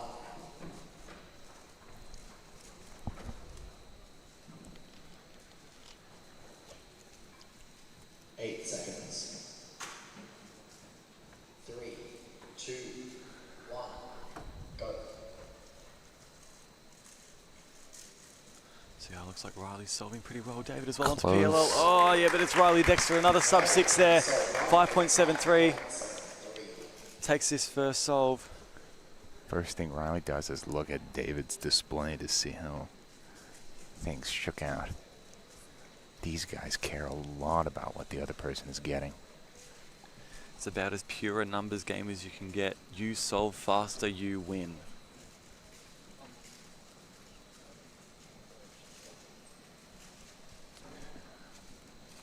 Riley up 1 solve in this set. He's already up 1 set. David's got a long road ahead of him if he wants to claw it back. But taking it in baby steps. Needs to win 3 of the next 4 to bring it even once again. Inspection begins in 3, 2, 1. Riley Dexter flaps the hands, something that he's known for, wicking the sweat away. 8 seconds. Riley's got the upper hand at the moment. 2, 1. Go. Looks like a pretty good start from Riley. David fumbling just a little bit. I think Riley's right going to take this one too. Oh, no, it's not. He doesn't. Riley's fumbled harder. 6.14 for David is good enough this time around. 6:14, not a terrible time within the range of things that we're seeing David get. A little bit of a fumble, stays calm, able to continue solving at a high caliber and get a decent time. It's not that far slower than his personal record average, sitting at 5.95. Long, long overdue to be broken. I think that tells you the caliber of these two solvers. And maybe for David in particular, his personal record is a little bit misrepresentative of what he could be getting. So don't count him out. It's now 1-1. This set comes down to a best of 3 solves.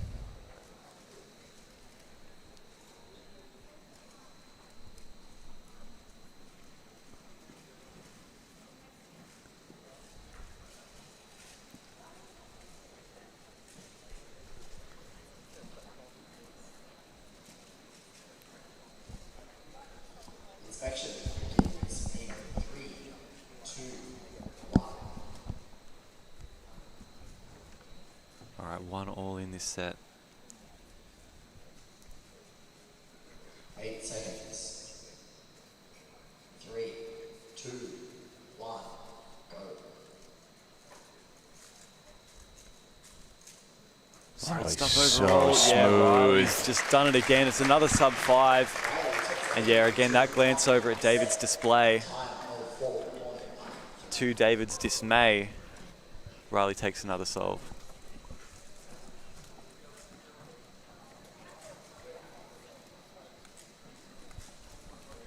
And it is now match point. Riley's up 2-1, has already got a set in the bag over David. Just needs to win 1 of the next 2 to move on to the grand final against none other than the European record holder, Timon Koloshinsky. That's a monumental task. But getting there would secure you at the very least a silver medal.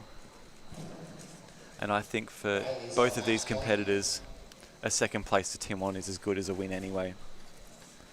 Very, very fair. In 3, 2, 1. If Riley keeps getting some of those 4s, though, he's got a shot. 8 seconds. This was an average, he'd be counting a 5.7. Nonetheless, both of those solves have given him points. That's the main thing. And 1 more is sufficient. David Epstein's got jets on, though. Oh, it's close. It's close. It's so close, but it's Riley anyway. By a bit over 1/10 of a second, Riley's done just enough He lands the right side of the coin toss this time. Wins this matchup 2-0. And now we'll be seeing the matchup for the bronze medal. Oh my goodness, what a close matchup right there. Riley just barely able to squeak out a win. It's nice to see him getting the other side of fortune this time around. And there it is, as it is on our graphic. We're down to our bronze medal match, the bottom right there. It's David Epstein, the 3 seed, versus the 4th seed, Felix Zemdegs.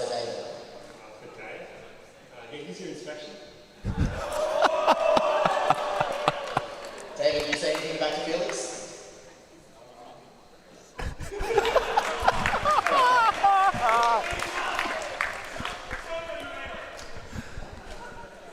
Felix giving some some trash talk here.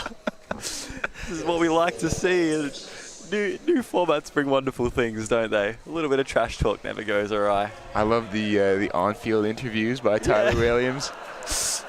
I want that to be in every head-to-head final. Yes, so with the bronze medal, it is a best of 5. So it's first to 3.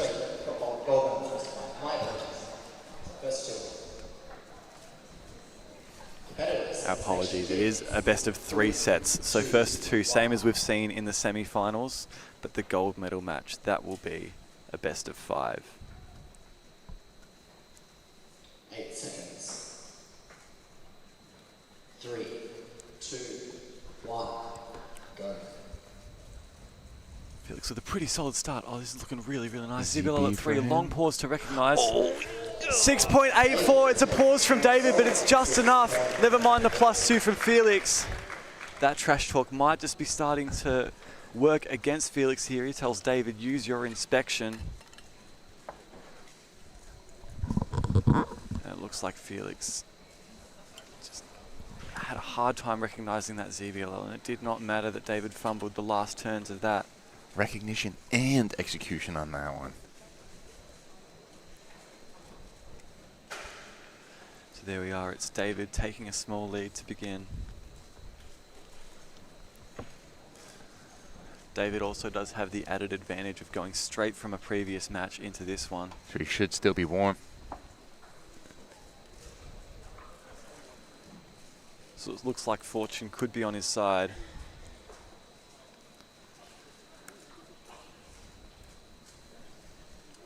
Inspection begins in 3, 2, 1.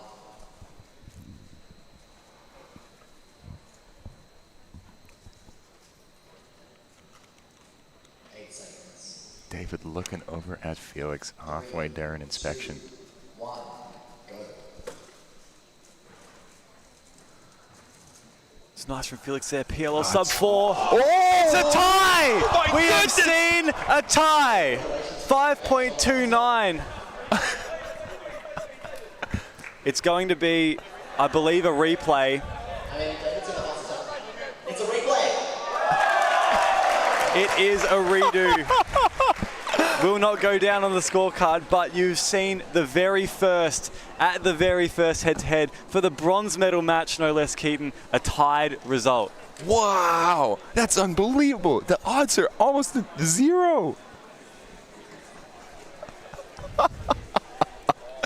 Oh my goodness, I saw them both finish so close.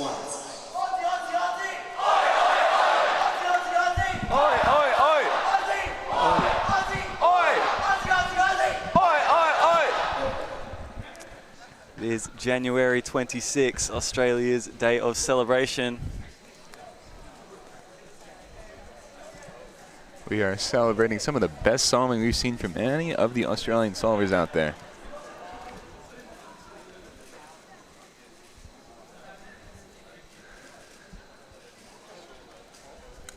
Oh, that's an edge case I don't even think I've thought about before. Does it go down in the record books? I would feel like it must. It should, right? It should go down in the records. I think just our graphic doesn't have the infrastructure to give a result. So yes, it is a replay. We can't quite award half points, so no points, but I'd imagine the time still stands. 3, 2, 1, go. It's an alright start from Felix. But how's Ray David's doing? got a Yeah, good one David's too. taking it this time around. So on that replayed point, David takes a lead here 2-0. It will be tough for Felix to come back, but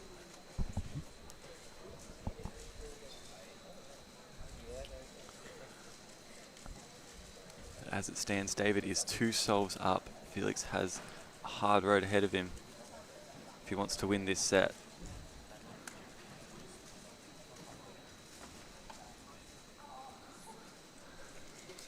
There's one point here, there are a max of 7 solves in a round. So if we see another tie, we will hit the maximum allowed solves in a round. And if he hits 7 solves, it just goes by most points. Correct.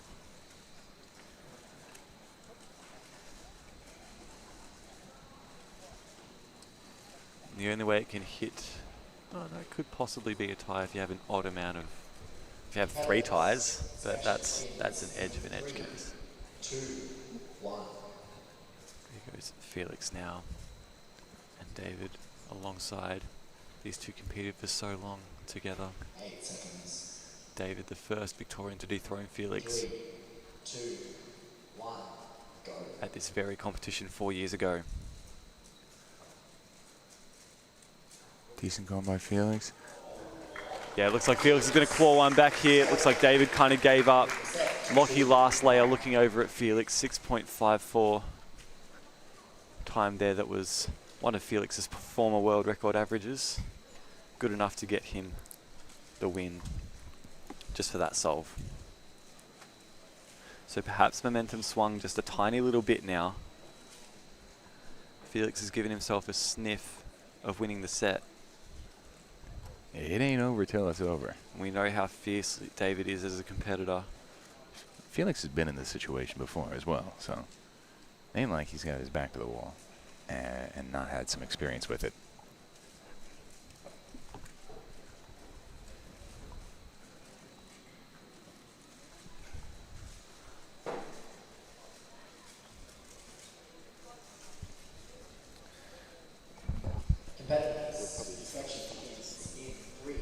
Huh? It goes off fast.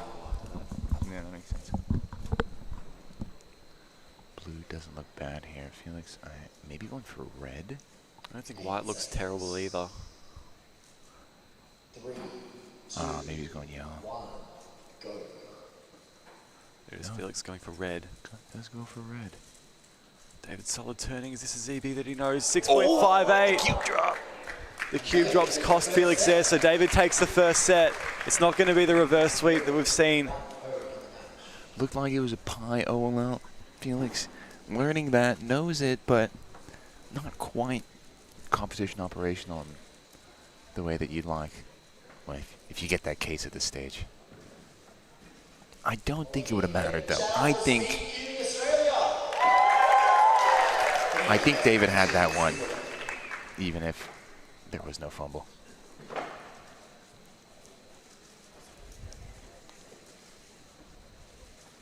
Set 1 over, done.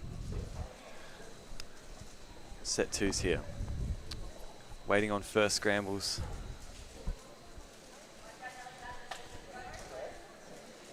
David is 3 solves away.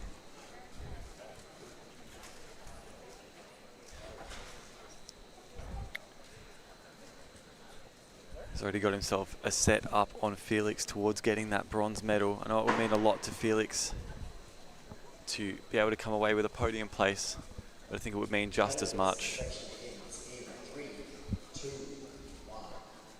I think it would mean just as much to him if 2 other Victorians surpass him for podium spots.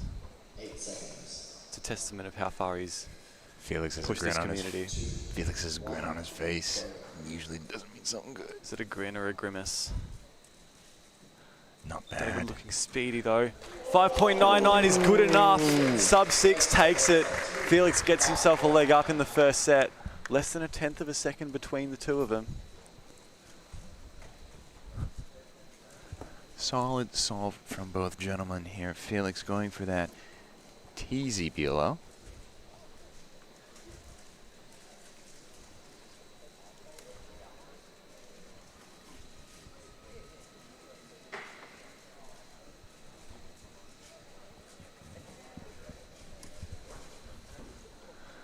It's the first time we've seen someone who's one set up then lose the first solve in the next set.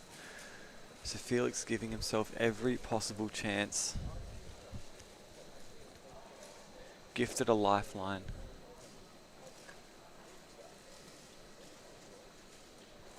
David knows that he's got a good solve out. If I were David, I wouldn't change a thing. Just keep going. You've been solving well. Consistently. Felix rotating on at the last second. Oh, this looks good for him. This looks really good for him. It's close again. 5.38. That's good for Felix. He's now 2 up. David hasn't changed a thing. He's solving as well No, as he he's did. still solving extremely solid. The times are both trending downwards. It's really hard to put that behind you, though. David Epstein has done nothing wrong. But it's just Felix doing Felix things.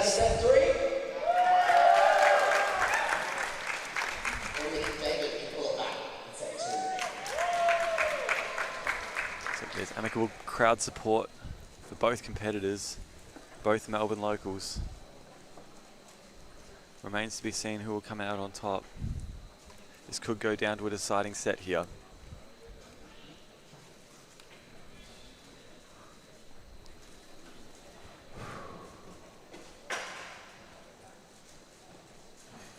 It's a couple of deep breaths, moments to compose. Inspection begins in 3, 2, 1.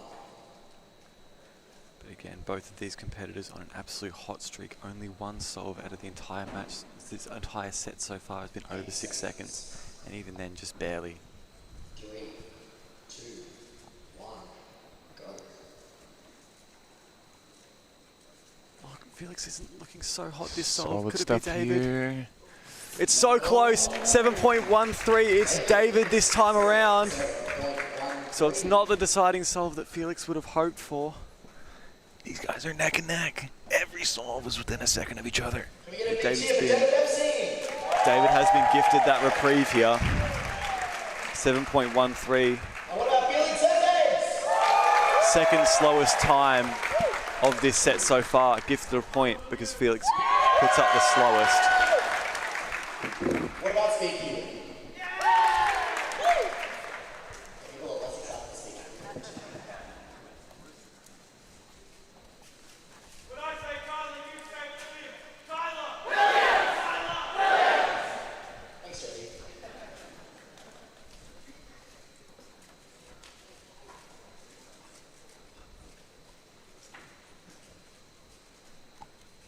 Competitors, inspection begins in 3, 2, 1. Don't go anywhere.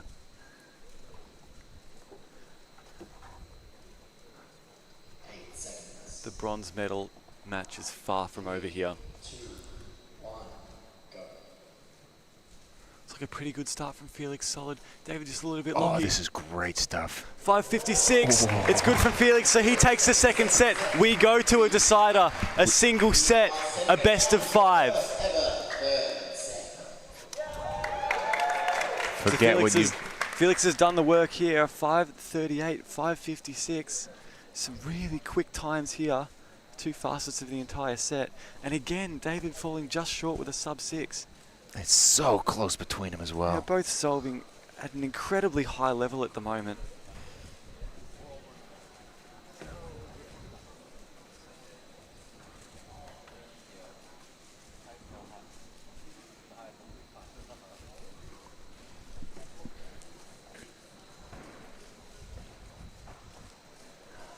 But here, the final set, it's back to a first round style matchup. 1 set to decide, in this case, a whole medal. It's also great to see these guys get so many more solves in this format than they do in a standard average of 5. In 3, 2, 1. In some sense, it's almost akin more to a comp sim at home or something like that, doing solve after solve after solve. These competitors can get in a bit of a flow state, and we're seeing that firsthand here. 3, 2, 1, go. Set 3 begins. What will it bring? Felix really lucky to start. Lock up here. David doing well. Yeah, David, great start. 5.41 there from David. 5.41. Tell you what, if he was getting these solves in an average, he'll be doing pretty well right about now. It's getting the momentum together.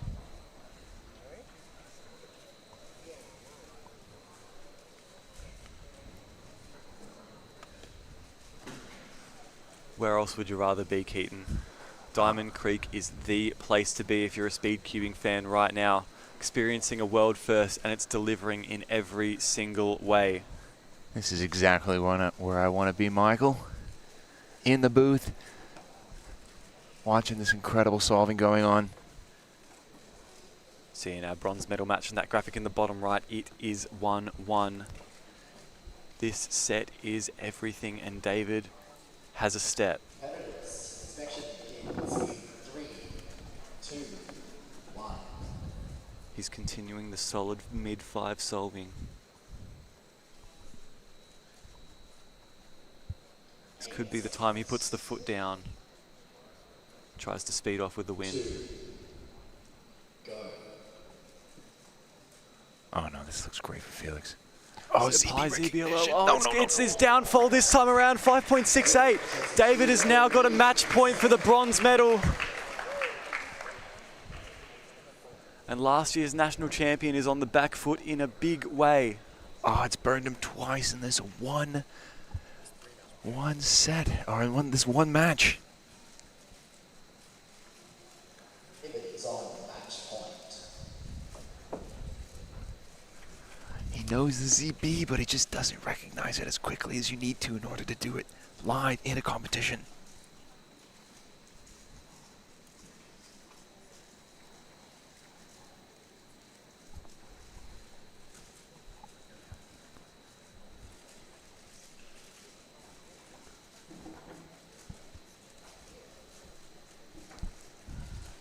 So here it is, David has 3 match points in order to take away the bronze medal. We'll leave Felix with scraps. In 3, 2, 1. Big solve here. Felix, no stranger to pressure. This could be one of the biggest moments of his career. Can he keep the dream alive? 2, 1, go. It's a great start from David though. So fluid. Felix onto is at last ZB. layer. So it's early. 4.9, sub 5 in the clutchest of moments. Felix Zemdegs, he's keeping the dream alive.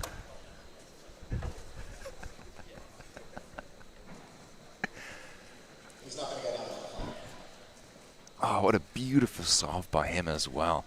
He's been seemingly favoring red and orange a little bit more this average than usual, but executing well. You can see making sure that all the edges are oriented just sort of naturally through F12, at least from what we can tell from this angle. Go straight into the ZB, and this time he knew it. This time it was good enough. 4.91, the fastest that we've seen from Felix.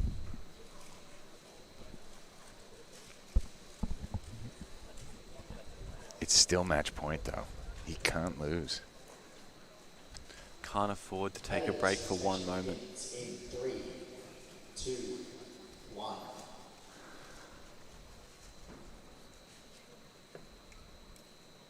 Looking orange again by the looks of it.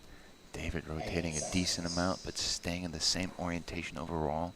3, They're off by Z. 1, go. Fumbling a little bit here for Felix. It's another pi ZB. It's 7.18. The hesitation from David has cost him the set point and match point as well. Oh my goodness. It's down to the last solve. This is for a medal at the very first ever WCA head-to-head. And what would it mean for a name as great as Felix to be on that podium? 17 years on from his first competition. And still somehow on the cutting edge of the format. Inspection begins in 3, 2, 1. One solve to decide the medal here. Melburnian versus Melburnian. 8 seconds. David looks 3, 2, off into space, planning a solution. go. How's the reverse sweep? It's Lockie from Felix. It's Lockie from Felix. David's David's speeding looking along. good. It's denied! Denied! David Epstein, 6.09, denies the reverse sweep. Felix Zemdegs in the very first WCA head-to-head finishes off the podium. Seed 4 finishing in 4th place. And David Epstein takes the bronze. It took him all the way to the last solve, though. Felix not going down without a fight on that one. Absolutely not. He dug in till the very last moment.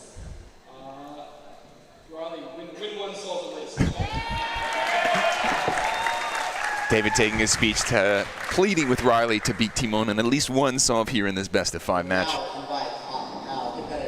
So your bronze medal is decided.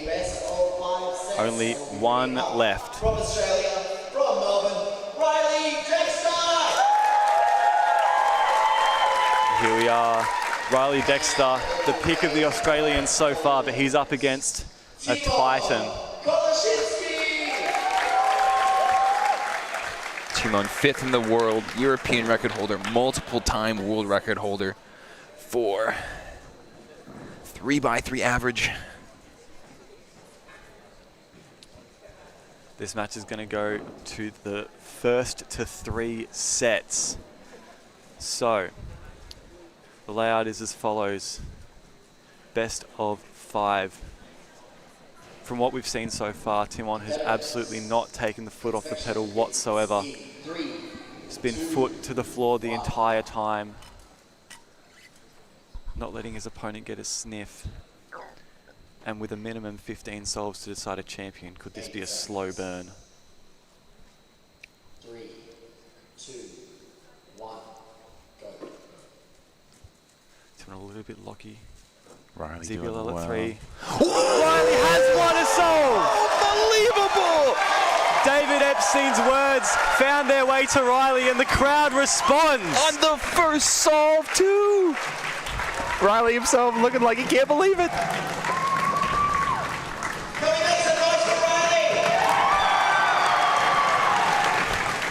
Years back from now, Riley Dexter will be able to look back and say, I was leading Timon Koloshinsky in the first ever WCA head-to-head.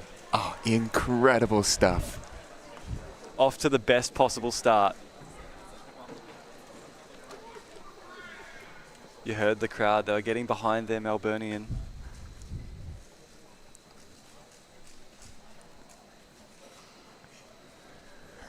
Oh my goodness. I was telling you, the times he was getting earlier would be competitive with Timon. And lo and behold. Would you believe, there it is. Solve number 2. In 3, 2, 1. It's a pipe dream. Timon has got to lock in. 8 seconds. It's a pipe dream at the moment for Riley. He is in the lead at the moment. How long will that lead last? 1, go. It's another locky solve. Timon. Looking good. Zebulon sub 3. Unbelievable! 3.93! Personal record! For Riley Dexter, there it is, OCR 2. He takes 2 solves off of Timon. What a dream start for Riley Dexter. He can scarcely believe it. Oh my goodness gracious. He's getting PRs in head-to-head finals. The room is packed. The pressure is electric. He's taking a photo for Speed Cube in Australia as we speak. That means Riley is on set point. He's got a home crowd behind him here. Not to be underestimated. Riley's got the home turf advantage. Timon in a foreign country, foreign environment, and Riley's just gotten himself a personal record single, the first personal record that we've seen in the head-to-head. This format is bringing the absolute best out of Riley Dexter. Oh my goodness, if this were an app, he'd be counting a 4. Started off as a pipe dream. Now it's a real chance. He only needs to win 1 of 3. Timon has got to clutch up. And we know none better. First sub-5 average, does it on an extra scramble. That's the kind of person that you'd want to bet on. 1, go. It's a lucky start from Riley. Timon's. Yeah, it looks like Timon takes that comfortably. Bringing it back. 4.45. That's the median winning solve at the moment. All of the winning solves sub-5 in this first set of the gold medal match. Big fist pump from him too. He's been stone cold this whole time, really locked in. Is Timon finally starting to show some cracks, some vulnerability?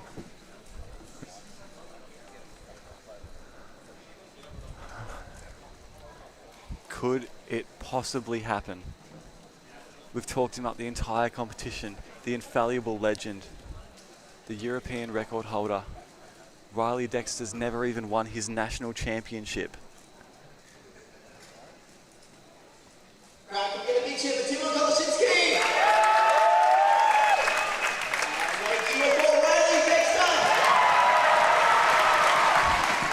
You can hear where the crowd's allegiance lies.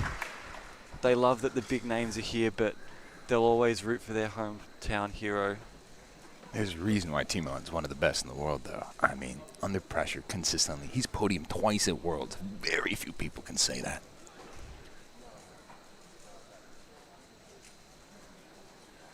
Timon Koloshinsky here. Who would have thought that at the start of this match, he would be the one having to create a reverse sweep, having to clutch up in such a moment. We've said it before, we'll say it again. He is the class of the field here. Anything other than a win. He's having trouble finding an orientation. Looks like Riley's got something. Go. Still a solid start from Timon. ZBLL sub-3. 5.05, there it is. Timon takes 2-2. It's even as momentum's in his favor. And unfortunately for Riley, that 6.85 obviously is not going to be enough. His 2 lead, as quickly as it came, has disappeared again. We're back down to 1 solve count. If anything, I think this favors Riley. If it's down to 1 solve, I think the variance is so high that this gives Riley as good a chance as any. I mean, he's had 2 chances already, but you'd much prefer the odds of Riley winning a solve as opposed to a set. When you come in as such an underdog like Riley, I mean, it's not that you're happy to be here. Like, you're good. You're going to make it to the finals. But it's Timon Koloshinsky. This is the guy you're up against. 3, 2, 1, go. No other competition, no other format would bring these 2 together in such a way. Neither of them have been in this kind of situation before. 8 seconds. And 8 seconds are gone. 3. We'll find out in less than 8 seconds. Go. It's a blistering start from Timon.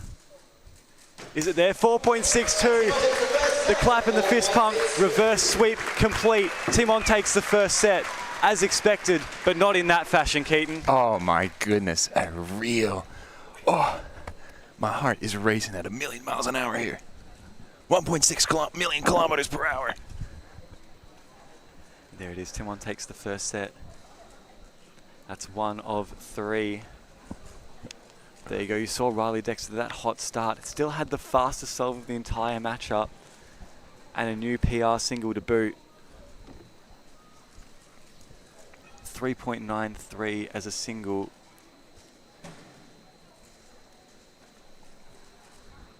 Puts Riley 22nd in the world. Ahead of Alexei Svetkov, Bo Fan Zhang, Max Shaw, Riley Dexter sits above all of them.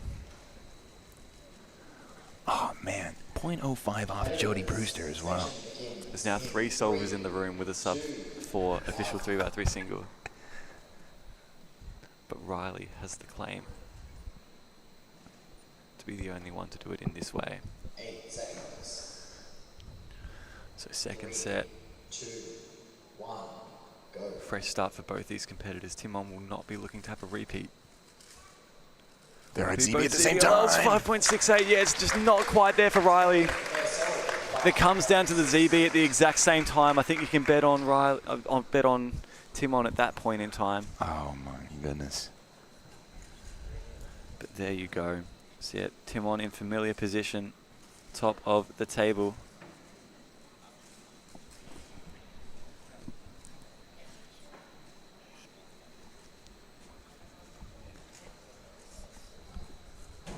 It's the 1 seed versus the 2 seed. This is how you always imagined it would turn out.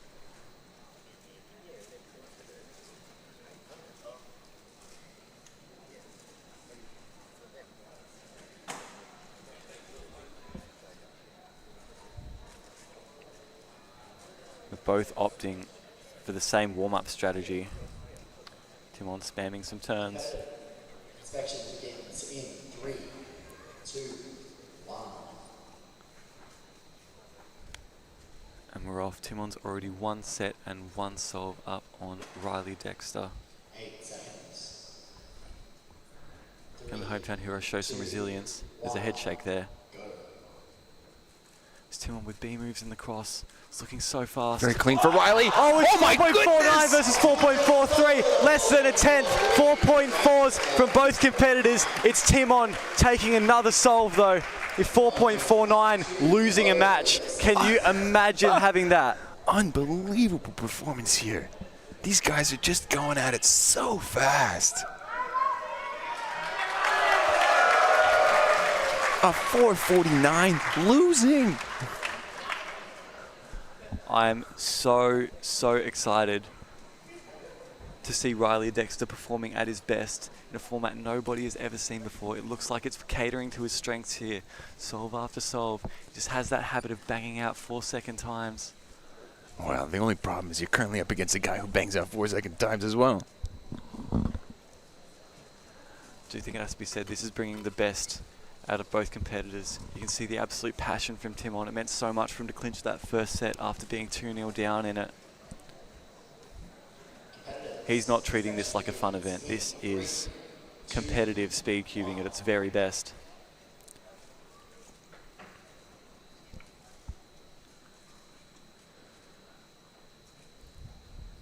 Here we go. Looks like Timon has found an orientation, something that works for him. 1, go. And it's so fast. Once again, 4.49. Replicates Riley's time from the last solve, but it's good this time around. Both solvers pretty solid, but there it is. Timon takes another set. He's up 2-0. 3 solves away for him. Do we think Timon's going to win it in 3? Or do we think Riley Dexter's going to take it back? We've got that replay of that winning solve. This set you saw that he was on the ZBLL sub 3, as is customary for Timon.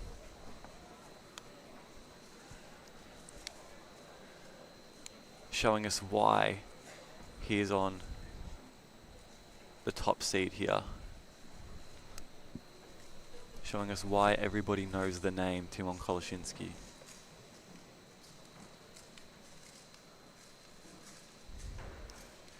This could be the final set. Could be all over here.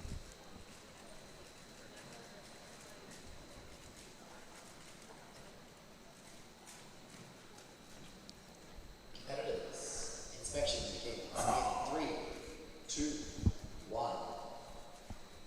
Saw Timon back to his usual output of clean sweeps. 8 seconds. He's not looking to drag this out. 2, 1, go. Oh, this is beautiful. 5.03 there for Timon. It's so strange to think that's a subpar solve for him, but look, it takes the first solve of this set. It's already been an absolute storybook performance regardless. In the first ever WCA head-to-head, Timon is up 2-0. He's got a safety net now. We don't think he's going to need it. Taking a look here, just real smooth, very seamless ZBLS in order to make sure that he gets oriented edges here.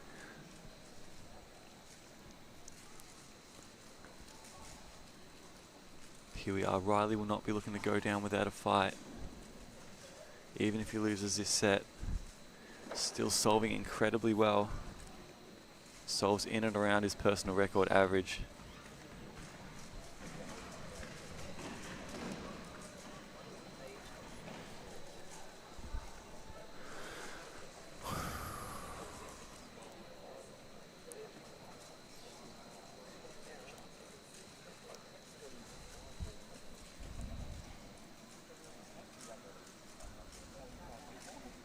So Timon took a little bit of time to get into his groove, but since those first two solves of that first set, he has not lost a single solve. That's not to discount Riley Dexter, who's been solving exceptionally well. Oh yeah, 449. But you are up against one of the greatest solvers of the modern age. 8 seconds. 3, 2, 1, go.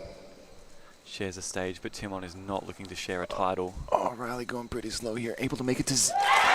Riley takes another solve! My goodness! It's 1-1 in the third set. That was a slow and steady start for him, but he just kept going without really pausing and able to really turn on the jets during PLL. I'm really not sure what the hang-up was there from Timon. If we look at this replay, I think maybe that F12 just wasn't that clean. Oh, you can see Got Riley. to ZBLL kind of slow. Yes, that lock up on that third pair and a long ZBLS.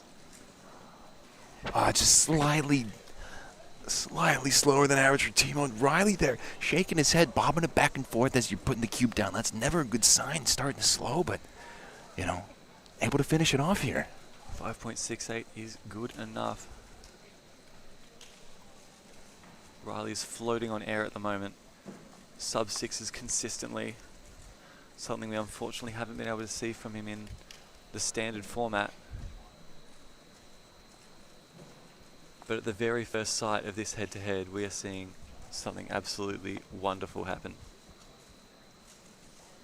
It's closer than we thought it would be, Keaton. Oh my goodness, absolutely. The underdog is given the long, like by far favorite, a run for his money here. And if he's going to go down, he's going to go down swinging. He's not going to lay down and take it. And he's keeping it even in this set right now. So it's broken the reign, that streak of Timon winning all the way back to that first set. Could it possibly be? 8 seconds. 3, 2, 1, go. Riley shaking his head again as he goes into this one, but lightning fast out of it. Oh, well, PLL though. 4.81 there for Timon is good enough. It is good enough. So now he is on match point, gold medal point, and has 2 more chances to seal it. Timon only needs to win one of the next 2 solves to write his name in the history books as the first ever WCA head-to-head champion. Yeah, you see Riley Dexter there, a bit of a... We touched on that OLL case with David Epstein before.